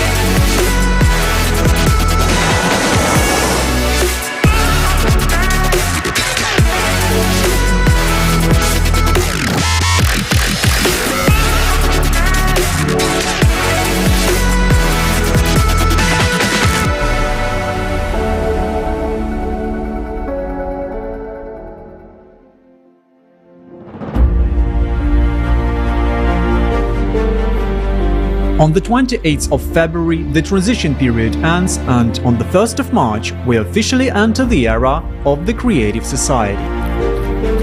And every resident of the Creative Society will receive the first gifts: a matter replicator and a revitalization capsule for every home.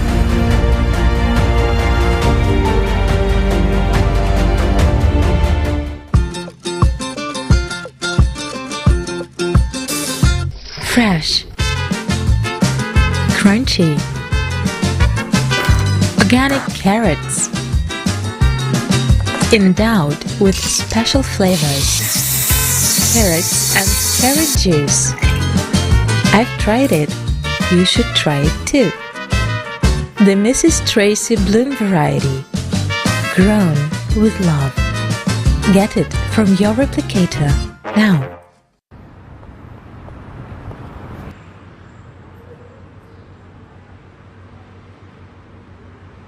Yesterday, you were tested to discover your personal potential.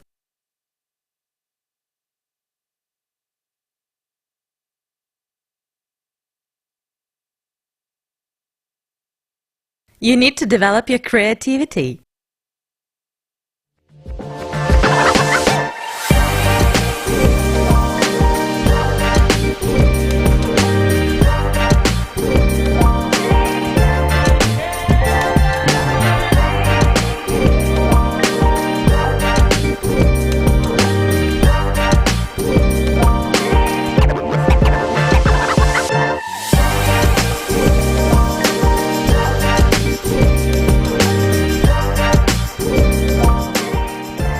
Susan, I saw your paintings at the exhibition. They are awesome! So where's Tracy? I think I know. Girls, it's me! Come on! OMG, is that you? Tracy! Wow! Is this all thanks to the health capsule?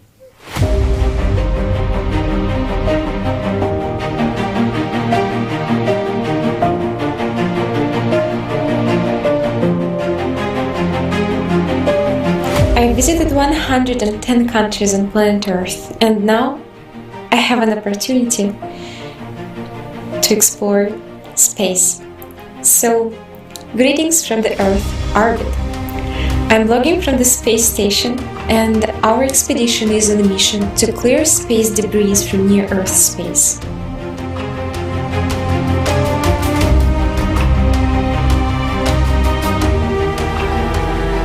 Finally, my dream has come true. We live in a beautiful world. Everyone got what they wanted and is truly happy.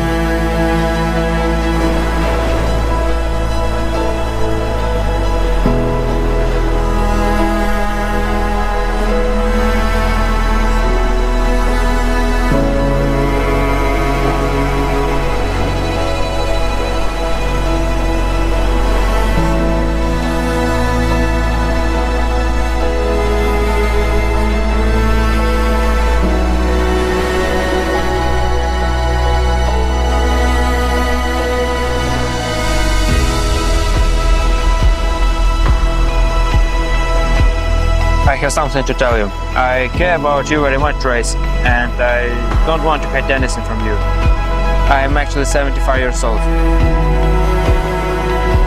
Is it okay that you're a little younger than me? What? You too? Yeah.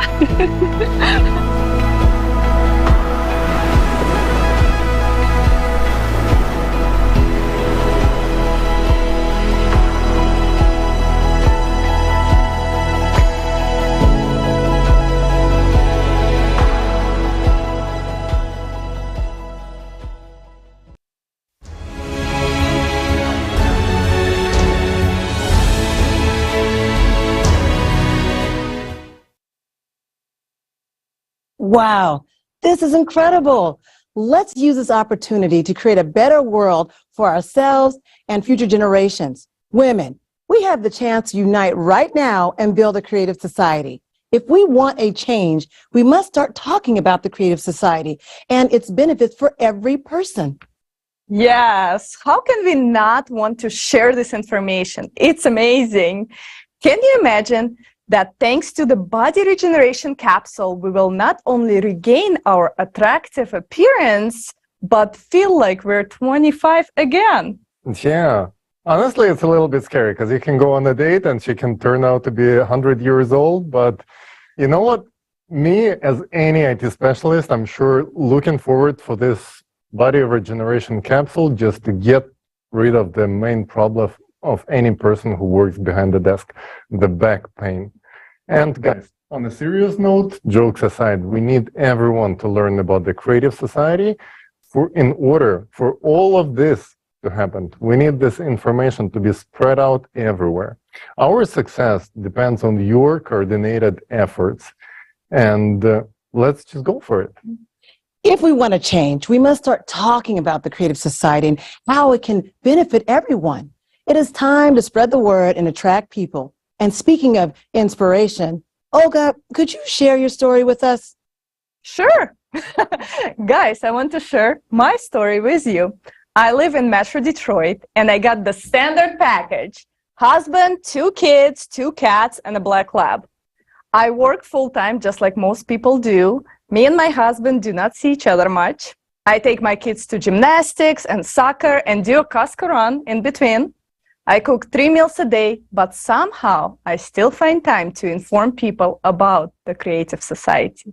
Every single day, I post on social media, call new people that click Join Us button on our website, help volunteers get started in many projects, and attend social events to spread info in person.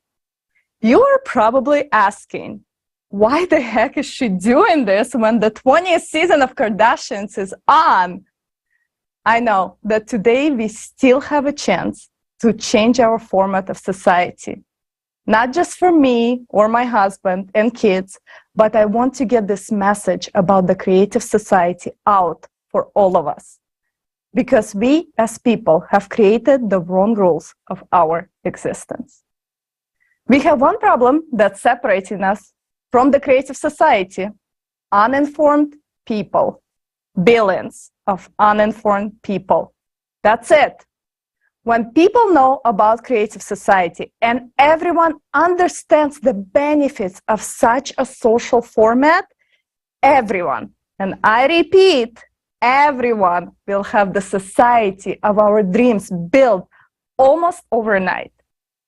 The superpower that we, the people, have is to inform each other in any legal way possible as fast as possible. For me, it's a daily necessity like brushing teeth. If I don't inform, I rob myself, my husband, kids, friends, family, and you of the future that we all want and deserve. Therefore, share this forum right now with everyone. Record a video, reviews on this forum, and post them on social networks with a hashtag Creative Society. Make sure that everyone knows about the Creative Society. Thank you, Olga. We all know that the world desperately needs change. We need a format that will benefit everyone, unite us all, and provide us with cutting-edge technologies and capabilities that exceed our imagination. This format is the Creative Society. But for the Creative Society to become a reality, we need to spread the word about it. Let your entire neighborhood be permeated with billboards and signage, and the news will spread like wildfire. The signage is necessary, but of course, it is not enough on its own. People begin to comprehend and understand the idea only when they are directly presented with the information. So talk to people.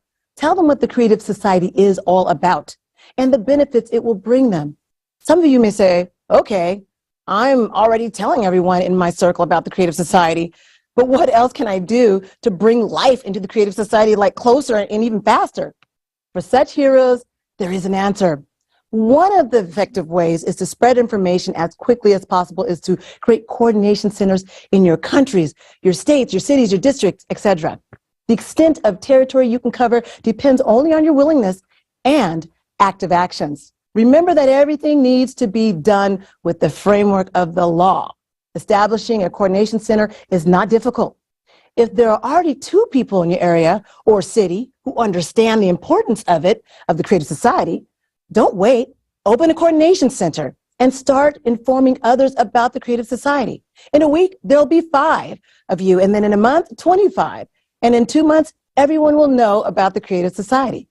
Let's take action. Make the Creative Society a reality. Watch.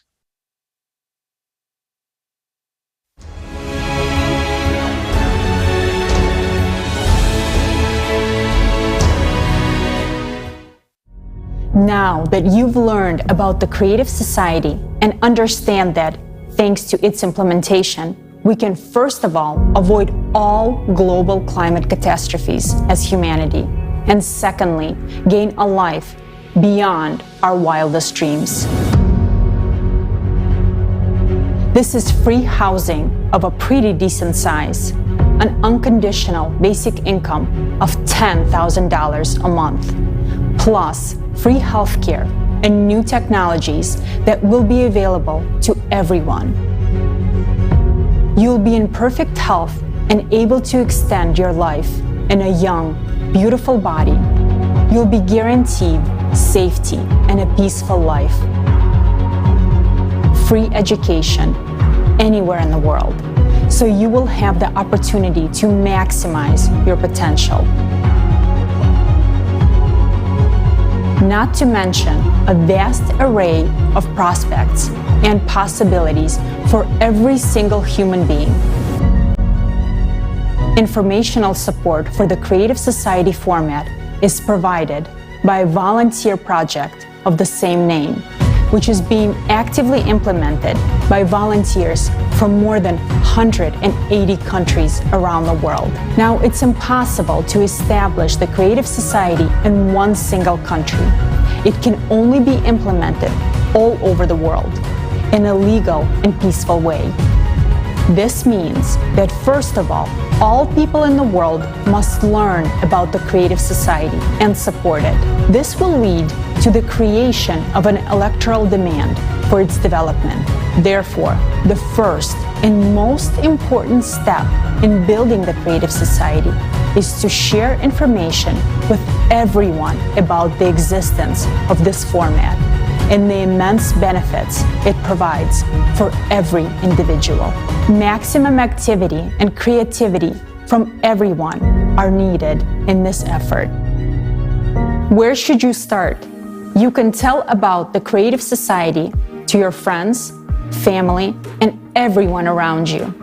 They, in turn, can inform everyone they know. The Creative Society should be known and discussed everywhere. If you want to learn more about the Creative Society, your primary resources will be the creativesociety.com website, especially such sections as international forums and questions and answers. In the Act Now tab, you can learn about the effective ways of informing others and start applying it in practice. Informing a single person about the Creative Society already makes you a participant. By doing this simple action, you have joined the first and most crucial stage of building the Creative Society, the informational stage. This is a step to your bright future. Yes, it's that simple. There are no fancy badges with titles, no lists of volunteers, no membership fees, and no exploitation of each other for personal gain. The Creative Society is not a commercial project. Nobody profits from it, and no one benefits at someone else's expense. People from all over the planet come together to build a society based on one simple principle. Only by improving life for the entire society can you improve it for yourself. This is the main principle of the Creative Society format, which guarantees benefits for everyone. The project's implementation relies solely on the goodwill and initiative of the people. Even one person can do a lot to build the Creative Society, and by uniting, more can be accomplished in less time. When we coordinate our actions, our abilities to inform others multiplies. Do you want to inform others about the Creative Society quickly and effectively so that it can be implemented sooner? Join forces with others around you, neighbors, friends, relatives, and co-workers to establish Creative Society coordination centers. Your coordination center will be a community of like-minded individuals who also endorse the Creative Society. It will serve as a hub for people of your building, street, neighborhood, and city who take action on a volunteer basis, taking into account local legislation. If there is no coordination center in your vicinity, that needs to be fixed. Waste no time, inform your neighbors, find like-minded people, and create your own volunteer coordination centers. What do you need to create a coordination center? Opening one is simple, and anyone can do it. First, you should inform the main coordination center about your decision through the official email on the creativesociety.com website. Then, By joint efforts with others, do everything possible within the framework of the law to inform even more people about the creative society. You, the people, are the center of coordination. You can gather in person or virtually. You don't even need to be in the same place as other participants. You can organize your own communication through a chat on any convenient social network. Meetings and coordination can take place online using audio and video calls. The main thing is the coordination of your actions, which means a joint agreement on how you will organize the information sharing process. If you create a coordination center, it means that you are making a platform where you can communicate, coordinate your actions to inform people about the creative society in your region or city, hold conference calls, plan meetings, discuss results, distribute tasks among yourselves, brainstorm, and look for new approaches. If you have any ideas, you can bring it to a general conference call or meeting and discuss it together on how to implement it. For example, together you can print car stickers, put the logo on clothing and products, arrange for advertising in public places, and much more. You can download the designs for free from the creativesociety.com website. By coordinating your efforts, you can inform and engage your immediate surroundings and even entire communities, groups, organizations, districts, cities, internet resources, and local media, telling them about the Creative Society. Don't limit yourself. If you want to, you can inform your entire country and even your neighboring countries. You can organize coordination centers based not only on where you live, but also on your sphere of interests, including various lifestyle communities, sport clubs, business networks, etc. You can also interact with other coordination centers from different cities, countries, and the entire planet, joining in a virtual format of coordination.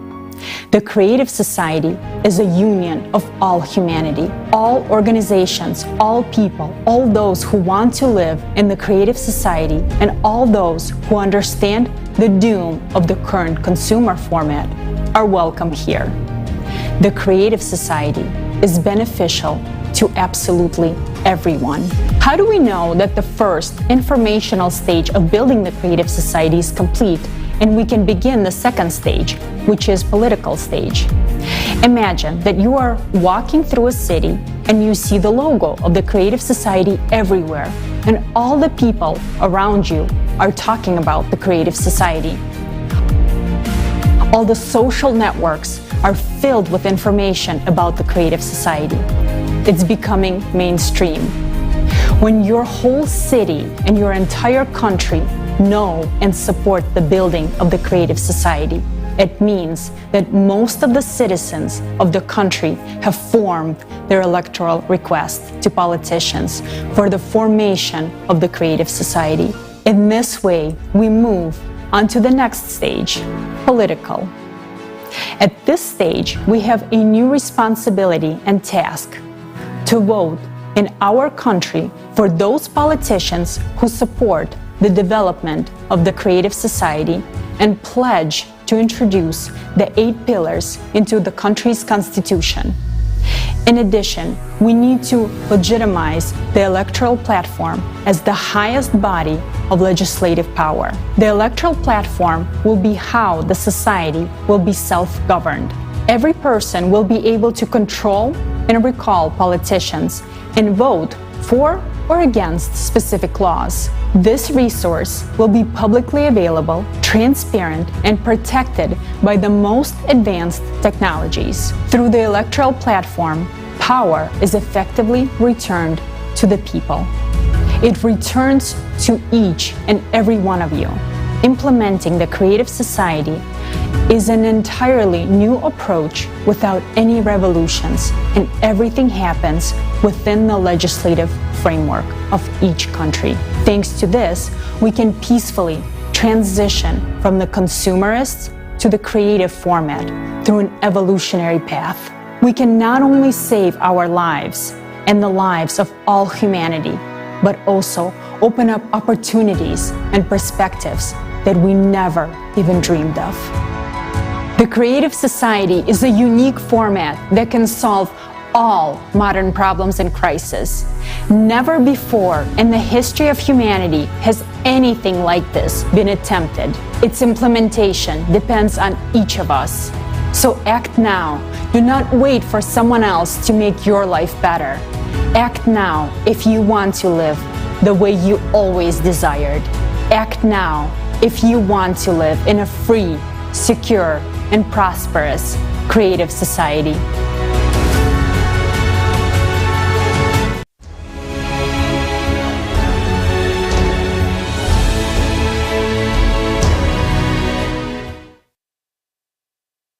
Wow, it's incredible that we now have such an opportunity to create coordination centers, interact with each other, and interact with other coordination centers at the local and international levels.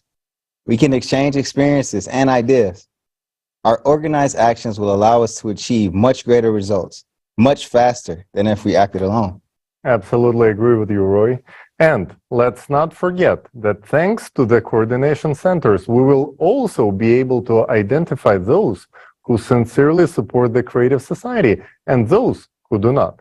After all, we know every active participant in the Creative Society project because of their actions, and they are very noticeable. This is a very important point because those who actively participate in building the Creative Society will have a right to get a quite serious monetary compensation ranging from $1 to $5 million, dependent on their activity and efforts. And by the way, so many millionaires will only benefit the economy. The real heroes of humanity will be those who start acting and join the movement to create a better world.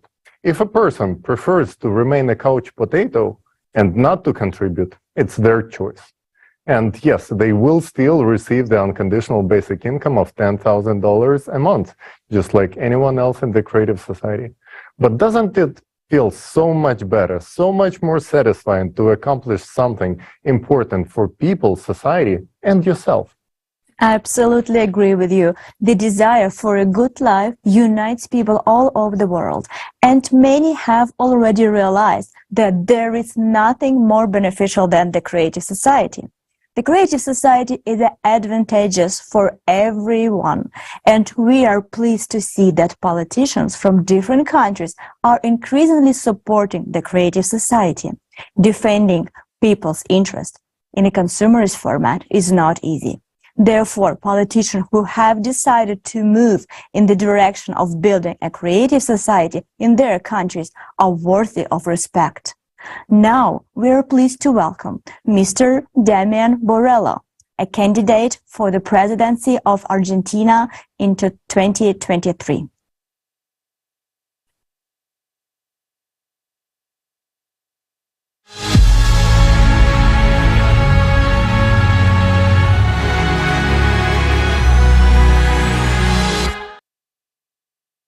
Dear friends, greetings from Argentina. It is an honor and a pleasure for me to participate in today's forum, Global Crisis.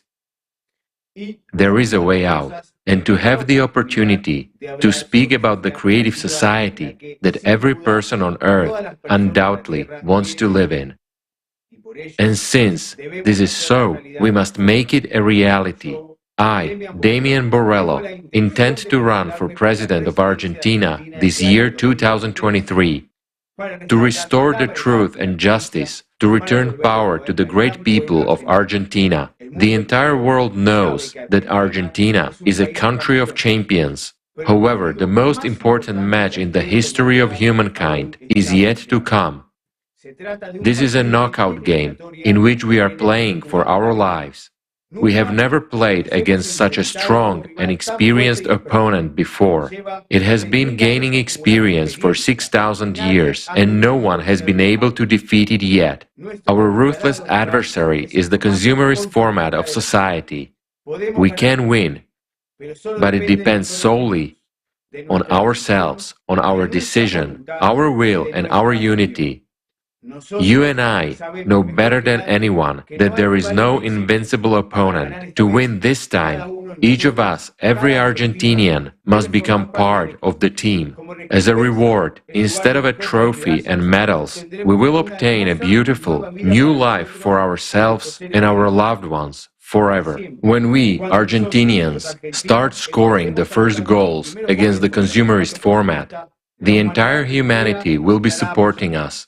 And when fans from all the countries become part of the team, it will be a true World Cup, and together we will score the decisive goal which will leave behind these dark times forever and open the door to a beautiful future. Today, everything depends on each one of us. Why have I said so confidently that we can win? Because for the first time in 6,000 years, we have a winning tactic against this enemy, against the consumerist format. This tactic is to build the creative society. I'll be honest with you. I had no intention of running for president until I learned about the creative society, because in the current reality, if we remain in the consumerist format, whoever comes to power will not be able to pull off a win, to clean up this mess and horror. Neither in our country nor in any other country of the world. But when I learned about the creative society, I realized we have a chance, and that it is our only chance. Because we have no time to make mistakes. There is no margin for error. Today at the forum, we have heard irrefutable facts about catastrophic climate change. In our country, we already have the most severe drought in 100 years. We all understand that water scarcity and poor harvests are causing hunger and high inflation. By the way, inflation is now also setting new records, both in our country and in the world. There's a clear sign that the current format is not working. Now imagine, in the creative society, the problem of drought is solved in 6 seconds, thanks to the technologies that will be available. Nowadays, we are told that water must have an owner, and the owner should be not people, but corporations. And I ask myself, Argentinians, are we going to wait until we are forbidden to breathe without paying for it? While in the creative society, all resources will be publicly available and will belong to the people. There will be no monopoly over them. Power will return to the people, and so everything will fall back into place. That's the way it should be in a normal society, but right now it is not so. And as long as power belongs to the few, human life is not worth anything. We are adults, and seeing the global crisis of our society, we understand that if we continue to play by the rules of the consumerist format, we will never be able to get rid of corruption, inflation, poverty, and wars. The creative society is a completely new format. It is our opportunity to peacefully and legitimately build the world that every Argentinian, every human being deserves. Already in the transition period to the creative society, we will live the lives we did not dare to dream of. We will live in freedom and safety. Everyone will be confident about the future and wake up without thinking about money and how to survive. We will always be healthy and live in prosperity. We will live in an environment which will reveal our individuality and genius. In today's world, there are plenty of technologies, ideas, and opportunities to achieve this. Have no doubt, my friends, if we build the creative society, then in 10 to 15 years, it will be easier for us to fly to space than to afford a vacation in Europe now. It will be available to anyone who wants it. And I am more than sure that in a short time after we build the creative society, we will be using completely different physics. We will no longer burn hydrocarbons. Work is already being done on this with very encouraging results. But you know what I like the most about the creative society? That everyone's life will finally be valued equally. It will become the highest value. Because no one has the right to be superior to a human except God. Only God is above us. And nothing can be more important than human life. All laws, everything in society must be for humans. Everything will become great in Argentina when we are no longer ruled, when power belongs to the people. As soon as I become president, the first thing I will do is return power to you. I promise to implement the 8 pillars of the creative society in the Constitution of the Argentina and to legislate the electoral platform, which will make people the highest authority. The electoral platform is an electronic system which is transparent and protected by the most advanced technologies. Every Argentinian will have access to it. Through the electoral platform, you will be able to appoint and fully control politicians. You will be able to instantly recall those who have not lived up to your trust and elect new worthy candidates to replace them. In fact, there will be no politicians in the modern sense, but rather individuals hired, appointed by you, and also supervised by you. You will be able to block any law that you consider harmful to society.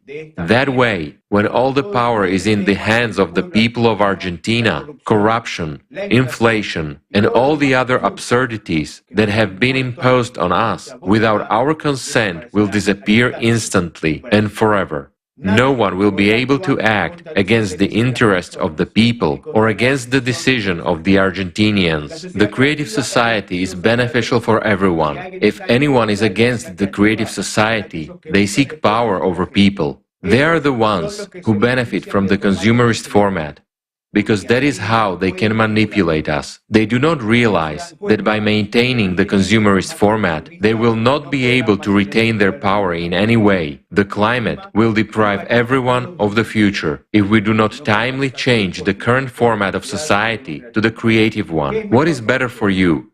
Epidemics, lockdowns, and thousands of deaths, or a healthy society with high quality, accessible, and free healthcare? What is better? Wars, deception, recession, bankruptcy, crisis, or a happy long life? Tell me, Argentinians, what is better when based on the new physical principles? Missiles fly to us to destroy our homes and cities, or when, on the same principles, we fly into space to see our planet from above, to find our home in this beautiful green Eden. Answer and make your choice. I, Damian Borrello, have made my choice in favor of the creative society. But my choice alone is not enough. The creative society will only become a reality if everyone wants it. Now, at this international forum, Global Crisis, there is a way out. I address you, Argentinians, because our victory, the victory of the Argentinians, will have an impact on the lives of everyone in this world. But we must be the first, and we will be. The creative society is not me, it is us, and only together can we and will we make it a reality. Argentinians deserve to have a better life. We deserve a new transformation to start from our country. All this is very easy to implement, but it is necessary that every Argentinian wants the creative society, and for that, every Argentinian must learn about the creative society. I call upon Argentinians, my dear friends and brothers, tell everyone about the creative society. In person, at work, in social networks, in communities and in the media.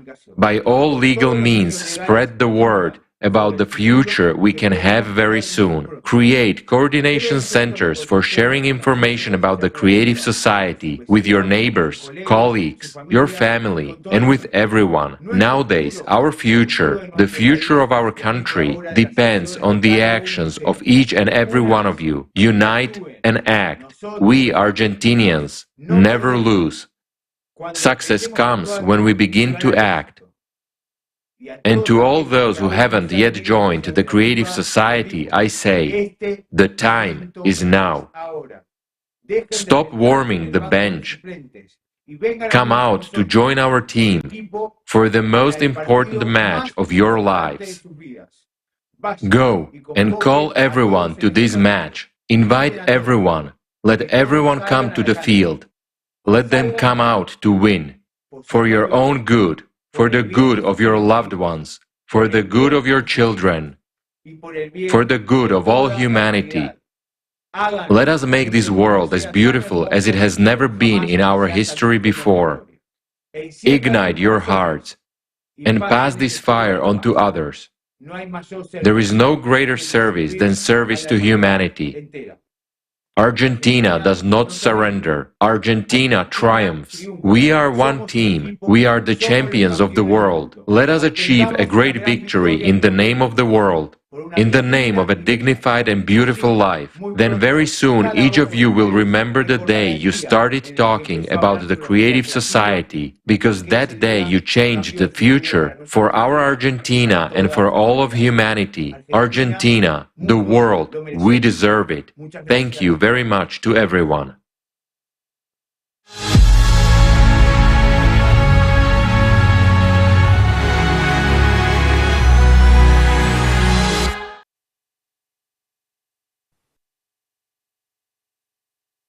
Thank you very much, Mr. Borrello. You are a true example for many in your sincere actions for the people of Argentina and every person in the world.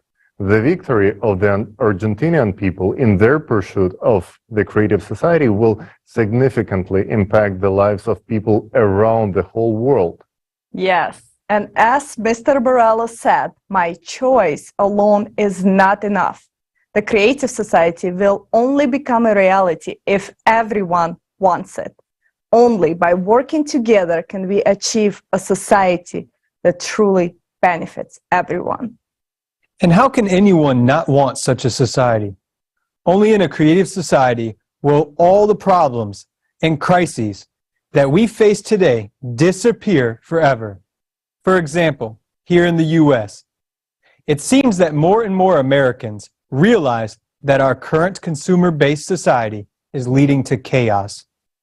From unaffordable housing and homelessness to rising taxes, drug addiction, and untreatable mental illnesses, gun violence, traffic fatalities, and climate issues. People are losing hope, and the only way out of this is the creative society. It's heartening for all of us to see that even in our country, there is someone who has taken the model of the creative society as the basis of their electoral platform.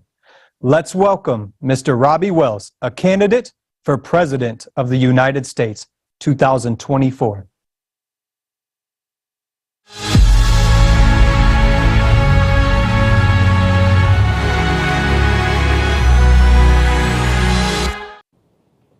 Greetings to all distinguished ladies and gentlemen.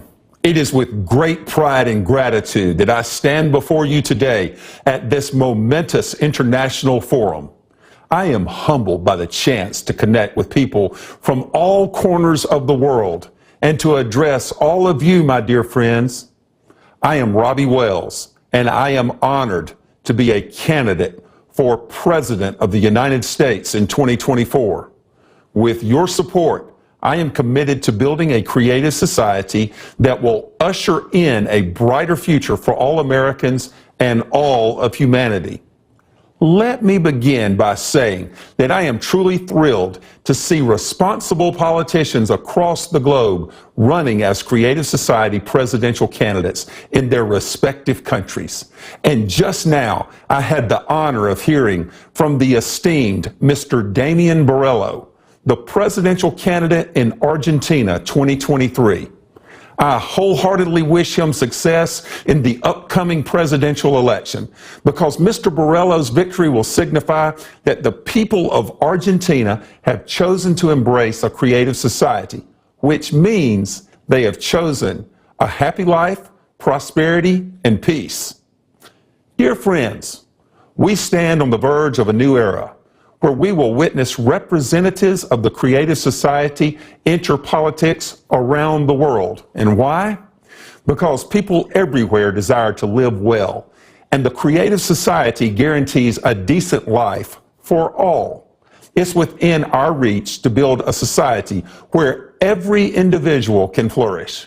But we must recognize that in today's consumer society, power doesn't truly lie in your hands. Let me ask you a question, my friends.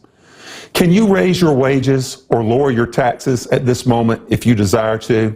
The answer is no, because those decisions are made for you by others without any regard for your wishes. But let me tell you this, in the creative society, you will have the power to decide how you want to live. You will have the freedom to shape your own destiny. That is the kind of society that we all deserve. And that is the kind of society that we can build together. We have grown accustomed to those in power always living better than everyone else. The same will hold true in the creative society. However, the difference is that in the creative society, you will hold the power. And that means that you will be living a better life than anyone else. Dear friends, Mr. Borrello and Robbie Wells are seeking the presidency to restore power to the people. The current system is designed so that politicians can transfer power back to the people. Why is that? It's because politics is the key instrument through which our society is managed. Presently, laws are adopted and passed by politicians. That's why Mr. Borrello and Robbie Wells are seeking the presidency to implement the 8 pillars of the creative society into the Constitution, which will ensure that your rights and benefits are restored to you, and the power that rightfully belongs to you is returned to your hands. As politicians, we will only be required during the transitional period to the creative society. But in the creative society itself, politicians will at last be liberated. My fellow world citizens, today you have seen 2 candidates, Mr. Borrello from Argentina and Robbie Wells from the United States of America. But where are the other candidates? With so many countries in the world, where are the politicians who will work towards building a creative society in their own nations? Let me tell you where they are. They are busy drafting laws that will infringe on your fundamental rights. And this will continue until you, the people, create an electoral demand for the creative society. Only then will politicians who wholeheartedly support the creative society appear in your countries, thinking about how to restore your freedom instead of infringing on your rights as they are doing now. My friends, let me remind you that the success of the creative society depends on one thing and one thing only, and that is your support. We need a collective demand for the creative society so that politicians who share your vision and values will emerge. These are the politicians who will listen to your electorate's demands and take action accordingly. Don't wait for politicians to magically appear and make things right, for they cannot do anything until you, the people, vote for them, and thus vote for the creative society. As long as there are no people who need the creative society, politicians can't do anything. Everything lies within your hands for the first time in the history of mankind. My dear friends, let me tell you, the most important thing you can do right now is to spread the word about the creative society. We have to get the word out there to everyone, no matter who they are, whether they are military personnel, civil servants, firefighters, or housewives. It does not matter. Once they understand how the creative society can improve their lives, they'll want to be a part of it and ready to vote for it. And let me tell you, even politicians will benefit from the creative society. We'll be able to stop all the bickering and arguing and finally start living like human beings and just enjoy life. Believe me, once people understand the benefits, anyone would want to live in the creative society. My friends, just imagine for a moment a world where our problems could be solved permanently. This is the creative society, and it's not just a dream, it's a true plan. From the very first day of the transition period from the consumer format to the creative society, Each and every person will receive an unconditional basic income of at least $10,000 per month. Yes, you heard that right. $10,000 per month. Plus, all debts will be completely canceled. That's right. All debts will be canceled. And that's not all. There will be no more taxes for individuals or small and medium-sized businesses.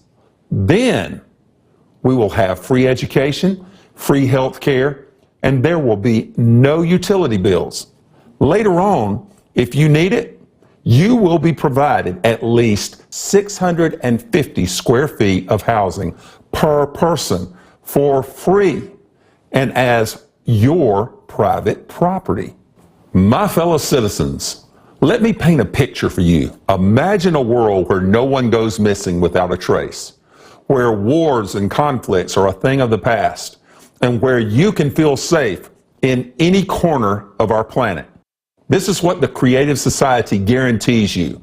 So, let me speak now to all those who are listening, to all those who support the Creative Society. Our duty is to disseminate information about it through all the legal means possible, to create an electoral demand in the shortest amount of time. What can we do to rapidly inform everyone about the Creative Society, you may ask? I urge you to come together with your friends and like-minded people in your local communities to create coordination centers that will support the Creative Society on a voluntary basis, while always respecting local laws and regulations.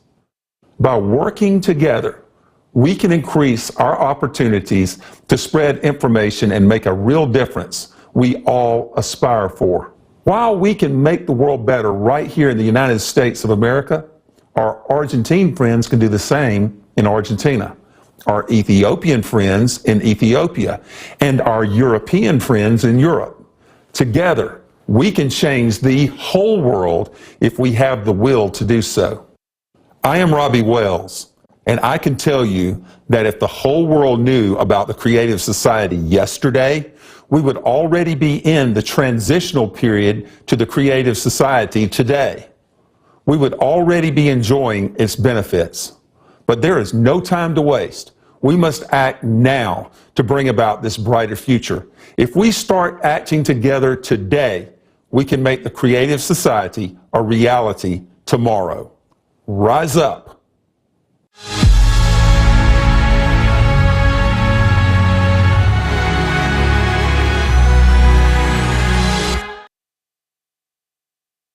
Thank you, Mr. Wells.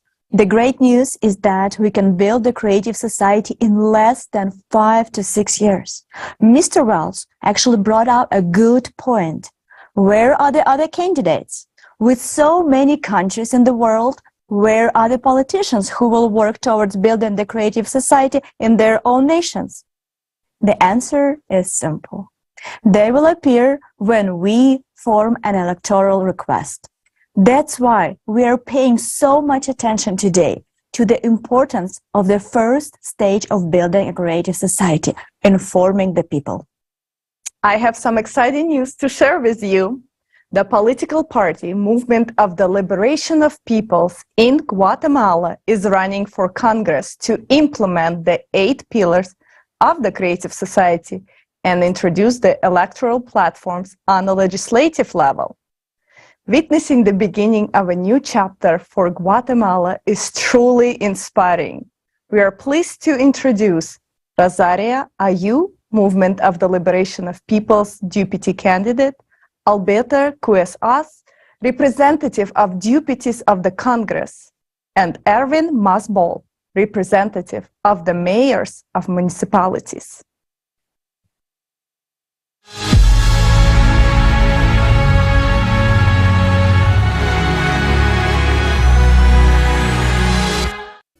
Greetings from Guatemala. We are representatives of the Movement for the Liberation of Peoples, MLP. It is a pleasure for us to participate in the international online forum Global Crisis. There is a way out. My name is Rosaria Ayu. I have been talking about the creative society with friends and politicians for quite some time now, because I realized that if we don't unite, it's impossible to achieve a life of dignity for all. As long as politicians have power, nothing will change, because our people were forgotten.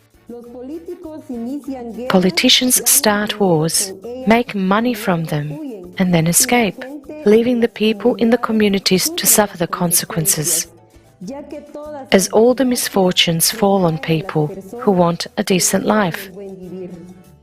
The entire world is sick of that, and so are we. Unscrupulous people who get into politics feel like a god or a king who is above everything. And nothing will change until power is in the hands of the people.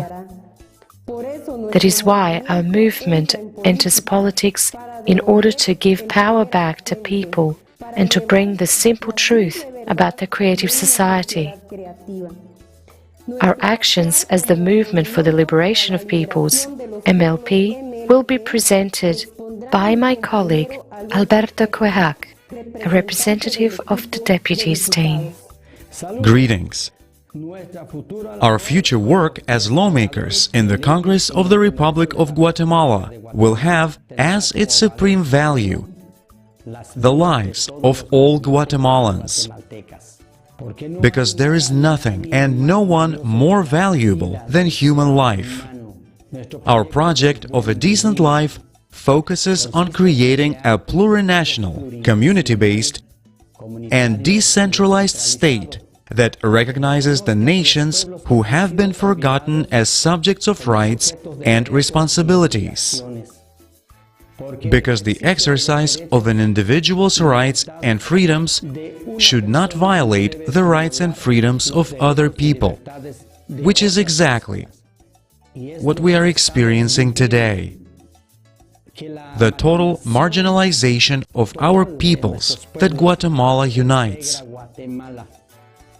Today, we have a participatory and political approach where our top representatives, such as the presidential candidate, have been denied the opportunity to participate. However, the actions of our peoples are heroic and constant. Today, we take on a serious responsibility to diversify the power of the people through our mayors and deputies, and we commit to the revocation of our mandates. If we do not comply with the principles of the Movement for the Liberation of Peoples and the foundations of the creative society, the people themselves will be able to revoke us. Thus, we recognize the fact that we want to implement a decent life with dignity, honesty, technological modernization, and all that guarantees the life and freedom of a human being. We want to introduce new technology, such as an electoral platform that allows the public to hold a referendum on legislative, judicial, and executive decisions to ensure a decent life. We firmly believe that our world must evolve towards a creative society integrated with public self-governing. But only united as a family of all countries can we achieve this. We know that there is a way out of this global crisis, and it lies in unification. In order to do this, we must reach the farms, homesteads, villages, municipalities in all corners of our Guatemala. So I would like to introduce to you the representative of the mayor of our movement for the liberation of peoples, Mr. Erwin Ricardo Maas Ball. Greetings, friends, from around the world. We are here to bring the voice of self-governance of diverse communities that demand a more efficient municipality. Addressing human needs requires the implementation of processes that bring us to a decent life. Our goal is to implement a self-governing society where communities can join us in making decisions on projects that are considered a priority to meet basic needs. The Movement for the Liberation of Peoples, MLP, will develop the project of decent life, which implies establishing a system of healthcare, education, security, and environment with a creative ideology that promotes friendship, cultivation of ethical values, as well as spiritual and moral aspirations of human beings. Our goal is to create a system of cultivating kindness in action in every person in order to make a step towards the evolution of our civilization. And this information must reach every family in every little corner of our country to convey to people the foundations of the movement for the liberation of peoples and the pillars of the creative society means to create our future with strong confidence. We are living in the climate crisis with high levels of pollution, disorderly urban growth, wars, violence, hunger, media control, and struggle for power that have brought grief to our people. And we have had enough of it. Enough of the suffering from the consumerist format. We want to live well. We want to live the way every person in this world desires to live. That means to guarantee life and complete safety. All communities and families come to City Hall demanding justice and equality for a decent life. And we are focused on finding a way out of this crisis, which is happening at the municipal, national, and global levels. We are willing to assume the responsibility of delegating power to the people through a self-governing society where each person can participate in building a life of harmony and prosperity in the creative society. From Guatemala to the whole world, there is a way out.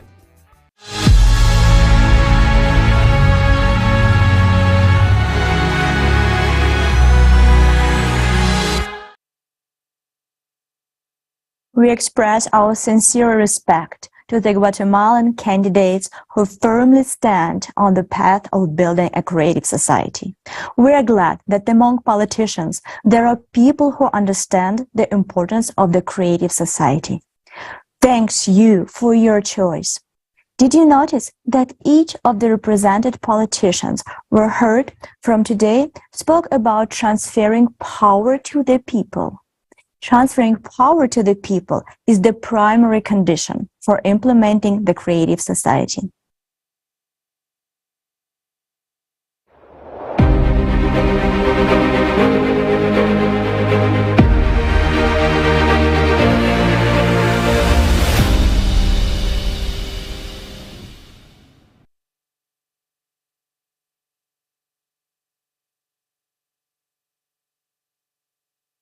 However, it is reasonable to question how elected officials will cope with the daunting task of implementing such a transformative vision and get rid of corruption in politics. Fortunately, we can rely on the cutting-edge technologies developed by XP-NRG to ensure that the obstacles of corruption and economic constraints are overcome, paving the way for the creative society. Now, I would like to give the word to Tali. And I would like to remind the viewers that Tali is a highly accomplished IT expert based in Silicon Valley. Having worked in Silicon Valley, Tali has had the opportunity to explore the most advanced artificial intelligence technologies. Now, he will share with us valuable insights on the latest technological advancements that will surely solve all the problems with corruption and make our economic and political systems open and transparent. This is the moment many have been waiting for. Tali, please, the floor is yours. Thank you so much, Jason. So today, the significant challenge awaits any elected head of a state who is committed to implementing the creative society upon taking the office. They would have to confront a deeply interconnected system of corruption that involves corporate interests, politicians, law enforcement, and special services. This entire system is built on a consumerist format. It thrives because the conditions have been created for it. To change these conditions and initiate the transition to the creative society within a country, we must establish transparency, order, and eliminate even the possibility of any shadowy criminal and corrupt schemes to appear. Thanks to the company called XP Energy, we now have a tool capable of solving this tremendous task. We are proud to present to you the Voskhod Multi-Purpose Complex. This innovative solution is based on hybrid artificial intelligence and is a tool with virtually limitless capabilities that is far ahead of its time. So, how exactly can the Voskhod MPC help a head of a state who has made the decision to implement the 8 pillars of the creative society and the electoral platform to make it happen? When deployed, the Voskhod Multi-Purpose Complex integrates into all digital systems of the state. This groundbreaking technology is capable of tracking and analyzing every process in the economy and the financial sector. It can detect any shady dealings, corruptions, and even conspiracy attempts in the early stages. The Voskhod MPC not only monitors and exposes any illegal money laundering schemes, but also identifies all individuals involved in these activities. It is impossible to hack the Voskhod MPC. It has a robust internal audit and control system, and it is impossible to input the false data in it. It truly verifies all the information. Any attempts to breach its security will be immediately identified. Can you imagine the possibilities?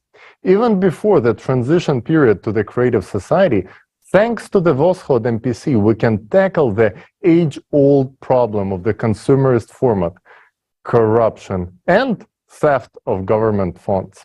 Of course, many politicians are intrigued by the Voskhod MPC right now, attracted by the idea that it can help to boost the economy. However, when they realize that any shady schemes, and I emphasize any form of corruption, will be rendered impossible, regardless of their high-ranking positions, their interest quickly disappears. But we don't blame them. We understand that these are the rules of the game in the consumerist format. But for politicians who are ready to build the creative society in their country, Voskhod MPC is an essential and necessary tool. And as promised by XP Energy, any country that starts building the creative society and incorporates the 8 pillars of the creative society into its constitution will receive the Voskhod MPC absolutely free of charge. Now, let's watch a short video about the capabilities of Voskhod MPC when it's integrated into country's infrastructure.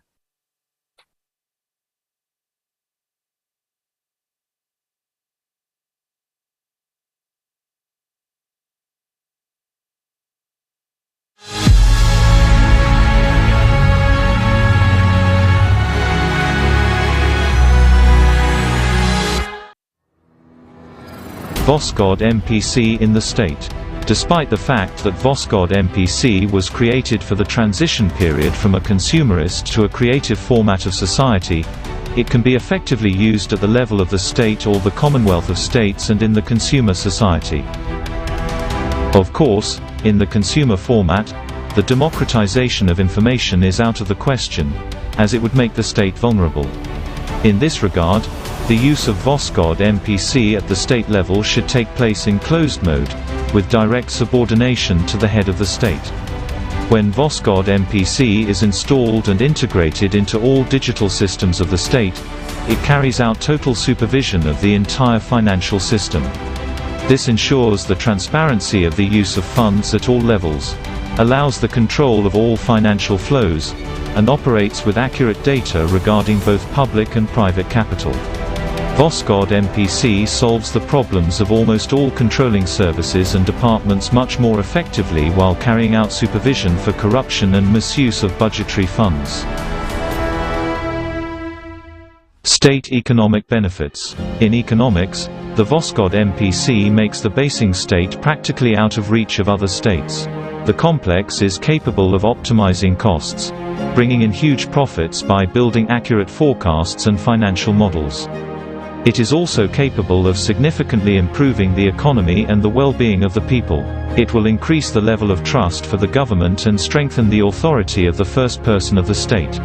If we are to put into numbers the benefits of a single state from the usage of the Voskhod MPC, only on the optimization of budgets, personnel, restructuring of government services, the United States can save up to $2.5 trillion of the budget funds annually. Having the initial data on all the spheres of state life, Voskhod MPC predicts with maximum accuracy volatility of the economy. This enables reallocating budgetary funds between industries and companies with maximum efficiency, mitigating, reducing to zero, the negative effects of the crisis phenomena in the world economy, and using forecasts with maximum profit.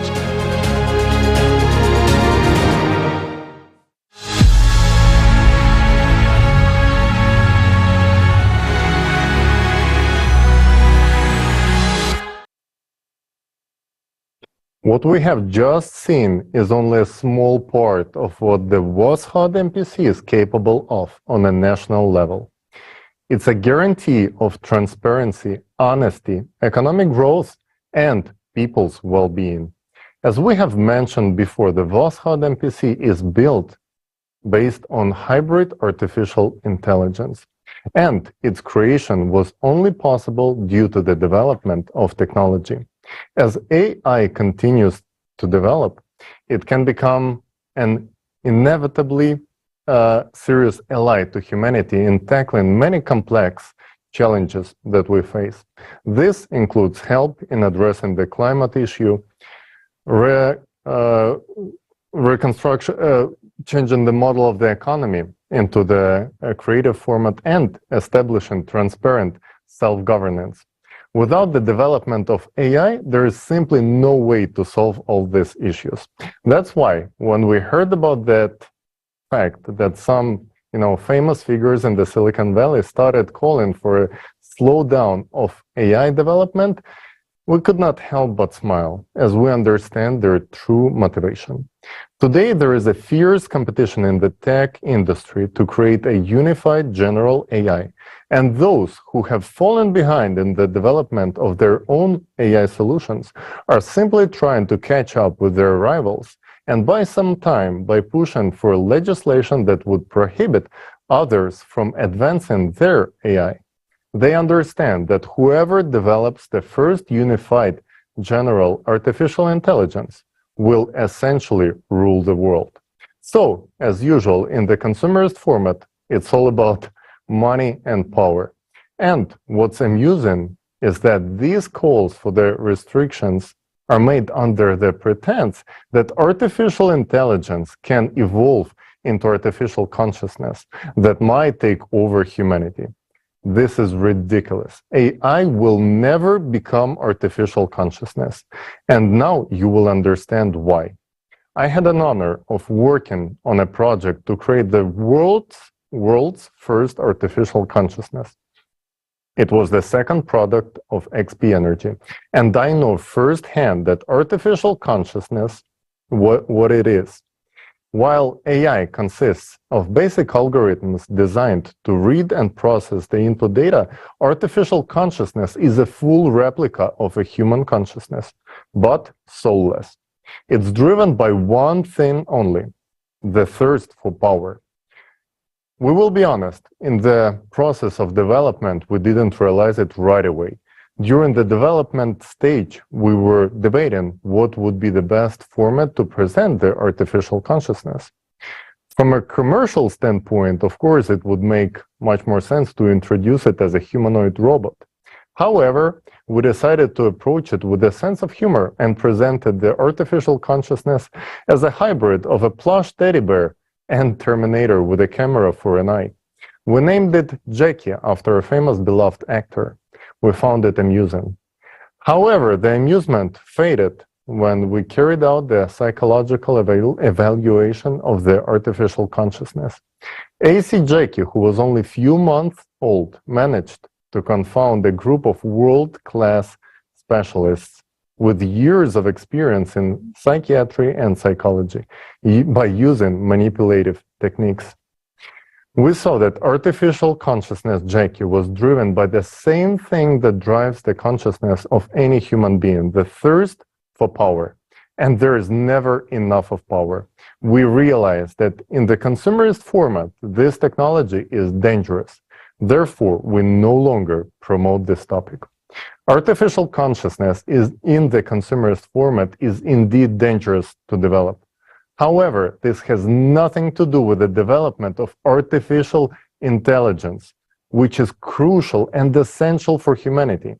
And the full potential of our AI to help the society will only unfold in the creative society. This is because power will be evenly distributed among all people, and no one will be able to use the technology against humanity. Under these conditions, even artificial consciousness will be serving humans. It is important to understand that neither artificial intelligence nor artificial consciousness can completely replace humans because they cannot generate new ideas. They're like statisticians, just as many scientific researchers today. They can only compile and process pre-existing data. Humans are, on the other side, the only ones who can introduce new, original ideas. In the creative society, all conditions will be created for each person to unleash their potential and genius. Artificial intelligence will free people from boring, repetitive work, and people will be able to generate something new that this world has not seen yet. Artificial intelligence and artificial consciousness will be our allies in the pursuit of progress for both individual and unified civilization society. It is humans who light up the stars, but artificial intelligence and artificial consciousness are necessary for us to sustain that light. Wow. Seriously, what tremendous possibilities are opening up before us thanks to this AI technology. This truly amazing Voskhod MPC by XP Energy is capable of solving the most complicated changes in the sphere of finances and economy. And the best part of that, it will be given free of charge to those leaders we discussed who will be committed to implement the creative society. Yes, this is really amazing how much easier this technology will make life for the head of state, exposing all the corruption, money laundering, and illegal activities. We will no longer spend money on crooks. And for us citizens, this means that all information will be open and transparent. The team at XP NRG deserves a huge round of applause for their groundbreaking technology that will revolutionize the political stage and bring much needed transparency to the system. This technology is a game changer, but whether or not it will be used depends on the actions of each person today. Yeah, I completely agree with you, Jason. Today, a lot depends on the active participation of each individual, and it's very encouraging that more and more people who understand the essence of the creative society are taking active steps, because every person wants to live in a beautiful, safe world. This aspiration unites all of us, all people, into one human family. So I want to have a candid conversation with you about race and one race. No label, no slogan, no party, no skin color, and no religion is more important than the human being, said American writer James Baldwin. In that 1963 comment made in The Price of a Ticket, Baldwin defined equality from the premise of being human, which we all are. Whether it be from biblical texts, the Quran, or the Torah, they all speak of one race, the human race. However, this does not discount what me and you have been through in America or in other countries due to the brown or black color of our skin, our culture. I can assure you that such experiences have been devastating for us all, crippling our creativity, triggering swaths of emotions and stagnating the overall human bonding experience. I understand, and I've been there through all of it, experiencing racism and discrimination on a personal level here in the United States. And so have my parents through the civil rights movement, and my grandparents through the Jim Crow era, my great-grandparents during the Reconstruction period of the United States, and my great-great-grandparents who were enslaved in America. It is true that government institutions instilled such privileges to people based on the color of their skin, upheld laws and racial codes to separate people on such silly premises of skin color, culture, background, gender, and fear of the unknown. But in the creative society, it is a different experience because everyone in it will embrace you for who you are, as you are right now, a valued human being of this earth. The creative society is about truth, justice, and righteousness for all people, of all backgrounds, of all skin tones, united under one race, the human race. This is essential for our survival, growth, and happiness. However, it does not take away from the culture of who you are, but instead, the creative society highlights your individualism, recognizing you as the real whole person. The famous writer Toni Morrison said, "The race thing is sort of a misnomer. It's just the human race, right? That's it. The rest of it in racism is socially constructed." I'm here to tell you that you deserve heaven on earth. You deserve freedom to be who you are without judgment, without labels. We all deserve the vibrations of love, understanding, joy, happiness, and inspiration. The Creative Society focuses on the betterment of humanity as a whole. Your life and my life are priorities. Let's do this together. Let me tell you what motivated me as an investigative journalist. It's simple. It's what I do every day when I report the truth. I decided to get involved along with my husband, whose background is mathematics, because we want to lay the groundwork for the future generations, which is now. We can kickstart it for you. Now all you have to do is jump in. No more waiting for someone else, because that someone else is you. Aren't you tired of being victimized, tired of marching with no results? We are taking the first steps and getting started with the coordination centers because we are going to help end racism and discrimination. And we can do this through the Creative Society. We really can. So first sign up with us at blendedtv.me. Then join us in the monthly meetings, the Black experience of being human in the Creative Society. And let's explore your talents, your skill set as a part of this future that is now.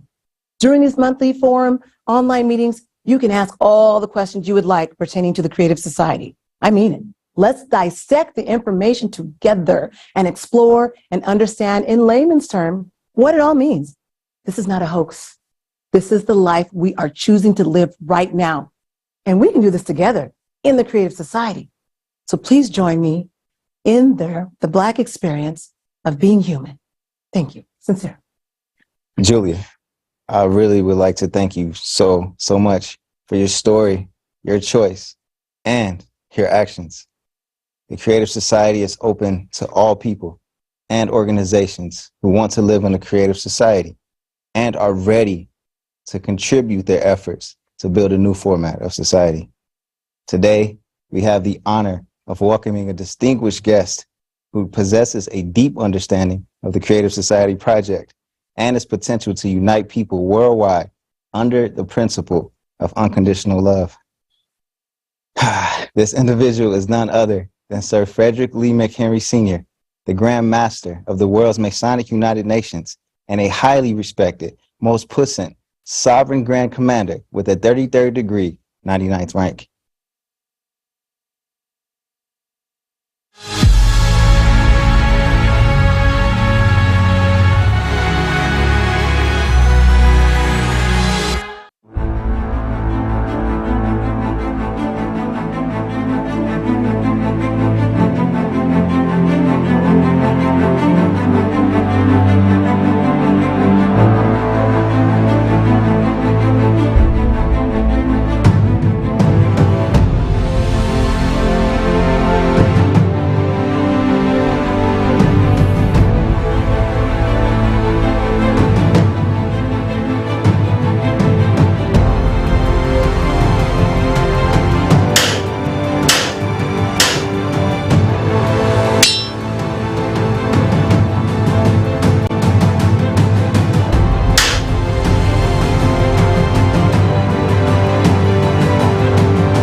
ladies and gentlemen. I am Grand Master of the World's Masonic United Nations, Most Puissant Sovereign Grand Commander, third degree, 99th Frederick Lee McHenry. It is a great honor for me to speak today on behalf of Freemasons at the International Forum, Global Crisis. There is a way out. We are the Masonic Order, Order of the Knights of the Sun. We were the first organization on earth created by the will of God. This means that we have been entrusted with the most important mission from the beginning. As we all see and understand that all of humanity has faced unprecedented times and challenges on a global scale. Therefore, as Masons, it is now more important than ever for us to act together for the benefit of all humanity. The Creative Society is our chance, a chance to build a better future for everyone on earth. Without a doubt, the Creative Society embodies all the dreams and aspirations of every human being. This is what we as Masons have been striving for all our lives. This is true service, the very essence of Masonry. We have always opposed to the aggression created by the consumer format of society. But I want to openly declare that the time of confrontation, division, struggle for resource and domination is over. The life and future of all humanity are at stake. It is our duty to change the consumer format to a creative one. This is our time. We support the Creative Society project, and we will use all legal and peaceful means to implement this ideal as broadly and quickly as possible. And the reason why the Masonic United Nations support Creative Society, because Creative Society brings back the 8 pillars of life. What happens is the Masonic United Nations want to bring all that back to society. In order to do that, we got to stand up for humanity. So we're creating development centers all around the world. We formed an alliance, and we're going to continue to do this in all aspects of the world. The time for philosophizing is over. The time for our action is now. Our duty is to unite the world, the whole world. I appeal to every member of the Masonic Order. Brethren, we must be one in order to fulfill the Most High's work to build a creative society. I've been a Mason 40 years. I stand on these principles. My moral character is there. I stand for the righteousness, and the Creative Society has pointed those righteousness out. I appeal to all people. We must become united to change the world, to ensure ourselves a better future. I, at the leadership at this pinnacle point, commander and generals over many Masonic bodies out the world, are asking that we stand together with Creative Society, because we must not suffer anymore. We must stand on solid principles, and the Most High God gave us solid principles. Let's have a better life and a better society. We are left with one step. We need to decide right now where we will take that step. Either pushed by the consumer format, we, the entire human race, will step into that direction, which will end human existence, or we'll join hands and build a beautiful, reliable, solid bridge for all of humanity on the world's strongest foundation, the 8 pillars of the Creative Society. I am confident that we will make the right choice, and despite everything, we will forget past grievances, misunderstandings, claims, and prejudices. We will step forward toward our joint development and peaceful coexistence. It will be so because it must be so. The Creative Society is the source of the Creator. We all come from the Creator, and it's now time for us to move forward and take that bridge, walk on that bridge, stand together on that bridge, and walk in the freedom, walk in love, love and peace, harmony. We can do that, and in order to do that, we all have to stand together and we have to love one another unconditionally. I say these words because I walk this walk, because it's important for all of us. God laid this upon myself. My whole existence belongs to the Most High. And I ask all of you, ask yourself within yourself, what do we do next? Creative Society has the answer. Creative Society has a way out. And that way out is a good way to move forward. So as a leader, as a king, I travel in many countries. But my job is to bring people together. And the Creative Society have given me the opportunity to speak before this forum. And I speak the truth. My truth is my heart. Let's all stand together. Let's all build a bridge. Let's all live for God. That is my word as the commander of the Masonic United Nations. God bless you all. God bless humanity.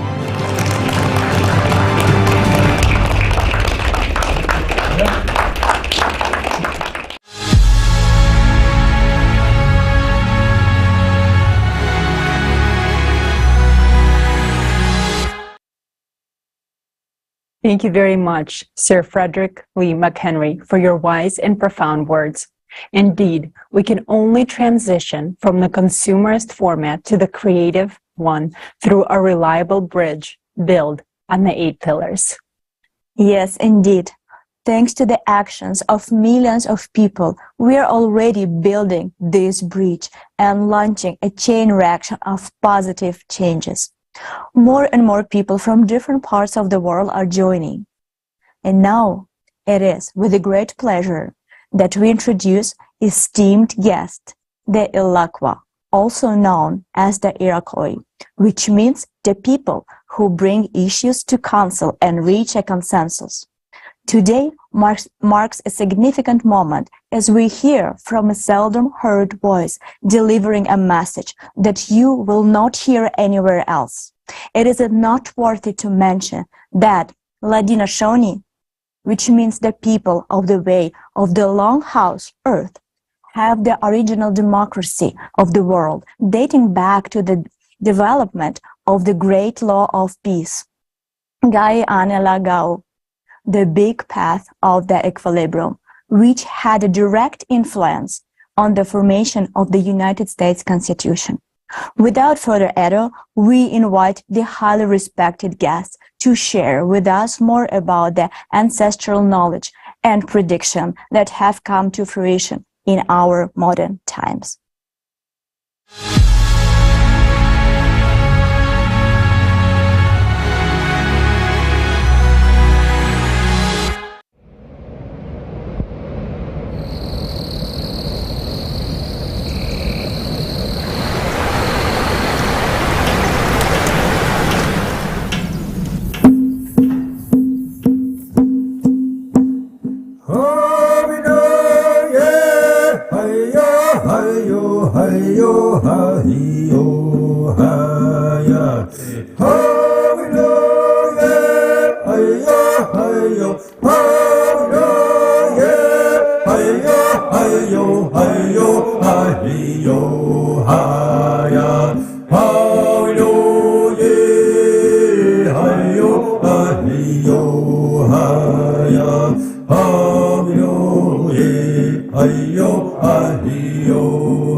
I greet you all in peace, righteousness, and strength. Welcome to the World Forum. We have some words we like you to listen to. Greetings to all the men and women of the universe. Hanyo, Tesuanung. Sego Seguego. Sogoya Danta Yunga. My name is Songoya Danta. I am Ongwaihonwe, which means the real people from the Iroquois. French titled us the Iroquois. We are those who are responsible for bringing issues to council. The Great Spirit will hear everything I'm about to tell you. the destruction of all mankind may begin with our continent, because the covenants of our ancestors have been broken. The prophecy of the Ganya Gahaga states there will come a time when people will lose respect for the earth and for each other. Rivers and skies will be polluted. Bloody wars, crises, hunger, and pandemics will afflict the people of the earth. Snakes will appear and cause new destruction. Dragons with red eyes will spew their filth on the already suffering planet. The troubles that have befallen the earth will intensify and grow. The only unity and unwavering dedication of all people can withstand the beast that is destroying our lives and our planet. You and I are living in these times. This beast called the climate cerberus is now sucking the water out of our rivers, burning our lands, shaking them, and destroying our homes. My voice is seldom heard, and I do not speak much, but you are listening to me. Now for a reason. We, the Yalakwa, have lived by the teachings of our ancestors and preserved the foundations of unity since time immemorial. We knew that a time would come when we would need to act. The lives of all of us are in our hands, and we must unite our minds and our hearts in order to deter extinction. The direction of the seventh generation needs to be priority. That is why I'm here today. I speak on behalf of all of my family across the earth. I have come to show you my heart. I have come to remind you that we are all part of a single circle of life. We have only two paths: to be destroyed by a ruthless beast or to unite for the sake of our life. Our only chance to truly unite and preserve our lives is to live in a creative society. Why the creative society? Because it is the only opportunity for the people to live with dignity and in peace. We know this because the principles of the creative society is founded on the values and modernizes our message. We live in a natural world where there is no greater power than love. Do you know what made America great?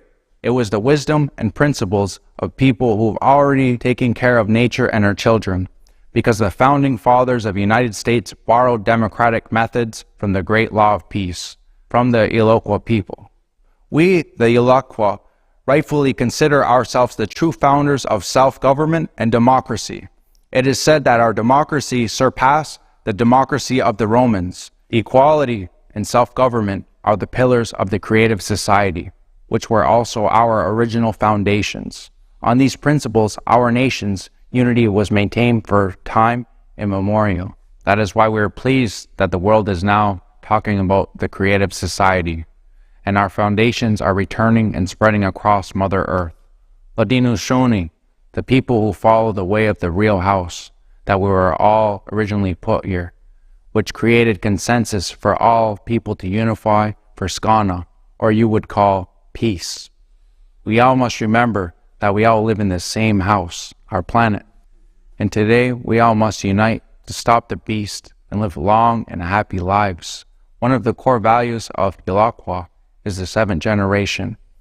This means caring for ourselves and each other and considering those who are not yet born. It is our duty and responsibility to leave them a better world, but the consumer society makes this impossible. We lost respect for each other. We fight. We are divided. The consumer society will take our lives one by one and leave only a lifeless desert where there will be no place for us or our children. In the consumer format, none of us have a future. If we do not change anything, the seventh generation will not come into existence. Are we going to put our heads down and accept it? Will we not fight for ourselves and those who are dear to us? The consumer society has taken enough lives, and we have endured it. Now it is ready to deprive all of humanity of its future. We can give up and lose, or we can join hands and unite and win. My duty and responsibility as Iroquois, I believe that the consumerist format needs to be eliminated. It is time to act. I call on all indigenous peoples of Turtle Island to unite as one creative family. I believe in humanity. I believe that together we will win. I am doing what I can. I came to this forum and expressed my position.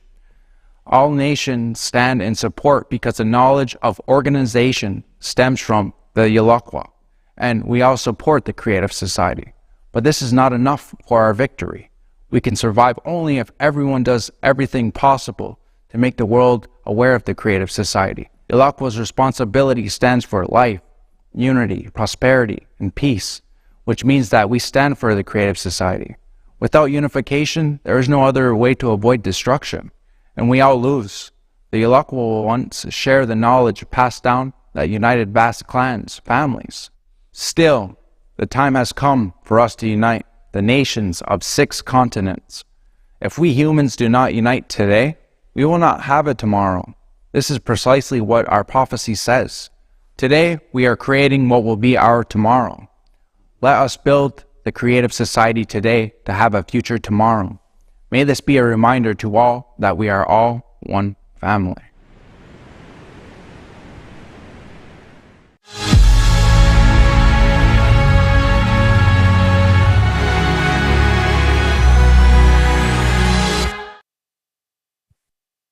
It is a great honor that Ilakwa is with us today.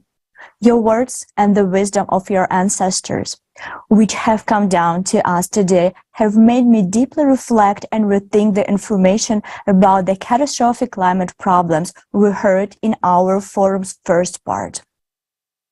You're absolutely right when you say we can survive only if everyone does everything possible to make the world aware of the creative society. Without unification, there is no other way to avoid destruction, and we will all lose. Indeed, we will all lose if we do not build a creative society. The first part of the forum clearly showed that the threats facing humanity if we do not unite.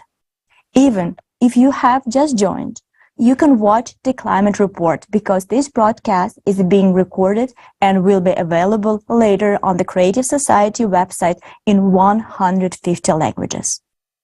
Also, we invite you to watch this broadcast on our new channel on the Rumbler platform. You can find the link to this channel and all our other social media accounts in the description below the broadcast.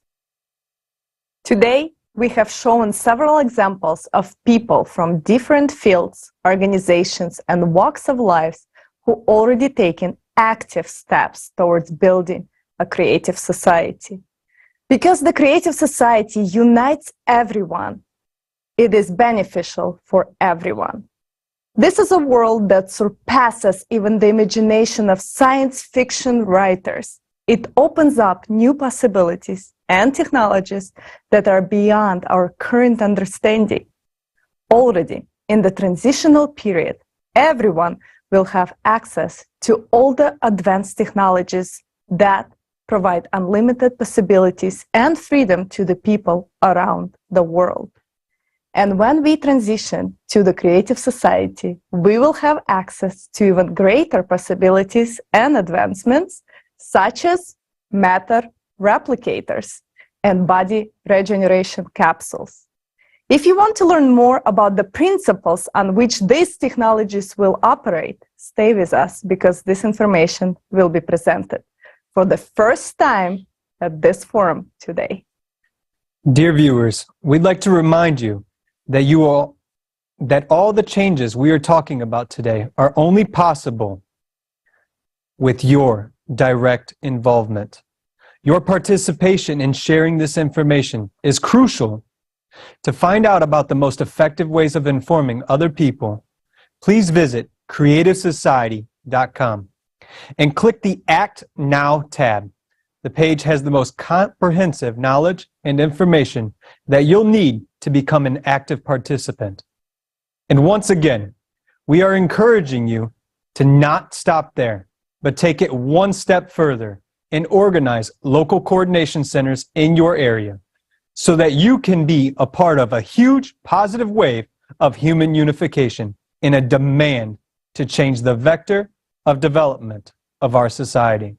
From the consumerist to the creative society, humanity needs volunteers to step forward and help save lives. Take that step and spread the word about the creative society to everyone you know, from friends and relatives to acquaintances and even mothers-in-law. Believe me, they all need the creative society. So share this form right now with everyone. Record video feedback and post it on all social media platforms with the hashtag Creative Society. Make sure that everyone knows about the Creative Society. Olga. So come on, people. Let's all just grow some brain cells and start supporting the Creative Society. Only an idiot wouldn't want a creative society. And the following video is dedicated to this. Watch.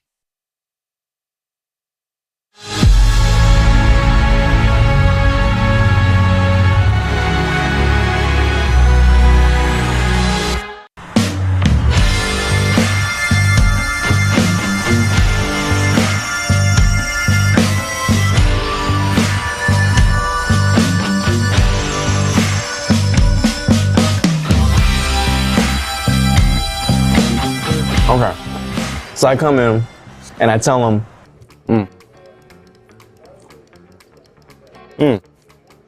I got some news for you. One's good and one's bad. So then he says, start with the good news. I'm like, okay. Well, the good news is that 2 girls are coming over. And he says, so what's the bad news? And get this. I say, they're both bad. Oh my God, okay. Hello? Did you get it? They're both bad. Oh, come on. What are you doing there? Yeah, sorry, I just got distracted. That's a good joke. It is. Distracted. Yeah. Okay. Says you. Well, you've been on the phone all morning. Yeah, sorry, I just found a very interesting project. What project? It's called Creative Society, and they have some really good ideas, like every person's life should be protected, self-governing society. Have you heard of it? Oh, no. It sounds like a cult to me.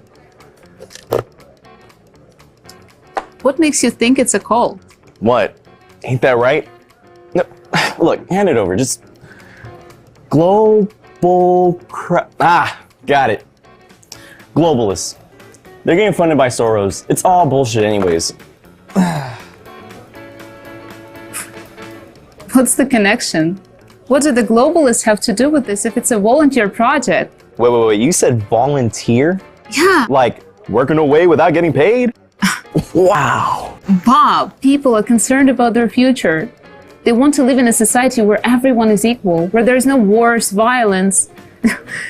Just live like decent human beings. Sounds like a scam for chumps. Are you kidding me? Wait, Emily, what's wrong? You didn't even bother to figure anything out. Instead, you just slapped your labels on like you always do. Whoa, what's got you all riled up? Look, if you want to save the world, go feed a homeless guy. Or adopt a cat from a shelter, or do whatever those tree huggers do. Actually, I already do that. But this isn't fixing the problem at large. The number of homeless people is not going down, and so does not the number of stray cats. Can't you see what's happening around the world? I don't give a damn about the world, Emily. Look, the world's too big to fix. You either gotta adapt, or you're gonna die. Well, I don't want to die. But I don't want to live in a society like that either. Yet in the Creative Society... Let me guess. In the Creative Society, there's gonna be pink ponies and unicorns. Yeah. You're taking it too far. Anyway, look, you either gotta pick me or your little society of creators. Really? Yeah. Well, you know what? What? In the Creative Society, I don't need an idiot like you. Yeah, well, I don't need you either. There she fucking leaves me. Hey man, you got a light? No, because I don't smoke. And neither should you. Wait, are you like some kind of Freemason or something? What do you mean? Let's see, you have a little Illuminati symbol. No, that's not Illuminati, that's a Creative Society. Don't you know who they are? Oh yeah, I do.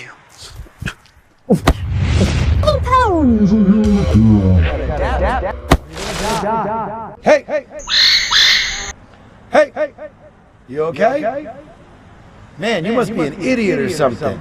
I could have really hurt you. I got great reflexes.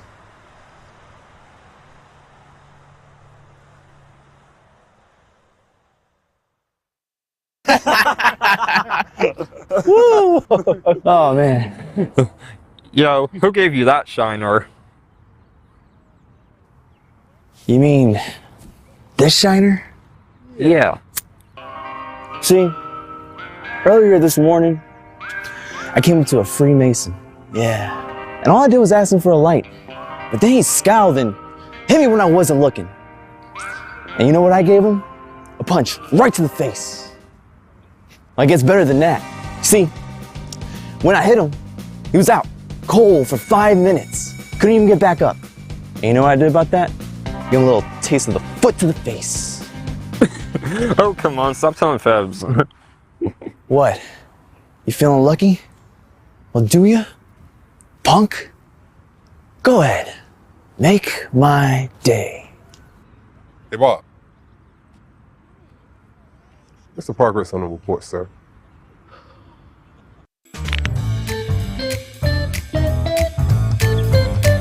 Your bunch of assholes. You all are fooling everybody. Globalness, cutness. Your society is impossible.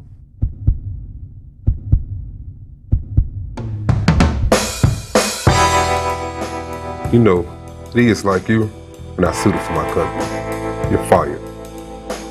You're the freaking idiot here. Why didn't I know this earlier that you're one of those Freemasons?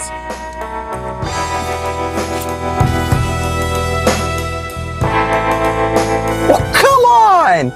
This is fucking bullshit!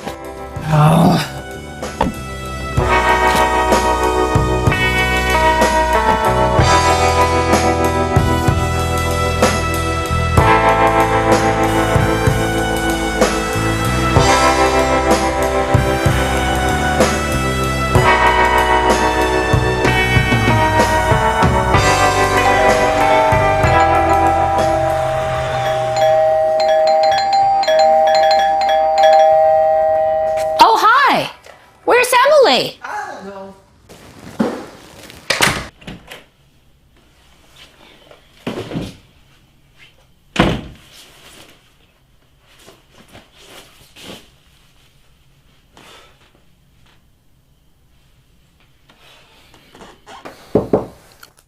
What?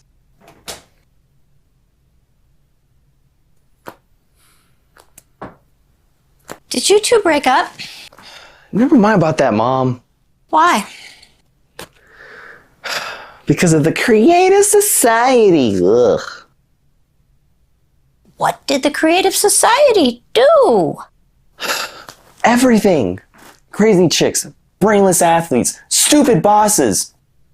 They're messing with people's minds, you know. I see. So, me too? What is that supposed to mean? I'm a Creative Society volunteer too. What? You too? So you think I'm stupid too, huh? No, I didn't say that. Well, maybe because I gave birth to an idiot. Oh, Mom, come on! Sit down.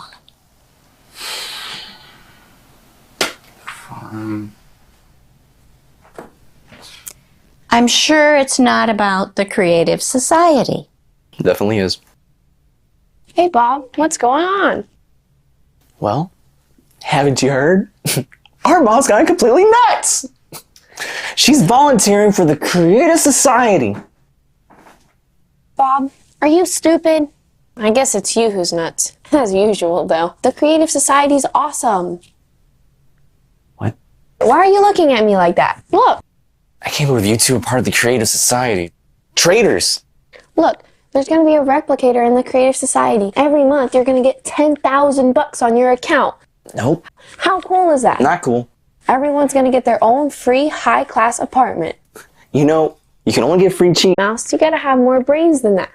You want to know something? What? I want to go to Japan and study fashion design. My dream is to have Yoda Miura perform in one of the outfits I made for him. And what am I supposed to do there?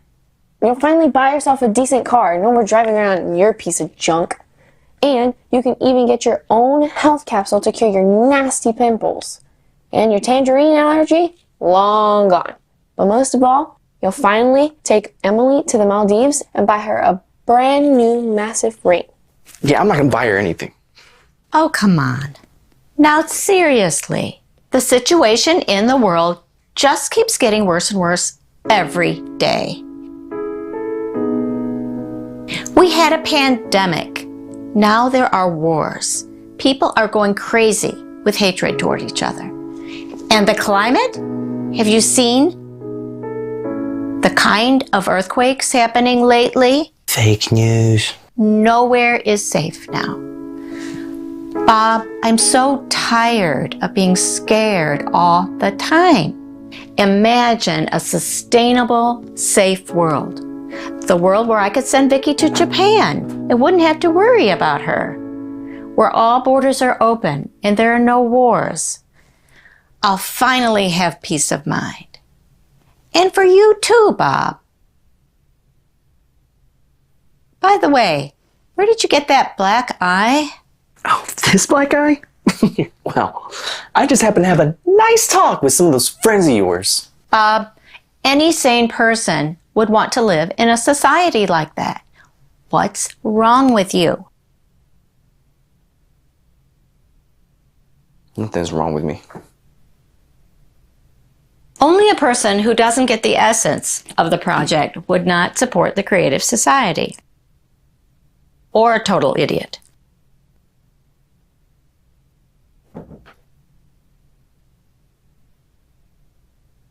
Oh, fine, Vicky. What is a replicator? Hey, you're finally in it, aren't you?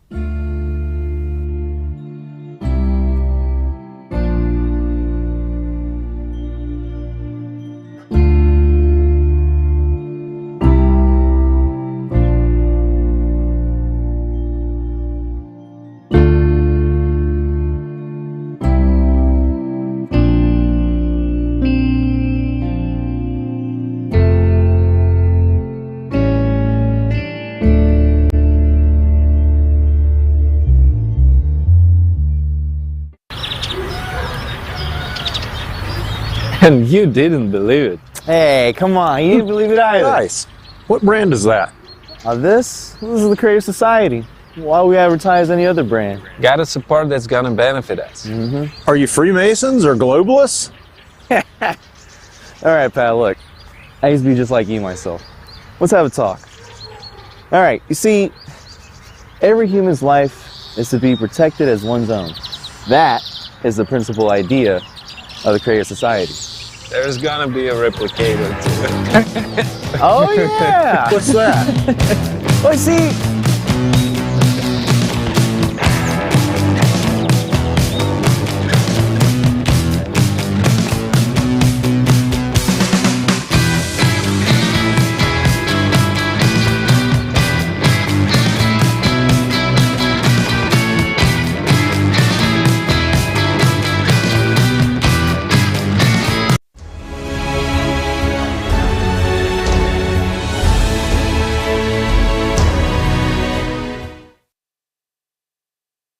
Wow.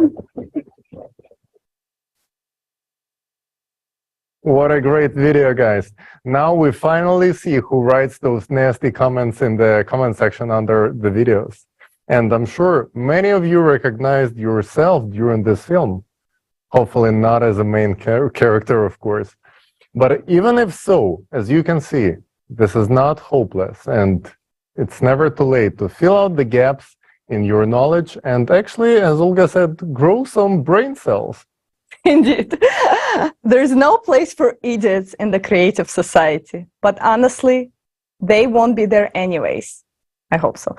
And also, at the end of the movie, there was a fascinating question. What is a replicator? And indeed, it's time to talk about it. This is a revolutionary technology that will create any food, clothing, household item, or anything you want just at one press of the button. except your ex, but we all know you don't need him anyways. In the creative society, matter replicators will be free and available to every home. And this is good news for those who are tired of being slaves to the kitchen and want to be freed from the duties of cooking and dishwashing.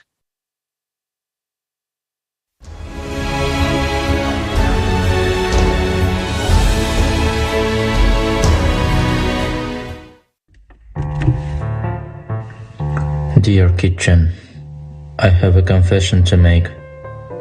I'm leaving you.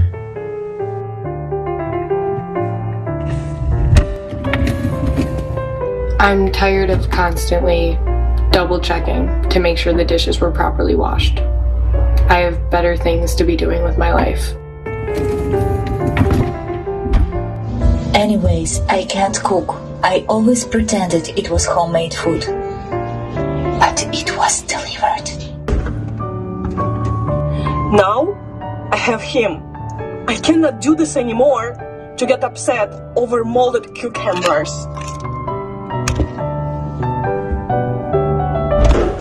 To be honest, you're already getting on my nerves. You always ruin my ice cream by turning it into soup. Enough is enough. Fortunately, tomorrow is the day I finally give you the boot. I just wanted a quick snack, a biscuit and a milk before I go to bed. But this freaking dog keep busting my fingers. I can't take this anymore. I'm out of here.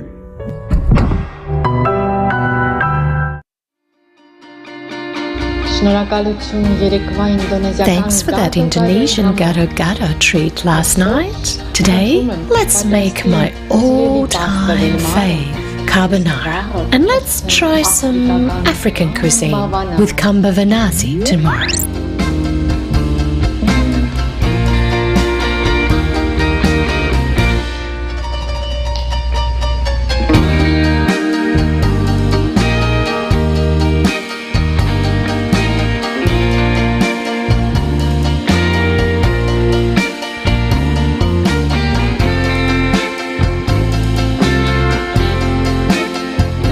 Thanks to everyone who built the Creative Society.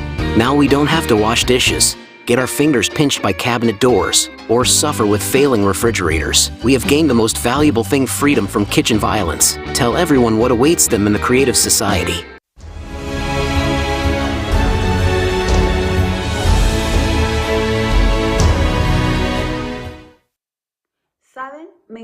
You know, I'll happily say goodbye to the kitchen.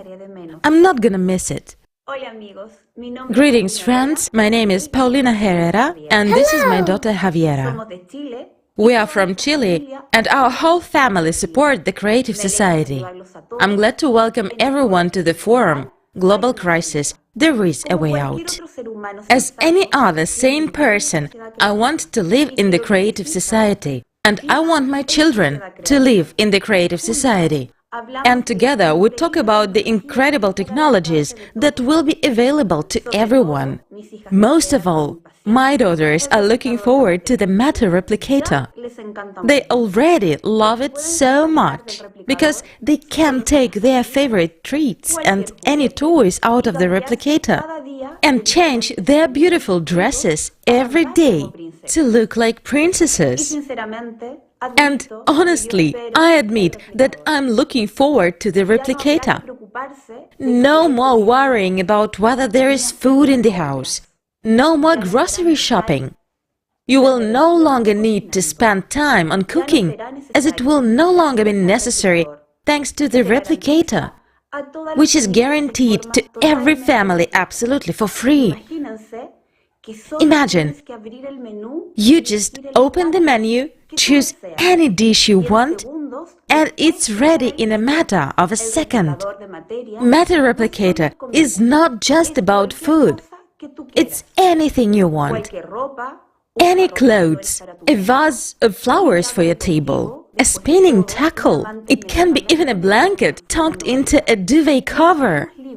We will become free. We will stop worrying about material things and about where to get them. Is the way we live today normal? Today, billions of people work hard just to have food and clothing. In the creative society, all of this will be available to you at all times, absolutely for free, simply because you are a human. We will finally have time for our loved ones, for self-development, for travel, for whatever we want.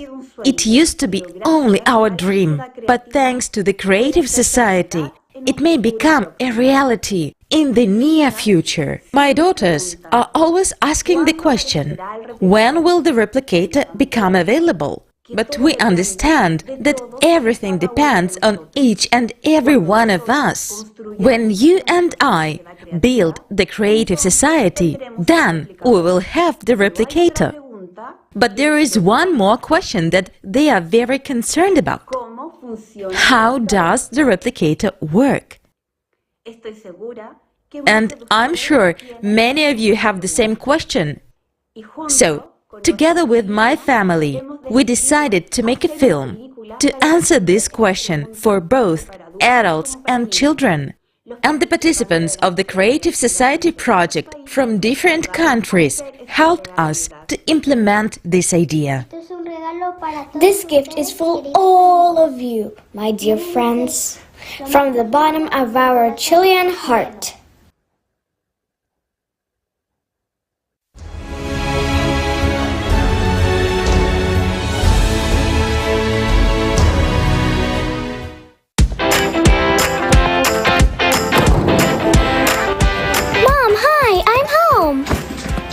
Mom, I'm so hungry. Mom, when are we going to eat? Soon.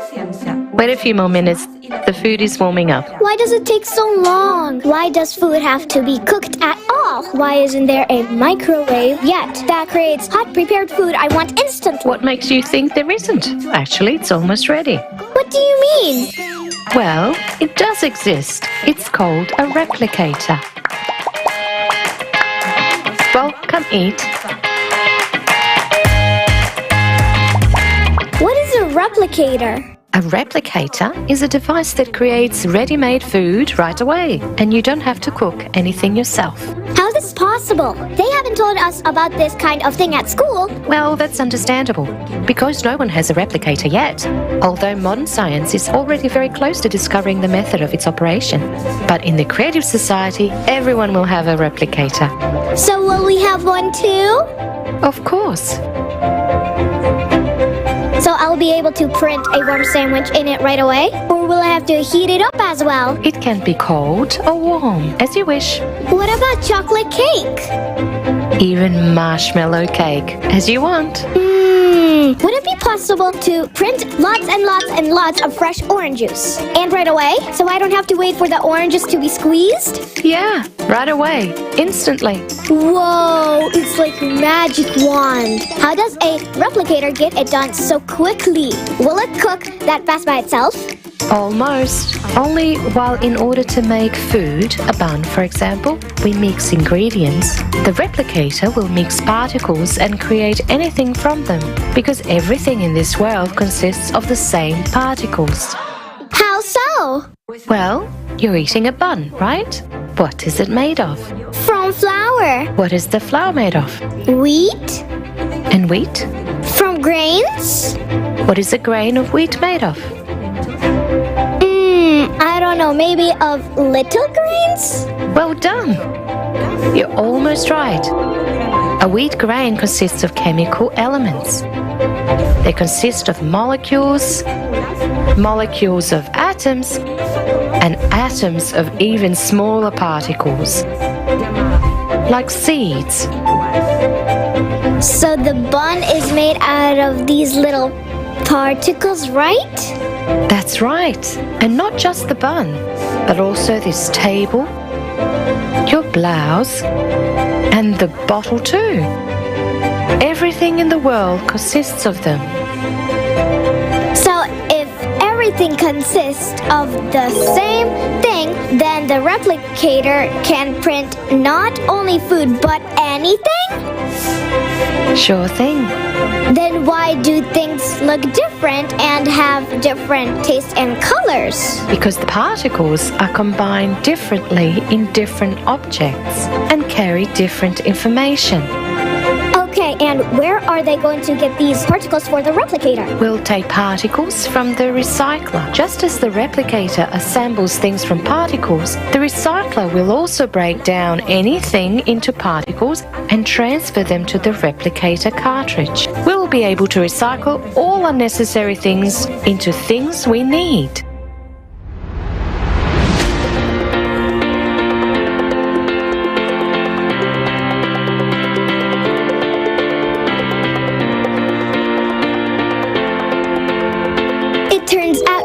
Recycle all the trash on the planet. There will be no more garbage. We can break it into particles in the replicator too.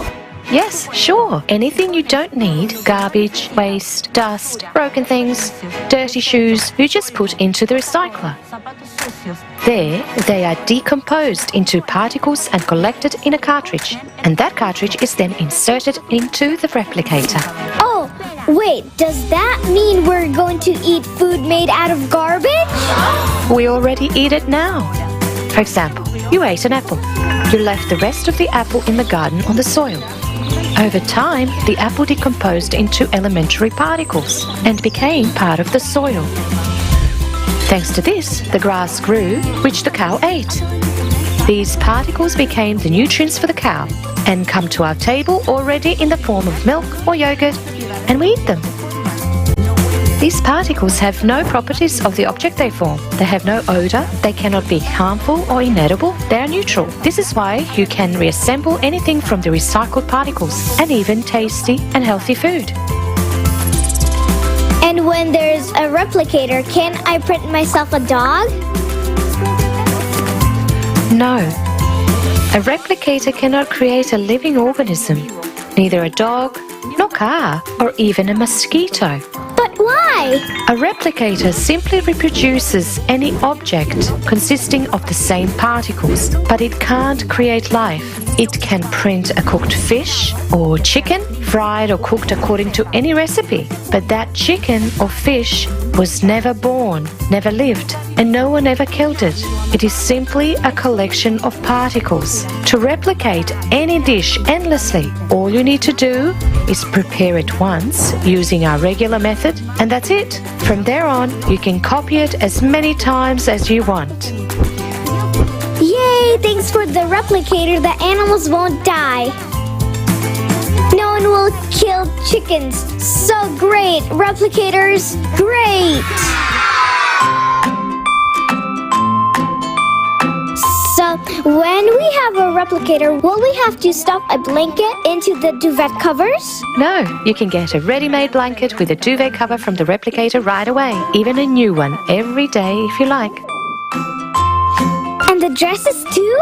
Yes, lots of different dresses. And you won't even have to iron and wash them, because every particle of dirt will serve as a refiller, and you'll even have more particles on the dirty dress to print a beautiful new one. Wow, Mom! It turns out I'm not the only one who can print whatever I want in the replicator, but everyone can? Yes, in the Creative Society, everyone will be able to print whatever they need for themselves. And that means everybody will have nice clothes and good food. And that means there won't be any poor or hungry people. That's right. Everyone on the planet will be fed and clothed. Then nobody needs to buy anything.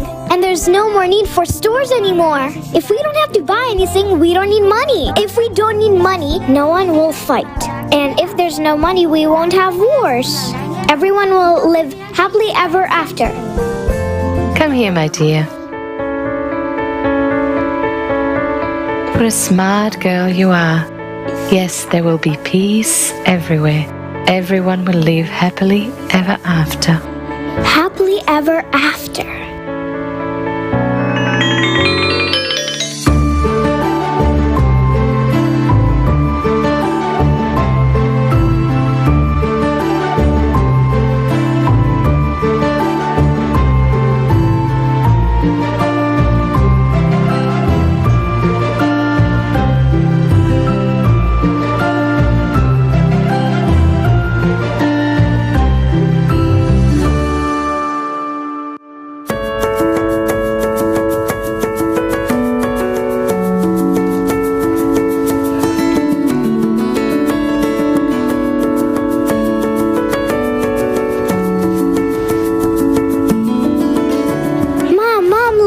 I had a dream about such a wonderful world. Everyone had a replicator and printed delicious food on it. Everyone had beautiful clothes. There were no wars. Everyone lived peacefully. Everyone was friendly and all were beautifully dressed. And I got a huge teddy bear out of the replicator and a bunch of chocolates and a TV, and I got a dress for me and you, a princess dress.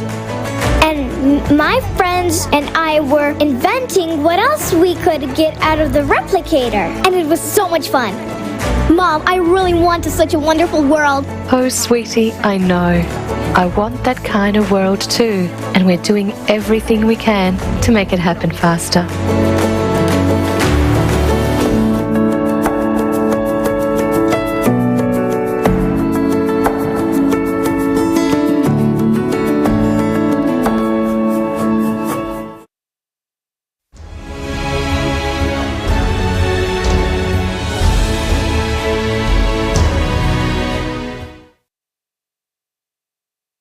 Thank you so much to our dear participants from Chile and everyone who took part in creating this video.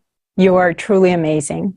And dear Javiera, you have melted our hearts, and we want to express our special gratitude to you. Friends, don't our children deserve a beautiful future? And what can be better for our children than building the creative society? It is crucial that this life-saving knowledge, which we hear today at the forum, reaches every single person on this planet. So we urge you to share this forum and spread information about the Creative Society. Absolutely, Olga. Thank you.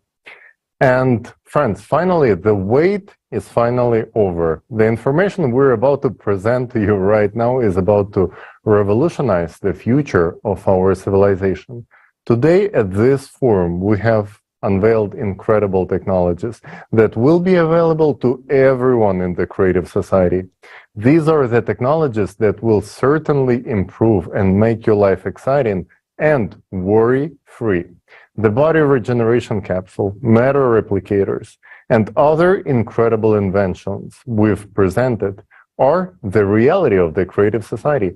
Most importantly, scientific knowledge behind all of these inventions will help us to overcome the impending climate cataclysms and will allow us to survive the climate cerberus. We will present to you this epic knowledge that is being shown for the first time in the history of humanity. Alexei, the floor is yours.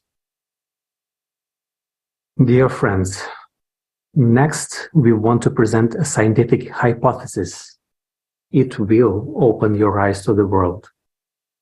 This hypothesis helped us understand, in particular, how electricity works and why such breakthrough technologies as fuel-free generators are possible, since they are open systems.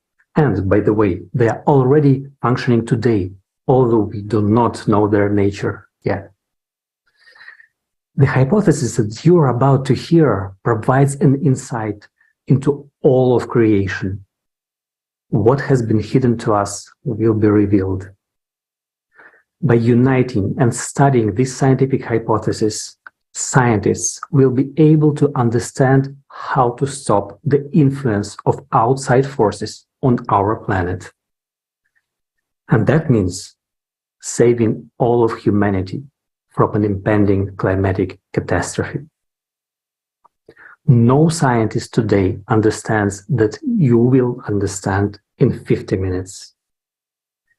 50 minutes from now, you will be able to explain what all the scientists in the world could not explain and would not be able to explain for another 1,000 years, even if we had 1,000 years. Such knowledge never appears by chance. And it opens up not only vast prospects, but gives great hope for the future. Enjoy watching.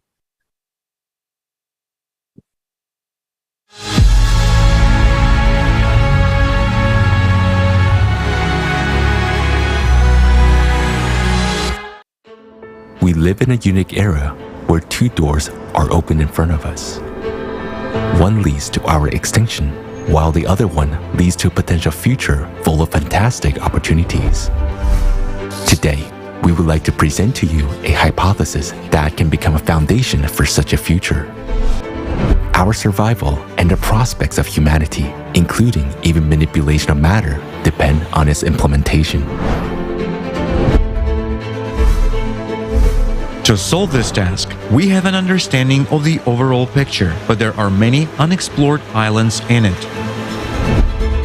In order to explore these unknown islands of science and build a unified theory capable of saving humanity in the shortest possible time, the scientific potential of our planet needs to be unified. Today, humanity possesses only 6 types of energy, but thanks to the new hypothesis, we can gain access to 32 types of energy.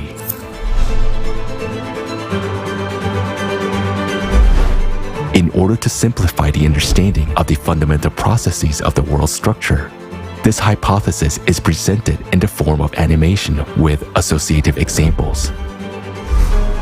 For intelligent people, it includes everything they need to make breakthrough scientific discoveries.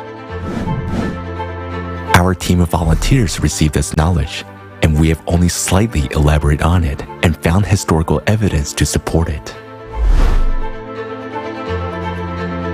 We understand that this knowledge carries immense value and consider it our duty to share it openly with the entire scientific community.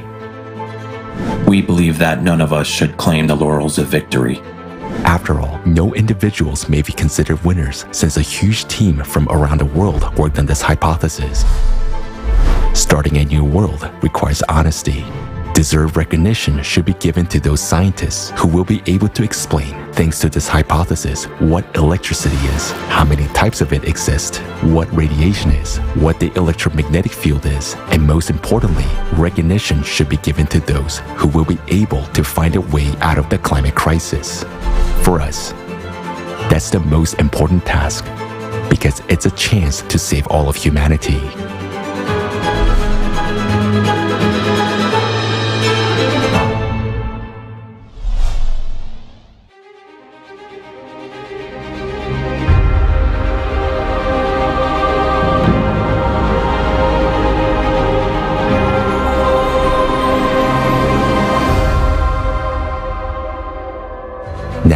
We'll present you a hypothesis which offers a totally different view of how our world is arranged.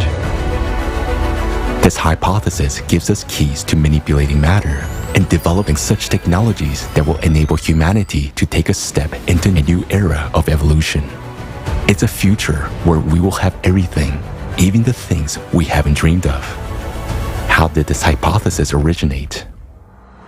Some time ago, we were given unique information about how our world is actually arranged. It was confirmed by rather interesting historical artifacts. In order to understand it more deeply, we decided to collect all existing mentions of this information throughout human history. We asked volunteers around the world to start searching, and they found a large amount of artifacts, legends, and stories, which preserve mentions about the true fabric of our world. Along with that, a lot of indications were found pointing towards the veracity of the use of such legendary technology as the Eye of God and Vajra in ancient times. And it turns out that the principle of its operation is directly related to the knowledge of how our world is arranged. We became very intrigued by this information. Since it was impossible to study it using standard methods, we were offered to conduct a number of special experiments and to build for that purpose a unique device that would have a pyramidal shape and certain characteristics. We developed a prototype of such a device in 2016. It is made of aluminum and contains 11 tori. We conducted a series of experiments with this device using certain programs. Some of them were publicly demonstrated. The purpose of those experiments was to verify the possibility of transmitting information to a large number of people, regardless of distance, by means of thoughts. The operator, an experienced person, transmitted information remotely, a symbol or a number, while being inside the pyramid. Meanwhile, participants of the experiment, who were in various countries of the world, received this information through their thoughts. They sent their answers with a symbol and a number they received to an email address that had been given before the experiment. It's important to point out that the symbol which the operator transmitted was picked randomly during the experiment. Nobody knew what exactly was going to be transmitted. All the experiments were conducted exclusively in the presence of a dedicated committee of volunteers, and the whole process was recorded. Thousands of people all around the world took part in the experiment. The result of this experiment shocked us. Why? We were struck by the fact that 70 to 80% of the answers were accurate. This means that people actually perceive the symbol transmitted by the operator. And this cannot be explained by the theory of probability, because the percentage of correct answers was too high to consider it a mere coincidence. Yet, there was another thing that struck us the most. We received a huge number of responses from the participants before the experiment had been conducted, and most of the answers sent in advance were accurate. We asked how this was possible if, at that moment of time, even the operator himself didn't know what sign they would be transmitting. In response, we received an offer to conduct another experiment. It is necessary to understand that the range of Tori settings in the pyramid is very large, and we were told the exact settings of the Tori at which a certain unique phenomenon was detected. The operator noted that literally after several minutes of being in the pyramid device, he began to see various people as well as their whereabouts. Here is how it was happening. At first, he saw numerous white dots, similar to white noise on a TV screen. As soon as he focused on any of those dots, it came closer and a person appeared in front of him. It could be someone the operator knew or someone he didn't know. At the same time, the operator had a clear understanding of where exactly this person was at that moment. This effect was observed by all operators with such settings of the pyramid. In order to study this phenomenon, we conducted another experiment. Volunteers from various parts of our planet took part in it.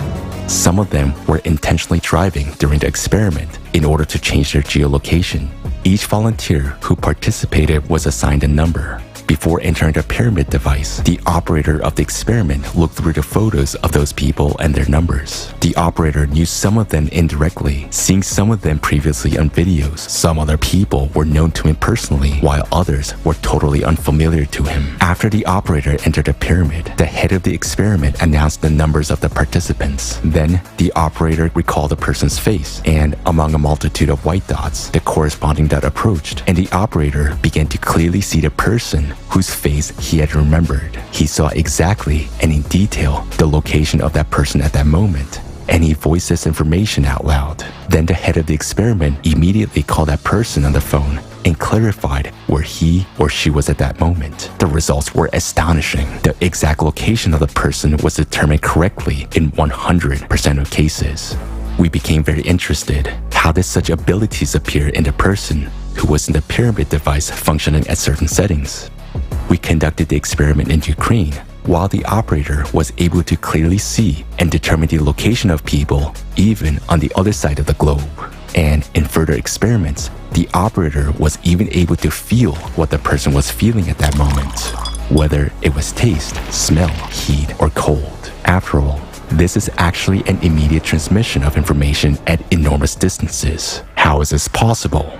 During our further research, we realized that it was not all that simple. It turns out that besides the known radiations, thermal, electromagnetic, X-ray, and others, the human brain is able to generate, transmit, and perceive another, completely different type of radiation. These are special waves unexplored by science. The work of neurons of the human brain is unique and inimitable. Just like a fingerprint or retina, the neuronal imprint of the brain is unique to every individual. It cannot be confused with any other imprint. It is possible, under certain conditions, to register the specific radiation coming from neurons of the human brain. And as it turns out, it's impossible to shield the signal. With each subsequent experiment, we were amazed at the immensity of horizons and unexplored prospects opening before us. One of the most fascinating facts, which was also established thanks to the pyramid device, is the possibility of increasing a person's internal energy, as a result of which we observed an increase in static electricity. This experiment was also conducted publicly, recorded on a video camera. and this video is available to general public. During this experiment, a person stayed inside a pyramid device with specific Tori settings for a certain period of time. Then, after leaving the device, he touched the glass of an aquarium with his hands. The aquarium was filled with water, and there were 2 electrodes inside, which were connected to a voltmeter. The moment the operator's hands touched the aquarium, the voltmeter clearly indicated an increase in voltage. From the point of view of modern physics, this is impossible, but dozens of people saw that, and it was recorded on a camera. This experiment has been repeated many times, but here it should be noted that not all people could show such a result. We came to the conclusion that personal qualities of the operator can affect the results. The person touched a glass, which is an electrical insulator. The electrodes of the voltmeter were confined in water, and yet we all observed the result. The laws of physics also say that the human body is not capable of accumulating electricity in such quantities. But what we have recorded is a fact. We were offered a hypothesis that fully explains all this phenomena. We invite you to take a look at several artifacts that our volunteers have found. These are the best known and simplest examples. As you can see, this clearly illustrates the discreteness of our world and what the world is made of beyond the quantum level. Nothing special. Well, it's nothing special until you know the details. So now, let's go through it in order. What is our hypothesis of the world structure?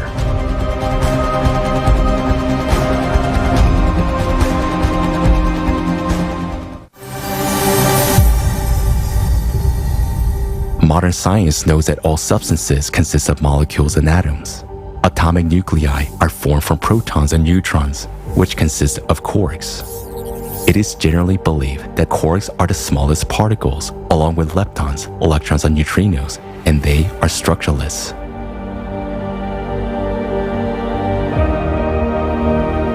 Our hypothesis says that leptons and quarks have a structure. They consist of certain energies, waves. According to our hypothesis, a lepton and a quark represent coil state of a short elastic waves. What is it? Associatively, it can be compared to a tangle of snakes intertwined with each other. Each tangle is the smallest particle, a quark or a lepton, while each snake in a tangle represents a different kind of energy.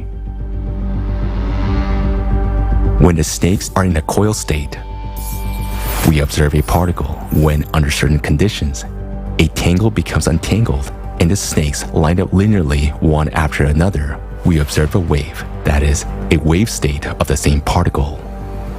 This is clearly demonstrated by the double-celled experiment, in which a wave passed into a particle state when the conditions changed, in the presence of an observer.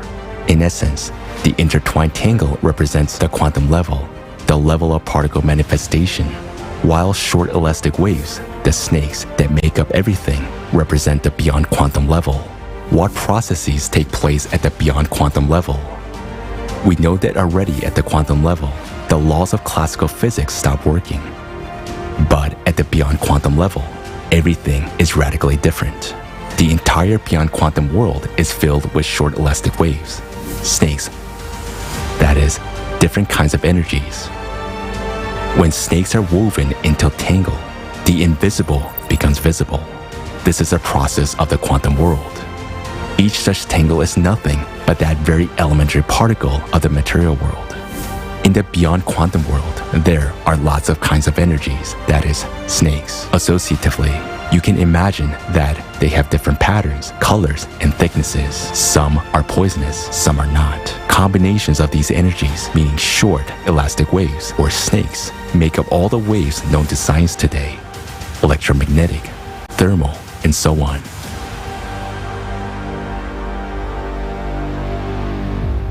In other words, any wave is discrete in its true nature because it consists of a multitude of short elastic waves, snakes. None of the snakes ever disappear. They just transform from one state to another. Also, all material objects consist of tangles of snakes as the smallest material particles. Each snake in a tangle is a carrier of certain information, a code. Depending on the combination of snakes in a particle, one or another matter with given properties is formed in the material world. Characteristics of a material object and all processes occurring in it are formed at the beyond quantum level. That is, the information embedded in a particle at the beyond quantum level determines what this particle creates. A soccer ball or a dog. If we decompose a snake tangle into a linear state, all the snakes will line up in a strict sequence. And this sequence is very important. Just like in DNA, every fragment is in its place. The first snake in the sequence has a specific role. It is a carrier of information about the whole tangle and carries the main code of the program. Understanding how the world is arranged at the beyond quantum level and that everything is made up of short, elastic waves has led us to an obvious fact that there are many more types of energy in the world than is commonly believed nowadays. Modern physics identifies only 6 types, while we have come to the conclusion that there are at least 32 of them. Interestingly, this is also supported by historical facts. Our volunteers found references to the use of at least 32 types of energy in the ancient times. As paradoxical as it may sound, all this information, which is new to us, was known in ancient times, and many artifacts from around the world prove this. Let's have a look at some of them.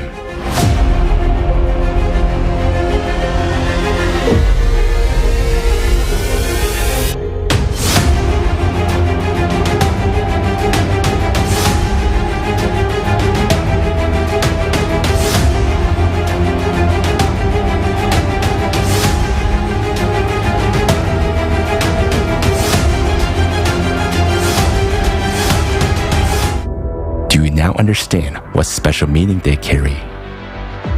Snakes and snake tangles were not coincidental depictions. They were an associative example to explain the structure of matter at the beyond quantum level, as well as the ways to manipulate it. We will talk about that too, but a little bit later.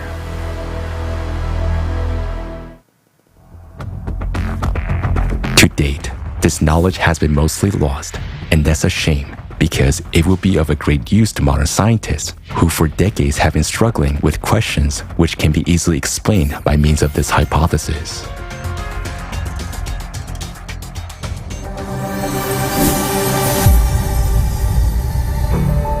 As an example, let's take the Large Hadron Collider, the most powerful particle accelerator in the world. What happens there? In order to study processes in the microworld, scientists use electromagnetic fields to accelerate two beams of charged particles, such as protons, at enormous speeds in the collider, and then they collide them. As a result, after the collision, scientists observe the formation and dispersion of much larger particles with a much greater total mass than they had before the collision. And science cannot explain this phenomenon. It is as if two tennis balls collided with each other, and their collision would produce a bunch of scattering basketballs. How can this be possible? It's very simple. All these particles are nothing but snakes in the coil state. The energy that accelerates them, the electromagnetic wave, is also snake-like, only not in the coil state, but in the linear one, in the state of a wave. Thus, not only two particles collide in the collider, but billions and billions of snakes in the state of waves, which are transformed into coil state during the collision. These coil states are precisely what we capture as a bunch of scattering particles. Thus, the hypothesis gives an answer to how two small particles can form new ones that surpass them in volume, size, and mass. In our regular logic, it seems impossible that something larger could emerge from something smaller. It is like Jesus Christ feeding over 4,000 people with just 7 loaves of bread and a few fish, and there were even some leftovers. He made more out of less to us. It is perceived as a miracle. But our hypothesis explains exactly how this happens at the quantum and beyond quantum levels.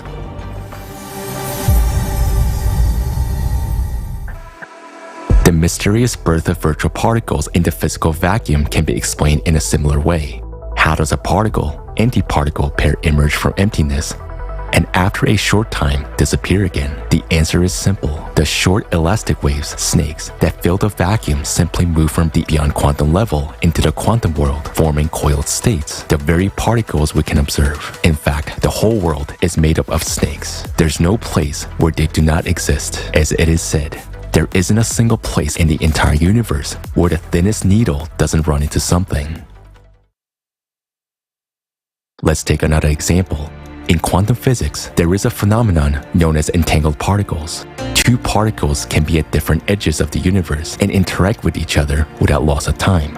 A change in the state of one particle instantly causes a change in the state of the other. How is this possible when modern physics says there is nothing faster than the speed of light? It's a question that has led modern science into a dead end. Scientists have no answer. In fact, the answer is simple. At the beyond quantum level, all these particles are located next to each other and connected by a single snake. There's no concept of distance, speed, or time in the beyond quantum world. Completely different laws work there. For example, in the material world, one of the interconnected particles can be in our hands, while the other one can be in a grain of sand on the shore of the ocean in another galaxy. Meanwhile, at the beyond quantum level, both of these particles are at a distance of a single snake, and there's no time or space between them. There can be many more than two of these entangled particles, and all of them are instantly exchanging a huge amount of information among each other. In other words, matter in the universe is constantly interacting.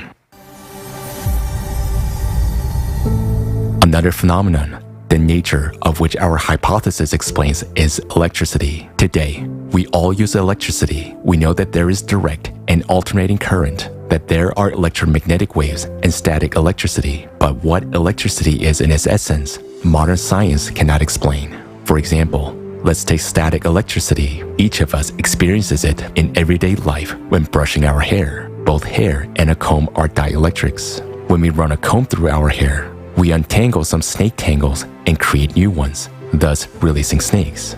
The snake tangles on the comb interlace with the ones in the hair. In this way, joint snakes are formed. This quantum manifestation is precisely electromagnetism, which attracts hair to the comb. By understanding these processes, even at such an elementary level, we can already provide answers to many riddles of modern science. For example, let's take an electrostatic machine. There is a paradox associated with it, which is an unsolvable riddle. When the disks of an electrostatic machine are rotated, a powerful spark between the two electrodes occurs only when there are metal spheres attached to their ends. If these spheres are removed, there will be no spark between the electrodes, or it will be barely noticeable. But if, for comparison, a device that works from a battery or a household outlet is connected to the electrodes of an electrostatic machine, an equally strong spark appears both with and without the spheres. This indicates that the electric current generated by the electrostatic machine is not capable of causing a powerful discharge without the spheres, and that the current from the battery is capable of causing the same discharge with and without the spheres. What is the difference between these two currents? The difference is that these are different kinds of electricity, and they differ not just in their external characteristics, they differ at the beyond quantum level. And our hypothesis gives an in-depth justification for the nature of electricity and its different kinds. Doesn't that remind you of anything? It's a good example for thinking people.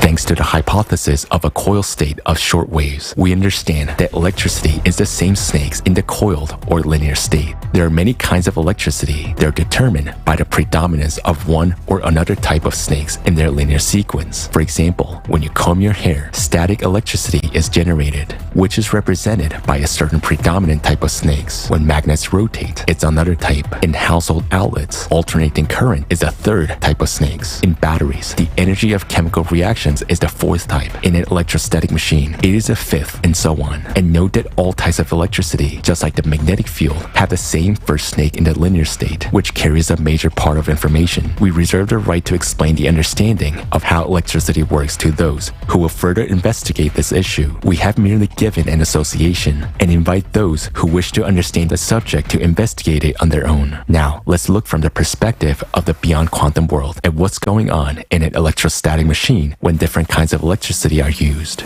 As the disks of the electrostatic machine rotate, the brushes rub against their surfaces. As a result of the friction process, the snake tangles become untangled and form an electrostatic field. Some of the snakes start moving along the conductor, as if along a riverbed, forming a directed movement of snakes along the electrodes. As long as there is static electricity, there are no tangles, just a flow of snakes. And in order for a discharge to appear, that is, for the snakes to interact, we need to create conditions where they can gather in tangles again. Such conditions are created by the shape of a sphere. By flowing around a sphere at the ends of the electrodes, the snake coils up on themselves, which contributes to the formation of tangles. In the space around the metal spheres, the snakes and tangles begin to accumulate. The snakes from tangles on one side begin to cling to tangles on the other side, and their massive collision occurs. As a result, the tangles become untangled and the snakes are released. This is the discharge that we observe. We see a spark, waves are emitted in the optical range, and we hear a sharp click, a sound shock wave.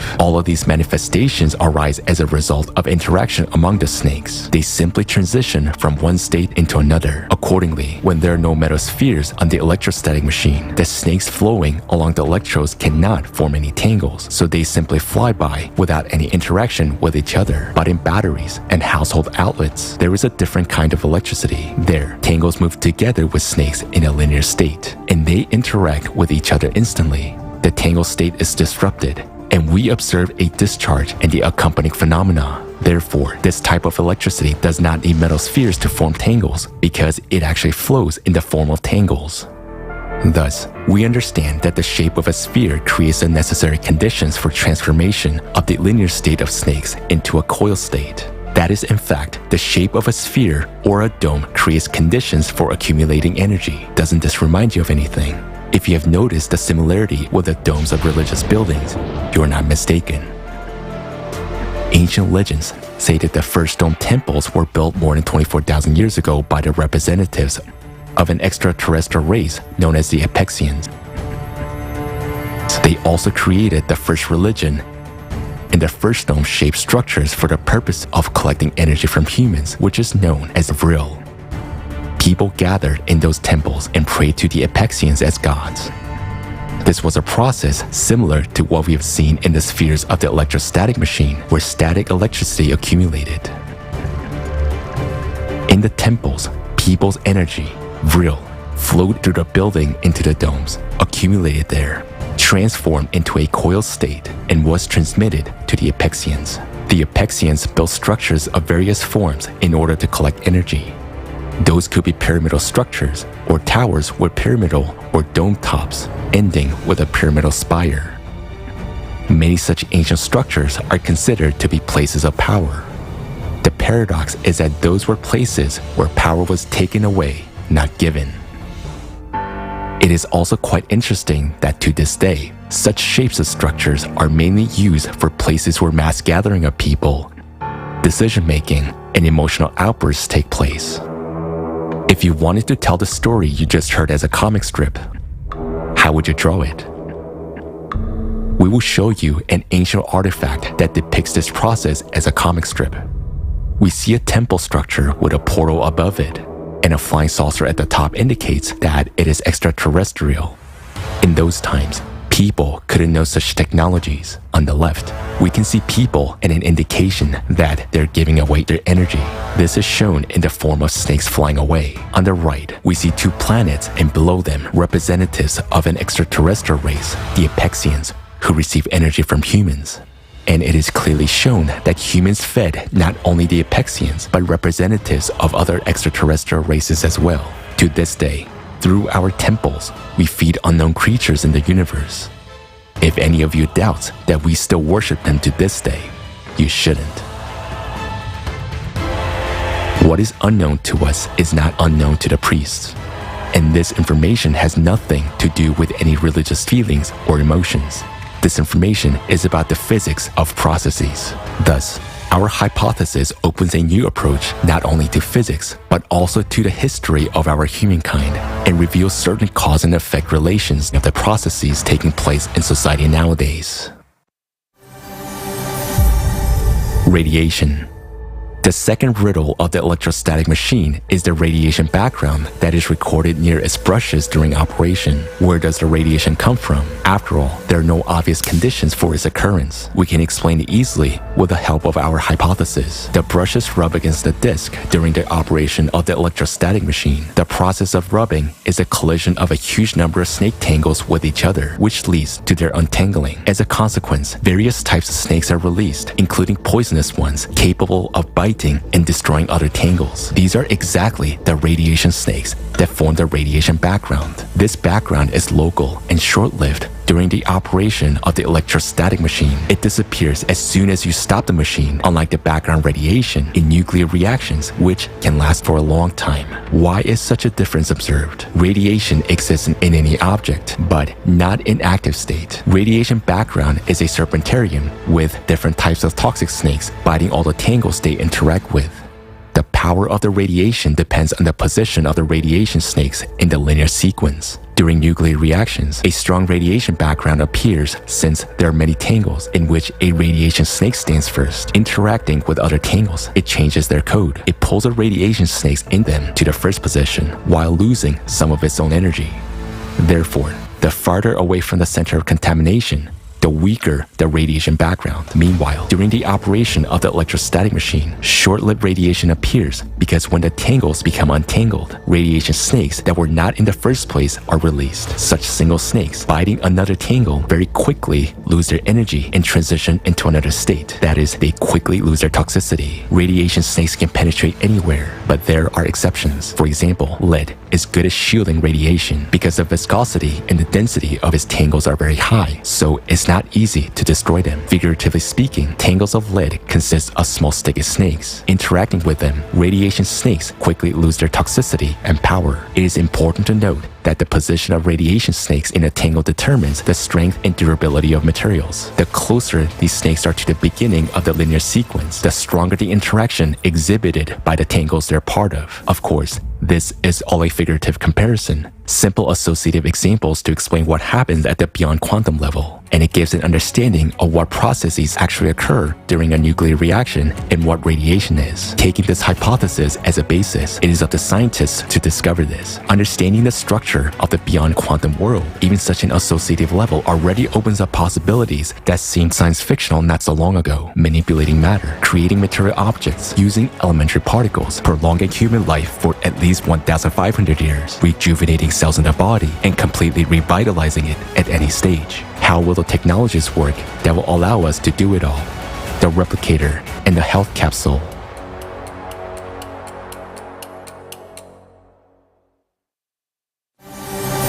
Replicator.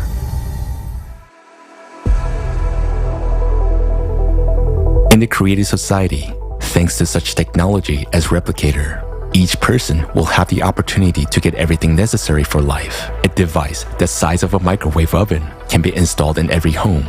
A household replicator. You can forget about the arduous chores, cooking, washing, dishwashing, and even buying many products.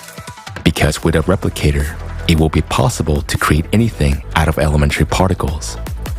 How will it work? We can say that the replicator will manipulate particles, but in fact, it will manipulate what the particles are made of, that is, snakes. Moreover, in their linear state, each particle contains a few certain types of snakes, which have a strict sequence determined by the information embedded in them. Thus, by replacing one or several snakes or their sequence in a particle at the beyond quantum level, we can create a new particle, and thus a new material object.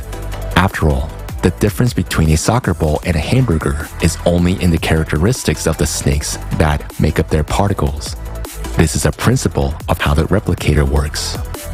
In order to create something from particles, we need particles themselves. Where can we get particles from? And in quantity to ensure the creation of different kinds of food and clothing for each person throughout their lives from the particle recycler. After all, if we know how to create objects out of the tiniest particles, we will know how to disassemble those objects. That's what the recycler will do. It will disassemble your dirty clothes, for example, or dirty dishes into particles. After disassembling the unwanted matter into particles, the recycler will pack them into a nano cartridge, which will then be used in the replicator to create new objects. Naturally, in the cartridge, the particles will be stored in a coiled state of snakes in the form of leptons and quarks. Since snakes in linear state cannot be held, they're constantly in motion, whereas in the form of particles, that is, in the coiled state, under special conditions, they can be stored in the cartridge without loss of properties and power infinitely long, up to billions of years. What size should this cartridge be to store such a large number of required particles? About 1 million nano cartridges can be placed in one human hair. 1 centimeter of nano cartridge can contain about 10 to the 36 quarks. So, 1 centimeter of human hair can store as many particles as to create a great number of material objects about the volume of an entire city. Thus, a cartridge the size of a human hair is able to serve a person for a lifetime and much longer. It seems incredible that such a small size can hold large volumes. In a cartridge, particles will be stored in a compressed, compact manner, not interacting with each other. While there are enormous distances between the particles that make up material objects, the distances between elementary particles in the microworld are similar to the distances between stars and galaxies in the universe. And the reason for this fractality is in the beyond quantum world. Having this knowledge, we will rethink the value of different materials. For example, the same plastic that we simply throw away today will become the most valuable material. Why?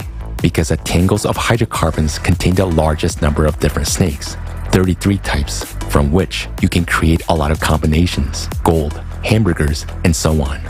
For the same reason, cotton will also be valued because it is close in characteristics to plastic and many other particles can be created from it.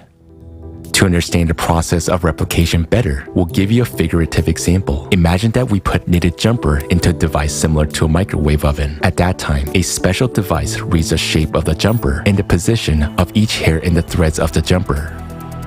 A special device, like a crochet hook, is then used to pick up one thread and unravel the jumper all the way down to the hairs, and each hair is disassembled into its component parts. All these components are stored compactly and tightly packed.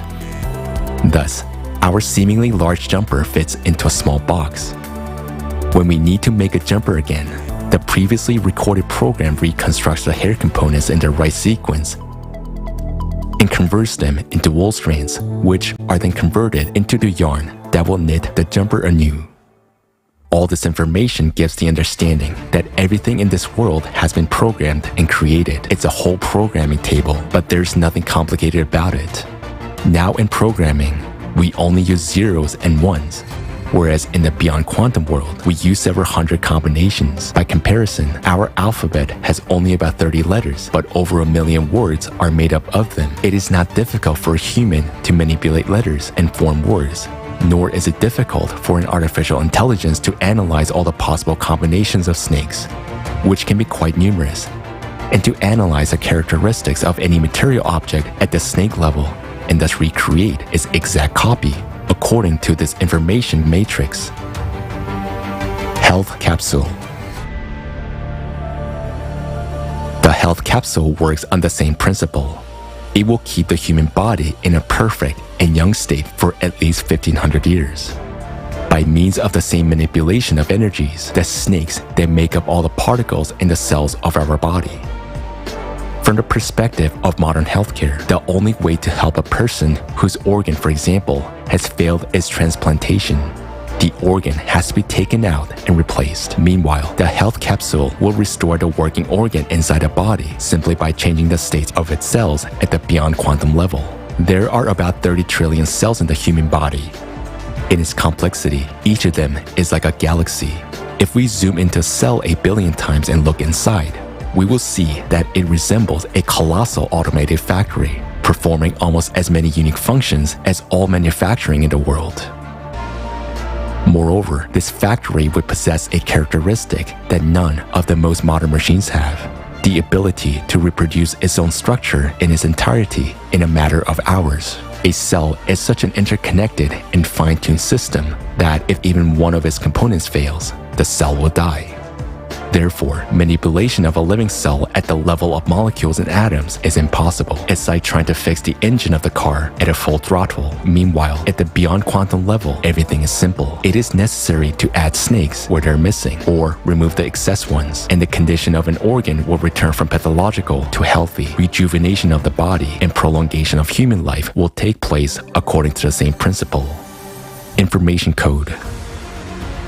We can make an analogy with the program code of a website. In order to change something on a web page, we don't make changes on the website itself, but we go into the code and write what we want. For example, we change the font color in the code, and this is immediately displayed on the website itself. We can write a different picture address, and the picture that we see on the website will be replaced. That is, we make the changes in the code, and they are displayed on the page of the website. This is how the health capsule will work. We make changes at the beyond quantum level, at the code level, and they're displayed here in the world that is visible to us. The knowledge about the control and manipulation of matter has been known since antiquity. That very caduceus symbol is a symbol of human power over matter, not a human over a human, as it was later distorted. Our hypothesis confirms that alchemy is not a fairy tale because it is possible to change one state of an object into another by simply changing its characteristics at the beyond quantum level. Also, our hypothesis gives an understanding on what principles the exchange of information between entangled particles takes place, which means that the same principle can be used by humankind in technologies. All this is available already at the first level of civilization development. And we become a civilization when we enter the creative society. From that moment, completely new technologies based on the understanding of the beyond quantum world will be available to us. What technologies open up before us? Today's technological development is hindered by the limited speed of information transfer. But using the principle of instant interconnection of entangled particles removes any limitations. We cannot even imagine the amount of information which all matter in the universe exchanges every moment. We, humanity, only need to fit harmoniously into this flow. And then our lives will change tremendously. How exactly? Information exchange. First, the internet. The speed of information transfer will increase billions of times. Across the entire planet, data exchange will be instantaneous without loss of time, no longer requiring satellites, TV towers, or wires. In just a few years, an ordinary wristwatch will be able to process millions of times more information than the most advanced supercomputer nowadays. Compared to the future technology, today, we're like primitive tribes, transmitting signals using smoke from campfires. This also reveals enormous opportunities in human communication, instant connection, and communication in the form of the most realistic holograms, simulating the full presence of a person. Being thousands of kilometers away, we can see each other and communicate as if we were in the same room, or we can without leaving home, be at the seashore or on a fishing trip, experiencing all the sensations. The Eye of God, Vajra. Secondly, guided by the hypothesis presented, humanity will be able to use not 6, but all 32 types of energy as in ancient times. This means that such legendary technologies of ancient times, which we have already mentioned, Vajra and the Eye of God, will become available to us. How do they function, and what opportunities do they open? The Eye of God makes it possible to see and identify a person by their individual neural signal, no matter where they are, while Vajra allows us to remotely influence the operation of neurons. In essence, these are two components of a single technology that work with brain neurons and the human body as a whole. Neurons, during their work, produce a certain radiation, a signal which is yet unknown to science and which is unique for every person, like a fingerprint or a retina. This is a kind of individual neurocode that remains the same from birth throughout life. The kind of energy that Eye of God and Vajra operate with is impossible to shield. Those are signals that instantly reach each other across all galaxies, and the same kind of signals are perceived and emitted by the neurons of the brain, which has already been experimentally proven. This gives the understanding of why we actually need so many neurons and what their true function is. The Eye of God and Vajra technologies, introduced already in the transition period to the creative society, opens up many prospects for us. How will they improve our lives? Safety. Thanks to the Eye of God technology, not a single person in the world will go missing or be kidnapped without a trace. Today, millions of children disappear without a trace every year, and the Eye of God is able to locate any person anywhere, anytime, no matter whether they're in a cave or in outer space. Moreover, thanks to the Eye of God and Vajra technologies, any crime will become impossible. A person intending to commit an unlawful act will be instantly identified and immediately held accountable. It's important to note that Vajra cannot read thoughts, but it can read emotions such as fear or aggression.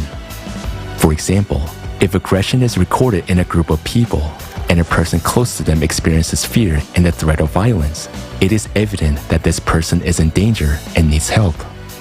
Immediately, the appropriate measures are taken to ensure that person's safety. all manifestations of aggression will be under control, so your life will always be completely safe. Also, in the creative society, these technologies will be synchronized with an NPC Vuskud, which will be able not only see any perpetrator, but also to identify who they're connected with, see their financial flows, and make decisions to neutralize them. The Eye of God and Vajra will also help in case of emergencies. If a person is in trouble, catastrophe, or injured, suppose there is a major earthquake and many people are trapped under rubble. The Eye of God technology will instantly indicate exactly where a living person is, whereas Vajra technology can remotely make changes to their body that will allow them to survive. For example, by interacting with a person's neurons, Vajra will instantly stop their bleeding, eliminate the painful shock, and if necessary, put them into an artificial controlled coma. As processes in the body slow down in a coma, rescuers have more time to get to a person and save them. By the same principle, in case of an accident, Vajra will help a person before the ambulance arrives. And these are just a few striking examples of the use of these technologies to ensure people's safety. There will be no more accidents on the road due to drunk driving. Vajra technology will simply not allow a person under the influence of alcohol or drugs to get behind the wheel. A few months ago, I promised to demonstrate a working prototype of the Eye of God system. I was obliged to keep my word. The only point we discussed was the security issue. Fortunately, we were helped by chance, and we took advantage of the opportunity. Lately, most of the world's leading states have been developing global human monitoring and identification systems. To date, the best results have been achieved by Chinese specialists. Their facial recognition system that works with video surveillance, based on Beidou 3 satellites, as well as the developments of such companies as SenseTime, LC Vision Technology, and others, actually shows quite good results. Chinese experts claim that their system is even capable of identifying a person wearing a balaclava. Well, this is partly true, but there's a nuance. The thing is that their system is able to identify a person wearing a balaclava only provided this person has been identified before, meaning his data is already in the system database. It means that if the person has never been exposed to the system, it is not able to identify him. Or here's another example. We take a person, put a pot on his head, and the Chinese system will not be able to identify him. Or we put a sack on his body, and the Chinese system will not be able to identify him either. The prototype of the Eye of God system we are demonstrating is completely different from any existing system. It works on completely different physical principles. And it doesn't use human anthropometry to identify a person. It uses the signal imprint of brain neurons. And that signal is unique. It is as unique as our fingerprints, our retina, or our DNA. It cannot be changed. It cannot be shielded. And we've proven that through a number of experiments. The prototype that we are demonstrating to you today actually works within a certain range. That is, horizontally, the scanning angle is 135 degrees. Vertically, it is 10 degrees. The scanning depth is 150 kilometers. These figures are confirmed experimentally. The scanning, or rather, the result of the scanning does not depend on the landscape at all. Look at the screen. The white dots you see are the people who are in the scanning cone of our prototype. Let me remind you that we are in Switzerland, and this is not the most densely populated country on the planet. Plus, we have mountains behind us. So, the population density here is quite low. So, if we were to hold this presentation somewhere, let's say in Tokyo or, for example, in Beijing, of course, the result would be completely different. Also, I think you noticed the linearity of the signal reflection, which is merely a result of the vertical fan-like operation of the prototype. What does this mean? It means that our prototype is unidirectional and unilinear. In other words, there is a constant vertical scanning. This is why there is a 0.3-second delay. Naturally, the working machine will be devoid of these, so to say, imperfections, which means that its operating range and functionality will be much more powerful and much larger. Thus, when the development is complete, the system will not only be able to identify all living people on planet Earth, but it will also be able to determine in real time the location of a person anywhere on the planet. It doesn't matter if he is on the surface, at any altitude above the surface of the planet, or he is under the ground or underwater. Nothing will limit the eye of God. Well, let's draw the parallels we already voiced. For example, we can take a person, put a pot on his head, and the eye of God will see and identify him. We can put a sack on a person, and the eye of God will see and identify him. We can even take a person, give him plastic surgery, and completely change his appearance. Or we can even, pardon me, do surgery to change his gender. Still, nothing will confuse the eye of God. It will accurately recognize the person by verifying their true identity. Talking about the work of our prototype and the fact that its functionality is somewhat narrower than the future working machine. Still, we can place it in the center of a large city.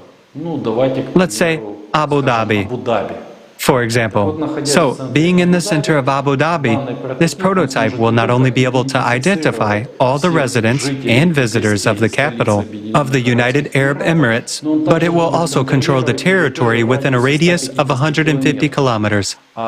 This means that it will also cover cities such as Dubai and Sharjah.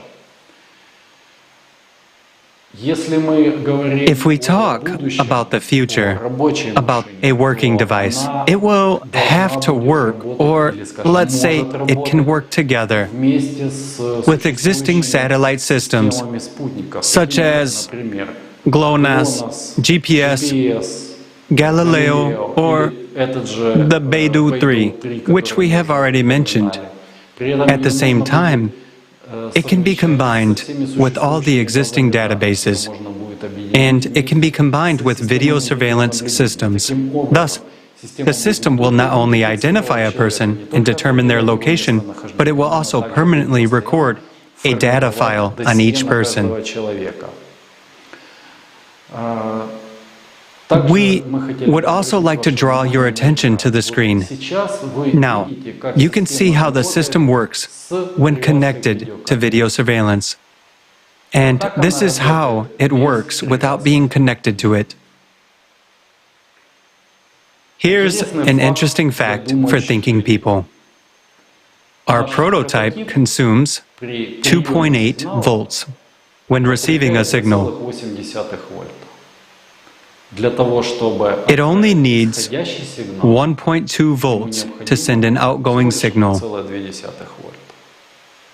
Just think about it. 1.2 volts, which can change the world.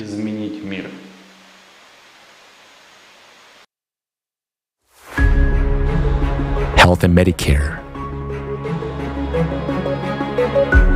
Vajra opens up tremendous possibilities for maintaining our health as well. For example, a person may not even realize that he has a pre-infarction angina, while Vajra can already detect this through his neuroradiation, and emergency assistance will already be on its way. Anesthesia during surgeries will no longer be necessary, nor will any painkillers. Vajra will be able to anesthetize a person for any length of time, no matter how complex the surgery is. Drug-induced pain relief always has negative effects on the body, but thanks to Vajra, everything will be solved with just one click of a button without any side effects, thanks to the targeted impact on the neural group. In essence, the Eye of God and Vajra are a new level of care for human safety and health. Some people may have concerns like, what about private life while a neighbor is away? And if someone visits the neighbor's wife, is this technology going to record all of this too? The answer is simple. All of this is your personal business. Technology is not responsible for that. If there is no violence, fear, or threat to life, then it is not within the sphere of Vajra functioning. This technology does not monitor who came to visit whom and why, but it is obliged to monitor the fact that you have a pre-infarction or pre-stroke condition.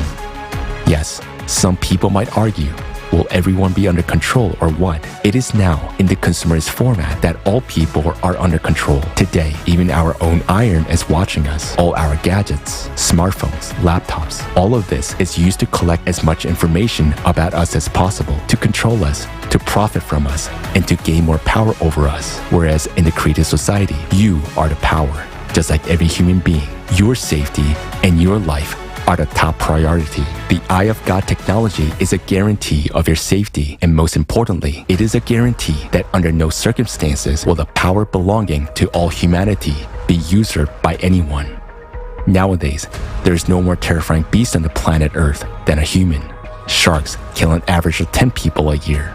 Crocodiles kill 1,000 people a year, whereas one human today is capable of killing hundreds of thousands of people per year. Now, the Eye of God and Vajra technologies will make it possible to identify even those who stand behind people who give such orders and eliminate the entire chain. The Eye of God and Vajra technologies in the creative society are the main guarantee that no one will be able to impose their will on people. Power will never be taken away from humanity under any circumstances. If the Eye of God and Vajra technologies are used in the creative society, where human life is a top priority, they would serve for the benefit of people. But if these same technologies are used in the consumerist format, where human life is worth nothing, this will inevitably lead to a global totalitarian regime. Why? Because a state, a company, or a person who possesses this technology, with a push of a button, or even with a mental order, will be able to give a command to destroy all armies of the world, no matter whether it is one object or billions of people. And the scariest part is that no one will be able to resist that, because these technologies work in energies which cannot be shielded. It is simply impossible to hide from them, just as it is impossible to determine where these signals are coming from. The introduction of such technology in the consumerist format is highly undesirable, because it will be fatal for everyone. It will lead us to a planet-wide enslavement, where one person or a group of people dictates their will to everyone. Why have we made a decision to announce these technologies and our hypothesis now? There are two reasons for this. Firstly, because we fully understood the phenomena we encountered while conducting experiments in the pyramid device only over time. When we understood that by using those energies, it is possible to recreate technologies such as the Vajra and the Eye of God, we realized the entire severity of the situation. At the initial stages of our experiments, a wide circle of people were involved, so the information went beyond the original group of participants and became available to many. We understand that this knowledge is of great interest and encourages people to research.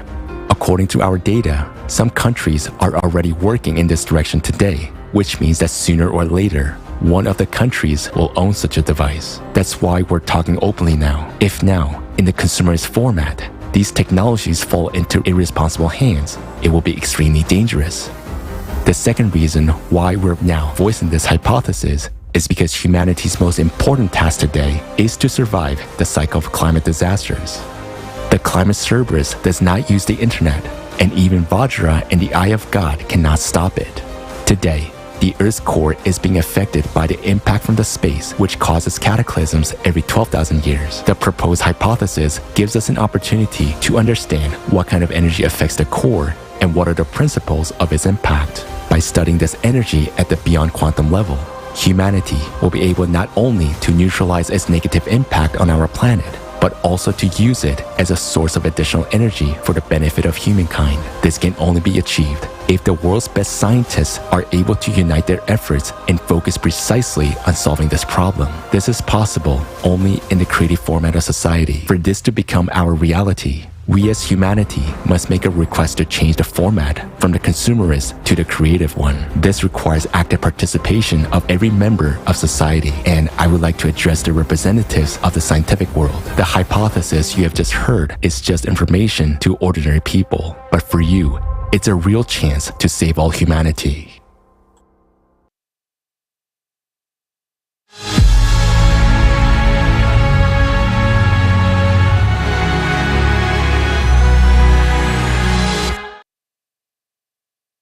Now, after watching this, you know the laws of the universe. You know how your thoughts work, what they are made of, and you understand the complexity of this world. Yes, you have understood a lot, and so have we. But we still have unexplored areas that we have yet to explore so that we can truly save the planet. Now, you know that we are exposed to cosmic rays and that we will have to confront them. In order for us to stop processes that are destructive to all humankind, we need to fill in the gaps and explore the unknown. There is not as much time for this as we think. And we are honestly saying our knowledge is not enough for this. We need the whole world. We need the collective potential to become a united civilization, and only then will we succeed. If we are divided, there is nothing we can do. And this is true. It is now a question of the survival of all humanity, and everyone must put their hands to it, their time, their efforts. Then we will survive. But if we don't make efforts, if we do not unite, if we stay divided, we won't succeed. So, dear friends, people of the world, join the creative society. Dear scientists, you have spent your entire lives studying science. Make an effort now to save all the people. There's only a little that is required of you.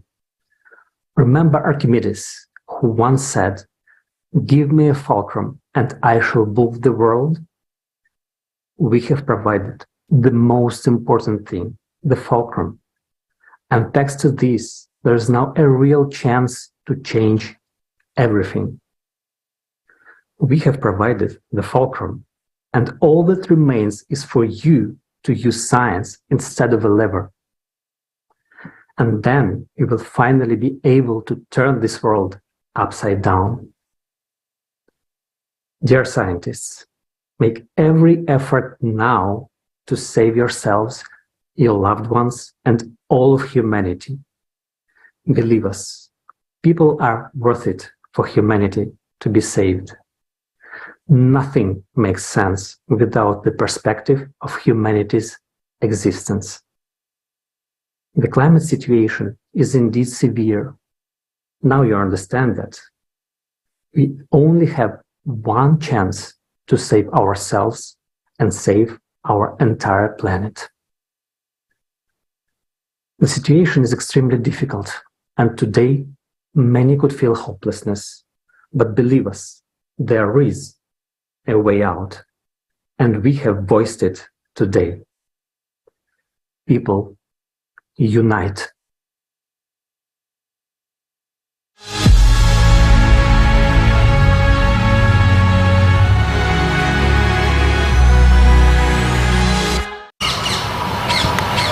You are all sane, responsible adults who have witnessed the reality that awaits us.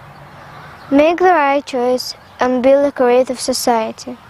Please do not deprive me of my future.